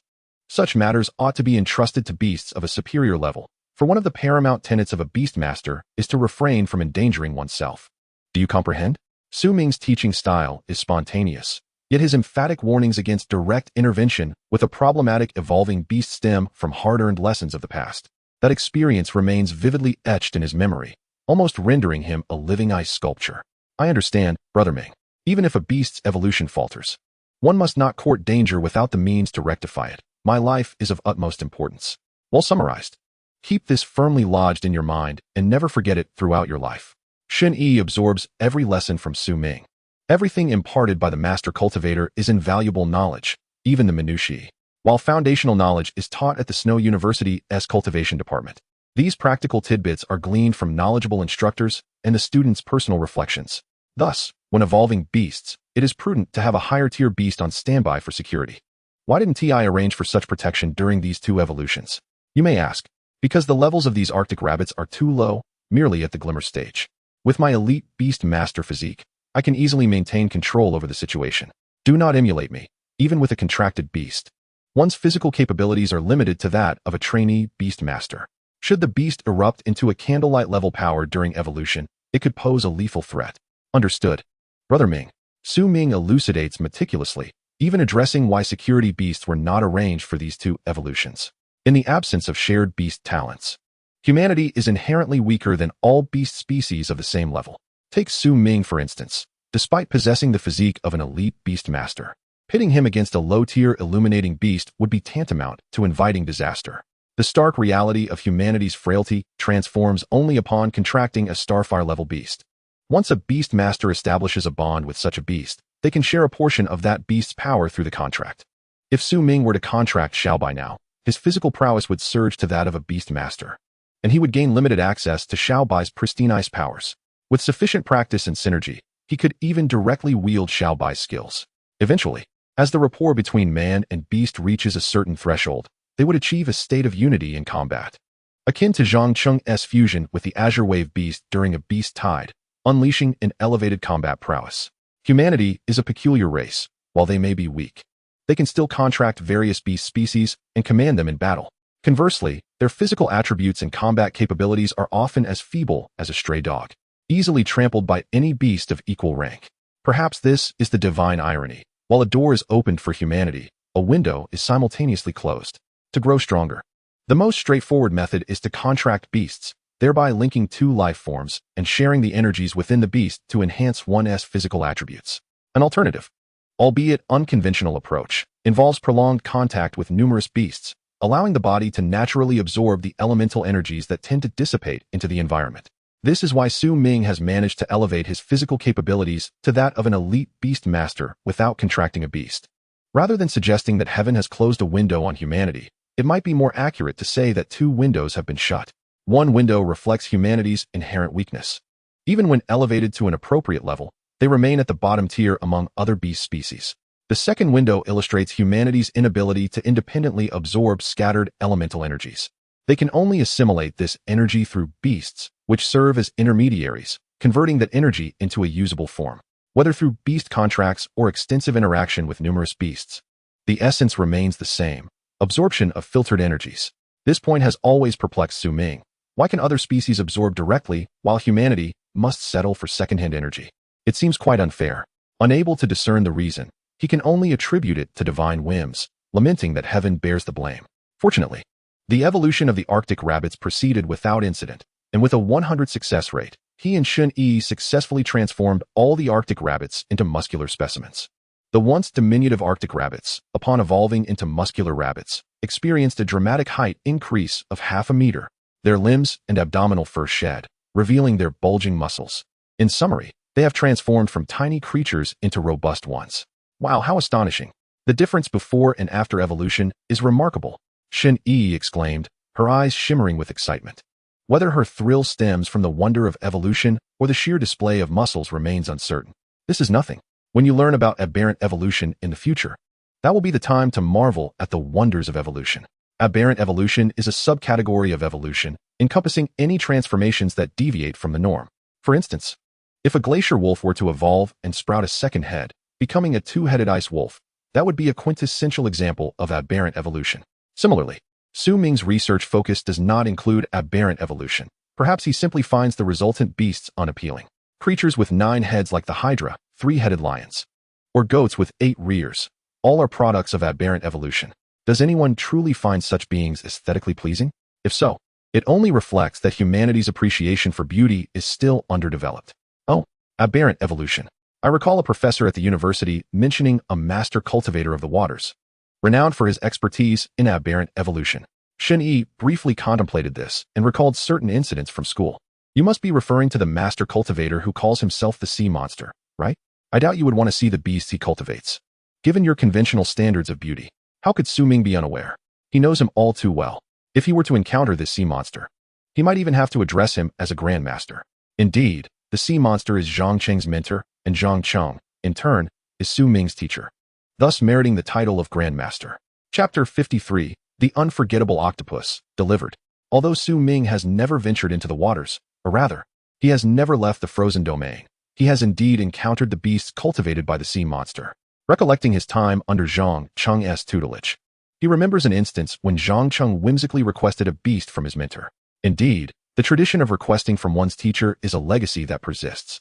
It does not reflect a lack of respect, but rather a cultural norm within their lineage. While the specifics of the research have slipped from his memory, it was related to the evolution of the Azure Wave beast. What remains most vividly in his mind is the exceedingly grotesque beast cultivated by the sea monster. I faintly recall that the beast I commanded resembled an octopus, its prowess barely reaching the initial stages of the star blaze. Those who had never encountered this creature would undoubtedly inquire with bewilderment, what is so terrifying about an octopus? Yet, little did they know, It nearly sent me soaring out of the research chamber in sheer fright. Even now, as I reflect upon that memory, an unsettling chill runs down my spine. Can one imagine the tentacles of the octopus adorned with deep blue eyes? Can one envision those eye-covered appendages sprouting grotesque tufts of hair? The very first glimpse of that octopus delivered a devastating blow to my young psyche. A beast of such appearance should not exist.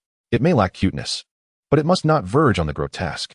For an extended period thereafter, the prodigious breeding master Su Ming fell into a state of self-imposed isolation. Feeling as though his mind had been tainted, upon opening his eyes, he was confronted with eyes, and upon closing them, he envisioned tufts of hair. Truly a tormenting experience. It became a memory too harrowing to confront. Ever since I beheld my ancestor's octopus, I have maintained a respectful distance from aberrant evolution. Any reasonably sane human should abhor such creatures. Su Ming lamented in his heart, wishing he could confront his ancestor.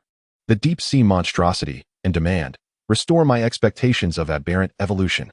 Brother Ming, you seem rather unwell, inquired the attentive girl Shenyi, having quickly discerned Su Ming's peculiar demeanor. Oh, it's nothing. Just some unpleasant memories resurfacing. Remember, before you find yourself transformed into something grotesque, you must avoid engaging with aberrant evolution at all costs. Otherwise, the harrowing scenes you encounter will haunt you for a lifetime. Su Ming earnestly cautioned, drawing from his own experiences, as his half-disciple. She must not fall victim to aberrant evolution. I've noted that, Brother Ming. Shen Yi nodded, albeit somewhat perplexed as to why Su Ming's reaction to aberrant evolution was so pronounced. Yet, as a breeding master, his words commanded respect, and she knew to heed his advice. Such an obedient child.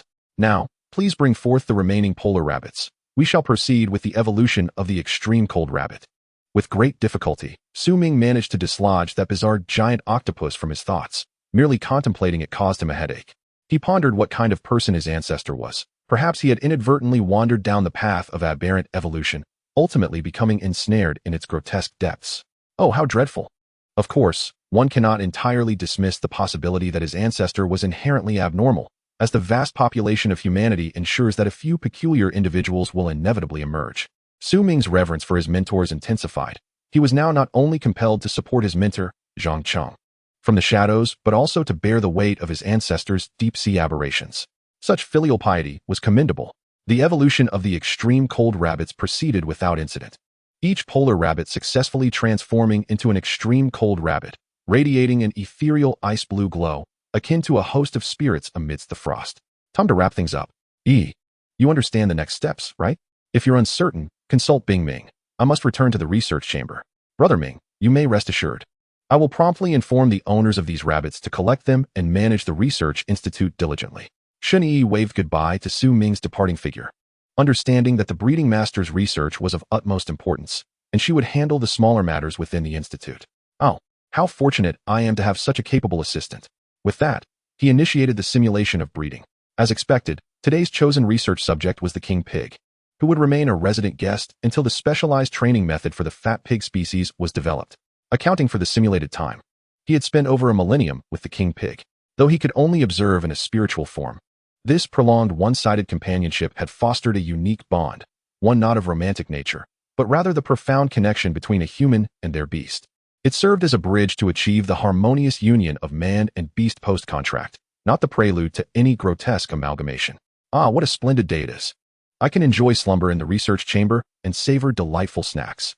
The king pig rejoiced, for anything related to eating or sleeping piqued its interest. It yearned for each day to be filled with research and sumptuous feasts. Such a life would be utterly blissful. The pig's thought process was singularly focused on sustenance and rest. Regardless of its heightened intelligence, it remained bound by its instincts. The research continued until the afternoon. Yet Su Ming found himself at a critical juncture in developing the specialized training method. Brother Ming, your package has arrived. It's the heart-cooling tree fruits. Shen Yi's voice called from outside the research chamber.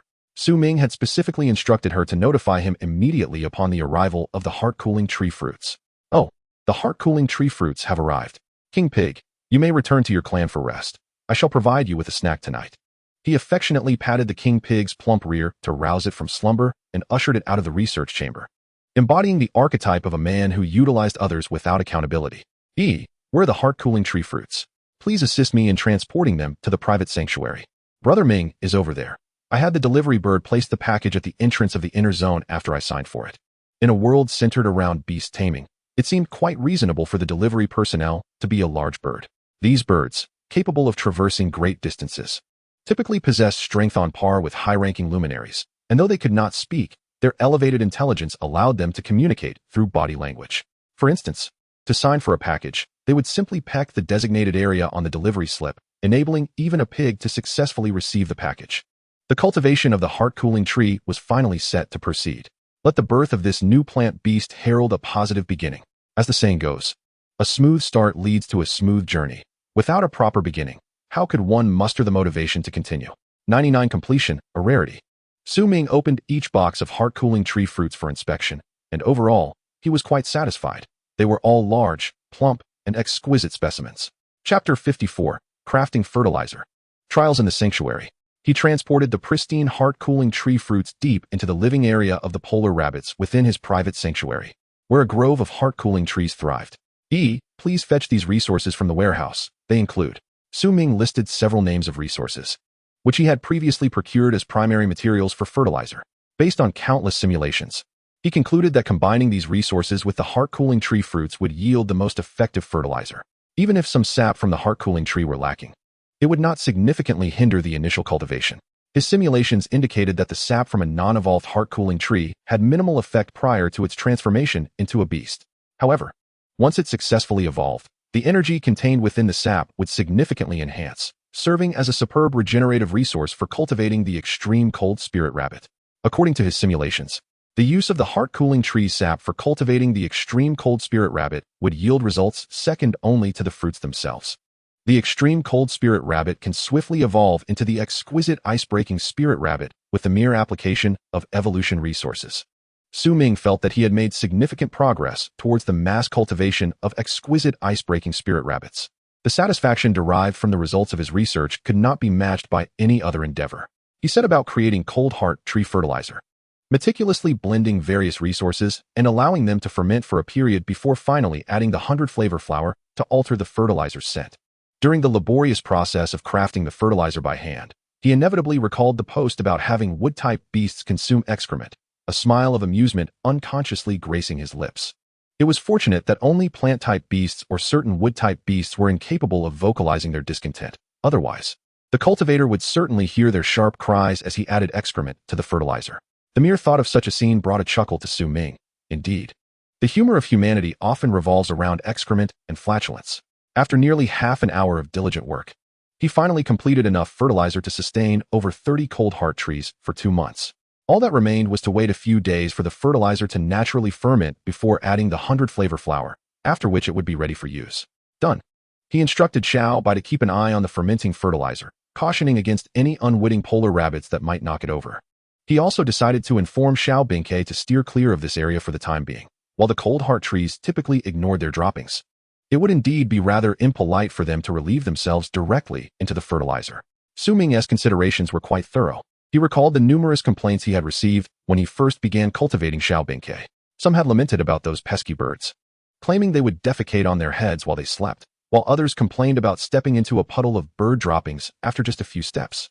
One particularly memorable incident involved a hapless glacier wolf, which had just opened its mouth to eat meat when, with a splat, a bird dropping landed perfectly between its mouth and the meat, nearly causing the glacier wolf to consume it all. Such occurrences were undeniably unfortunate. How was this matter handled? Should he block the rear ends of every bird to prevent them from defecating freely? That would certainly be too harsh on the Bai, as even humans have urgent needs, not to mention birds, which are notoriously straightforward. After careful consideration, in order to eliminate the phenomenon of winning the excrement lottery, it was first necessary to construct a restroom for the more capable and spiritually attuned Bai. After all, as their power and spirit increased, even the most straightforward of creatures could hold it in for a while. As for the young Bai, they would simply have to be limited in their movement range to avoid flying over the living areas of other species. Once these 2 improvements were implemented, the grievances of other spirit beasts towards the Bai subsided. With all matters settled, dinner time arrived in the blink of an eye. Given his physical constitution and the daily research sessions with the king of pigs, where he effortlessly absorbed the elemental energy it emitted, he had already satisfied his hunger. The purpose of eating was to acquire energy and nutrients to sustain normal bodily functions. As previously mentioned, the human body can absorb the elemental energy easily released by spirit beasts, thus fulfilling energy requirements while enhancing physical constitution. In terms of efficacy, dining was quite effective. After all, once the body absorbs the nutrients, it still needs to convert them into energy. Directly absorbing the energy released by spirit beasts spared one the conversion step altogether. For Su Ming, dining was not merely about satiating hunger, but rather about indulging in culinary delights. He had no intention of pursuing immortality. He simply wished to occasionally indulge his palate and relish exquisite cuisine. This sentiment was shared by most high-level spirit beast masters. Even if they did not require food for energy, they still desired the sensory pleasure that comes with eating. Humans are not a race devoid of desires. In fact, when compared to the corpulent pig race, they appear quite insatiable. They seek not only material enjoyment, but also spiritual fulfillment, which is indeed a high demand for those lacking formidable strength, relying heavily on their spirit beasts for support. It was hard to imagine how the human race would survive without spirit contracts. That evening, Su Xiaoye returned to the research institute and was pleasantly surprised to see Su Ming at the dining table. "Brother, you're having dinner today too. I remember you haven't joined us for several days now. I finished my research a bit earlier today, so I thought I'd have dinner. By the way, how have you and Lin Lang been performing at school?" As soon as Su Xiaoye sat down with her bowl of rice, she was met with Su Ming's barrage of questions. It seemed everyone enjoyed asking questions during mealtime. He couldn't quite understand why. "Brother, let me tell you, Lin Lang and I have been doing wonderfully at school. Teacher Lu even secured a chance for me to train in the secret realm." Su Xiaoye exclaimed happily, her face devoid of any fear regarding the unknown secret realm, brimming instead with anticipation. "Training in the secret realm? Which secret realm? What level is it, and how safe is it?" Su Ming had transformed into a protective father figure, unleashing his signature 3 questions in one tactic, fully embodying the role of a concerned guardian. "Oh brother, don't ask so much. You can't even keep quiet during dinner. If there were any dangers in the secret realm, would the teachers take us there?" Su Xiaoye retorted dismissively, treating her venture into the secret realm as a mere spring outing. Su Ming felt it necessary to correct her misguided perspective as a novice spirit beast master. Lacking reverence for the secret realm or unknown spirit beast species could easily lead to dire consequences.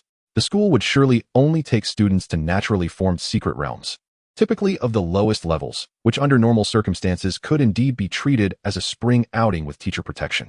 However, the inherent unpredictability of natural secret realms posed a minuscule probability of unforeseen variables. According to the Emperor of the Void's research, secret realms could either be fragmented unknown worlds or intact complete worlds. The lowest level secret realms that students like Su Xiaoye entered were primarily fragments of unknown worlds, which precisely represented the critical point where hidden dangers might arise. Chapter 55. The Theory of Fragmented Secret Realms and the Bewildered Hungry Wolf. Based on the Emperor of the Void's observations of all anomalous secret realms, it was concluded that generally, low-level secret realms are fragments of unknown worlds. Since they are already broken, why would hazards arise in such abnormal situations? This leads us to the Emperor of the Void's theory of fragmented realm adhesion. According to this theoretical framework, when a world shatters into countless fragments, some fragments may remain completely separated. It's akin to breaking a mirror, where pieces scatter apart and no longer interact with one another. Yet, there exists a unique circumstance where the world's fragments do not completely separate. They may appear shattered but are, in fact, closely connected. Like the broken mirror, adjacent pieces may not separate upon hitting the ground, although there are cracks between them. They remain tightly bonded. Unlike a mirror, however, the shattered world seems to possess a self-repairing ability, capable of mending the connected fragments of secret realms, which can lead to anomalies. The aforementioned constitutes the theoretical research of the Emperor of the Void. Whether it holds true remains uncertain. Ultimately, any naturally formed secret realm may encounter unexpected situations, and any spirit beast master entering such realms must not adopt a frivolous mindset. They must remain vigilant, for it could very well be a matter of life and death. Moreover, he is a time traveler, endowed with a peculiar buff that attracts unusual events, akin to a relentless hand that manipulates the lives of himself and those around him. Consequently, he finds it challenging to assure that Su Xiaoye's upcoming expedition will unfold without incident. This is merely intuition. Hey. You cannot afford to treat this secret realm trial lightly. Should unforeseen circumstances arise, be wise and take cover if faced with a crisis even your instructor cannot resolve. Do not adopt such a carefree attitude as you do now. Otherwise, I cannot consent to your participation in this secret realm trial. Su Ming spoke with a degree of seriousness that momentarily stunned the previously exuberant Su Xiaoye, leaving her puzzled as to why he was so grave about what seemed merely a straightforward trial. Even Xin Yi, who was dining alongside them, struggled to comprehend it. Although she was a nurturer and had ventured into many secret realms herself, she had never encountered uncontrollable situations. Just trust me on this. You must promise to remember every word I have just imparted. Otherwise, I shall remain deeply concerned. Observing Su Xiaoya's bewildered expression, Su Ming found himself at a loss for how to explain, for it was implausible to admit that he possessed a unique ability, one that significantly elevated the likelihood of bizarre occurrences in everything connected to him. That would be utterly absurd. Moreover, what if nothing were to transpire, and he had spent an eternity explaining himself, rendering him somewhat of a fool? Therefore, he opted not to elucidate and instead, under the guise of concern, resorted to threatening Su Xiaoya. All right, I understand, brother. I will certainly be cautious during the secret realm trial. Please do not worry. Su Xiaoya employed her charm, her large, watery eyes pleading as she shook her head in a pitiful manner. Feigning innocence will not suffice. Inform me about the details of this trial. It is the D-grade Wanghua Lake secret realm in Hanhan City, entirely secure. Within, there are only some glimmer-level beasts, not even a single flicker level 1. Su Xiaoya divulged all the information about the upcoming trial, nearly revealing the home addresses of the two leading instructors to Su Ming. Wanghua Lake? I have ventured there once before. The scenery of the lake is quite beautiful. Surely, this should put your mind at ease, right? What unforeseen situations could possibly arise? Hold on. Even in the absence of unforeseen circumstances, you must remember everything I previously stated. This is for your safety. All right. This big chicken leg you have is delicious. I will feed it to you. This time, Su Xiaoya utilized her charm coupled with a silencing tactic, deftly using a succulent chicken leg to obstruct Su Ming's mouth. You girl, honestly, just remember to bring the great wolf along. Only then will I feel somewhat reassured. Su Ming chewed on the delicious chicken leg and, after swallowing the most tender part, added one last remark. Surely not, brother. There are only glimmer-level beasts. Do you want the great wolf to join merely to enjoy a buffet? What buffet? The great wolf is no king of gluttony. It has not sunk to such depths. The meat it usually consumes is of the finest quality. Who would crave the low-quality buffet of Wanghua Lake? The intent of bringing it along is to safeguard you. This is non-negotiable. You are so domineering, brother. If you continue this way, I will become a delicate flower in a greenhouse. How will I ever grow amidst storms? Grow amidst storms? What? Are you wishing for your brother to meet an untimely end? Until you become a master beast tamer, there shall be no storms to weather. The two siblings exchanged banter while Shun Yi, contentedly enjoying her meal, seized the opportunity to gorge on delectable dishes. Engrossed in their conversation, they finished the sumptuous dinner, with the three of them emptying 8 dishes, Shun Yi contributing the most as she indulged beyond her usual intake, consuming 2 extra bowls of rice. By the way, I forgot to ask the most crucial point. When does the secret realm trial commence? How long will you be inside? We're going tomorrow. We will leave and return on the same day, and it will only last about 6 hours at most. After Su Xiaoya responded, she took Shun Yi's arm and headed to her room, leaving the pile of dishes for Su Ming to handle. How can you be so ungrateful? You don't appreciate your brother's good intentions at all. Though Su Ming grumbled, there was no trace of dissatisfaction on his face. After all, what could he do about his beloved sister? Once he had cleared away all the dishes and entrusted them to the dishwashing robot in the kitchen, Su Ming entered his private secret realm, where he found the great wolf boasting once again. Enough of that. Come over here, no more boasting. I need to discuss something important with you. From a distance, Su Ming could already hear the great wolf bragging about its heroic exploits during the beast tide. This time, the tale had become even more outrageous, claiming it had ridden a plump pig while simultaneously wielding 2 others, navigating effortlessly among them. One could only wonder what this pack of wolves was thinking, all of them seemingly enthralled by the narrative, occasionally howling in approval. It was quite the spectacle for the great wolf. Su Ming, what do you need from me? Leading the great wolf to a secluded spot. It could not suppress its curiosity, primarily because it was pressed for time to return and continue its boasting to the pack. Tomorrow, Xiaoya is going to the secret realm trial. You will be there to protect her, as I fear unforeseen events may occur. Consider it done. Is it a B-grade secret realm or an A-grade one? Dealing with Mingzhu level and Xingzhu level beasts is entirely within my capabilities. The great wolf stood upright, thumping its chest as if the task posed no challenge whatsoever. This time, it is neither a B-grade nor an A-grade secret realm. Su Ming felt a touch embarrassed. But before he could finish, the great wolf interrupted.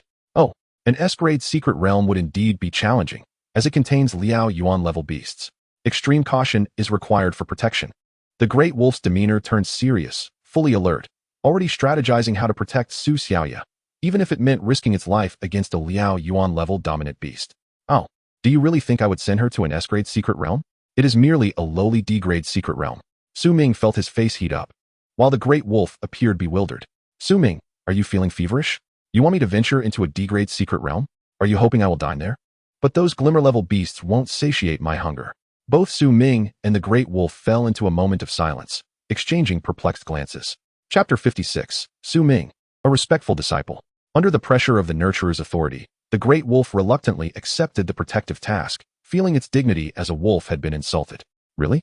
You want me, an almost invincible Xingzhou-level wolf, to guard a human in a realm filled with glimmer-level novices? What a gross misallocation of talent. I truly do not understand what has gotten into Su Ming. This is absurd. While the great wolf was obedient and reliable, it still possessed its own pride. Normally, it was concerned about the unknown dangers while escorting Su Xiaoya to and from school. However, a D-grade secret realm with merely glimmer-level beasts felt like a frivolous exercise. Oh, you will only be in the secret realm for a day. When you return, I will reward you with even higher quality meat. All right? Su Ming, fully aware of the great wolf's sentiments, immediately resorted to the allure of food to coax it into compliance. Oh, so, after completing such a simple task, there will be extra meat. The great wolf's previous despondency vanished as its eyes sparkled with excitement.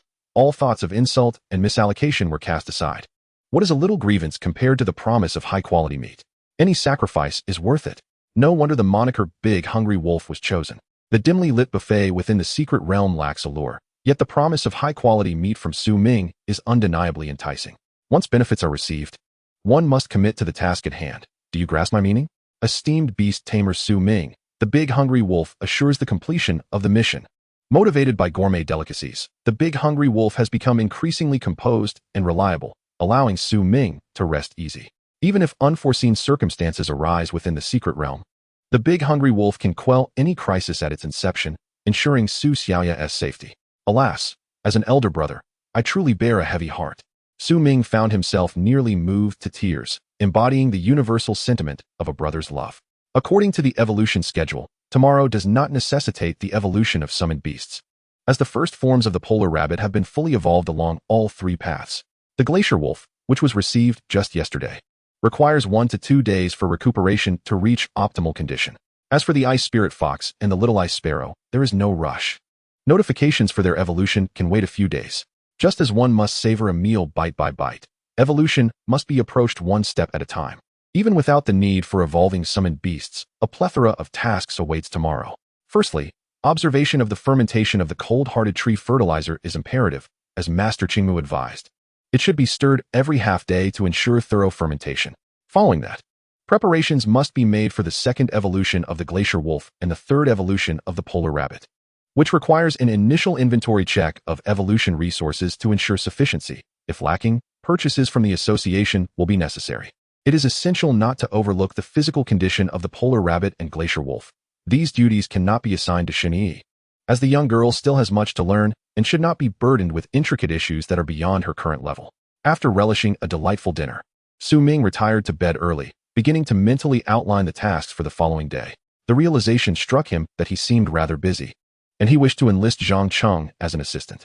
Research cannot be rushed, and simulations must adhere to limits. Prolonged depletion of mental energy can cause irreversible damage. Thus, another night of slumber is upon him. Not only is work demanding, but mental energy poses a significant challenge, even with a physique comparable to elite beast tamers. Enduring countless simulations in a single day is unsustainable. Ah, wait. Isn't the human emperor supposed to reward me? I could proactively request a psychic-type summoned beast. Su Ming, filled with sudden inspiration, sprang up, his mind suddenly clear, and promptly dialed his mentor Zhang Cheng.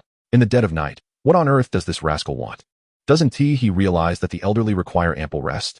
Zhang Cheng, bleary-eyed and lying in bed, cast a weary glance at the caller. Upon recognizing Su Ming's name, his expression transformed into one of utter exasperation. The audacity of this young man to disturb him during the night. How had he ended up with such an unfortunate student?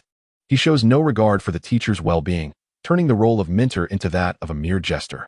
He is neither an ATM nor a complaint center, and certainly not a person of dignity. Hey, old Zhang, I truly apologize for interrupting your slumber. If you're sorry, then don't disturb me. You've already interrupted, so why bother with apologies? Well, I truly feel remorseful for disturbing your sleep. Get lost. If you have something to say, say it. Otherwise, I'll hang up. Oh, old Zhang, that would be utterly unacceptable. I cannot become a treacherous disciple. You little rascal, I'm hanging up now. You called me in the middle of the night just to infuriate me, didn't you? That's simply because your voice sounded so lifeless. I thought I'd liven the atmosphere. Go on, take a look in the mirror now. Your complexion must be much more vibrant. Beep, beep, beep. As Su Ming listened to the busy tone on the line, he knew Zhang Cheng had likely gone to check his reflection, and it was certainly not due to anger. Truly, old Zhang remains as stingy as ever. I shall offer him an opportunity to save face and call him back. At this moment, Su Ming resembled a vengeful spirit, unwilling to let Zhang Cheng off the hook until his own heart felt at ease. One call ended, so another must be made. If he doesn't answer, I shall continue to call. If others refuse to yield to the steps you provide, simply offer them more steps. Accumulate them until you reach the celestial realm. As expected, a boy adept at yielding will not suffer from misfortune. On the 8th call, Zhang Cheng's melodious voice resonated through the receiver once more. Stop scolding, stop scolding. Old Zhang, excessive anger harms the liver, stomach, kidneys, spleen, and brain. One must strive to remain calm. You insolent brat. Don't think that just because there's a plump pig ruler in the research facility, you can act with impunity. I shall come to rectify matters tonight. Eradicate you. The wayward disciple. The decibels emanating from the phone indicated Zhang Cheng was overcome with fury, filled with murderous intent towards Su Ming. As the atmosphere reached a boiling point, Zhang Cheng's sleepiness dissipated entirely, and he finally addressed the matter at hand. My revered teacher, abandon the knife and attain enlightenment. Do not allow bloodshed to blind your eyes. Beauty still exists in this world. If you hadn't made this call, it would have been the most wonderful thing in my world. You truly lack an appreciation for my humor. Old Zhang. The primary reason for this call is to inquire whether I can specify the type of reward from the human emperor. You little rascal, are you now being selective? If you wish to specify a type of reward, do so in your dreams. Oh, old Zhang, don't be so heartless. I desire a psychic-type summoned beast, whether it be a cub or one that has matured for a time. You insolent brat. Encountering you has brought me nothing but misfortune. I will inquire on your behalf. But do not blame me if it doesn't work out. How could I possibly blame you, old Zhang? Am I that kind of person? You better not be. With that, the call was completely severed. Su Ming wore a satisfied expression, blissfully lying down to conserve energy for a good night's sleep. Zhang Cheng is the epitome of a sharp-tongued yet soft-hearted individual. Perhaps his tongue was not always sharp, but has been dulled by the annoyance that Su Ming brings. Su Ming is truly the source of all evil. Chapter 57, An Unexpected Turn of Events. A beautiful morning dawned, filled with warm sunlight, the cheerful chirping of birds, and a drowsy Su Ming on the verge of awakening. However, there was no possibility of an annoying pig squealing, nor that slippery tongue wandering across his face. Oh, what a dreadful day, Pig King. If you do not clarify why you chose to wake me by licking my face this early, you can forget about eating anything for the rest of the day. Su Ming prided himself on his patience.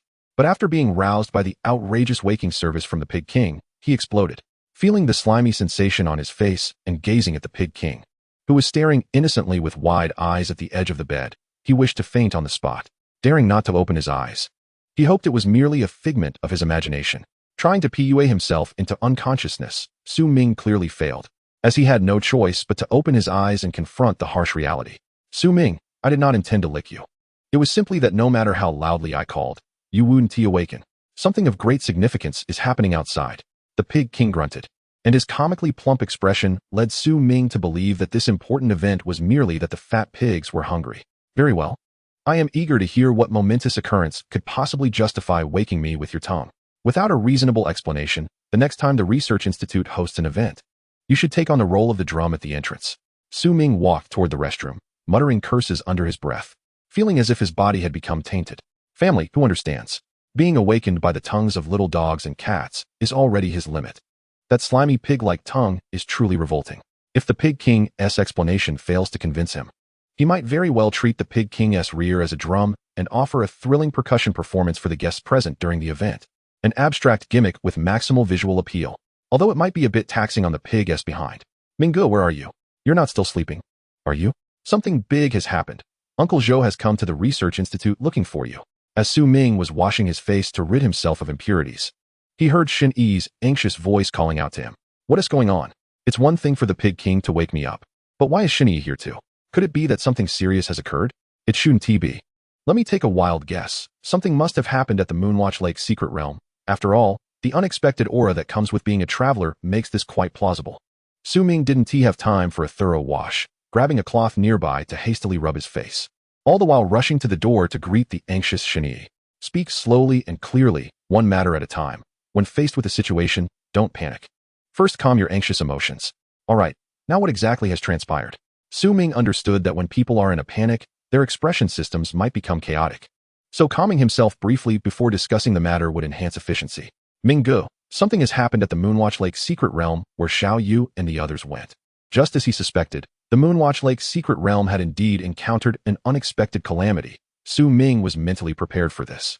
I already guessed that. Go on. What serious issue has arisen? Let me take a wild guess. Realm fusion. You already knew? Did the Pig King tell you? A hint of confusion appeared on Shun Yi's beautiful face, seemingly a bit late in delivering the news. No, I was just guessing. Please elaborate on the fusion situation. Ming spoke candidly, secretly lamenting the overwhelming power of the aura. It's just unfortunate for Su Xiaoya. Her first experience in a secret realm has to be so exhilarating. I only just saw the news and hadn't even finished reading it when Uncle Zhou arrived. Looking anxious. Then keep an eye on the research institute. Tell Bing Ming not to go out and stay close to you, understood? Yes, I'll be sure to listen. Once Ming settled Shen Yi, he gave the Pig King a hearty slap on the rear, transforming into the Pig King's knight. Riding off toward the outer hall of the research institute. Having accumulated so much flesh has its advantages. At least riding it feels quite soft and bouncy, making it a worthy steed. You despicable Ming. I kindly came to wake you up, and you treat me like this. What bullying are you talking about? You eat my food, wear my clothes, live in my house, and your entire clan is supported by me. What is wrong with me riding you? Do you have any objections? If it weren't for the delicious fodder, the plump pig would never be a servant. I know what comes next, unless you provide food and shelter. One person and one pig bantered as they hurried to the outer hall of the research institute, where Ming once again encountered the anxious Zhou Hong. Master Ming, you finally made it. Let us hurry to the Moonwatch Lake's secret realm. Perhaps the troops and students inside can still be saved. Zhou Hong's expression brightened, having found his anchor amidst his prior anxiety. I don't even know what has happened. You must at least give me an overview of the current situation. Ming was utterly bewildered just a minute ago. He was dreaming of having his head pressed into a barrel of sticky liquid. How could he possibly know what was happening at the Moonwatch Lake's secret realm? Oh no, there is no time. I'll explain as we walk. If even you can't handle this, then Shuido will have to sound the level 2 battle readiness alert again. What on earth? Why does it involve a level 2 battle readiness alert again? What exactly has happened at the Moonwatch Lake's secret realm? Even the unexpected attributes that come with being a traveler shouldn't be this outrageous. Ming and Zhou Hong shared the peculiar sight of riding the Pig King. At least they both thought it was unusual. That Mayor Zhou, while we're in a rush, doesn't riding the Pig King together seem a bit too intimate? My goodness. Master Ming, let us not worry about intimacy. Let us just hurry and get going. If we encounter walls, we'll crash through them. If we meet buildings, we'll make way. But we must reach the Moonwatch Lake's secret realm as quickly as possible. Observing Zhou Hong's anxious demeanor, Ming began to grasp the gravity of the situation. Abandoning abstraction and giving the Pig King a sharp smack on the rear, the trio launched into motion. Along the way, the Pig King resembled a cannonball, transforming into a pig-shaped bulldozer, demolishing walls in its path and bypassing any obstacles. If it were to send someone flying, that would lead to another safety incident. But no matter how anxious they were, the well-being of the citizens took precedence. What if they couldn't dodge at such high speed? Then he would have to discuss it with the mayor on the pig. Mayor Zhou, can you at least tell me what exactly has happened? I've spent less than 5 minutes from waking up to riding a pig, and my mind is still a bit hazy. This matter is quite lengthy to explain. Then let us make it brief. If you keep me in suspense, the Pig King might just launch you into the air. Chapter 58, The Moonwatch Lake's Secret Realm. Exhausted to the point of barking. The incident occurred at the Moonwatch Lake's secret realm. This morning at 7 o'clock. The troops responsible for guarding the realm noticed something unusual. The previously stable entrance to the secret realm had inexplicably become unstable. That wasn't even the most urgent issue. According to the realm energy detector, the level of the Moonwatch Lake's secret realm had skyrocketed from a D level to an S level. What exactly happened inside the secret realm remains unclear. The rescue troops that entered have yet to return, and the communication devices designated for the secret realm have malfunctioned. Ming's expression darkened further with each word he heard, suspecting he might possess a bit of a jinxing quality. Whatever he said seemed to come true. The realm energy detector is one of humanity's most sophisticated scientific instruments, capable of roughly determining the level of wild beast tamers within the realm. An S-level realm indicates the presence of a blazing level overlord. Even if the great hungry wolf were to encounter it, it would be reduced to a mere pancake in a single blow. Accelerate, speed up, Pig King charge. Even if we encounter a building, crash right through it. The tension escalated from one person to two, for it was an S-level secret realm, according to the Traveler's unexpected attributes. It would be difficult for Su Xiaoya and the Great Hungry Wolf to avoid encountering a blazing level overlord. If they didn't act swiftly, Su Ming might lose both his sister and the Great Hungry Wolf simultaneously. What dreadful news! At that moment, within the Moonwatch Lake's secret realm, Su Xiaoya and the Great Hungry Wolf's location, the two teachers leading the group summoned all their beasts, sheltering over 20 newly minted beast tamers in the center. Their faces unusually solemn. Here, there is no sun, only the moon. At the center of the secret realm lies a lake facing the moon, aptly named the Moonwatch Lake due to the realm's characteristics. At this moment, the moonlight shone brightly, its intensity rivaling that of the sun, casting a silver glow across the land. At the boundaries of the secret realm, where a thin membrane once separated them from spatial storms, massive cracks have appeared. The rift appeared to lead to another secret realm, from which countless formidable beast tamers surged forth into the pristine expanse of Wanhua Lake. As Su Ming had anticipated, the unexpected occurrences within the secret realm of Wanhua Lake bore striking resemblance to the theory of the fragmented realms studied by the Sky Emperor. Unfortunately, the world fragments intertwined with the Wanhua Lake secret realm possessed immense power. Utilizing the realm energy detection device, it became evident that there were certainly dominators at the level of raging infernos present. However, the exact number of dominators and beast species within these connected world fragments was beyond the machine's capacity to ascertain. Teacher, what has happened in the secret realm? I'm scared. Wah. I want to go home. I want my mother. Students, do not panic. The teacher will ensure that all of you return safely. It can only be said that managing novice beast tamers truly tests one's patience, while attempting to soothe the students' fears. The teacher also had to command the beasts to combat the unknown creatures attacking from this direction. It was indeed a taxing endeavor, with meager pay and overwhelming responsibilities, purely driven by love for the profession. Those who become teachers among beast tamers, particularly at the high school level where combat prowess is generally low, face a peculiar irony. If they possessed exceptional strength, who would take on the role of a high school teacher? Instead, they could treasure hunt within secret realms, enlist at the front lines against hostile beast species, or venture beyond the human realm to learn from amicable beast races. Any of these pursuits would yield greater rewards than teaching high school. It is not that the strong do not become teachers, but rather that the strong do not choose to teach at the high school level. Why not attend Snow Capital University? The pay is higher, the benefits superior, and the student's comprehension is greater, making it a far more enjoyable experience than high school. In such circumstances, just after the teacher assured the students of their safe return, disaster struck. His beast fell victim to misfortune. A silver-winged Pegasus delivered a powerful kick, sending the teacher's mid-tier beast sprawling to the ground, its anguished expression signaling its inability to continue fighting. Oh no, Brother Wolf, help! The teacher's previously gentle tone shifted dramatically as he urgently called for the Great Hungry Wolf, which was busy wreaking havoc nearby. Had the Great Hungry Wolf not been part of their party, it was likely that their group would have already become mere sustenance within some beast's belly. The disparity in strength was glaring. The most formidable beasts of the two teachers were only mid-tier, while the unknown beasts pouring forth from the rift were predominantly of higher ranks, with some even at the stellar ignition level. It can only be said that the gap was alarmingly vast. Fortunately, Su Ming had the foresight to save their lives. Continue to retreat. I can't defend all sides with just one wolf. No matter how fierce I become, I cannot replicate myself. The Great Hungry Wolf, valiantly saving one after another, was soon exhausted, panting like a dog and too weary to even howl. Great Hungry Wolf, hold on. Once Big Brother receives the news, he will surely come to our rescue soon. Surrounded by the crowd, Su Xiaoya clutched Linlang, feeling utterly helpless. It was unreasonable to expect her to command Linlang, who was only at the glimmer level, to assist the Great Hungry Wolf. Even if Linlang could unleash a Scion-level transformation, it would be impossible for it to elevate 3 full tiers in one go. It was indeed a bit too much to ask of it. Woof woof. The Great Hungry Wolf, worn to the bone, let out an exhausted bark. No wonder they say wolves and dogs are kin. Even their innate vocalizations are quite similar. I promised Su Ming I would protect you, so hurry and fall back. If we could encounter other human beast tamers, the pressure would lessen considerably. The two teachers quickly led over 20 students in retreat, while the remaining 6 beasts fought and withdrew simultaneously. Yet, even with this strategy, the pressure on the Great Hungry Wolf remained immense. Moments later, one beast on the left was grievously injured, another on the right was nearly trampled, and a third in the center emitted a distress signal. It wished it could split itself into 6 wolves to manage the situation. Learning the shadow clone technique right then and there, I found the students who ventured in for training.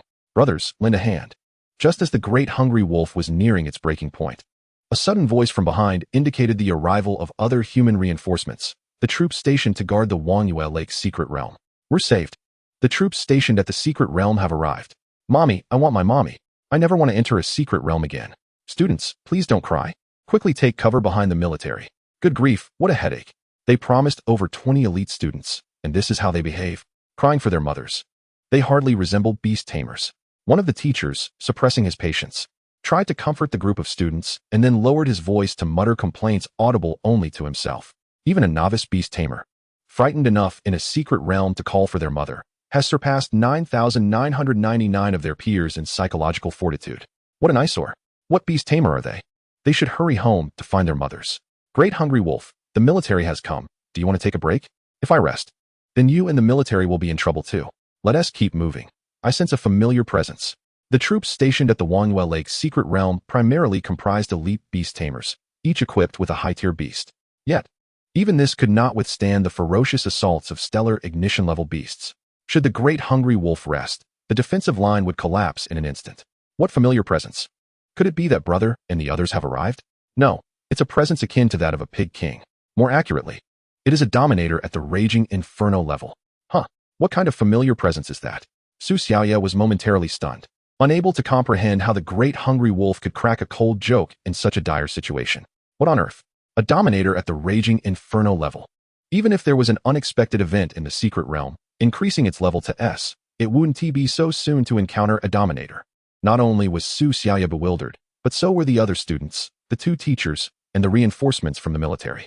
With a dominator at the raging inferno level present, they were still struggling in vain. Hell, just as despair enveloped the crowd, the great hungry wolf suddenly released a powerful howl. Do not assume it was merely a random noise. This was a declaration of intent to negotiate with the beasts of its kind. After the recent battle, the great hungry wolf had discerned that among the beasts emerging from the rift, there were others of the wolf lineage. And being one of its kind itself, it naturally employed the universal language of wolves, surely not forgetting its native tongue in favor of human speech. Hell, this time, the great hungry wolf finally received a response from a dominator-level wolf beast, which agreed to its request for negotiation. Success. Regardless of whether the negotiation yielded fruitful results, it would buy enough time for Su Ming. Chapter 59. The Great Hungry Wolf's Love. Negotiation was secondary, delaying time was paramount. Currently, there was no dominator at the raging inferno level to stabilize the situation, leaving them with no choice but to adopt a humble posture and engage in discussions with the native species of this secret realm. Indeed, after two howls exchanged between the great hungry wolf and the dominator-level wolf beast, the attacking beasts suddenly ceased their movements. They surrounded the group silently, neither advancing nor retreating, their gazes fixed upon them. This negotiation would determine whether these humans would become delectable morsels or be utilized for another purpose. Howl, howl, howl, ugh, ugh, ugh. Though the wolves remained unseen, their voices echoed through the air as the two wolves communicated in encrypted wolf dialect, leaving the onlookers puzzled. Great hungry wolf, what are you talking about? Unable to contain her curiosity, Su Xiaoya inquired of the great hungry wolf, which intermittently howled ahead. They want to delay time. After they emerge, they will demand land across nearly the entire cold domain as their territory, and if we refuse, they will resort to violence. The exclamation of surprise was not solely voiced by Su Xiaoya. Even the two teachers and the beast masters from the military found the situation utterly absurd. This group of indigenous beast races residing in the secret realm seemed to be under an illusion, believing they could seize the entire cold domain as their territory. Such a delusion. The sanctity of the human realm is inviolable. These creatures must think us weak and easy to bully. Once our human masters arrive, they shall face a severe reckoning. One of the elite beast masters in the military declared with formidable authority, resolutely refusing to cede even an inch of the cold domain. Perhaps it would be prudent to temper our words and focus on preserving our lives first, the great hungry wolf remarked awkwardly. Being a primary combat force as a breeding master, he was rather well informed about the current predicaments of humanity. Offending 8 blazing-level overlords at once could only be soothed by the intervention of a few emperors. Upon hearing the great hungry wolf's words, everyone was taken aback yet again. 8 blazing-level overlords. When did such power become so commonplace? To my knowledge, the strongest S-rank secret realm, the Emerald Sea Forest, only boasts 4 blazing-level overlords. How could this originally D-rank secret realm, the Moonlit Lake, suddenly sprout 8 blazing-level overlords? Wah wah wah. Mommy, I want my mommy. Oh, I've long been vexed by you. Every time something unusual happens, you cry for your mother. What's wrong? Do you intend to summon her here? Even if you manage to bring her forth, wouldn't he that just provide a feast for these beasts? Silence yourself. The boy calling for his mother finally faced retribution, marking the only piece of good news amidst being encircled by beasts. At that moment, the blazing level wolf beast, which had been conversing with the great hungry wolf, revealed itself atop a distant mountain. Oh, whoa! The wolf howled, exuding an elegance reminiscent of a queen beneath the moonlight. Its silvery fur and striking wolf tail complemented by a pristine crescent mark on its forehead. Its mere appearance captivated the great hungry wolf. A beautiful creature indeed. Heh, how delightful. I wish to draw closer. Great hungry wolf, snap out of it. You are a hungry wolf, not a lecher. How can you act as if you've never encountered a female wolf before? I could have taken you to mate, but you declined. Su Xiaoya hastily reached out to rouse the great hungry wolf from its infatuation. Pooh. How dare you mention taking me to mate? Have you seen the unsightly female Su Ming chose? How could they compare to my regal self? The great hungry wolf retorted immediately. Ever since Su Ming considered finding it a mate and presented it with a group of unremarkable female wolves, it had sworn off love, dedicating itself solely to becoming stronger and commanding its pack. This predicament cannot be blamed on Su Ming, as he lacked the aesthetic sensibility of the wolf race. Back then, the great hungry wolf was merely a bright torch level, incapable of articulate communication. Thus, while selecting mates for the great hungry wolf, he entirely relied on his personal preferences, neglecting the wolf's inclinations. As the beast's rank increased, breeding became increasingly challenging, and Su Ming ceased to consider finding a mate for the great hungry wolf. However, upon sighting the stunning silver female wolf atop the mountain, the great hungry wolf felt its heart flutter, a sensation akin to love at first sight. Great hungry wolf, I don't mean to dampen your spirits, but with your star flare level strength, how could you ever be worthy of the Silver Wolf King? That is a blazing level overlord. Su Xiaoya stood on her toes and tapped the great hungry wolf's head, fearing that this creature, consumed by romantic notions, might act recklessly. For love, I shall double my training. Upon returning, I shall request Su Ming to increase my training regimen. I am determined to ascend to the blazing level. Su Xiaoya was left speechless. How could this wolf be so oblivious to reason? You two are currently the foremost couple. Don't let your romantic pursuits lead to treating everyone else as mere wedding gifts. The emergence of the Silver Wolf King only exacerbated an already dire situation. Entranced by love, the great hungry wolf had lost the rationality essential for negotiation, plunging the circumstances into a stalemate. The Pig King Knight has arrived. Everyone, make way. Here comes the fragrant and soft little half-cargo. Unexpected circumstances often disrupt stalemates, and this time, the surprise came from the Pig King Knight, Su Ming. With hands nearly smoking from exertion, he had demolished 18 buildings and countless walls, hastening to the entrance of the Moonlit Lake's secret realm at breakneck speed. This timely rescue was indeed remarkable, though the officials responsible for finance and construction in the council hall would surely be in tears over the chaos. Brother, you finally arrived. The great hungry wolf's head has nearly been stolen by the Silver Wolf King. Upon seeing Su Ming, Su Xiaoya immediately reported the great hungry wolf's state. Su Ming, bewildered, found it hard to reconcile the notion of the great hungry wolf with romantic folly. Wait, what?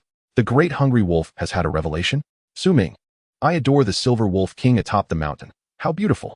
The great hungry wolf, before Su Ming, fell back into its infatuation, compelling him to believe Su Xiaoya's words. Good gracious. During my absence, what amusing events transpired. Master Su Ming, let us set aside the matters of love for now.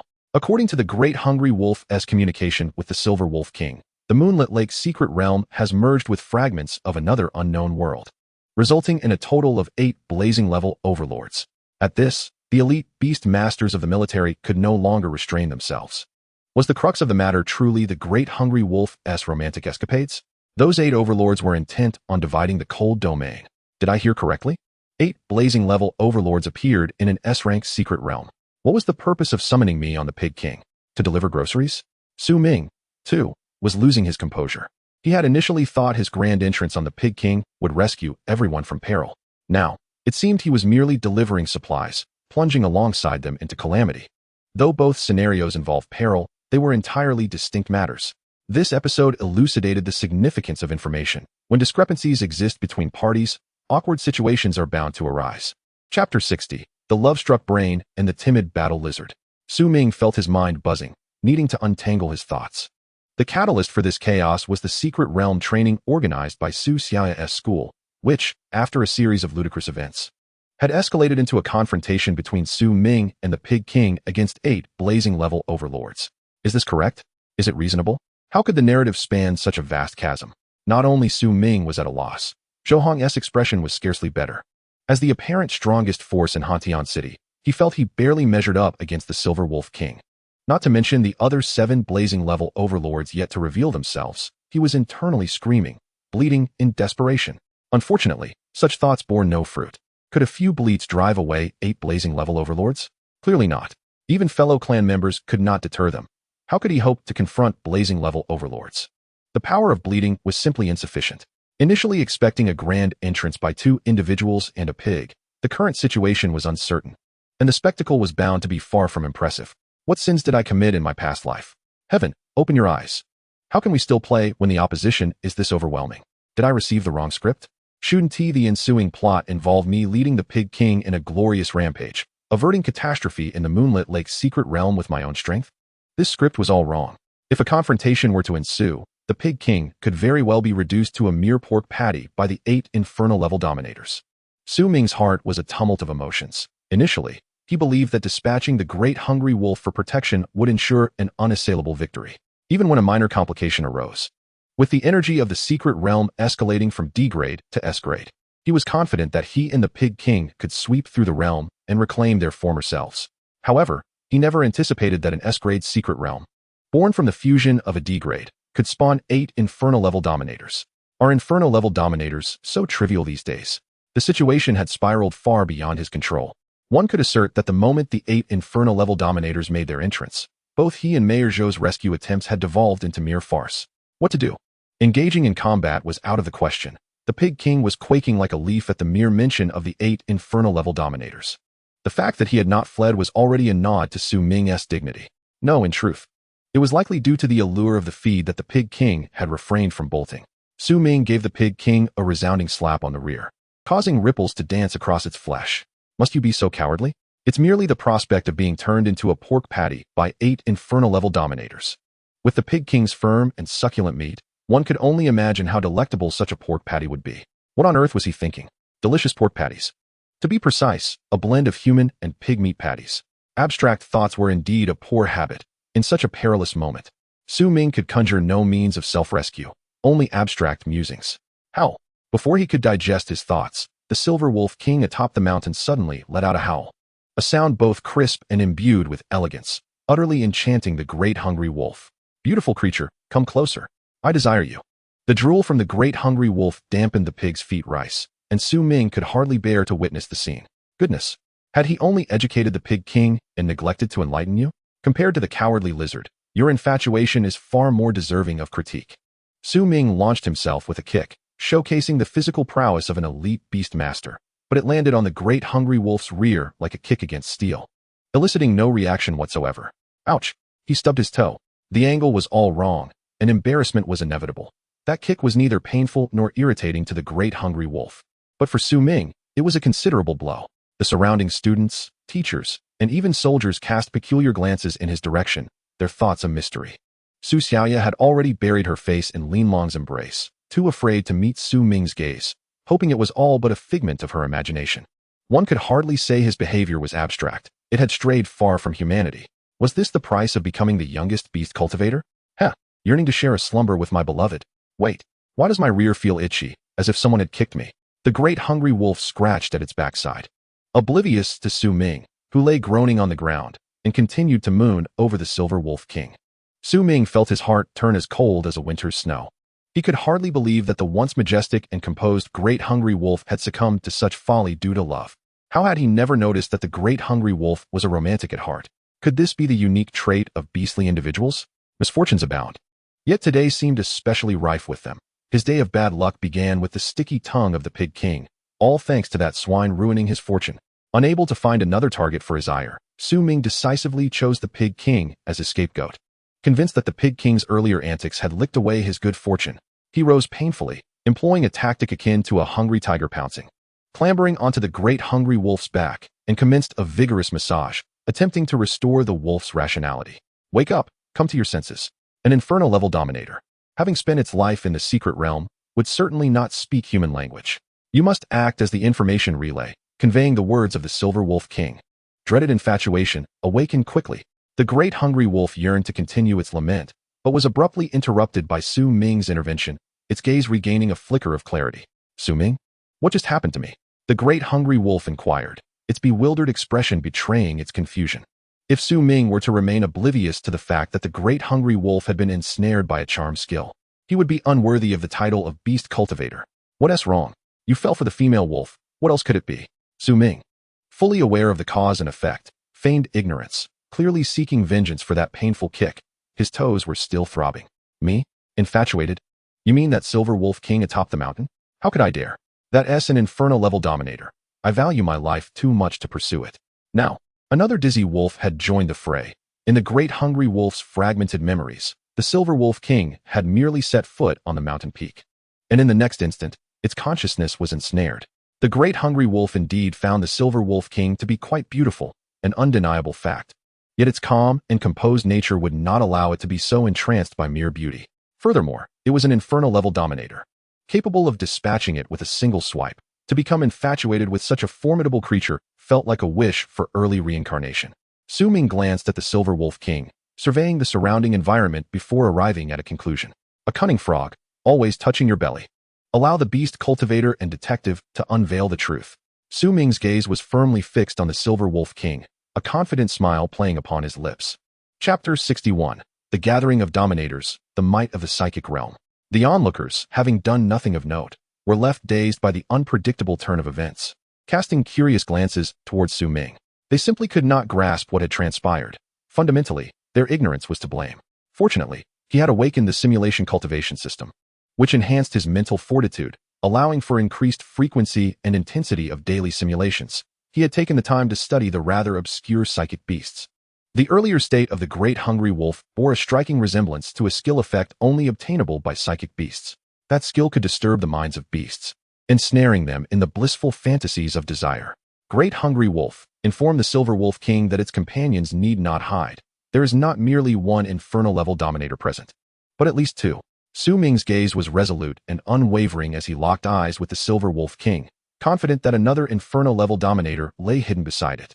Psychic beasts generally lack combat prowess, focusing instead on control and enhancement. This was evidently at odds with the Silver Wolf King's gallant demeanor. Thus, he deduced that there must be a psychic inferno-level dominator concealed atop that mountain.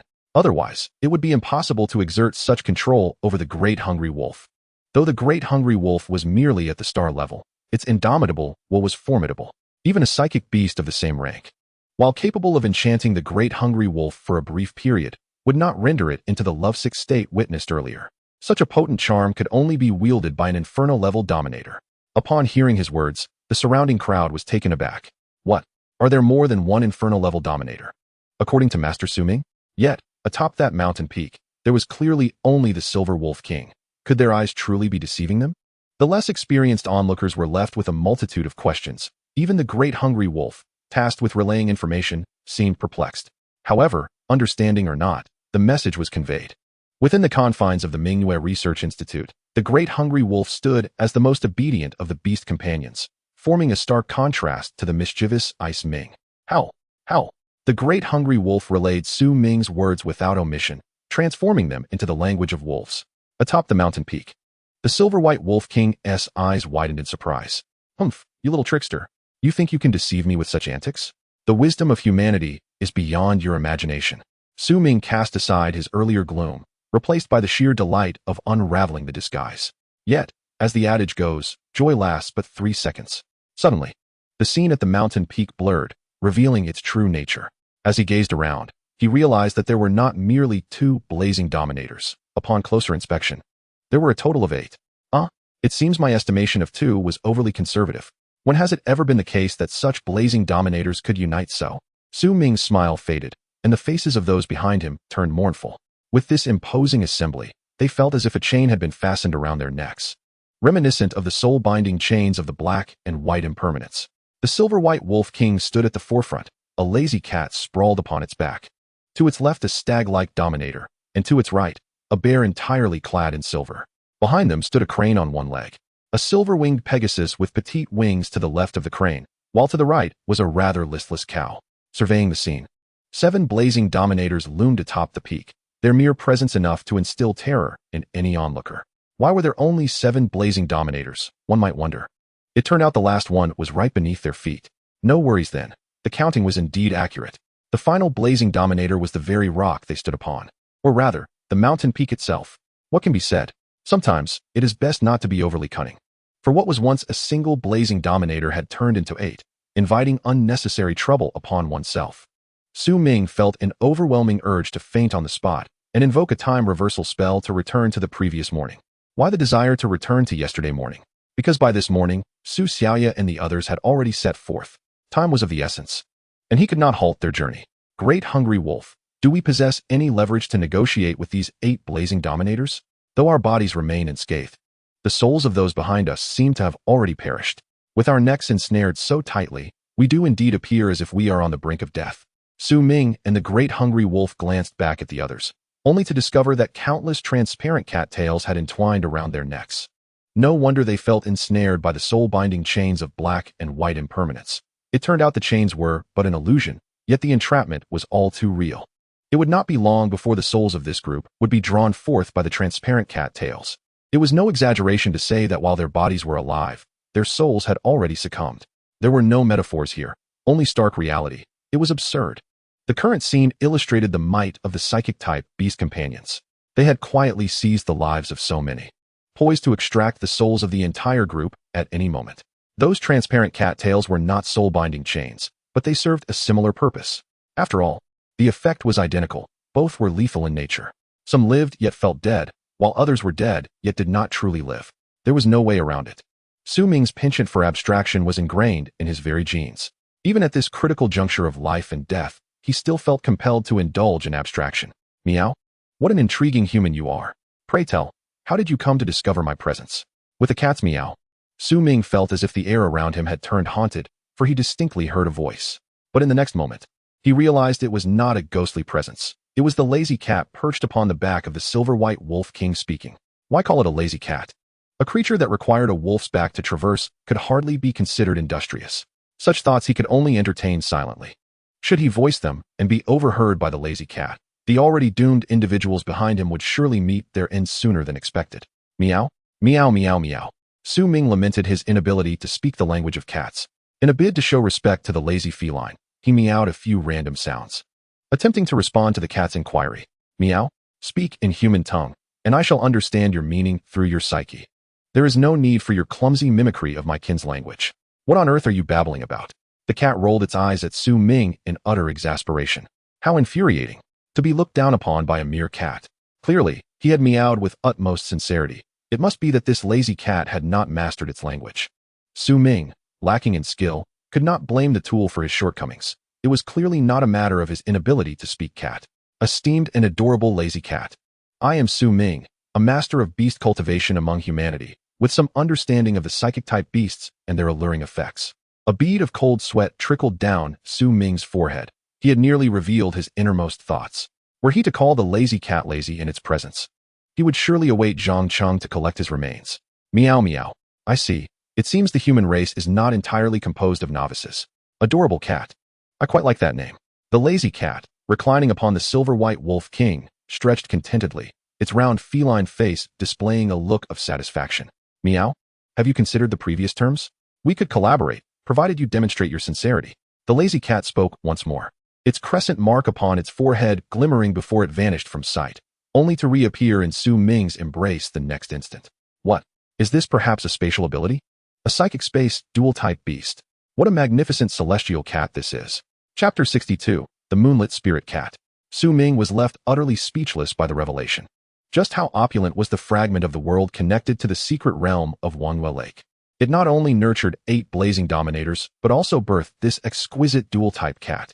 As he gazed at the splendid feline cradled in his arms, his address for it transformed. Such an exceptional cat. What harm was there in a touch of laziness? Such a trivial flaw was hardly worth mentioning. Were he to acquire this magnificent cat, he would willingly serve as its mount. Humans are creatures of fickle nature, and he and his mentor, Zhang Cheng, excelled in this regard. Their expressions shifting faster than pages in a book. Meow? The exquisite cat in his arms seemed to urge him, its eyes comfortably half closed, awaiting his response. Su Ming realized he required more time to ponder. Suddenly, a spark of inspiration ignited in his mind as he turned his gaze to the precious cat.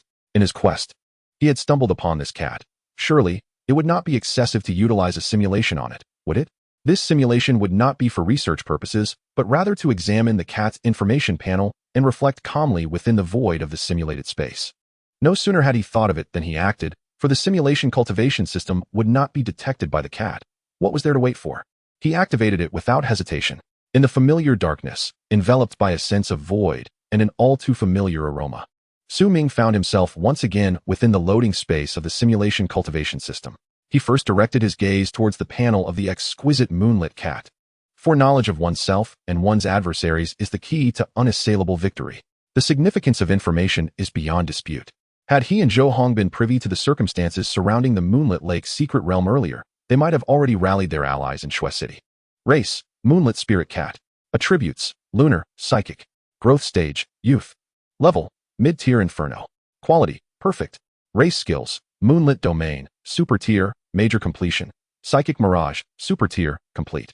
Soul Snatch, Super Tier, Complete. Moonlight Blessing, Super Tier, Major Completion. Lunar Tide, Catastrophe Tier, Minor Completion. Merely glancing at these figures was disheartening. After examining them more closely, Su Ming felt a profound sense of hopelessness for his group. Setting aside the mid-tier Inferno strength, the skill set alone could easily overpower the Pig King. It is well known that not every Inferno-level beast can learn Catastrophe-level skills. Only those who reach the Inferno level can acquire such abilities. The Pig King, being a rather feeble Inferno-level beast with a penchant for resource reliance rather than combat, lacked Catastrophe-level skills, which was to be expected. In stark contrast, this Moonlit Spirit Cat, possessing a quality akin to that of Xiaobai, commanded Catastrophe-level skills at minor proficiency while still being at the Inferno level. Not to mention, both of its psychic skills had achieved completeness. It was no wonder it could conceal itself and strike without a sound. It seemed that psychic beasts were ideally suited for the role of an assassin, capable of snatching souls from afar without the need for close-quarter combat. Why even struggle? This cat was clearly toying with them. Should it desire, it could obliterate all beings, including the Pig King, in an instant. Perhaps surrendering to them might be the only option. Even if the Cold Domain had a Grandmaster Beast Tamer, it felt improbable that they could withstand the assault of these 8 Inferno-level overlords. Visually, none of these 8 Inferno-level overlords appeared to be trifling foes. As a master cultivator, Su Ming was on the verge of despair. Diplomatically, he was negotiating with 8 Inferno-level overlords, yet in truth, they were all his captors, held as hostages. Just one Moonlit Spirit Cat wielded mid-tier Inferno strength, coupled with perfect quality and minor proficiency in Catastrophe-level skills, and possessed dual rare attributes. Who could fathom the absurdity of the information regarding the other 7? The sky had truly fallen. This time, it was no mere metaphor. During the last Beast Tide, there had been room for resistance, but this secret realm incident offered no such opportunity. The Pig King could be lured with delicacies. But these 8 Inferno-level overlords were unlikely to be swayed by mere food. Could seduction possibly work? It seemed futile, considering the appearance of the great hungry wolf. Even ensnaring the Silver Wolf King would be a formidable challenge, let alone the other 7 overlords of different races. What other methods could be employed? Was he to sell himself to these 8 overlords? He was hardly of any value. Having exhausted all lowly stratagems, he found none would bear fruit. In the simulation space, Su Ming was at his wit's end, devoid of the relaxed demeanor one might expect from the outside. Instead, he wore a countenance of grave concern. He drifted through the void, beset by a whirlwind of absurd thoughts, yet none yielded a feasible solution. Oh, enough of this. He resolved to lie back, abandon all hope, and await his demise. After wandering for over half an hour, Su Ming arrived at this disheartening conclusion. He was utterly out of options. The disparity in strength was so vast that even Zhuge Liang reincarnated would find no means of countering it. The only path laid before him was to obediently accept his role as a hostage. Any struggle relying on force would be in vain. How splendid it would be if he could claim the entire Moonlit Lake secret realm, including its Inferno-level overlords. An inexhaustible wealth of resources, highly qualified beast races, free bodyguards and enforcers, and a cat with psychic attributes perfectly suited to his simulation cultivation system. When one begins to resign themselves to despair, it is easy to indulge in unrealistic fantasies, as Su Ming did, even contemplating the entire Moonlit Lake secret realm and the 8 overlords along with their races. Wait, something seemed amiss. Suddenly, Su Ming furrowed his brow as he detected a significant flaw in the entire situation. If their sole purpose was merely territorial expansion, why not simply launch an attack? Why engage in negotiations, knowing humans would likely refuse? Yet still opting for dialogue suggested either hidden motives or that the 8 overlords were entirely deranged. What puzzled him most was the moonlit spirit cat's demeanor. Who among the good-hearted would leap into the embrace of their adversary? Wasn't that a tad too ambiguous? He seized upon this suspicious point and continued to delve deeper, increasingly convinced that the 8 overlords harbored both a reluctance to take their lives and an element of coercion. Let me think this through. Detective Ming was back in action. Any beast reaching the inferno level must be treated as a highly intelligent entity. Their spiritual transformation manifests in various ways, with intelligence being a crucial metric. Of course, if one were to reference the Pig King, Ming could only remain silent, for that creature was utterly dazed by its gluttony, possessing no discernible intellect whatsoever. Chapter 63, A Life-and-Death Gamble, The Price of Impulsiveness. Simply considering the situation from a different perspective, if Ming were one of the 8 infernal-level overlords, trapped in a fragment of the world for an indeterminate number of years, and now that fragment had finally connected with the Moonlit Lake's secret realm, providing an exit to a vast world governed by a horde of incompetent humans, the Pig King, lacking in combat prowess, held only mid-tier inferno strength and the superior attribute of extreme ice, would be merely a toy to the 8 overlords. If the overlord's intention was indeed, as the moonlit spirit cat claimed, to expand their territory, then why not simply engage in battle? The overlords were ignorant of humanity's overall strength, having been confined within the fragments of the world without any means to comprehend the outside. In such circumstances, to assert that the 8 overlords feared retribution from the human emperor masters was utterly unfounded. By synthesizing various suspicious elements, Ming arrived at a conclusion he hardly dared to believe. These 8 beings might be merely posturing, genuinely uninterested in conflict. Whether it be the students or teachers venturing into the secret realm, or the military forces that followed, it appeared none had suffered any losses. At most, some beasts might have been injured. Upon his arrival, he had glanced over the influx of Starfire-level beasts pouring into the Moonlit Lake's secret realm. There were at least 100. Good heavens, could the great hungry wolf truly contend against 100 foes? Clearly, that was an absurd notion. The more he pondered, the more inconsistencies surfaced. No matter the angle from which he approached, the conclusion remained that they were being played like pawns by the 8 overlords. As for the motives behind such manipulation, that remained a mystery. What precisely did these 8 overlords intend? Only they truly knew, and from the current circumstances, it seemed the situation was not as dire as initially perceived. Surely, these 8 overlords could not be mere jesters, toying with their prey like cats with mice, only to strike when they had exhausted their entertainment? Surely not. Ming was no longer so certain. All his previous hypotheses were predicated on the assumption that the 8 overlords were normal beasts. If they were not, and instead relished in perverse tortures, deriving pleasure from driving others into despair before delivering the final blow, then he was utterly bereft of options. However, such an adorable cat should not possess such malicious and cruel intentions, right? Ming had no choice but to gamble. He was unable to overpower them in combat or outwit them in conversation. The souls of everyone present were still suspended by the translucent cattail, leaving him with no alternative but to take a chance. Further contemplation yielded no clarity. Ultimately, he had to confront the inevitable. After mentally preparing himself, he decisively exited the simulation. Meow. As soon as he left the simulated state, a delightful meow emerged from his arms. The spirit cat, accompanied by the moon, stared at him with its round, expressive eyes, urging him to make a decision with its call. Ahem. Dear charming cat, after thorough contemplation and considering the current situation, I have reached a final decision. Before Ming could finish his statement, the spirit cat meowed again, a somewhat relaxed voice echoing in his mind. Meow? If only you had done this sooner. Those who recognize the times are wise. Rest assured, after we take your territory, the 8 of us will abide by your human customs. I have decided not to accept your conditions. Ming's tone shifted, and he distinctly sensed the spirit cat in his arms suddenly stiffen for a moment, its already round eyes widening in shock. Meow. What did you say? You refuse to accept our conditions. On what grounds do you dare to reject our terms? The lives of all of you rest within my thoughts. Think carefully before you respond. The spirit cat's tone was laced with disbelief, unable to comprehend why Ming would make such a decision. Did he not recognize the gravity of their situation? An inch of land costs an inch of blood. Our human race does not require your patronizing care. Whether you wish to kill or spare us, we shall accept your will, for stronger beings will come to avenge us in due time.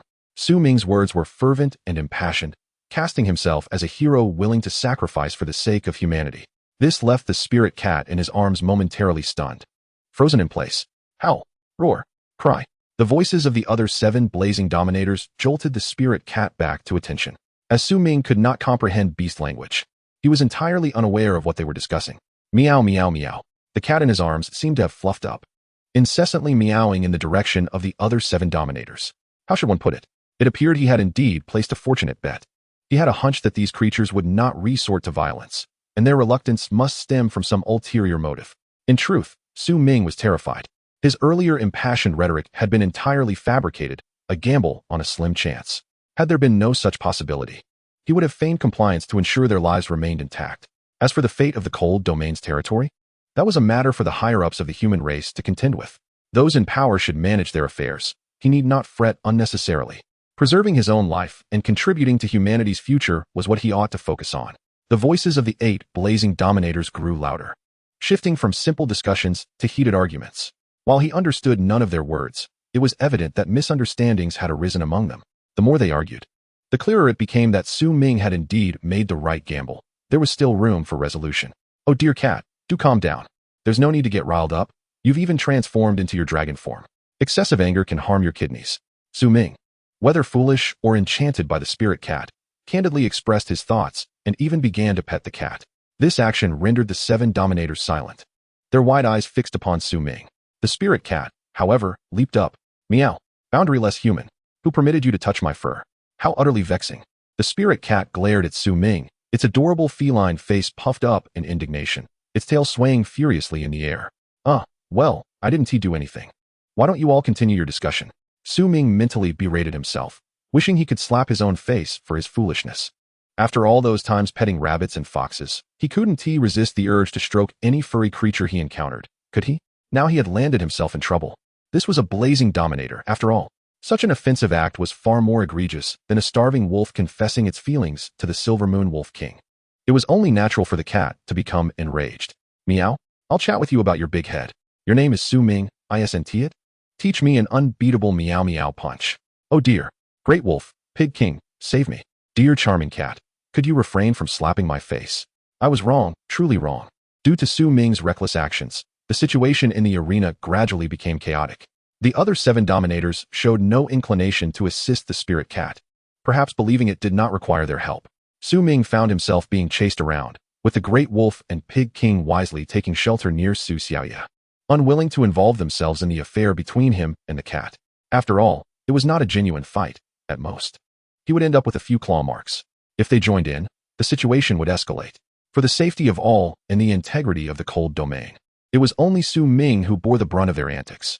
Chapter 64. The History of the Moon Palace. Humanity 1,000 years ago. Su Ming's face, neck, and body were adorned with numerous claw marks, a testament to the spirit cat's affection for him. Meow, boundaryless Su Ming, you truly need a lesson. Your punishment is to serve as my cushion. After this bout of playful chaos, the spirit cat could no longer maintain its facade. It lazily draped itself over Su Ming's shoulder, as if wrapping him in a scarf. All right, I am your cushion. Dear charming cat, what do you and your 8 dominators truly desire? Su Ming inquired, rubbing his somewhat sore face, feeling quite helpless. It was now evident that these 8 dominators had no intention of fighting. Their earlier display was merely a ruse to intimidate him. What a scheming bunch. Couldn't they have communicated calmly from the start instead of going around in circles? Meow, since you have sincerely inquired, I shall graciously enlighten you. To understand why we act as we do, one must first delve into our history.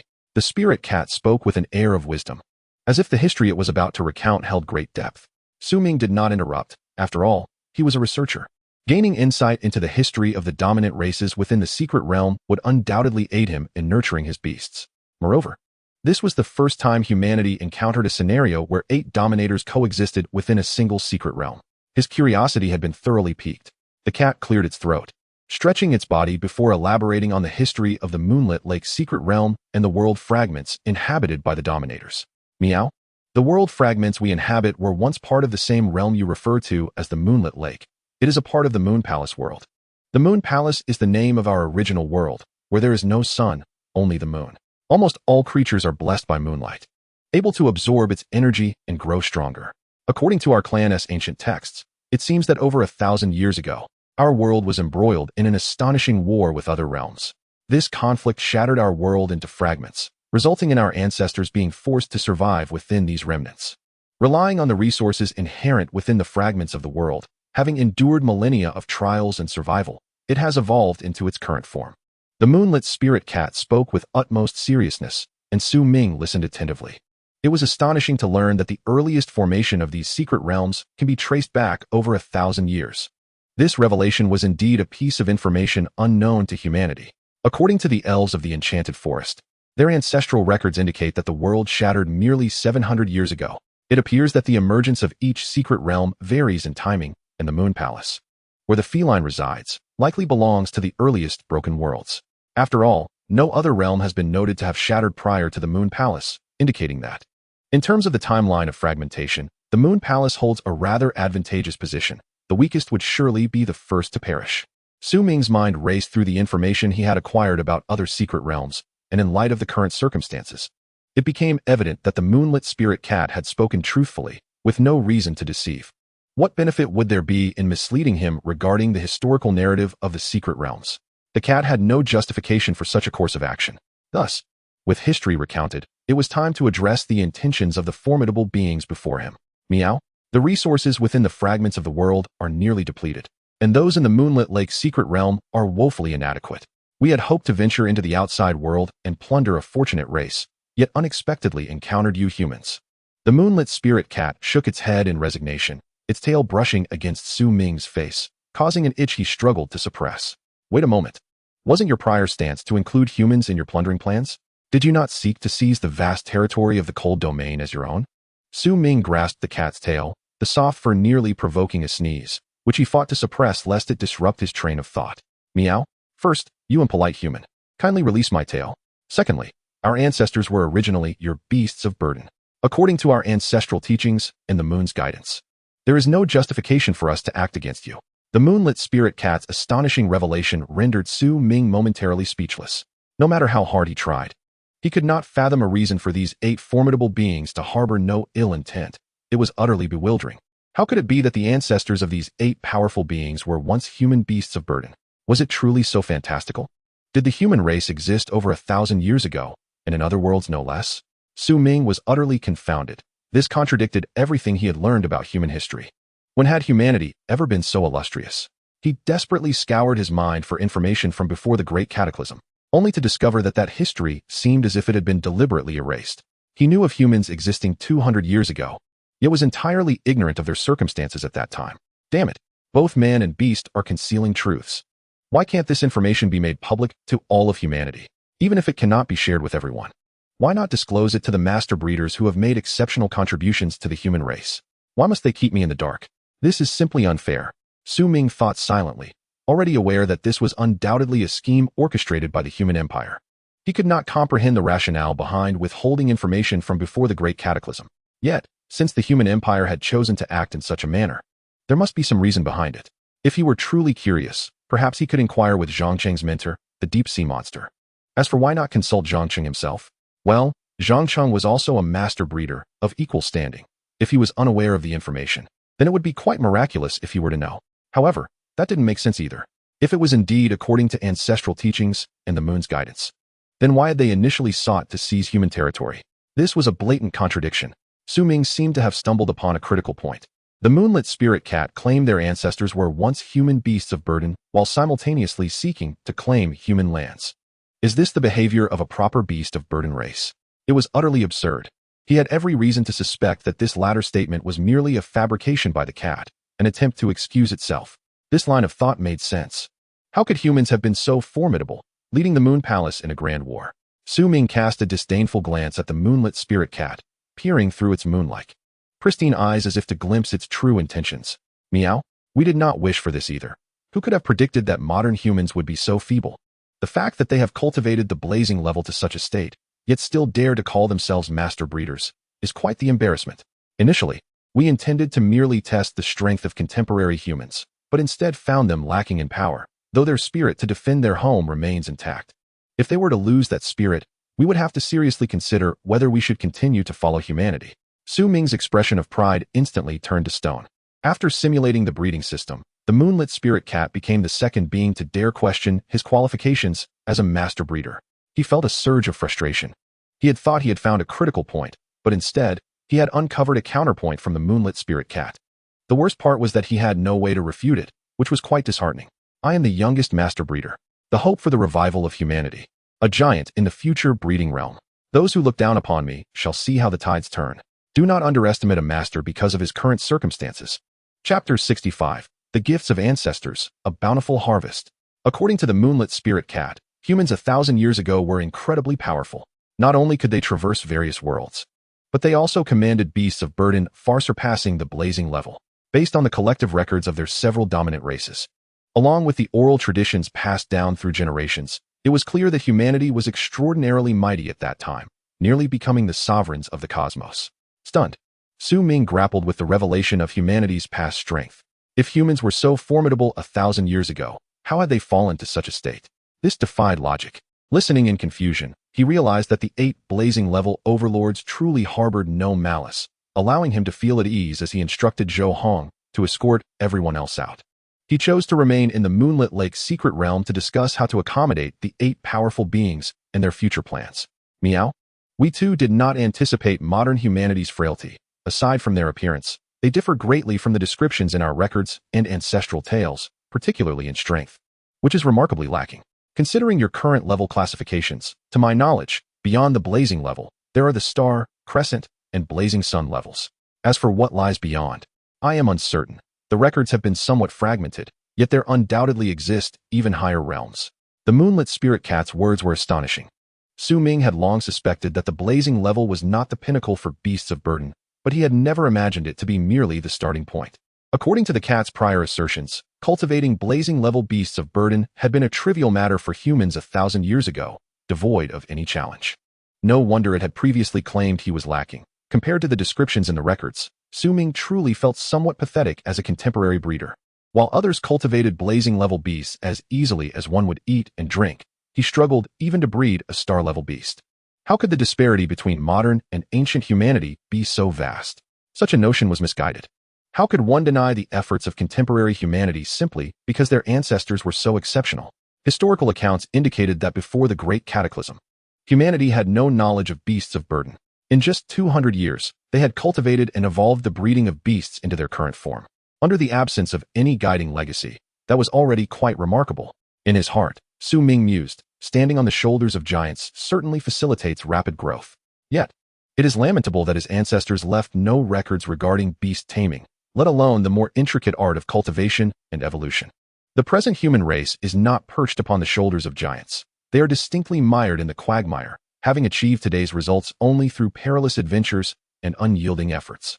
Since your ancestors once served as the beasts of human tamers, have you left anything for humanity? Perhaps a jade tablet that absorbs all knowledge upon touch, or a stone that imparts wisdom with a mere glance.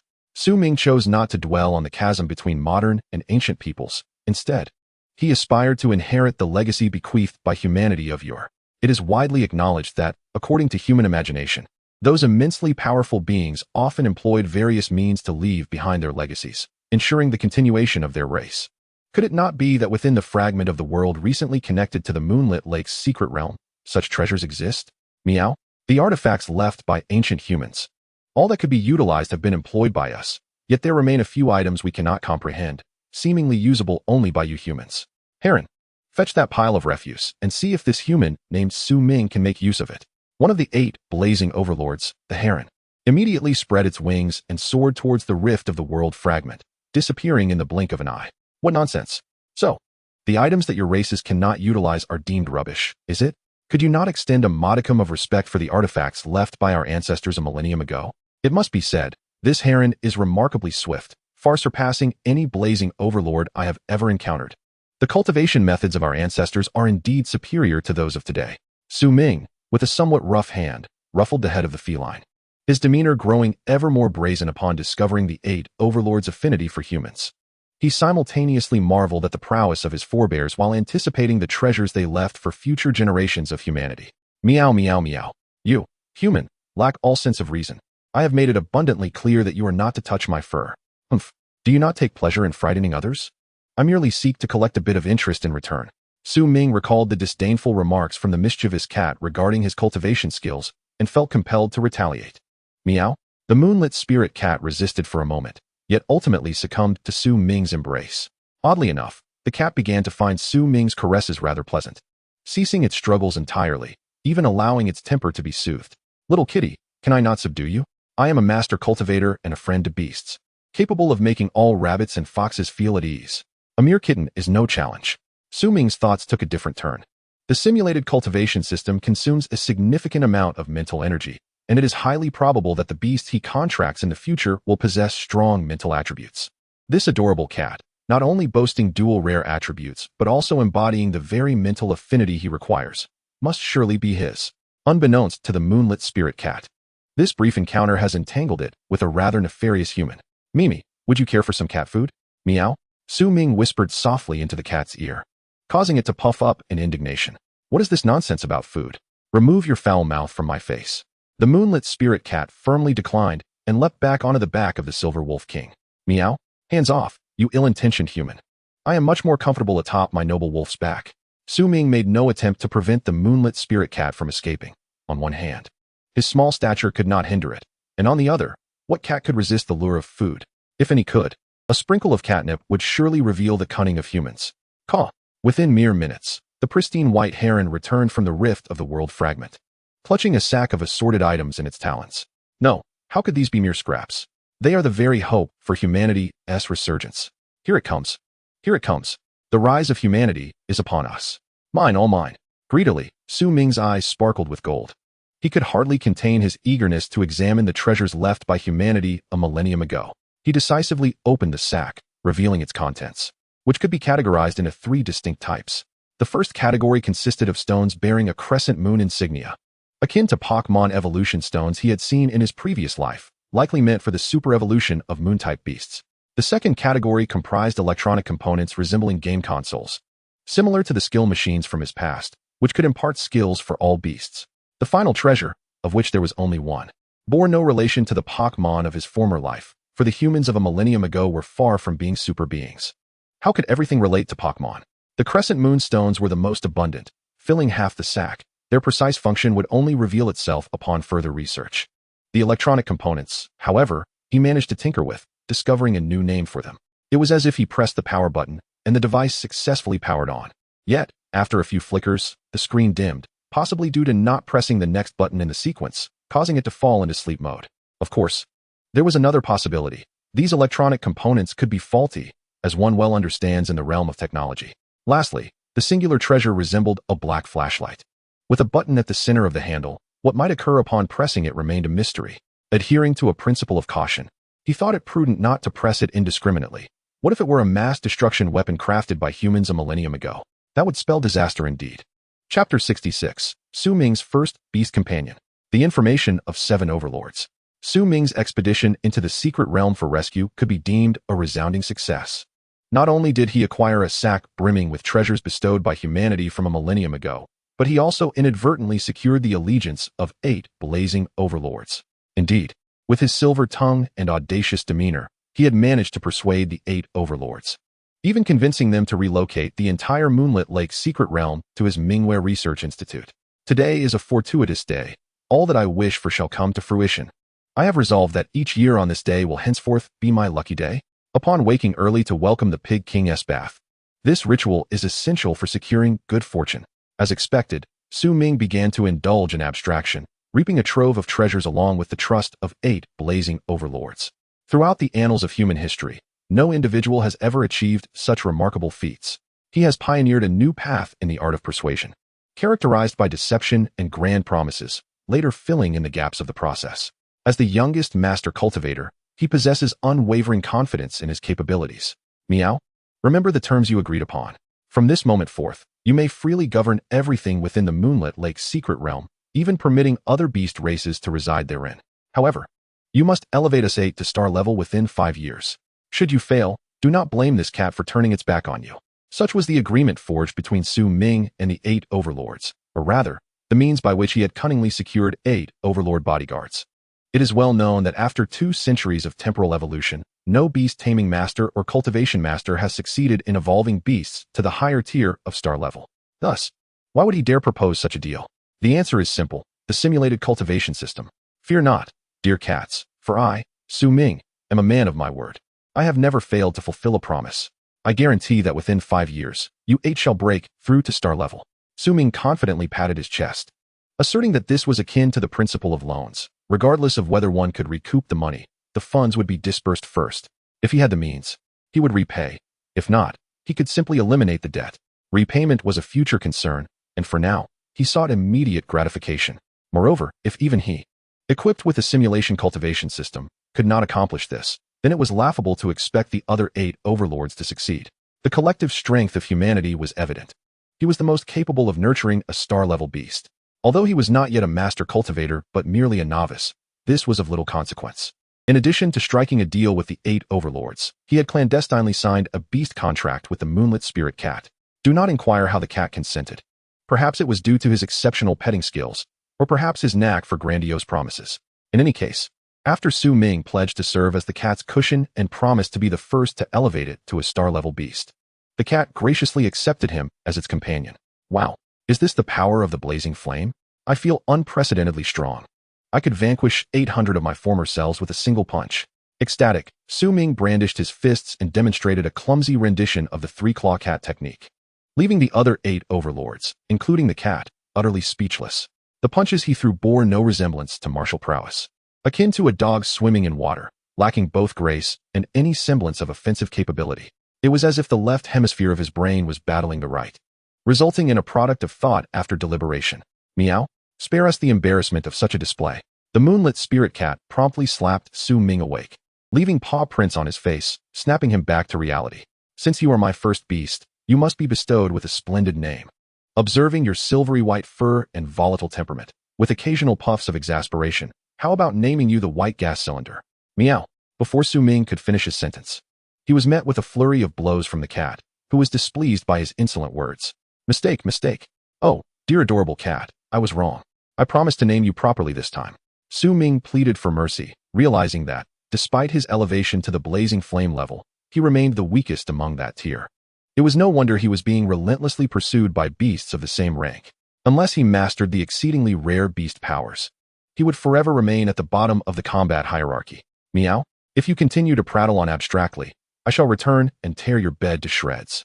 Curtains, sofas, televisions, and even your research lab shall not be spared. After extensive negotiations, the name for the Moonlit Spirit Cat was finally settled. The full title was the Super Invincible Adorable Non-Shedding and Clean Lord Moonlit, abbreviated simply to Moonlit. Are you satisfied now, Moonlit? Meow? While you may call me Moonlit outside, within the confines of home, you must refer to me as the Super Invincible Adorable Non-Shedding and Clean Lord Moonlit. Ah, fine, fine. I shall comply with your wishes. The cat's face radiated joy. While Su Ming was left in despair, he felt as though he had not merely contracted a beast, but had instead summoned an ancestor. Including the Pig King and the other 7 blazing flame overlords, his Mingware Research Institute was now home to 9 such ancestors. Su Ming, your Moonlit is indeed a demanding companion. Could you perhaps recommend a more adorable and docile beast? Yes, indeed. Such a well-behaved beast is not singular. There are a total of 9. All are both obedient and amiable ancestral beasts. As this thought crossed his mind, a smile crept onto his face, albeit tinged with a hint of melancholy. Despite the challenging nature of managing these 9 overlords, even a master beast cultivator would find it impossible to contend with them. While internally lamenting, he did not forget to address the task at hand. To ascertain the details of the other 7 overlords, he extended his mischievous hand, under the pretense of a human customary greeting, to signify respect. The first to be touched, no, rather, to shake hands with, was the Silver Moon Wolf King. The simplified information panel appeared as follows. Species, Howling Moon Wolf. Attribute, Moon, Lifespan Stage. Youth, Level, Mid-Blazing Flame. Quality, Perfect. Next, he approached the nearby Plum Blossom Deer and Great Bear, shaking hands in succession and acquiring their simplified panels through the simulation system. Species, Crescent Moon Antler Deer. Attribute, Moon, Lifespan Stage. Youth, Level, Initial Blazing Flame. Quality, Perfect. The Bear's brief panel read. Species, Lunar Thunder Bear. Attribute, Moon. Thunder, Lifespan Stage. Adult, Level, High Blazing Flame. Quality, Perfect. Following that was the Swift Crane. Species, Gale Moon Crane. Attribute, Moon. Wind, Lifespan Stage. Youth, Level, Mid-Blazing Flame. Quality, Perfect. A horse with silvery white wings followed. Species, Silver Moon Winged Horse. Attribute, Moon, lifespan stage. Youth, level, initial blazing flame. Quality, perfect. The penultimate was a lethargic bull. Species, diamond moon bull, attribute, moon. Metal, lifespan stage, adult, level, high blazing flame. Quality, perfect. Having completed the handshakes with the 6 visible animal overlords, it was time to address the mountain beneath their feet. However, as the mountain lacked hands, how could they shake? An idea struck Su Ming, and he promptly lay atop the mountain peak. In addition to handshakes, hugs were also a customary expression of respect among humans. Since a handshake was not feasible, he would offer a hug instead. Thus, through this embrace of the mountain, Su Ming's simulation cultivation system finally selected the last blazing flame overlord. Species, mountain spirit of the moon festival, attribute, moon. Earth, lifespan stage, youth, level, high blazing flame. Quality, perfect. Chapter 67. Changes following the contract. Hail to Master Su Ming. With the successful contract of Moonlit, within the fragmented realms of the secret of Crescent Lake, there now existed 3 initial blazing flame overlords, 2 mid-blazing flame overlords, and 3 high blazing flame overlords. Among them, the 5 overlords at the initial and mid-blazing flame stages were still in their youth, making their cultivation and evolution relatively straightforward. In contrast, although the Lunar Thunder Bear and Diamond Moon Bull from the high blazing flame tier possessed greater strength, they had already reached adulthood. This is not to say that adult beasts could not undergo cultivation and evolution, but it was undoubtedly more challenging. A simple analogy could be drawn using humans. Is it easier to correct a bad habit during youth or in adulthood? Undoubtedly, the younger one is, the more adaptable they are. And the same principle applies to beasts. Young beasts adapt swiftly. Moreover, the mountain spirit of the moon festival, according to the panel, was the most likely among the 8 overlords to ascend to the star level. It combined the advantages of being in the easily cultivated youth stage with the critical level needed for advancement, indicating that with just a slight boost, it could seamlessly step through the gateway to the star level. Yet, what appeared to be the easiest path was, in fact, the most arduous. Cultivating evolution requires not only an assessment of growth duration and level, but must extend to the specific species of the contracted beasts. One can easily deduce that such a massive mountain would pose significant challenges for nurturing. It is entirely possible that this colossal entity could be the last to ascend to the starlight level. After all, he possesses neither experience in cultivating Earth-type beasts nor an adequate supply of evolution resources to match its size. The quantity of evolution resources required is indeed somewhat correlated with the size of the beast. They are not entirely unrelated, particularly for such gigantic specimens. The consumption of evolution resources is undeniably immense. This evolution involves an entire mountain, not merely a blade of grass or a solitary tree upon it. It is a daunting task, to say the least. Upon reviewing the information panels of the other 7 blazing level overlords, Su Ming concluded that the plan to elevate them to the starlight level must be approached gradually. Lower-level evolutions are more manageable, while higher-level ones face various complications. It requires the passage of time and gradual accumulation. After all, he is merely a nurturing master, having yet to successfully cultivate a single blazing-level beast. And the ambition to explore the evolution strategies for starlight-level beasts is indeed a tall order, even with a simulated nurturing system. Such a leap is unrealistic and could lead to unforeseen complications. Ever since forming a contract with Moon Companion, his mind has grown clearer. Conclusions that once took him half a minute to reach can now be deduced in merely 3 seconds. Is this the ability that psychic-type beasts bestow upon their tamers? It is truly remarkable. His previous decision to not contract any beasts was indeed the right one. Only by contracting all beasts related to the psychic domain can one maximize the potential of both the nurturer and the simulated nurturing system. Feeling a surge of emotion, Su Ming absent-mindedly reached out to stroke Moon Companion's back, and, predictably, he was met with a fierce paw attack. Meow, you dastardly Su Ming. Do not presume that signing a contract allows you to do as you please. This is merely a warning. Next time, I shall extend my claws. Moon Companion's threat was promptly dismissed by Su Ming, who delighted in finding amusement amidst the tedium of abstract research. He would never pass up any opportunity to lighten his mood, indulging in harmless mischief that brought him joy. Of course, he would refrain from crossing overly inappropriate boundaries, such as lifting Moon Companion to ascertain its gender. After successfully contracting Moon Companion, his status as a beast master skyrocketed from obscurity to that of a beast master. He now stood on par with the formidable Yu Bung of the cold domain, and in terms of combat prowess, he likely surpassed him by a considerable margin. After all, one is merely a defensive shield, while the other is a spear that bypasses physical defenses to strike at the psyche. The superiority is evident without the need for comparison. Poor Master Yubong was once again looked down upon in Su Ming's mind. Having rescued individuals from the Moonlit Lake's secret realm, subdued the overlords, and even procured treasures. This endeavor has proven immensely fruitful. One must not be overly greedy, while a touch of greed could yield greater rewards. The current reality is that the Moonlit Lake's secret realm holds nothing more for him to covet. He could take the entire secret realm with him. What more could he desire? Resolutely departing the Moonlit Lake's secret realm with Moon Companion, the other 6 overlords remained behind to accompany the solitary spirit of the Moonlit Mountain. Such a massive creature, if it were to emerge from the secret realm, could potentially collapse the entire Cold Sky City. The mountain's dimensions cannot be judged solely by the naked eye. One must also consider the portion buried underground. Furthermore, the mountain grows in a triangular structure, making its base exceedingly expansive. If it were to land in an uninhabited area, it would be manageable, but should it graze the edges of Cold Sky City, the ordinary citizens would face dire consequences. They would experience the crushing pressure of a mountain, in the most literal sense, in their final moments. Returning to the Mingwei Research Institute is imperative. The little girl Shin Yi must be worried. The Moonlit Lake's secret realm can be momentarily set aside. The necessary protocols must still be followed. Su Ming certainly cannot leave the realm without informing the station military. It would be rather disrespectful to allow them to witness him absconding with the protected target. Regardless of the circumstances, he must at least notify the higher-ups of humanity. For he has single-handedly stabilized 8 blazing-level overlords. Is it too much to reward him with a Moonlit Lake secret realm? Not in the least. He even wishes to request 2 additional treasures from the Human Empire's treasury. Shouldn't those with exceptional contributions be duly rewarded? If not for his fervent determination to fight to the end, the Cold Domain would have faced dire straits. From a macro perspective, this is yet another instance of saving the people of the Cold Domain from calamity. As for the potential link between this salvation and his status as a transmigrator, that is mere nonsense. After all, no one can prove that the transmigrator's aura is genuine, so it is of no consequence to him. With a bountiful harvest, he sets off for home. A faint smile graces Su Ming's face as he lifts his head, departing the Moonlit Lake's secret realm. Moon Companion perches upon his shoulder, exuding an aura of blazing level might, enhancing his overall presence.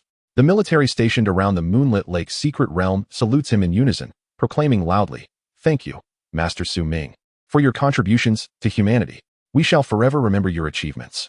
We shall learn from Master Su Ming." This resounding declaration left Su Ming feeling somewhat embarrassed, as everything had been achieved through a blend of cunning and subterfuge, and he was even about to carry away the Moonlit Lake's secret realm. Even if these soldiers were aware that the secret realm was set to be relocated, they would still express their gratitude. The Moonlit Lake's secret realm, unconnected to shattered fragments of the world, is a paradise for novice beast masters and students to hone their skills. However, the secret realm intertwined with world fragments is nothing less than a hot potato. No one would wish to guard a creature capable of annihilating them in an instant, as it is the intrinsic instinct of all beings to seek advantage and avoid harm. Greetings, everyone. Thank you for your hard work. I have largely resolved the situation regarding the secret realm, so you may rest assured. Soon, someone will take over the secret realm. Su Ming succinctly explained before mounting the Pig King and taking Su Xiaoya with him, meandering leisurely towards the Mingwei Research Institute. As for Mayor Zhou Hong of Cold Sky City, he can stay behind to clean up the mess. After tidying up the chaos surrounding the secret realm, an even greater disaster awaits him at the political building. Chapter 68. The Weeping Girl, touching the bond of teacher and student in the Cold Domain. As the brother and sister rode the Pig King back to the Mingwei Research Institute, they had just pushed open the grand doors to the outer hall when they faintly heard the sound of a girl crying. "Whoa, Master Yubong, is what you said true? Xiaoya and Minggu really want to come back." Shinyi sat at the front desk, her phone wedged between her ear and shoulder, her head buried in her arm as she quietly sobbed over the table. This scene left Su Ming feeling perplexed. After all, he had not been gone long. How could it be that he and his sister would not return? Before he could inquire, a familiar voice resonated from the phone, now on loudspeaker. "You must be the student interning at Master Su Ming's Research Institute. Please accept my condolences. The situation at the Moonlit Lake secret realm is unprecedented. With all 8 blazing level beasts, there is absolutely no possibility of survival for Su Ming and the others who entered the secret realm." The voice on the phone belonged to none other than Master Yubong, who had made appearances both at the beginning and end of the Beast Tide. Upon hearing the grim conclusion of no possible survival, Shinyi's sobs intensified. After all, such a conclusion from a master was unlikely to be erroneous. He understood now that those in the snow capital believed he was dead. Wasn't it merely a handful of 8 blazing level overlords? Not only has he reaped abundant rewards, but he has also managed to contract a formidable ruler as his contracted beast. Hey, look who has returned, Su Ming remarked. And the familiar voice caused Shen Yi, who had been sobbing, to momentarily freeze. She hurriedly lifted her head, revealing her slightly swollen eyes. Her expression a mixture of sorrow and astonishment. Ming Ge Xiaoyu, you're both alive. Woo. Shen Yi could no longer contain herself, rushing past the front desk to embrace Su Xiaoya, burying her head against her chest and weeping profusely. Su Xiaoya quickly welcomed the distraught Shen Yi into her arms, gently stroking her back while murmuring, it's all right, we're back now. As for why Shen Yi didn't rush into Su Ming's embrace, this was a question that Su Ming himself was quite curious about. Perhaps in moments of intense emotion, the bond between the same gender becomes more appealing. What do you mean, not dead? Is anyone there? Master Yubong, on the other end of the phone, was utterly bewildered, having faintly heard something about not being dead, followed by an even more intense outburst of tears. Ahem, Master Yubong, does my voice sound familiar to you? Su Ming decisively picked up the phone, intending to communicate with Master Yubong the moment he returned, as he needed to inform him about the situation regarding the Wanyu Lake's secret realm. What the heck? They've come back from the dead. Master Yubong, situated far away in the Snow City's political hall, jumped in shock. His exaggerated movements startled the masters around him, who were enveloped in a somber atmosphere. Among them was Su Ming's teacher, Zhang Cheng, whose already wrinkled face now bore an additional look of worry, his gaze lost as he stared blankly at the table, silent. Upon learning that the Wanyu secret realm in Hantian City had encountered an unexpected situation, he had assumed Su Ming would easily resolve it and thought little of it. Who would have guessed that less than half an hour after the incident, news had emerged that 8 blazing-level rulers were present inside? This genuinely took him by surprise. He couldn't even focus on his cherished research, hastily grabbing the fastest beast from his private secret realm and rushing toward the political hall. It can only be said that while this master-disciple relationship may be abstract, when faced with a life-threatening crisis, their profound emotions would manifest at an astonishing pace. Su Ming was indeed his most prized student, and it was clear that the heights he would reach in the future would undoubtedly surpass his own. Joking aside, when he truly learned that Su Ming was in unprecedented peril, he was more worried than anyone else. I swear on your grandmother, Master Yubong, listen closely. Su Ming, am perfectly alive and have also resolved the matter regarding the Wanyu Lake secret realm. I'll explain what happened later, but from now on, we are equals. You shall address me as Master Su Ming from now on. Su Ming boldly declared, and he wasn't wrong. After contracting Banyu, he had indeed become a beast master. Master Yubong was taken aback, feeling that the situation had shifted rather abruptly. This was no mere twist, but a complete upheaval. How did Snow City receive this news? This is where one must commend the might of human technology. All secret realms in the cold domain are reported to Snow City. Any occurrence, no matter how minute, is immediately relayed to them, often even more accurately than energy detection instruments outside the secret realms. Such large-scale observational devices only exist in the central cities of each region. Consequently, at the moment when the 8 blazing-level rulers appeared, it was also the instant Banyu ceased the mental illusion and Snow City received the news. Only those of stellar-level power, or individuals like Banyu, possessing exceedingly rare skills for intervention, could counter such large instruments. This was precisely why Su Ming and Zhou Hong were unable to receive prior notice about the secret realm's condition. If it were a typical anomaly in a secret realm, Snow City would have provided clear detection results long ago. Yet, it was fortunate that no detection occurred. Otherwise, given Su Ming's fearful nature, he likely wouldn't have dared to enter. The 8 blazing-level rulers were indeed quite intimidating. Entering and facing death was less appealing than awaiting rescue. Brat, I knew you wouldn't come to harm. I heard from Master Yubong that you contracted one of those blazing-level rulers. Have you considered gifting one to this old man? Old Zhang, I believe you're dreaming. You, as a breeding master, should know that contracting a beast requires mutual consent, right? Which ruler would take a fancy to your frail old self? Damn it, you little rascal. You're not even willing to deceive me verbally? Here I was, worried about you, ungrateful wretch. Disobedient disciple. Oh dear. While I don't have a blazing-level ruler, I do possess other fine treasures. However, your words about being ungrateful and disobedient truly hurt my feelings. What ungrateful and disobedient? Who dares to insult you? I'll be the first to slap them. Slap. Already did. So how about it, good disciple? Feeling better? Do share what fine treasures you've acquired with your teacher. It can only be said that Su Ming's prowess still fell short. The art of face-changing had not been mastered as exquisitely as Zhang Cheng. Hee, old Zhang, you're quite generous. You summoned a flying beast to retrieve it. These are all treasures left by our human ancestors from a millennium ago. What ancestors from a millennium ago? You're not saying you were deceived by those 8 rulers in the secret realm, are you? Zhang Cheng was left with a head full of question marks. Having never heard of human ancestors from over 1,000 years ago, Su Ming didn't retort his teacher, as he had already done so once before. And further rebuttal would seem impolite. He recounted the tale of the Moon Palace world and the human race from a millennium ago, which Zhang Cheng listened to with great interest. He even contemplated having a flying beast bring him over so he could hear the rulers like Ban Yu recount this hidden history. Breeders are indeed relentless learners. When encountering novel knowledge, they absorb it like parched sponges. Chapter 69. Transferring the Secret Realm, Organizing Historical Data. As Su Ming and his teacher Zhang Cheng were engrossed in reminiscing, he suddenly recalled that he still had official matters to address. He hadn't yet informed Master Yubong about the Wanyu Lake Secret Realm. Old Zhang, if you wish to hear the story, let us take our time later. I'll compile all this knowledge and send you a copy once I have leisure. For now, please return the phone to Master Yubong. We still need to settle the ownership of the Wanyu Lake Secret Realm. What is this? ISNT the Wanyu Lake Secret Realm, a communal property of the Cold Domain? Your tone suggests you intend to seize it? Seize? What nonsense. This is an agreement I reached with the 8 rulers. They packaged the Wanyu Lake Secret Realm along with the connected fragments of the Moon Palace world and gave it to me. Are those 8 rulers philanthropists? What exactly did you agree upon? The more Zhang Cheng asked, the more confused he became. Last time, during the Beast Tide, Su Ming took the entire Feifei pig race. Was he planning to take the entire Wanyu Lake Secret Realm this time? How could this boy be so outrageous? Last time he concocted a story, and this time he simply dropped the act, demanding it outright. After becoming a breeding master for so many years, he had yet to achieve as much as Su Ming had in merely a week. Could this truly be the disparity of fate? I promised to elevate all 8 of them to the next level within 5 years, which is the never-before-seen stellar level. I will also compile detailed information regarding the subsequent levels of the blazing level beasts and send you a copy. I won't shortchange you, old Zhang, Su Ming declared confidently. Each word was familiar to Zhang Cheng, yet when strung together, he found them somewhat incomprehensible. What do you mean by stellar level? What is this? Are we to ascend to the heavens and stand shoulder to shoulder with the sun?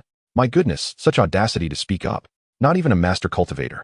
Yet he dares to assure us that all 8 dominators will be elevated to the stellar level within 5 years. Is it he who has fallen behind the times? Or is it Su Ming who has set his aspirations too high? Let us not delve into the stellar level and subsequent ranks for now. First, enlighten us on what gives you the confidence to elevate all 8 dominators within 5 years. If ascending to the Liao Yuan level were truly so simple, would those master cultivators toil away in such hardship? Do they strive to become master cultivators merely to pass the time? And you, young man, dare to guarantee success? I wonder what you will do if you fail to deliver in 5 years. Such boastfulness is quite unprecedented. The crux of the matter is that those 8 dominators seem to believe you. Do tell us what kind of enchantment you have cast upon them. You better cast it again in 5 years. Otherwise, I shall have no choice but to assist in collecting your remains. Zhang Cheng does not hold Su Ming in contempt. Rather, it is the fact that humanity, after over 200 years of relentless effort, has yet to achieve the goals Su Ming claims can be fulfilled in just 5 years. This is not merely outrageous. It is defiance against the heavens. Old Zhang, do you still not understand me? Without the gifts bestowed upon humanity a millennium ago, I would not dare to make such a promise. This is the inheritance of millennia of wisdom. In any case, I cannot elucidate everything in a brief conversation. Let us first get Master Yubong on the line. Su Ming is acutely aware that he cannot clarify everything in a short time. Zhang Cheng is as oblivious now as he was an hour ago regarding the strength of humanity from 1,000 years ago. He will systematically compile this knowledge and send it to Zhang Cheng in a day or 2. There is no need to waste breath over the phone. The priority is to relocate the Moonwatch Lake Secret Realm to the Mingwei Research Institute. There are vast quantities of exceedingly rare resources within. According to Ban Yu and the other dominators, resources within the fragments of the Moon Palace world have become scarce. However, for the modern human race, which is even more resource depleted, it is a veritable treasure. For the beast species within the Moon Palace world, wishing to ascend in rank without a beast cultivator is only achievable through the accumulation of resources. Even with the evolutionary paths and formulas left by humanity a millennium ago, disparities among individuals can lead to unnecessary resource waste. Perhaps beasts of the stellar level or above can optimize the evolutionary methods for each individual beast, akin to human cultivators. But the 8 dominators at the Liao Yuan level certainly cannot achieve this. This is the crystallization of human wisdom, a divine gift to humanity, symbolizing the distinction between humans and beast species. It is undeniable that some highly intelligent beasts can assist cultivators in their endeavors, but these are exceedingly rare cases, particularly at the Liao Yuan level. Even these exceptional instances require meticulous guidance from cultivators, akin to how he instructs Shinii. Only through prolonged learning can a beast become a cultivator's assistant. The 8 dominators within the Moon Palace world have managed to evolve to the Liao Yuan level, which can be attributed to an abundance of evolutionary resources. If managed judiciously, a master cultivator could save at least 15 of evolutionary resources, potentially resulting in the evolution of 1 or 2 more dominators. Ultimately, the scarcity of high-quality evolutionary resources forces cultivators to scrimp and save, striving to conserve every bit they can. After explaining the situation to Master Yubong, the Moonwatch Lake's secret realm, as expected, fell into Su Ming's hands. It is anticipated that within 2 days, the secret realm will appear in his research institute. Secret realms can be relocated, whether naturally formed or artificially created. However, for a secret realm to be moved, the beasts residing within must first grant their consent. Otherwise, any disturbances during the relocation could lead to failure, which would certainly be amusing. Humanity's current technology for relocating secret realms is still not mature enough to allow for portable secret realms. If it were, there would be no need for such complications in fending off beast tides. One could simply carry a private secret realm and summon it with a shout, "Come forth, Pikachu." An ultra-large Pokeball, 1 ball is indeed better than 6. Explaining all this is quite tedious. Banyu, I shall have to trouble you to sleep beside me for the next few days. Meow, but do refrain from pawing at me while I sleep. I must find a comfortable spot in the room for myself. After resolving matters in Shuedu, Su Ming exchanged a few words with Shinii, who remained at the Mingwei Research Institute, before heading straight to the research lab. While teasing Banyu, he pondered his next course of action. During the relocation of the secret realm, he could experiment to determine the extent of the mental power enhancement conferred by contracting Banyu. He also needed to organize the historical data of the Moon Palace and humanity from a millennium ago, as the food supplies in the institute must be expanded. In 2 days, he would have 9 dominators to provide for. Surely, he could not have them subsisting on nothing but the bitter winds. That simply would not do. Based on the species of each dominator, specialized food must be prepared for each one. After all, while cows and rabbits may enjoy grass, one cannot expect wolves and bears to thrive on the same diet. Even among herbivores, the types of grass consumed by cows and rabbits differ, and this must be taken into account. The dominators possess a level of intelligence far superior to that of ordinary beasts. If he cannot even satisfy their most basic needs, it is likely that before 5 years have passed, Zhang Cheng would be coming to erect a grave for him. Chapter 70. The Surging Mental Power and the Study of the Crescent Moon Symbol Stone. After conducting a simple test, upon contracting a Liao Yuan level mental type beast, Su Ming discovered that his daily simulation attempts had tripled within the 5-year time frame. Previously, after conducting over 100 simulation attempts, he would find his mental energy depleted, leading to dizziness and disorientation. Now, with Banyu contracted, he could perform nearly 400 simulations before experiencing any dizziness. The efficiency of his simulations has significantly increased, allowing him ample opportunity to indulge in simulations each day. My expectations have proven correct. Mental-type beasts are indeed the perfect match for simulating cultivation systems. This is merely the result of contracting one mental-type Liao Yuan-level beast. Imagine if he were to contract several more. Wouldn't he that allow him to simulate endlessly? Su Ming was exhilarated as he daydreamed in the research lab. Setting aside the rarity of mental-type beasts, the requirements for a Liao Yuan-level beast are already quite stringent. To form a contract with a beast, mutual consent is essential, which leads to the fact that human beasts are either cultivated from a young age or, as in his case, reach a mutually beneficial agreement with dominators. For an ordinary beast master to directly contract a Liao Yuan-level dominator would be akin to chasing after the impossible. What could an ordinary beast master offer that would be of interest to a Liao Yuan-level dominator? They can grow into Liao Yuan-level beasts in the wild without needing human assistance. Simply not hindering their growth would be a feat in itself. The contract with a beast is not a one-sided constraint. It is a mutual choice between human and beast. Much like a fruit that is forced to ripen will not be sweet. If a forced contract is established and the beast cannot be subdued, it could lead to significant problems. Ban Yu's situation is unique. It stands to gain from its association with Su Ming and being descended from human beasts. It has a natural affinity for humanity. Under the influence of various factors, he has stumbled upon a remarkable opportunity, a potential manifestation of the unexpected attributes of a time traveler's aura, bestowing exceptional rewards in its wake. While examining the surging mental power and organizing the historical records of the Moon Palace and humanity from a millennium ago, he must not neglect his tasks.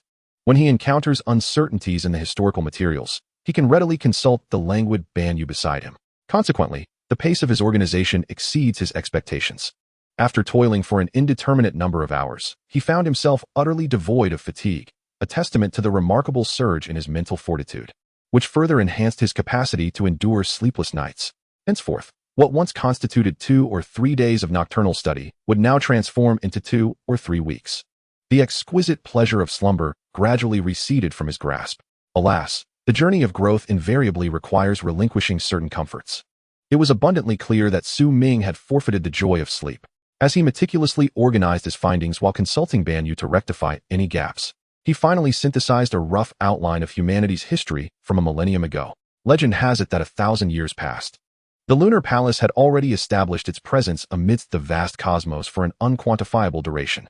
Though it may not have been the strongest among worlds, it nonetheless represented a substantial force within the multitude of realms occupied by humanity. As its name suggests, the lunar palace primarily featured beast taming with moon-themed creatures, supplemented by additional elemental attributes. Among the various beast races residing there, one known as the Moonlight Rabbit stood out as the most formidable.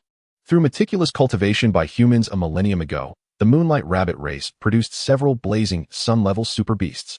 In contrast, the likes of the Banyu cat only boasted 1 or 2 blazing sun-level super beasts, underscoring the disparity between the Moonlight Rabbit and other beast races. During the cataclysmic battle that shattered the lunar palace, humanity summoned all the Moonlight Rabbits, their whereabouts now a mystery. Only a scant few of the weakened and ailing remained, including the ancestors of Banyu and 7 other overlords. Thus, the lunar palace was fragmented, with the feeble remnants adrift amidst the storm of shattered worlds, until they ultimately connected with the secret realm of Moonwatch Lake and the world where Su Ming and others now resided. To his astonishment, the shattered lunar palace was not the feeble realm he had imagined. Could it be that the order of a world's destruction does not necessarily reflect its inherent strength? This is a question to be explored further as more fragments of worlds emerge.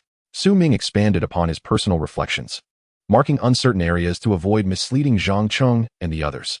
After finalizing his draft of humanity's history from a millennium ago, he cast a curious glance at the ancestral gifts he had brought back in a burlap sack. He could not simply leave them untouched. If he did not study them now, he would inevitably have to do so later. Why not delve into them now? The fire of inquiry ignited within him, though perhaps it should not be dubbed a fire of inquiry, but rather a spirit of reckless curiosity. He resolved to commence his studies with what appeared to be the least hazardous object, the stone bearing a crescent moon insignia. Drawing upon the knowledge gleaned from his previous life as anime, he surmised that these stones must harbor some latent energy awaiting activation. His task was to ascertain the nature of the energy concealed within the stones and the means required to unleash it. Grasping the crescent-marked stone with one hand, he rapped it upon the table, discovering it to be remarkably sturdy and resistant to damage. A mere poke at the crescent insignia yielded no discernible change. After countless fruitless attempts at conventional research, Su Ming began to indulge in the abstract. Bala Bala energy, transform into moonlight gem. Mami Mami Hu. Open sesame. Prajna Permitha. Guna Guna, god of moonlight. Hu Hu, moon demon transform. Su Ming's incantations grew increasingly eccentric, clearly reveling in his own absurdity.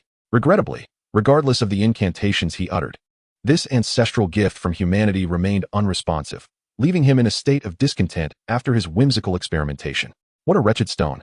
It would have been prudent to include an instruction manual. What difference does it make to keep it if there are no guidelines? As a master cultivator, Su Ming was not one to easily concede defeat. Since incantations proved futile, he opted to approach the research with a scientific methodology. He promptly placed the crescent-marked stone into the most sophisticated detection apparatus available to humanity thus far. After undergoing a rigorous analysis of 49 distinct procedures, he received a report spanning over 100 pages. A typical cultivator might peruse it from start to finish, but Su Ming, being rather astute, chose to flip directly to the conclusion. He felt quite clever, preferring to seize ready-made results when matters became convoluted. The conclusion revealed an unparalleled hardness, containing an immense reservoir of unknown energy, suspected to be an extraterrestrial artifact. Was this conclusion not mere nonsense? If such a thing existed in this world, would he not know how to utilize it? Indeed, Su Ming found himself at a loss for practical applications. How could he decipher the workings of a machine created by humanity? Without prior information input into the machine, it was a folly to expect it to provide clarity. At best, it merely conducted a basic analysis of the stone. Any insight into its usage remained his own responsibility. Banyu, you wouldn't have given me a dud, would you?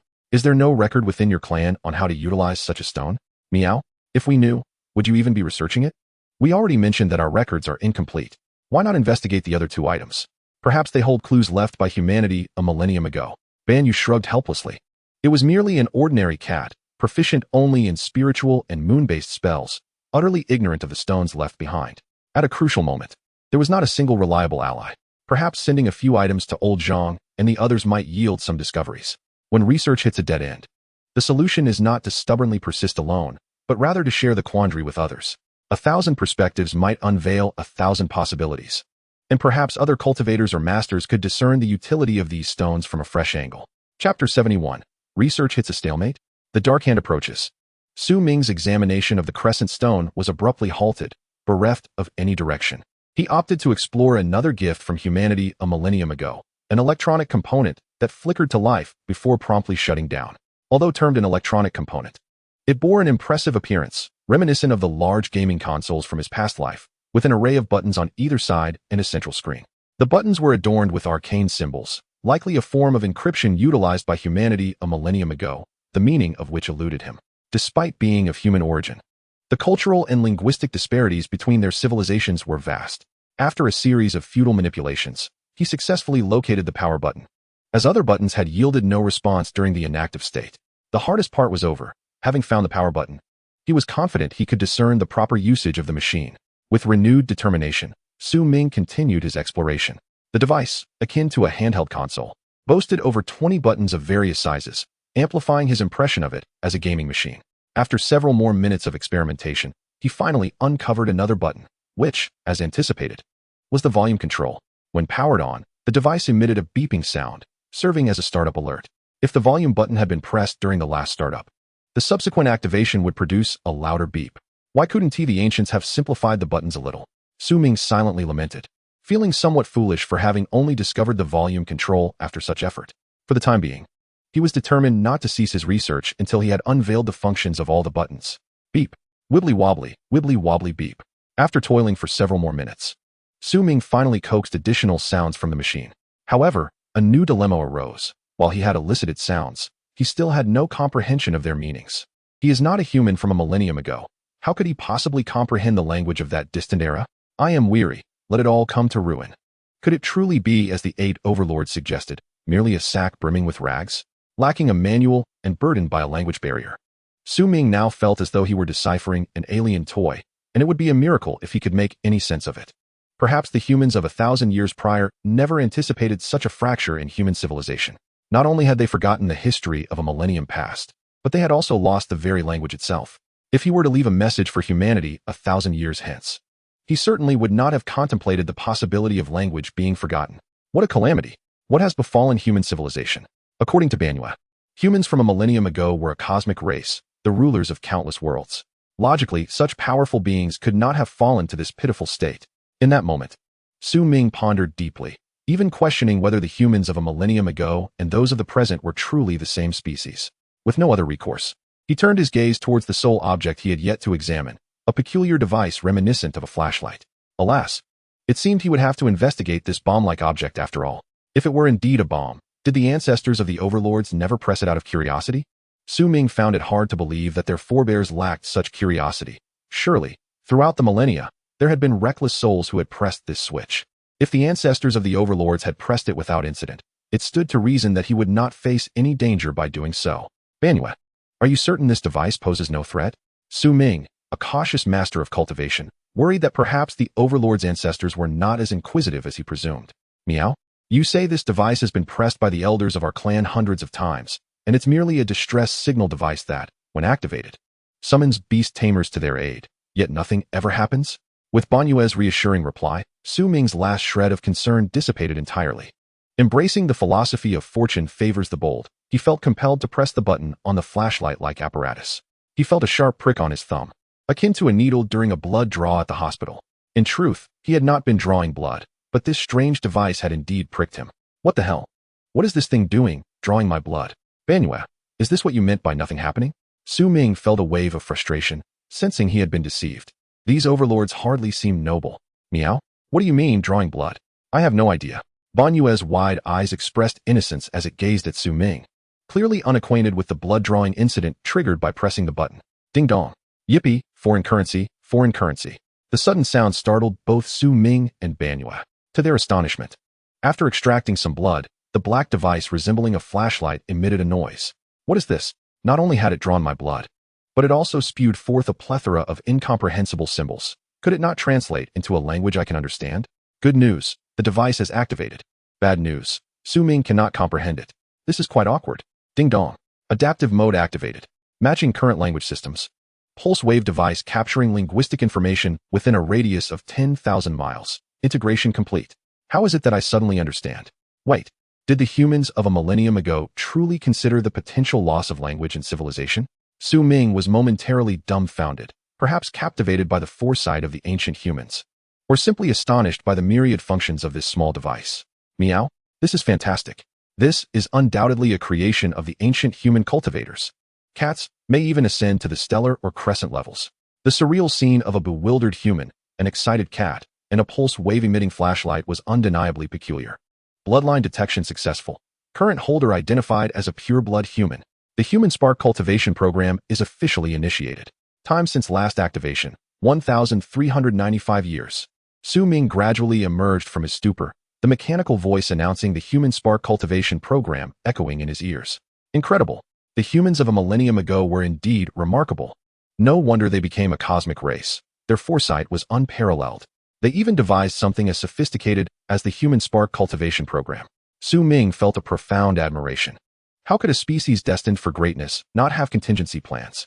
He could envision the ancient humans in dire peril, resorting to this method to preserve the flame of their race. As for the nature of the crisis faced by the humans of a millennium ago, that could only be revealed once more fragments of large worlds, akin to the Moon Palace, merged into this realm. Greetings, pureblood human number 001. I am the executor of the Spark Cultivation Program, designated as number 9. You may name me or change your own name. Since you resemble a flashlight, I shall call you Black Hand. You may refer to me as Su Ming, that is my name. Directive received. In accordance with the request of pureblood human Su Ming, the executor of the Spark Cultivation Program has been renamed to Black Hand. Quite fitting. A smile graced Su Ming's face. Indeed, diligence bears fruit. With the assistance of Black Hand, the issues concerning the Crescent Stone and game console could surely be resolved. Meow? Su Ming, you truly are dreadful at naming. Who calls a fine robot Black Hand? It's even more absurd than the name you initially gave me. White gas can. The cat's critique struck deep, directly targeting Su Ming's sore spot. Away with you. Don't digress. The name Black Hand is magnificent, melodious, and memorable. We aim for uniqueness in our naming. Chapter 72. Thousands of evolutionary pathways. Lunar energy stones. Su Ming found himself with a brand new research subject, igniting the dormant flames of scientific inquiry within him. Thus, for the next several hours, he scrutinized Black Hand thoroughly. As the executor of the Human Spark Cultivation Program, Black Hand possessed extraordinary intelligence, entirely divergent from current human technology. It could be classified as an independent, thinking mechanical life form. Black Hand's array of functions was extensive, housing thousands of distinct evolutionary pathways for beast tamers. Just this single aspect could catapult the currently minuscule human race back into glory. Among these thousands of evolutionary pathways, 12 could elevate beasts to the solar level of super beasts. 72 pathways could enable beasts to ascend to the crescent level, while the remaining thousands would allow evolution to the stellar level. It could be said that every evolutionary pathway stored within Black Hand guaranteed evolution to at least the stellar level. This represented a monumental leap for contemporary human civilization. The degree of enhancement was akin to bestowing a plasma laser gun upon primitive humans, delivering a devastating blow to surrounding predators. This would undoubtedly be a treasure capable of leading human civilization to resurgence. Su Ming could hardly contain his astonishment. How he adored the illustrious humans of a millennium ago. As a member of human civilization, he felt compelled to share these evolutionary pathways without reservation. However, before doing so, he needed to satiate his curiosity and immediately began to investigate the resources required for the 12 solar-level evolutionary pathways. After more than 10 minutes, the once excited Su Ming fell silent, his smile fading into a contemplative frown, entering a state of sage-like reflection. Good heavens! Not only was the resource requirement for evolving to the solar level outrageous, but I have never even heard of the resources needed for evolution to the stellar level. Isn't it utterly despairing, akin to possessing the cultivation methods of immortality, yet discovering that this realm is devoid of any spiritual energy? Knowledge is indeed invaluable, and the evolutionary pathways are flawless, but mere possession of knowledge and evolutionary routes is futile. After all, a clever housewife cannot cook without rice. Upon acquiring the Black Hand, Ming was initially elated. When he learned that it contained thousands of evolutionary routes surpassing stellar levels, he was engulfed in ecstasy. However, his delight quickly dissipated upon realizing that all the required evolutionary materials were utterly non-existent. As time progresses, species evolve. Evolutionary materials that existed a millennium ago may very well have become extinct by now. Furthermore, the resource wastage caused by wars 1,000 years prior means that the ancient resources that remain are exceedingly rare. Even if some do persist, locating them would be an insurmountable challenge. Could it be that these thousands of evolutionary routes are entirely devoid of practical application? Certainly not. This underscores the significance of breeders. Although the necessary evolutionary resources may have vanished, breeders can analyze the characteristics of these resources to seek existing alternatives. Had a beast master obtained the Black Hand, they would indeed find themselves in a quandary regarding evolutionary resources. Yet, it is Ming who possesses it, the youngest master breeder of the present age. He will inevitably surmount the challenges related to evolutionary resources. Despair should not take root. The human race of 1,000 years ago bequeathed such treasures to posterity, and we must strive to uphold our legacy. If our ancestors could achieve such heights, there is no reason for the current generation to fall short. He resolved to commence his research with the 12 blazing solar-level evolutionary routes, starting with the incendiary level. His aspiration was to set a new historical record for modern breeders, aiming to become the youngest master breeder. Beyond merely storing evolutionary routes, the Black Hand possesses numerous intriguing functionalities, serving as an ancient version of an encyclopedia. Within this device, reminiscent of a small black flashlight, lies the essence of the human race's heritage from a millennium ago. It houses a plethora of breeding methods, countless species behavioral traits, and a vast array of knowledge. Anything Ming is unaware of, the Black Hand knows well. Moreover, the Black Hand can emit pulse waves to access the internet, absorbing contemporary human knowledge just as it previously learned human languages. One could envision it as an ultra-precise computer or as a sentient mechanical entity. This is the culmination of the technological prowess of the human race 1,000 years ago. It is the flickering ember of hope left by our ancestors for present-day civilization. As for how the Black Hand was created, contemporary human technology is yet incapable of deciphering such intricate constructs. It may take centuries for humanity to reach a level of understanding that barely grasps the essence of the Black Hand. Black Hand, reveal to me the purpose of these stones, Ming exclaimed, shaking the stone bearing a crescent moon mark before the device. As the executor of the Ember Project, failing to identify the stones left alongside, it would be a grave inadequacy. With a ray resembling a scanning wave emitted from the head of the Black Hand, it successfully elucidated the use of the stone. Item name, Moon Energy Stone, which contains an immense reservoir of lunar energy. Any beast that absorbs it according to the correct energy operation method will gain lunar energy. There is a likelihood of awakening lunar attributes in beasts lacking them. Special note, for most beasts, having an abundance of attributes is not necessarily advantageous. The total elemental capacity within each beast does not increase with the addition of attributes, so one must exercise caution when adding attributes to their beasts. Ming attentively scrutinized the text projected by the Black Hand. This was a new expression developed after the Black Hand absorbed knowledge from the human internet. The light screen displayed not only these two passages, but also numerous precautions, including how to identify the correct energy operation methods for each species and the process for crafting the Moon Energy Stone. Now I understand. No wonder my incantations yielded no results. This is not intended for human use, but for beasts. The correct energy operation methods for each species seem remarkably similar to the specialized training methods I developed. Chapter 73. A convergence of danger and opportunity, skill learning machines. Ming meticulously examined the documented energy operation examples within the Black Hand, discovering that the conceptual approach to energy operation indeed bore striking similarities to his specialized training methods. To facilitate his comprehension, the Black Hand kindly projected a video elucidating the correct energy operation. The footage depicted a fire-type dog peacefully resting on the ground, accompanied by a diagram illustrating the energy operation route. I comprehend now, whether it be my specialized training method or the energy operation routes from a millennium ago. They fundamentally resemble cultivation techniques. Each species possesses distinct physical structures and thus requires different techniques, leading to variations in energy operation routes. My specialized training method integrates the energy operation within beasts alongside certain physical movements to enhance the absorption of elemental energy from the environment. Ming experienced an epiphany. He felt like a genius. Without any guidance, He had inadvertently stumbled upon the energy operation philosophy akin to that of humans from a millennium ago. A slight distinction lies in the fact that his specialized training method incorporates some abstract movements, such as the 8th set of bunny aerobics. However, he firmly believes that by combining correct energy operation with physical exercise, the efficacy would surpass that of mere energy operation alone. This dual approach not only significantly enhances energy absorption efficiency, but also conditions the beast's bodies. Truly a win-win situation.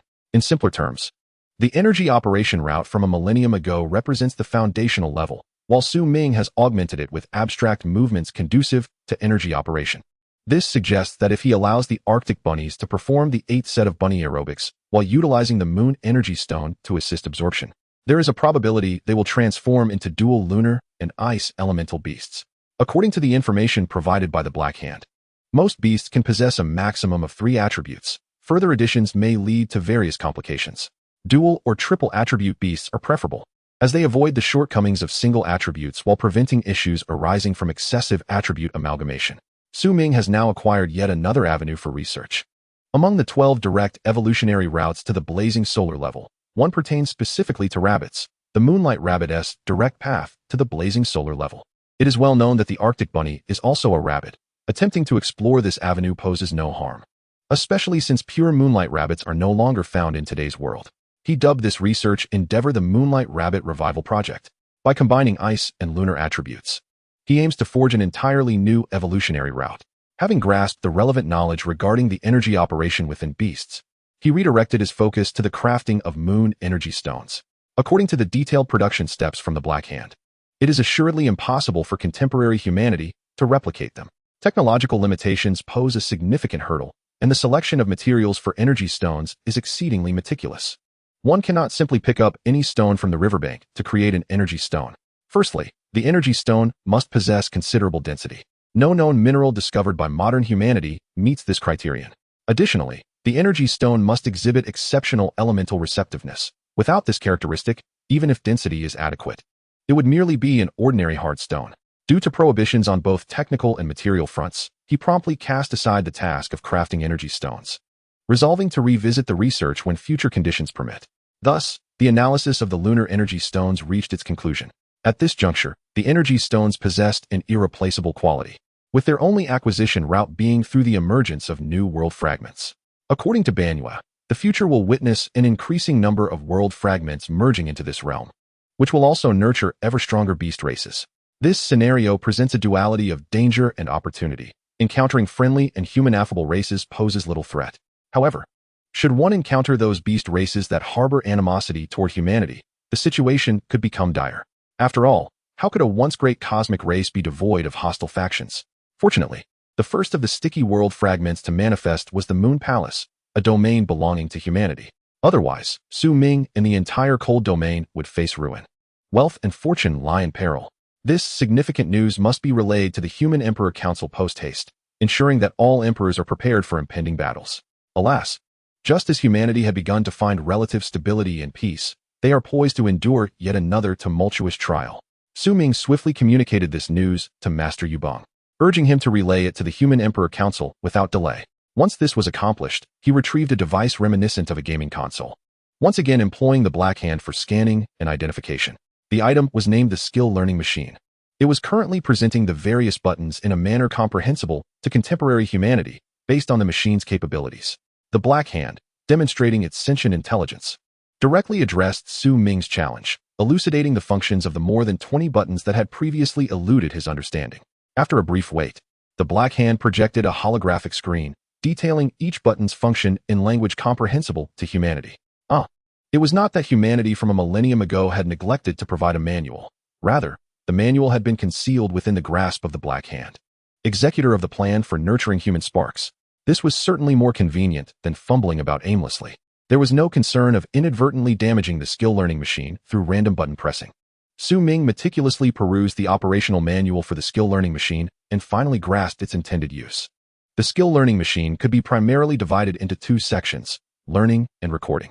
As the name suggests, the learning function allows beasts to acquire specific skills. The recording function, on the other hand, enables the replication of a beast's skill into the machine for use by other beasts. How could such a compact device, akin to a gaming console, contain so many skills? A mere scan could introduce a beast to a skill, truly astonishing. As a nurturing master, Ming possessed profound knowledge of skill acquisition. Certain evolution prerequisites for beasts necessitated the mastery of specific skills. Thus, while breeders are not entirely detached from skills, their focus on skill acquisition is comparatively lesser than in other areas. Without the skill learning machine, a beast would require at least 7 days to learn a particular universal skill through traditional human methods. The higher the skill tier, the more challenging the learning process. For instance, a disaster-level skill mastered by a conflagration tier beast could take a minimum of 6 months. Yet now, with the technological marvel of the skill learning machine from a millennium ago, regardless of the skill tier, be it low tier or disaster level, a simple scan could facilitate a beast's introduction to the skill. For modern humanity, this was an utterly unfathomable prospect. Of course, the skill learning machine could only expedite a beast's initial acquaintance with a skill. The subsequent enhancement of proficiency would still rely on the collaborative efforts of the beasts and humans. While there are shortcuts for initial acquisition, mastery requires dedication. If one could directly employ the skill learning machine to elevate skill proficiency to an extraordinary level, it would not merely be miraculous, it would lead to cosmic dominance. After thoroughly comprehending the lunar energy stones and the skill learning machine, Ming felt a sense of cerebral overload, having absorbed an abundance of knowledge in a short span. The optimal method for digestion was to articulate the acquired knowledge without external aid, thereby reinforcing his understanding while disseminating it, killing 2 birds with 1 stone. It was now 2 a.m., and old Zhang was undoubtedly awake, his mind itching for fresh knowledge. Thus, Ming decided to call him up for a lesson. Oblivious to the cruelty of summoning an old man from his slumber at such an ungodly hour, Ming plunged into his relentless pursuit of knowledge. After 2 hours of coercing Zhang Cheng into absorbing new information, Ming finally relented, allowing the beleaguered elder to drift into sleep as dawn approached. Alas, how could he find rest when a torrent of novel knowledge surged within his mind? Research was paramount. Zhang Cheng, both pained and exhilarated, found that nothing could deter the research fervor of nurturing masters. It was now 5 a.m., and he could not bear to let others remain in slumber. Everyone must rise to engage in research. He immediately commenced a barrage of calls to numerous nurturing masters scattered across various locations. On the grand screen of the exclusive research room, the groggy faces of a dozen old scholars appeared. This was a relief. Unbeknownst to Ming, in shattering the sleep of one poor old man, he inadvertently disrupted the dreams of countless others. What a transgression. After terminating the calls, he too did not rest. Feeling his mind ease after 2 hours of dialogue, he plunged back into his new research endeavors. First, he organized his thoughts, contemplating how many beast races had been transferred to the Mingwei Research Institute following the relocation of the Wangyue Lake secret realm. Setting aside the 4 breeds he had been nurturing, polar rabbit, glacial wolf, ice spirit fox, and little ice sparrow, he noted that the Wangyue Lake secret realm harbored 8 additional beast races, each corresponding to an inferno tier overlord, not to mention the corpulent pig race. This accumulation meant that within a day or two, his research institute would house 13 beast races requiring cultivation. Good heavens! Even with Banyue's significant enhancement of his spiritual power, he could hardly endure the demands of 13 diverse beast races. A sudden ache struck his head. Managing the original 4 beast races, along with the corpulent pig race, already taxed him. Now, with the count rising to 13 and the newly introduced 8 races comprising large populations, the sheer volume of forthcoming work overwhelmed him. Nurturing masters typically specialize in specific traits and races. For instance, his mentor, Zhang Cheng, focused exclusively on a handful of races, with the Baipa beast being his prized asset. If tasked with evolving a race he had not previously specialized in, Zhang Cheng's success rate would be considerably low. Even the most accomplished nurturing masters lack examples of cultivating more than a dozen races simultaneously. Human energy is finite, and this holds true even for the most skilled practitioners. Had Ming not contemplated this issue? Of course, he had. Leveraging the simulation nurturing system, his spiritual power could be maximally harnessed for research, allowing him to cultivate more beast races than an ordinary nurturer. However, while aspirations are lofty, reality can be harsh. He had only considered how the simulation nurturing system would save him research time, neglecting the monumental task of caring for so many beasts. The solution was straightforward: recruit additional nurturing assistants. Yi is undoubtedly overwhelmed, and with Xiaoye returning to school, is it time to initiate another recruitment plan? The sunlight streaming through the window casts a warm glow on Ming's face, prompting him to rise and escort Banu to the computer in the outer section of the Research Institute. Banu, would you prefer an older brother or a younger sister to assist in caring for your 8 dominant companions? What? All 8 of you desire a beautiful younger sister? Well, consider it done. Su Ming mused aloud, eliciting a dramatic eye roll from Banu cradled in his arms. Meow? What's the difference between your question and silence? If you want a sister, just say so instead of beating around the bush. I refuse to be a pawn in your recruitment play. Banu playfully swatted at Su Ming with her soft paws, but offered no further resistance. Hey, your reaction suggests you might prefer a younger sister to care for you all.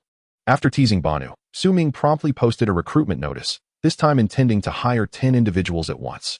The instant the announcement went live, it captured the attention of numerous breeders. The Mingwei Research Institute had firmly established its reputation in the realm of beast tides. It had become a sanctuary cherished by countless aspiring breeders eager to advance their skills, leading many capable individuals to immediately apply for this recruitment opportunity. The Mingwei Research Institute not only boasted its signature polar rabbits, but also the research-worthy chubby pig overlords, coupled with Su Ming's burgeoning reputation as the youngest breeding master. How could breeders not be eager? This was a golden opportunity for learning, not mere thievery. Schools teach foundational knowledge, but to truly acquire skills, one must seek instruction from higher-level breeders. Typically, breeding masters do not recruit externally, preferring to mentor their own students, much like the relationship between Zhang Cheng and Su Ming. Hence, a research institute led by breeding masters becomes the optimal choice for those breeders still in need of honing their craft. Alright, by the time the Wanyue Lake secret realm arrives at the institute, we should have most of the positions filled, allowing for a seamless transition into work. Su Ming stretched luxuriously and then returned to the laboratory, needing to devise detailed training plans for the 8 new species. What should the beasts eat? Where should they reside? And how should they be trained? All these aspects required meticulous planning. It was imperative to cater to each species' living habits while ensuring their instincts remained untrammeled, providing them with the best possible nurturing. Banu, would you like to try this cat food? It's the perfect quality I ordered just yesterday. The best way to ascertain this species' preferences was through practice. Whatever food the beasts relished, and that significantly contributed to their growth, could be incorporated into their diet. Su Ming first focused on the breeding plan for Banu's cat species, as Banu was the contracted beast he prioritized. Meow? Su Ming's self-indulgent musings were met with skepticism. How delectable can the food you humans invent truly be? Back in the Moon Palace world fragments, I consumed only the essence accumulated from the moonlight. If you serve me inferior food, I might, huh? What is that delightful aroma? As Banu continued her chatter, Su Ming opened the cat food can, releasing a fragrant blend infused with catnip that wafted into Banu's nostrils, causing her eyes to sparkle with delight. Meow meow meow, Banu exclaimed excitedly, her tiny pink tongue eagerly lapping up the food, a flavor she had never encountered since her birth. Huh, no cat can resist catnip, not even a tiger, let alone little Banu. Su Ming beamed with pride and began recording on the computer, noting that this common yet superb quality cat food could not compare to the custom-made variety. His next step was to devise the resource composition for the cat food, subsequently requesting the manufacturer to craft a bespoke cat food specifically for the Banu cat species. Given that Banu was a moon-type beast, the primary ingredients of the cat food would naturally need to be moon-related resources. However, since moon-type resources were relatively scarce, he needed to devise a means for mass production. He could cultivate them in bulk within the Wanyue Lake's secret realm. Chapter 75, an overflowing research agenda and the cycle of breeding work. The 8 dominant beast species slated to settle at the Mingwei Research Institute were all primarily based on moon attributes, meaning their daily sustenance should be rich in moon energy. To ensure the food was infused with such energy, large-scale cultivation in the Wanyue Lake's secret realm was the optimal choice. This would also enable him to raise a batch of moon-type chubby pigs, thus resolving the dietary concerns for the carnivorous beasts. As for the transitional period for cultivating moon-type resources and the growth of the chubby pigs, they would have to rely on the existing resources in the Wanyue Lake secret realm. Even though the resources from the Moon Palace world fragments were nearly depleted in the mouths of the 8 overlords, sustaining them for a while longer was still feasible. With the resource issues for the 8 species addressed, the next task was to develop the most suitable food formula for them, essentially crafting specialized rations. The exclusive ration for the polar rabbits consists of frost grass, combined with his specially crafted icy sauce. The exclusive ration for the glacier wolves comprises high-quality ice-type chubby pig meat, paired with refreshing ice crystal fruits. These combinations require breeders to invest considerable effort, observing and summarizing the effects of the beast's consumption to derive the optimal rations. Other breeders typically need to observe for over a month to determine the best ingredient combinations. Yet, with the aid of a simulated breeding system, he only needed to conduct simulations a few dozen times to arrive at the optimal blend. How exhilarating it is to have such an advantage. There's no fear of others having an edge, but but there is concern when they possess both an advantage and diligence. This leaves ordinary breeders far behind, and such a prodigious talent will inevitably surpass them. Su Ming immediately conducted dozens of simulations for Banu, swiftly arriving at the necessary resource ratios for the custom cat food. Indeed, cats cannot thrive solely on a vegetarian diet. After all, they are relatives of tigers and require ample meat. The composition included 10 moon-type catnip, 50 moon-type chubby pig meat, 10 moon-type chubby pig offal, and 30 Mingwe fruit juice. After several simulations, Su Ming successfully formulated the ingredients for the custom cat food, ensuring all components were moon-related. The moon-type catnip could be easily cultivated by transplanting it into the Wanyue Lake's secret realm, where it would quickly become rich in moon energy. As for the various meats from the chubby pigs, he would need to create a specialized ration to transform the non-attribute pigs into moon attributes, which was also manageable. The final ingredient, Mingwe fruit, could be gathered directly, as Banu mentioned that a vast expanse of Mingwe fruit trees already thrived within the Moon Palace world fragments. When he has time, he could also study the Mingwe fruit trees, much like the Hanshin trees, to see if they could evolve into beasts. His research was far from complete, with numerous pressing matters, including the thousands of mouths awaiting nourishment, the human emperor awaiting his latest updates, and renowned breeding masters and experts anticipating his findings. There were also countless ongoing studies, such as the evolution of the Hanshin trees, the next evolutionary phase for the glacier wolves, and the special training methods for the extreme cold spirit rabbits to achieve their ice transformation. Not to mention the research on the plump pig, the mass production of Jinbing, and the almost forgotten ice spirit fox and little ice sparrow. The unfinished research in his hands was simply overwhelming, had it not been for the contract with the moonlit spirit that significantly enhanced his mental prowess. He might have struggled to manage so many tasks. Almost forgot, today was also the day to evolve the previously scheduled batch of glacier wolves. As Su Ming organized the recent research catalog, he suddenly recalled that today marked the evolution day for the glacier wolves in their first form. He meticulously recorded the custom cat food ingredients for the moonlit cat species, then seized the drowsy moonlit and pushed open the laboratory door, ready to commence the evolution of the first form glacier wolves. The glacier wolves have 4 evolutionary paths, leading to their respective second forms, the extreme cold wolf, the crystal wolf, the snow giant wolf, and the ice spirit wolf, adhering to the principle of evolving no more than 2 different types in a day. Today's focus was on the extreme cold wolf and the crystal wolf. What are you up to? Come learn about the evolution process of the glacier wolves. Su Ming stepped out of the laboratory and scanned the garden, finding no trace of Shen Yi, assuming the girl was diligently working elsewhere.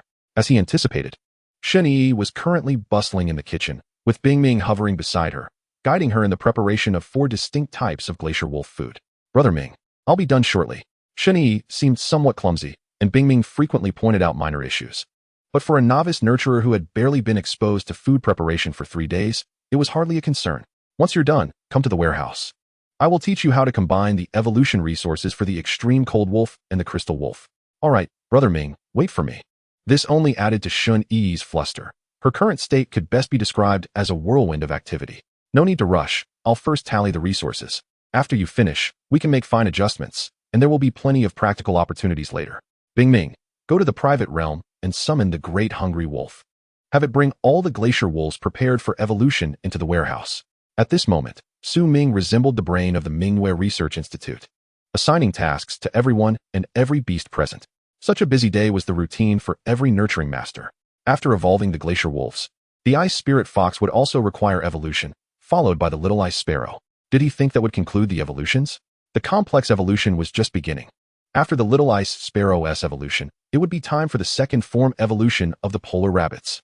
The timing was impeccable. Just as one round of evolution concluded, another beckoned. Once he had evolved all the scheduled spirit beasts, it would seamlessly transition into the nurturing tasks for the newly born offspring, an unbroken cycle of evolution.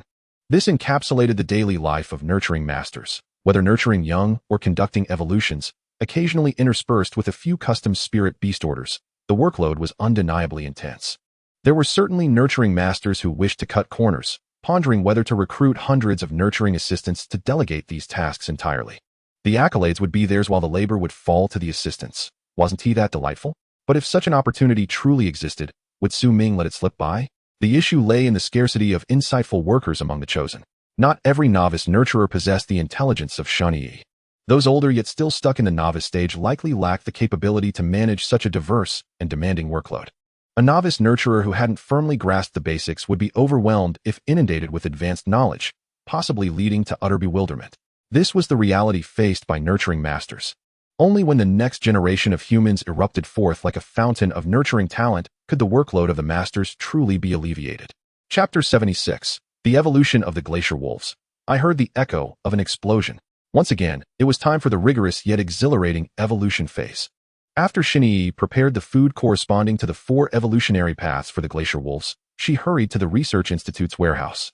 Eager to learn about the evolution of the glacier wolves. Brother Ming, I'm ready, let us begin.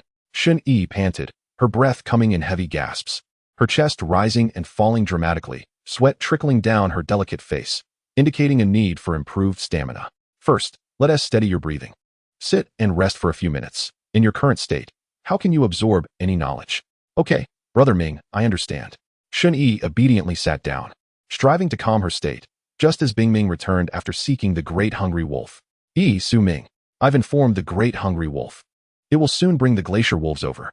Do you need me to cool you down? Allow me to bestow upon you a refreshing breath of dragon energy. Bingming concentrated a small amount of icy elemental energy in its mouth and blew it towards Shinyi.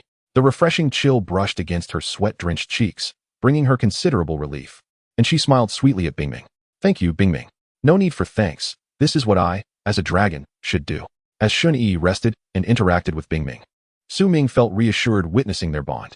The spirit beasts in the Research Institute favored Shinyi, saving him considerable trouble. At least Bingming would no longer pester him to play every day as it had before. It wasn't that he didn't want to play with Bingming. Rather, he was simply overwhelmed with research tasks. This arrangement effectively provided Bingming with a companion it enjoyed, alleviating any concerns about disrupting his research progress or leaving Bingming feeling lonely. Even among spirit beasts of the same species, individual personalities could vary significantly. Bingming was notably clingy, with a childlike disposition that relished playful antics, while Xiaobai was more independent, perfectly content whether sought after or left alone. The Great Hungry Wolf exuded a composed and majestic demeanor outwardly, yet internally boasted a contrasting braggadocio, proving to be a reliable ally in critical moments.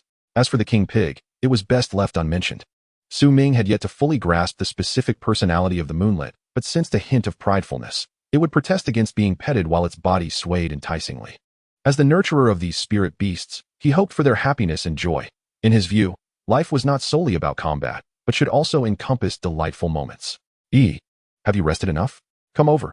I'll teach you the essentials for evolving into an extreme cold wolf. Bingming, stop causing distractions. Let focus on her studies and go catch some birds if you want to play. Humph. How dare you, Su Ming? If I want to catch birds, I will. And I'm not interested in lingering here. Bingming huffed indignantly and flew away, swatting Su Ming's backside with its tail as it departed. That rascal. All right, quickly come over and pay close attention. To evolve into an extreme cold wolf, the required evolution resources are. Su Master's class is now in session. Shen-Yi listened intently to every step Su Ming outlined, occasionally nodding in understanding and at times appearing puzzled. After over 20 minutes of explanation, she received the glacier wolf that Su Ming handed her, beginning the practical operation of matching evolution resources. To facilitate the evolution of the glacier wolf into an extreme cold wolf, it was essential for the glacier wolf to specialize in the control of ice elemental energy.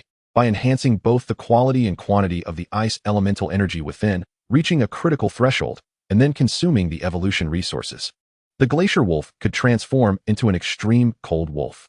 This was a relatively straightforward specialization path, requiring only an elevation of elemental energy. While the other evolutionary type for today, the crystal wolf, demanded a significantly more complex specialization route. You have performed admirably, practicing with over 20 glacier wolves, with only a minor error regarding the individual refinement of combinations. Progress has been made. I commend you to continue your endeavors with the evolution of the ice crystal wolves. A gentle reminder, the evolution of ice crystal wolves is considerably more intricate than that of the frigid wolves and tomorrow's ice snow giant wolves.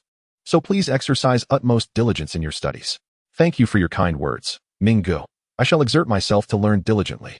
Shen-Yi nodded with confidence, having already grasped the essence of the initial stage of these simpler evolution routes. Whether it be the previous muscle rabbits and frigid rabbits, or the current frigid wolves, they all belong to the second evolutionary stage of the most straightforward evolutionary paths. Rapid comprehension and execution of these uncomplicated evolutions are not overly challenging for an apprentice beast cultivator. However, The evolution routes for ice crystal wolves and the self-developed frost rabbits by Ming are decidedly more complex, requiring heightened specialization in beast mastery and a more intricate allocation of evolution resources, following the same method of explanation followed by practical application. This time Xin-Yi found herself struggling more than before, lacking the ease she had experienced while managing the resource allocation for the frigid wolves.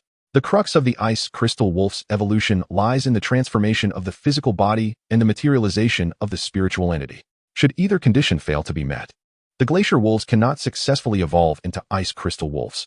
Moreover, both the physical transformation and spiritual materialization must achieve a harmonious balance. Any disparity in strength may lead to the failure of the evolution. As Xun-Yi practiced, she listened intently, beads of perspiration beginning to form on her brow. Focusing solely on the specialization of the physical body or elemental energy is indeed foundational and the simplest to learn, yet it is also the least valuable. To become an exceptional cultivator, one must strive to scale new heights. Exploring various unknown experiments and challenging intricate evolutions is where the true joy of being a cultivator lies. After a lengthy 40 minutes, Xun-Yi stumbled through the completion of the required resource allocation for evolving all glacier wolves into ice crystal wolves. I have noted 8 minor errors and 2 major ones in my notebook, along with points that require your attention. Please review them carefully when you return. Making mistakes is not to be feared. Even I make mistakes at times. As long as one corrects them promptly and avoids repeating them, that is what matters. Ming patted Xin-Yi on the shoulder, handing her the notebook where he had recorded the errors. Overall, he was quite satisfied. The fact that Xin-Yi could manage the resource allocation for the more intricate evolution route of the ice crystal wolves was commendable in his eyes. After all, this was the young lady's first practical operation, and it would be unnatural for her to encounter no issues. Exceptional cultivators are forged through countless practice sessions. Whoever achieves perfection in a single attempt. Thank you, Ming. I will continue to strive and endeavor to imprint all this knowledge in my mind. Xin-Yi accepted the notebook from Ming, filled with his comprehensive summary of all the issues that arose during the practical operation. Having such a responsible and patient teacher is a coveted opportunity for young cultivators.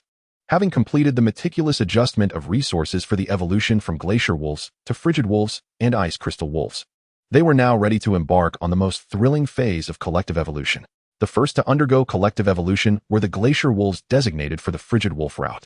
In the open expanse of the private snowy realm, columns of ice blue light erupted skyward, heralding the successful evolution of each glacier wolf into frigid wolves.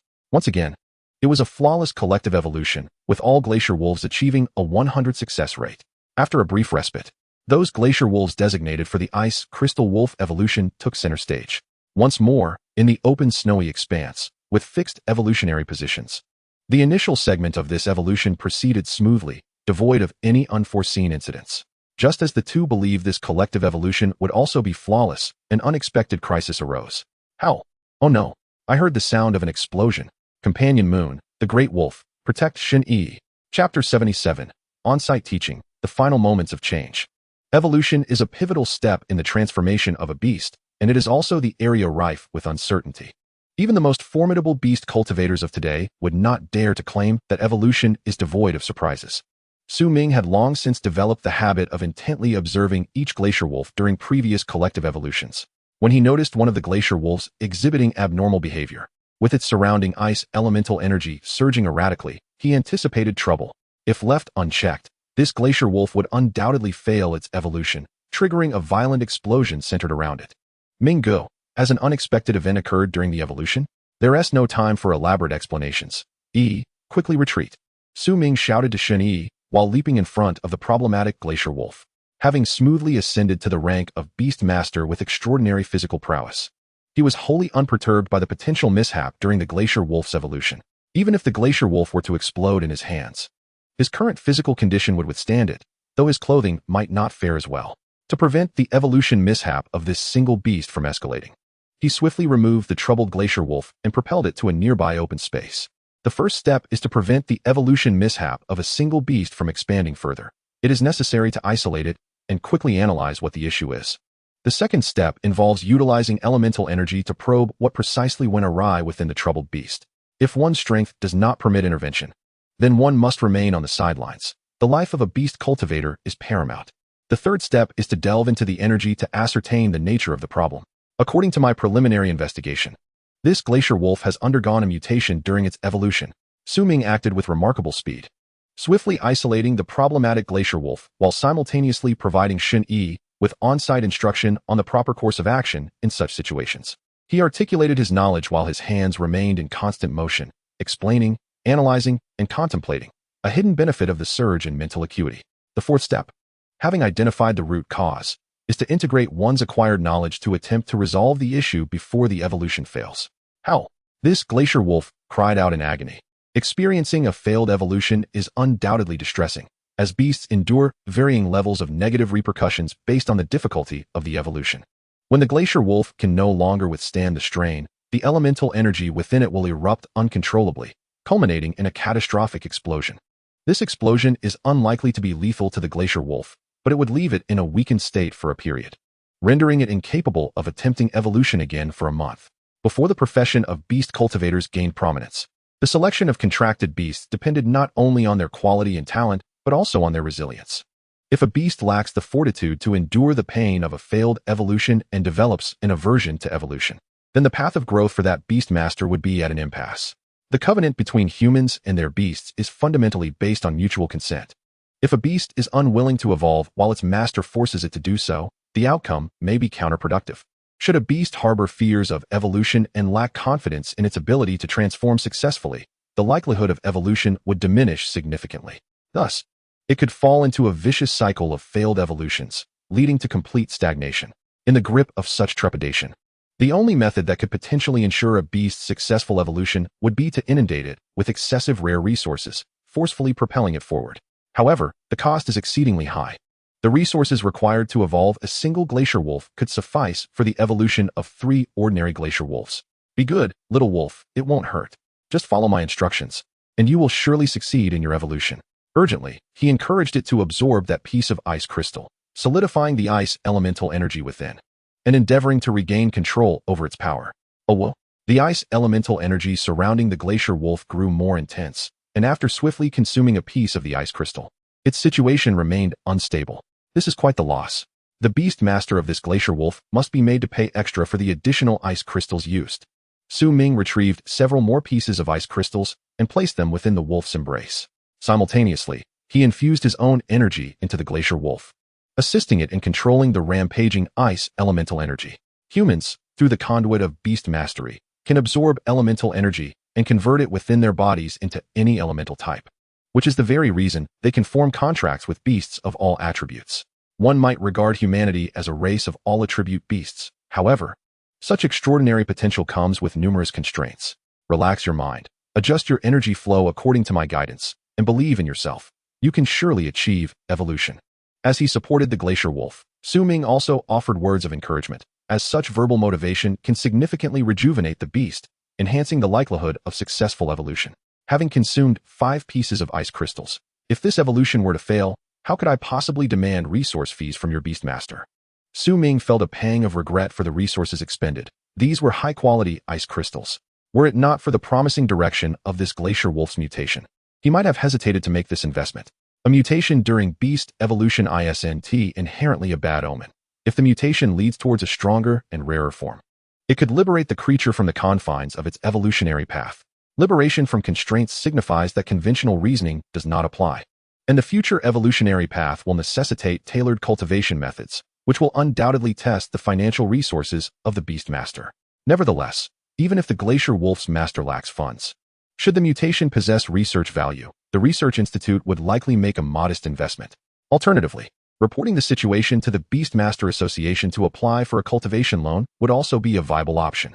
In any case, a beast undergoing a favorable mutation undoubtedly possesses significant innate potential, making it a worthy investment for him. As time passed, the other glacier wolves successfully evolved into ice crystal wolves, while the unexpected situation on his side remained unresolved. Are you a gold-devouring beast? 12 pieces of high-quality ice crystals. If this evolution results in a lackluster power, I shall perform a handstand while washing my hair right here. During the mutation process, the more energy the beast absorbs, the greater the likelihood that its evolved form will be robust. Even if this does not translate directly into combat strength, it will surely possess extraordinary effects. Brother Ming, is it not over yet? I believe you can successfully guide the glacier wolf through its mutation. Su Ming continued to encourage the glacier wolf, while the protected Shen Yi also offered her support. Based on his predictions, the difficulty of this glacier wolf's mutation was considerable. Had he not been a master cultivator but merely an elite one, he would surely not have been able to facilitate the wolf's successful mutation. The great hungry wolf and the moon companion flanked Shen Yi, closely observing Su Ming as he assisted the glacier wolf's mutation. The great hungry wolf secretly hoped for the glacier wolf's success, feeling a kinship among their kind. The moon companion, however, was assessing Su Ming's cultivation prowess. If he could not resolve such a minor incident, how could it trust him to evolve all 8 of them to the stellar level in 5 years? Chapter 78, Bloodline Warning, Blessings from the Chosen of the Same Kin. As the 16th piece of high-quality ice crystal was absorbed, the glacier wolf's mutation finally stabilized, bringing the evolution to its conclusion. I am utterly exhausted. Barring any unforeseen developments, this glacier wolf's potential rivals that of Xiaobai, without a doubt. It may even surpass the great hungry wolf slightly, making me contemplate whisking it back to the research institute. Such a unique specimen is a rare find. This thought would remain just that. Despite being a master cultivator, he could not simply take another's beast, at best achieving a future collaborative cultivation agreement. Cultivators are typically eager to study such unique individuals. Should they uncover a brand new evolutionary path through such a specimen, it could become a hallmark of their work. There are many examples of this, and his research institute happens to have one. Xiaobai? The ability to independently develop the evolution path of the Arctic rabbit owes much to Xiaobai's contributions. Without the data and indicators provided by Xiaobai, it would have been nearly impossible for him to independently devise that evolutionary path. As for whether he could independently develop a new evolutionary path through the great hungry wolf, the answer is no. The great hungry wolf's uniqueness lies in its ability to grow stronger as it sustains injuries, which falls within the realm of characteristics. Unless the cause behind this trait is discovered, such discussions are moot. Xiaobai's characteristics are defined by its formidable destructive and freezing capabilities, stemming from its superior attribute of pristine ice. Returning to the great hungry wolf, the origin of its unique characteristic, becoming stronger when injured, remains elusive. This obscurity makes it impossible to conduct research on its evolutionary path, as the reason behind its traits is deeply hidden. Shifting his focus back to the glacier wolf. After a brief wait of several seconds, the light column that signifies successful evolution finally manifested. Based on your observations, how does this mutated glacier wolf's light column differ from those of the other glacier wolves during their evolution? Su Ming had returned to Shen Yi's side, quietly watching the glacier wolf's evolution from a distance. It seems to be a deeper shade of blue, and the column is thicker. It appears to twist with deeper colored lines as well. Shen Yi replied candidly, detailing her observations. She had been meticulous. Every evolutionary path produces a light column with subtle differences upon successful evolution, and he was certain she had noticed this while observing the Arctic rabbit's evolution light column. Furthermore, due to various unforeseen circumstances, beasts entering entirely new evolutionary paths generate even more unique light columns during their evolution. The deepening and thickening of the light column is merely the foundation. Some beasts' evolution light columns even carry halos, cyclones, and the intricate lines she had observed. In summary, the more distinctive the evolution light column, the greater the likelihood of a formidable, evolved form. Su Ming seized every moment to instruct Shen Yi, even sharing a plethora of insights he had gathered. Brother Ming, what does it mean if a wolf's head suddenly emerges from the evolution light column? What is that? She pointed at the glacier wolf's evolution light column. Su Ming, engrossed in his explanation, quickly shifted his attention to the glacier wolf still undergoing evolution. To his astonishment, the previously subtle anomalies in the light column had now formed a majestic and imposing wolf's head, composed of various ice elemental energies. What is happening here? Even Xiaobai's evolution light column did not bear a rabbit's head. Su Ming, who had cultivated and evolved over 10,000 beasts, was momentarily dumbfounded. He had never before witnessed such an intricate pattern in any beast's evolution light column. Su Ming, I can sense an overwhelming pressure emanating from this glacier wolf. The great hungry wolf spoke with a grave expression. Despite its stellar-level prowess, it felt an overwhelming sense of pressure emanating from a kin of merely candlelight level. This was a warning from its very bloodline, for the glacier wolf, transformed by an anomaly, had somehow surpassed the great hungry wolf. Meow? Su Ming, your luck is truly remarkable, or rather, one ought to say, this wolf's fortune is extraordinary, blessed by the chosen lineage, with this formidable power backing it. This wolf is destined for stardom, provided it does not meet an untimely demise. The great hungry wolf and Ban Yu uttered astonishing statements, each more outrageous than the last, leaving the stunned Su Ming utterly speechless. What on earth was this? bloodline warnings, and blessings from kin. Could this be yet another manifestation of a transmigrator's halo? Su Ming habitually attributed all improbable occurrences around him to this so-called halo of the transmigrator, which helped prevent his thoughts from spiraling into darker realms. The discourse between the two beings and the two beasts did not hinder the evolution of the glacier wolf. At the moment when its majestic wolf head solidified into a tangible form, a thunderous howl resonated throughout the entire secret realm. A woo. The howl was long and powerful, causing those among the wolf clan who had recently evolved into ice crystal wolves and extreme cold wolves to kneel in reverence. Even the great hungry wolf beside Su Ming felt an impulse to bow down in worship. Meow. Fear not, fear not. This is what the chosen blessers of the same kin embody. Under equal circumstances, it commands all its kin. If one were to express this in modern human terms, it would be most fitting to call it the Little Beast King. Once it matures, it shall become the Great Beast King. Its combat prowess ranks among the elite at the same level, and its evolution is inherently more successful. It is truly the chosen child of its race. Ban Yu meticulously explained to everyone, and Su Ming finally grasped the essence of this kin blessing. When this glacier wolf absorbed my 16 ice-type crystals, I knew it would be formidable, but I never anticipated it would be this powerful. It undoubtedly surpasses Xiaobai, though I wonder if it possesses a revived bloodline. If it does, with a bit of nurturing, it could very well ascend to become the first Starlight-level beast of the modern human race. I just need to ascertain who its beast master is after the evolution concludes. A myriad of thoughts swirled in Su Ming's mind, his brows unfurling and furrowing as if he were contemplating choices that could alter the fate of humanity. Amidst the kneeling wolves, the glacier wolf, now the Little Beast King, finally succeeded in its evolution. It did not transform into an ice crystal wolf. Its robust flesh remained intact, adorned with ice blue fur, and most notably, a unique mark resembling a shimmering blue crystal gleamed upon its forehead. Chapter 79, Blizzard Spirit Wolf and the Sulking Deep-Sea Monster. The imposing glacier wolf Little Beast King towered half a head above the ice crystal wolves that evolved alongside it. Its muscular contours more refined than even the second evolutionary stage of the snow giant wolf's path. Its eyes were a radiant ice blue, exuding a subtle chill, exuding both authority and beauty.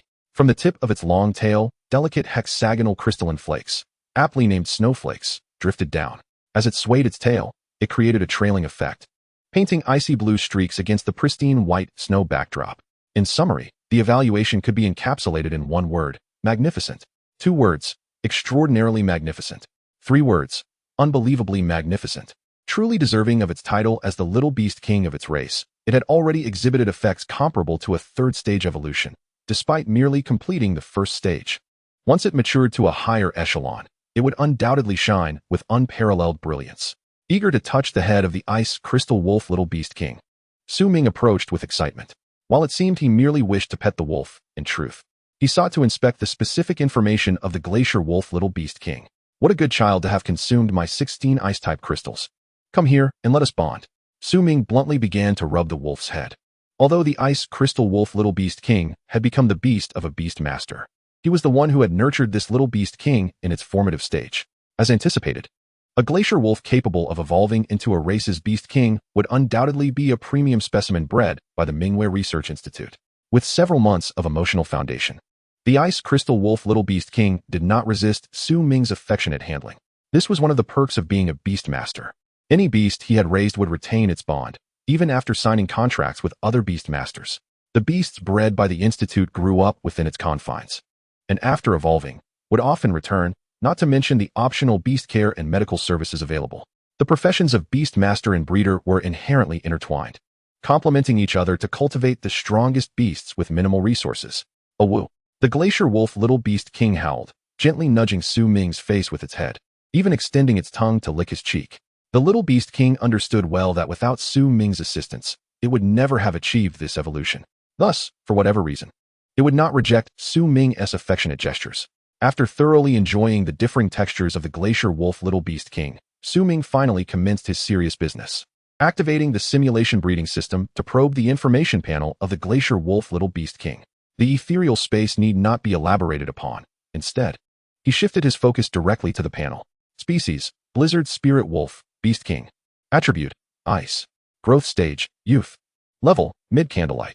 Quality: Exceptional. Bloodline: Ice Source Wolf Monarch, Revived 1. Racial skills: Beast King Dominion, High Tier, Beginner. Blizzard, High Tier, Beginner. Snow Treading Speed, Mid Tier, Proficient. Ice and Snowclaw Connection, Mid-Tier, Mastered. Upon reviewing the panel of the Blizzard Spirit Wolf Beast King, Ming could not help but exclaim, truly the chosen Beast King. Not only had it ascended to mid-candlelight level, but its quality had also improved from elite to exceptional. The skill set was even more impressive, boasting 2 high-tier skills. With the formidable revival of its bloodline, its path to future evolution was remarkably smooth, with rare resources to elevate its bloodline. It could easily become the Ice Source Wolf Monarch. As for which bloodline was superior between the Ice Source Wolf Monarch and the pristine Ice Spirit Rabbit, one could not discern merely from the names of the species. Judging by appearances holds significant risk, and naming beasts solely by their names is a grave error. Of course, should the names include formidable and rare species such as dragons, spirits, or titans, one might be justified in naming them by title. The key lies in adaptability, however. In this case, there is little difference between a rabbit and a wolf. This was merely a form of evolution, should it undergo further evolutions. Surpassing Xiaobai would be merely a matter of time. For beasts with a bloodline, evolution does not solely depend on consuming evolutionary resources at critical junctures. They may also evolve through bloodline revival. Xiaobai's transformation into the pristine Ice Spirit Rabbit was indeed due to bloodline revival, though at that time, he was unaware of Xiaobai's bloodline. Otherwise, he would have begun supplying resources to enhance the revival of the bloodline long ago. Beast King Dominion is a unique skill of the Beast King, enabling it to command the beasts of its kin and accelerate its growth through the prosperity of its race. It essentially means that the stronger its kin, the stronger it becomes. Everyone grows together, creating glory anew. With Ming's nurturing, the Glacier Wolf race would not falter in the future. After all, he was a man with an advantage. If he could not surpass other races, it would be better to bury the simulation breeding system altogether. As for why he should not bury it, the simulation nurturing system is lacking. What does it have to do with Ming? No matter from which perspective one examines it, the Blizzard Spirit Wolf King stands as an unparalleled leader within its tier. Be it quality, skill set, or bloodline, it occupies a position firmly within the T0 echelon. I cannot fathom which beast master is fortunate enough to have forged a contract with such an extraordinary beast that has undergone a transformation in its evolution. Wonderful wolf. Why don't you take your kin to the living area for a moment of respite? I shall contact your master forthwith. Ming did not linger long with the Blizzard Spirit Wolf King. After attending to all matters of evolution for the day, he and Shen Yi hastily began to search for the appointment list regarding the evolution of the Glacier Wolves.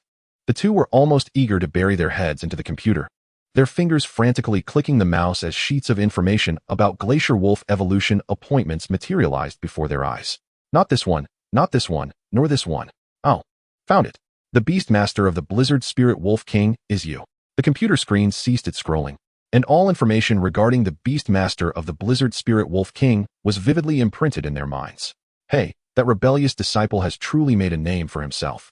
To have taken on such an exceptional student, how I wish I possessed even half of that rebel's discernment. In the conference hall of the human empire within the Flame Domain, 2 or 3 dozen humanoid digital projections settled into the vacant spots around a circular grand conference table. Among them, 3 were present in the flesh, while the remainder were emperors and nurturing masters stationed in various regions, projected here through computers. The speaker was an elderly man with hair as white as snow and a visage resembling that of a salt-encrusted sailor. Atop his head coiled a living octopus. So, the deep-sea monster is still sulking over that rebellious disciple stealing your octopus, is he? How long has it been? Such anger is detrimental to one's health, remarked a rugged middle-aged man with an unkempt beard, his tone laced with a teasing undertone. Humph, that is one of the finest progeny of the hundred-eyed squid. How could that rebellious disciple bear to steal such a tiny octopus baby, born just moments ago? Oh, poor octopus baby, leaving the embrace of its mother at such a tender age. That rebellious disciple is truly unforgivable. The deep-sea monster's emotions visibly heightened, and it was evident that the rebellious disciple it referred to was none other than Ming's mentor, Zhang Cheng. Indeed, this lineage shared an uncanny consensus when it came to the matter of exploiting their mentor. Chapter 80, a makeshift assembly discussing Ming's Imperial Assembly. As the deep-sea monster and the bearded man exchanged banter, the other emperors and nurturing masters participating in the Human Empire Assembly were not idle either. Virtual projections clustered in groups, rendering the entire conference hall reminiscent of a bustling marketplace. Hello, Senny. You look exceptionally beautiful today. I would give your outfit a perfect score. How have the recent battles in your forest domain been? I heard that the 4 overlords within the Baiyin Forest Sea are stirring. Do you require the illustrious and unassuming Rock Emperor's assistance? The speaker was a man clad in a brown robe, his appearance rather unremarkable. Yet a sycophantic smile perpetually graced his face. Just from the virtual projection, this self-proclaimed rock emperor exuded an unmistakable aura of annoyance. The lovely lady addressed as Senti evidently shared this sentiment, her exquisitely delicate features scrunching up as if she had encountered something unsightly. Earth Emperor, are you aware that your puns are quite irksome? Must you always resort to homophones to provoke the Flame Emperor? Furthermore, please address me directly as Forest Emperor. Otherwise, my thorny vines will show no mercy. The Forest Emperor's face revealed her disdain, as several vines coiled around her long legs, hinting at a potential for aggression. Meanwhile, the man who could either be the Earth Emperor or the Rock Emperor bore a thick skin, shamelessly approaching despite the disdain directed at him. Wow, beautiful Forest Emperor. Are you seeking to reward me handsomely? Please, strike me fiercely with your resilient and elastic vines upon my rock-solid chest. This seemingly ordinary Earth Emperor made an astonishing declaration, proving that while he may appear unremarkable, his thoughts were anything but mundane. Shrimp head, get away. The Forest Emperor was thoroughly incensed, and even through the virtual projection, her fury was palpable. She contemplated hanging the Earth Emperor up for a beating. Yet, she also feared that such an act would merely gratify his peculiar inclinations. Truly, it was a dilemma. To strike would yield discomfort, yet to refrain would be even more vexing. Shrimp head? The deep-sea monster is currently accompanied by an octopus. Where's the shrimp head? The Earth Emperor, whether genuinely ignorant or intentionally provocative, combined with his eager gaze for the fair maideness affection, exhibited a level of shamelessness that could rival any textbook definition of a sycophantic fool. Ultimately, the Forest Emperor conceded defeat and turned away, striding away with poise, her actions indicating her desire to cease any further interactions with the obsequious Earth Emperor. Thus, the assembly hall witnessed yet another spectacle, with the Forest Emperor, resplendent in high heels like a queen of the woods, fleeing, while the Earth Emperor, draped in earth-toned attire and bearing an unremarkable visage, pursued her. They chased one another, both seemingly unable to escape. The two most formidable emperors of the human race thus engaged in a comedic pursuit within the circular assembly hall. Other emperors and nurturing masters passing by expressed little surprise, as this was evidently not the first occurrence of such antics. From the beginning to the end, the Flame Emperor, who had remained seated without participating in any discussions, observed this chaotic scene with growing exasperation. Everyone sit down. With a resounding shout, the Flame Emperor commanded, and those who had been engaged in idle chatter quickly found their seats, not wishing to incur his wrath. Recollections of the last time the Flame Emperor had unleashed his fury upon the other emperors lingered in their minds. They vaguely recalled that the one who received the brunt of the beating was the Earth Emperor, the reasons for which were abundantly clear. Even the Earth Emperor, renowned for his thick skin, could not withstand the Flame Emperor's wrathful strikes. The scene had played out like a berserker pummeling a meat shield, one wildly attacking, the other wildly receiving the blows. Following that internal adjustment, all present understood that the Earth Emperor possessed a peculiar fondness for being struck, making it quite a challenge to maintain decorum.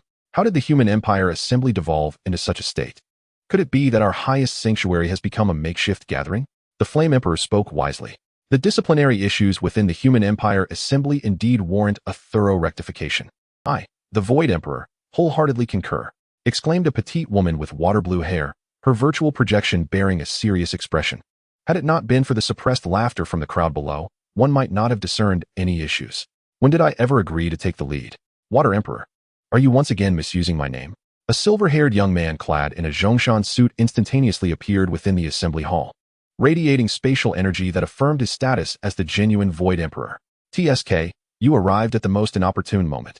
Brother Flame Emperor, I merely intended to bolster your authority. Who among us does not know that you and the Void Emperor are the mightiest? The Water Emperor deliberately pitched her voice, showcasing her mischievous nature. The Flame Emperor surveyed the distinctly characterized group before him, exhaling a resigned sigh. Ah, Void Emperor, you have finally arrived. Now that everyone is present, let us commence the meeting. It was evident that the Flame Emperor was quite exasperated. This motley crew consistently managed to embroil him in various predicaments, much to the chagrin of the first emperor of the human race. Yes, let us begin the assembly. By the way, Water Emperor, I shall personally visit you after the meeting. Do prepare yourself. The Void Emperor leisurely approached his seat, casting a sideways glance at the Water Emperor with a smile. Only they knew the true meaning behind that smile. Please, Brother Kondi, must you be so harsh? I made a mistake, is that not enough? I promise I will never again impersonate your tone or assume your identity to perform good deeds. The Water Emperor pouted, her words seemingly submissive. Yet there lingered an unsettling undertone. The human emperor's council was a labyrinth of complexities, populated by irritable oddballs, sycophantic admirers, alluring elder sisters, and whimsical lolas. To unify such a chaotic assembly, one could only attribute it to the remarkable tolerance of both the Flame Emperor and the Kong Emperor. The theme of our meeting today centers around the newly uploaded data by Master Su Ming. I trust everyone received a copy prior to our gathering, so I shall refrain from elaborating further. Let us each express our perspectives directly. Under the leadership of the Flame Emperor, the meeting finally found its rhythm, with the primary focus being on Su Ming, who had just resolved the crisis at the Moonlight Lake the previous day. Indeed, he is my worthy disciple, embodying the spirit of my pioneering days in the realm of anomalous evolution. Brave and astute, he deserves substantial rewards. The deep-sea oddball promptly shared his thoughts, advocating for Su Ming's benefits. Whether it was a case of generational favoritism or some ulterior motive, the outcome was undeniably favorable for Su Ming. This young lad has excelled remarkably, returning from the secret realm with 8 overlords, a feat unmatched even by us seasoned veterans. The rugged man engaged in casual conversation with the deep-sea oddball chimed in, clearly aligned with his sentiments. Based on Su Ming's growth trajectory, his rate of advancement is astonishing, even inciting a twinge of envy within me. I yearn to recruit him to the forest domain. The elegantly poised Forest Emperor also praised Su Ming, wearing a subtle smile that incited jealousy in the Earth Emperor. What's so impressive about that? 8 overlords? I could withstand their onslaught for 6 hours without faltering, the Earth Emperor boasted, puffing out his chest in a show of bravado. Oh dear, whose jealousy has been stirred? Forest Emperor, I believe it's yours. The Water Emperor teased, while the Forest Emperor retaliated, igniting a covert rivalry between the elder sister and the lowly. Observing the scene spiral into unpredictability, the Flame Emperor swiftly intervened. Enough. This is a meeting. Anyone disrupting the order with irrelevant chatter will face my personal visitation. I shall bestow upon them a fierce rising dragon fist. The display of martial authority proved effective, ensuring the meeting could proceed without devolving into a chaotic marketplace or some other bizarre venue. Chapter 81. The Award for Su Ming, a Missed Opportunity? The usual discussions at the meeting proved rather monotonous, as the emperors and cultivating masters present first deliberated Su Ming's recent achievements before analyzing the emergence of 3 new levels. These topics held little weight, as evidenced by even the tea-sipping lowly dozing off, while the Earth Emperor adopted the demeanor of an immovable statue, indicative of the dry and hardcore nature of the content. The only attendees maintaining their enthusiasm were likely the research-loving cultivating masters and the presiding Flame and Kong Emperors. With these matters established, we now transition to the final segment of the meeting, discussing what reward to bestow upon Su Ming. Upon hearing the word reward, the lowly instantly perked up, and the sycophant opened his eyes. The once lethargic assembly was now invigorated, even though these rewards were not for them. The innate human curiosity for gossip, especially concerning exclusive information, surfaced. My rebellious disciple informed me that Su Ming desires a psychic beast. I recall there is a dormant psychic beast in the Imperial Council's treasury, is there not? The deep-sea oddball boldly stepped forward, as the individual most closely associated with Su Ming, making him the ideal candidate to present the request. The rugged man continued to echo his sentiments, further inflaming the discussion. Indeed, we are all at a loss regarding that dormant psychic beast, so why not reward it to our promising young talent? He smiled, casting a glance at the other cultivating masters present. Have you two finished your little duet? Does anyone here not recognize the unique nature of that psychic beast? It appeared out of nowhere, its origins and abilities unknown, merely possessing the appearance of an ancient tome. To entrust such a mysterious creature to the most promising young cultivator is akin to courting disaster. A female cultivating master interjected, evidently disapproving of their proposal. Her reservations were not rooted in reluctance to part with the sleeping psychic beast, but rather in recognizing the unknown risks it harbored. If even their collective expertise could not unravel its mysteries, how could the younger generation hope to succeed? In her view, such an act would not only fail to inspire the outstanding youth, but could potentially plunge a rising star into an abyss. Research can lead to obsession, as evidenced by the deep-sea oddball, whose current state is a testament to the perils of aberrant evolution. That is precisely what makes it challenging. If one fails, it's merely a reflection of their inadequacy. The deep-sea oddball passionately defended his position, recalling the numerous misunderstandings and disdain he faced during his own research into anomalous evolution. While I can largely agree with what you said, comparing Su Ming to yourself is rather audacious, old man. What on earth have you been researching? You claim to be a pioneer, but it seems you've merely forged a path of grotesqueness, from cephalopods with hundreds of eyes to monstrosities with human heads and fish bodies. You've turned sharks into mere piles of flesh. The rugged man rolled his eyes, unabashedly launching into a tirade against his old friend, nearly inciting a furious response from the deep-sea oddball. Those are my precious creations. What is strange about them? It's merely your lack of aesthetic appreciation, he retorted vehemently. Only true geniuses can comprehend their beauty. Su Ming will undoubtedly inherit my legacy. The deep-sea oddball shot back, his eyes flaring as they locked onto the rugged man. Let us be honest, deep-sea oddball. Is there a possibility that if Su Ming were to inherit your legacy, it might actually be detrimental to him? The playful water emperor could no longer stand aside and interjected into the escalating banter between the two old friends. This spark reignited the chaos within the assembly once more. The flame emperor and the Kong emperor exchanged glances, their eyes filled with resignation, reminiscing about the days when the human emperor's council was founded in a far more orderly manner. Smack!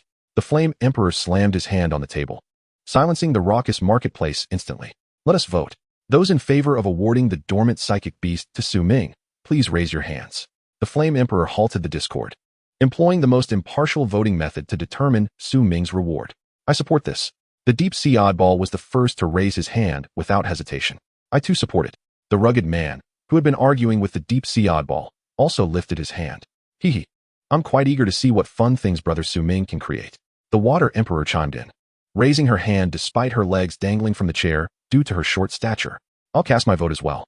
Su Ming is a cultivator adept at creating miracles. The elegant and composed Sin Emperor raised her hand, a serene smile gracing her lips, rendering the Earth Emperor utterly mesmerized, his eyes sparkling with hearts. Since the beautiful Sun Ti had raised her hand, he thought, why not cast a vote as well? The several nurturing masters seated around the Earth Emperor could only bury their faces in their hands, internally lamenting that this fellow truly epitomized the spirit of a sycophant. Had he truly no one left in this world whom he cared for? A dignified pinnacle of humanity reduced to such behavior. Some in the virtual assembly raised their hands, while others remained silent, with the remainder opposing the transfer of the slumbering spiritual beast to Su Ming. Where there are people, there will be debates. It is unreasonable to expect everyone to share the same views. As long as the overarching direction is correct, aimed at furthering the prosperity and strength of humanity, that is sufficient. With 16 votes against 17, the slumbering, unknown spiritual beast would remain within the Imperial Assembly. The Assembly would select treasures of equal value to reward Su Ming. This proposal was narrowly rejected by the Human Imperial Assembly, and had just one more person raised their hand in agreement, the unknown spiritual beast would have been awarded to Su Ming. After the Fire Emperor's decisive judgment, even the deep-sea monster had no grounds to protest further. It seemed the outcome was sealed, and Su Ming was destined to be deprived of that readily available spiritual beast. Yet, at that moment, the silver-haired Sky Emperor unexpectedly raised his hand. Chapter 82. The Human Imperial Assembly erupts. Abstract Group Chat. No one had anticipated that after the Fire Emperor had pronounced the outcome of the proposal, the Sky Emperor would suddenly switch sides. I contemplated that humanity indeed requires miracles. The unforeseen circumstances surrounding the Moonlit Lake secret realm were not an end, but a beginning. The future of humanity would find itself in even more perilous circumstances. While being conservative and seeking stability would not be erroneous, could humanity truly afford to wait? The Sky Emperor's gaze fell upon the Sun Emperor, his mesmerizing eyes seemingly piercing into her soul.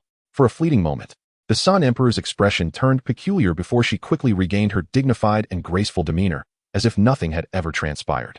Their subtle exchanges went unnoticed by others, and even if detected, they would merely assume the Sky Emperor was rather fickle. One moment he would be visiting the Little Water Emperor, and the next, exchanging glances with the elegant Sun Emperor. Was he not a quintessential playboy? The truth of such speculation would hardly raise eyebrows among the others. For the Sky Emperor's silver long hair paired with his youthful yet authoritative visage was indeed striking. It was evident from his demeanor that he was a seasoned heartthrob. Ahem. Has everyone cast their votes? No one is contemplating a last-minute defection, I trust? Then I shall declare. Bridge Bean's bag. Just as the solemn Fire Emperor was preparing to announce the successful passage of the proposal to reward Su Ming with the unknown spiritual beast, a voice emerged that was impossible to ignore. The Fire Emperor was somewhat angered. Couldn't you all simply cast your votes in an orderly fashion? Why must you create such a ruckus right as he was about to announce the results? Did they truly consider him to be living a charmed life? All eyes converged, collectively directed at the source of the voice, their expressions tinged with confusion and incredulity. Yet, upon locking onto the target, all doubts vanished, leaving only a sense of incredulity. The Earth Emperor, with a somewhat provocative grin, wore an otherwise unremarkable face that, at this moment, seemed extraordinary. I have suddenly changed my mind. The research on the unknown spiritual beast is far too challenging. How could such a heavy responsibility be placed upon the blossoming future? What if we crush the flower? Upon further reflection, he concluded that personal desires must not compromise Su Ming's future. This was the human Imperial Assembly, not a mere child's game. And thus he must maintain rigor and seriousness. The Earth Emperor rambled on, and with each word, the Fire Emperor's brow grew darker, his fists clenching and unclenching beneath the table. Did he truly not see through this charade? Though he spoke with great moral fervor, the underlying motive was undoubtedly the Sun Emperor.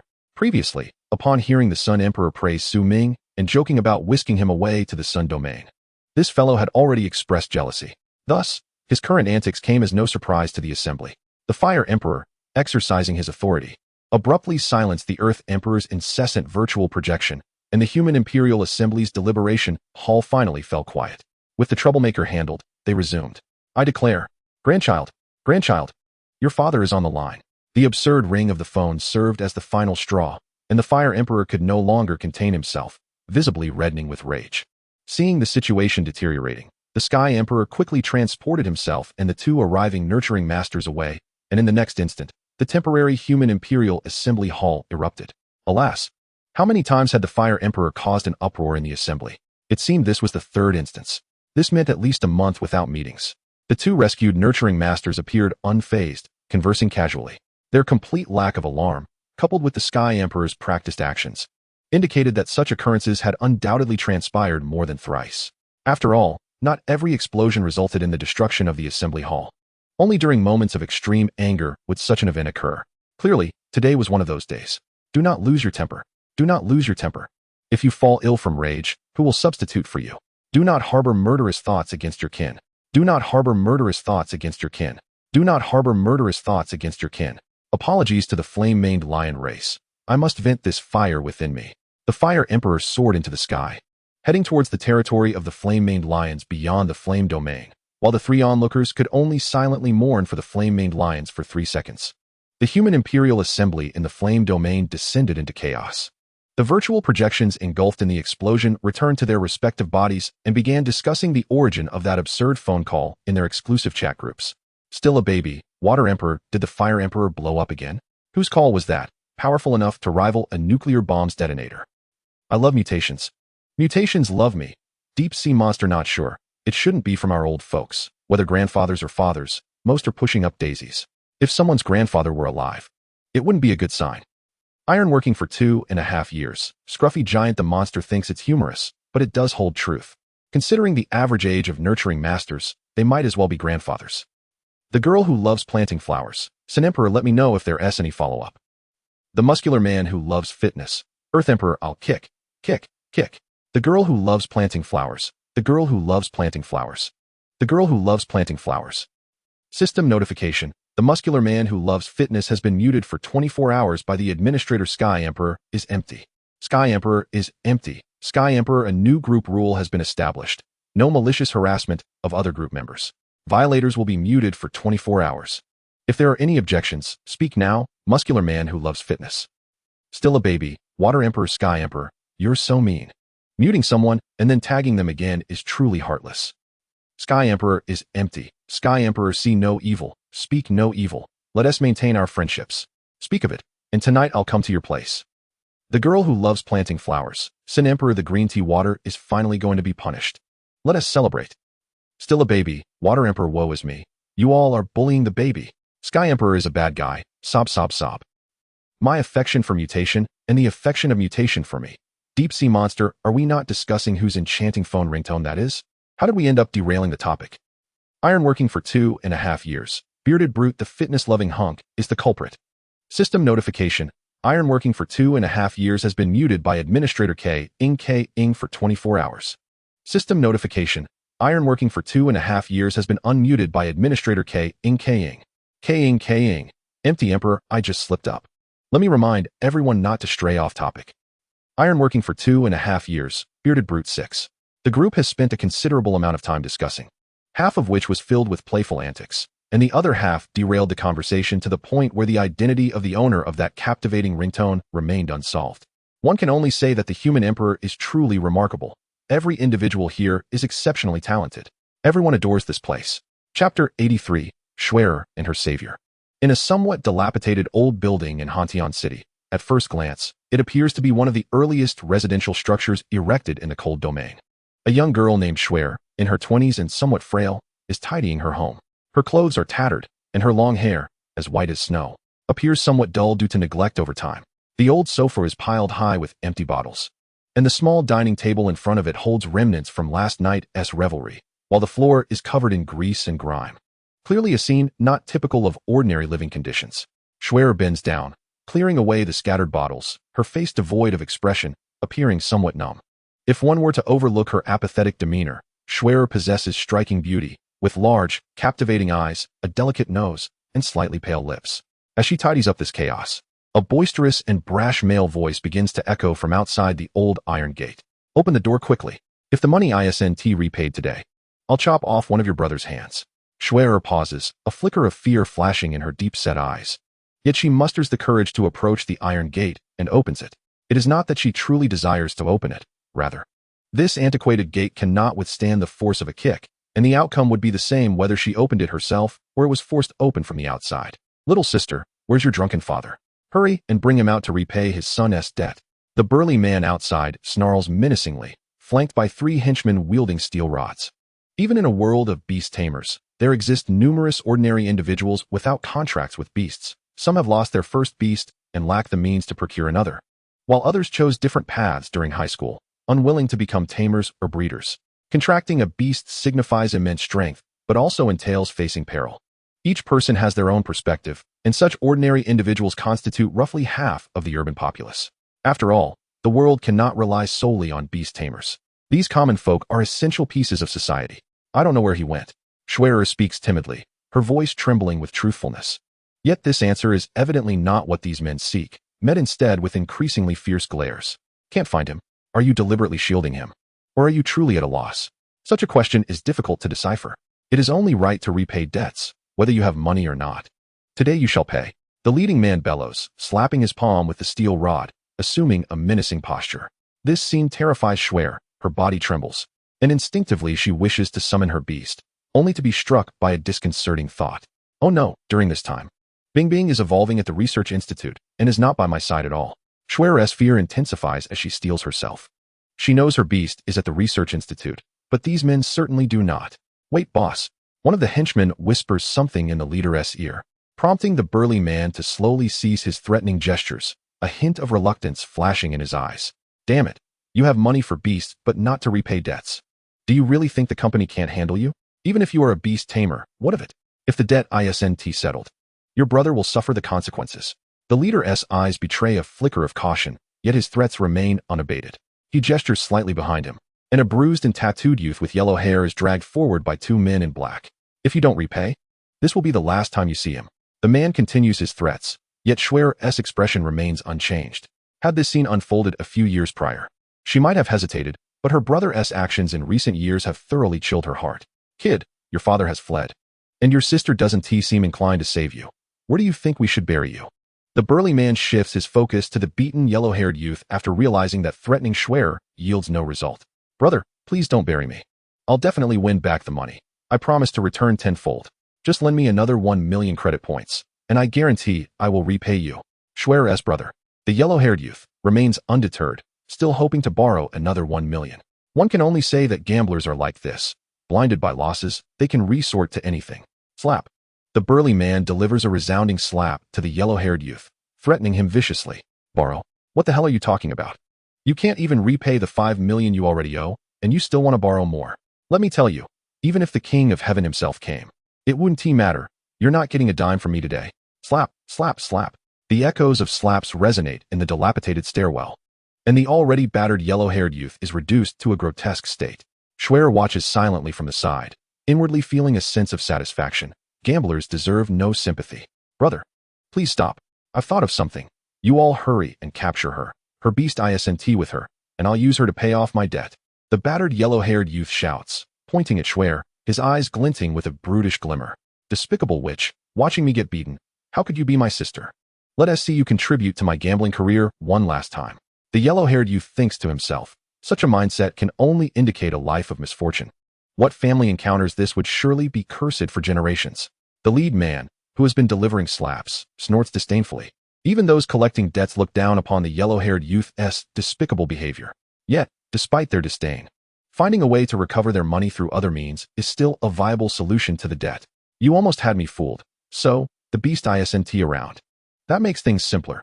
Either repay the debt or obediently come with us to help your brother settle it. Schwer finds herself in a dire predicament, panic flooding her as she watches the debt collectors gradually enter her home, a profound sense of despair swelling within her. No, don't come any closer. I'm a student at Shiwadu University. If I go missing, the school will definitely find out. Schwer clings to this final lifeline. Yet the debt collectors show no sign of fear. Instead, wicked grins spread across their faces. Oh, a high-achieving student. That makes her worth even more. A student from Shiwadu University is quite a catch. She's not bad-looking either. Those scoundrels will surely be interested. The burly men advance step by step, forcing Schwer to retreat until her back presses against the peeling wall, with no escape left. Take her away. What does it matter if she's a student from Shiwadu University? We can easily concoct a story about her disappearing in the wilderness.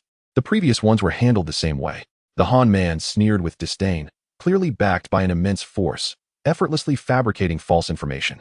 Caught in the clutches of despair, Schwer glimpsed a bleak future unfolding before her, a profound sense of unwillingness rising within her. Don't touch me. Help. Help. Woo-woo.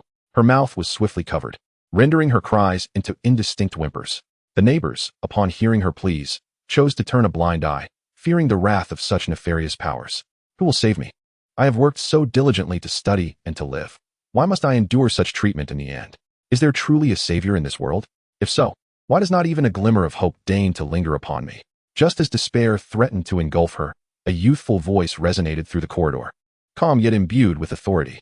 That voice was akin to a savior, a beam of holy light illuminating her seemingly abyssal path ahead. Banyu, subdue them all.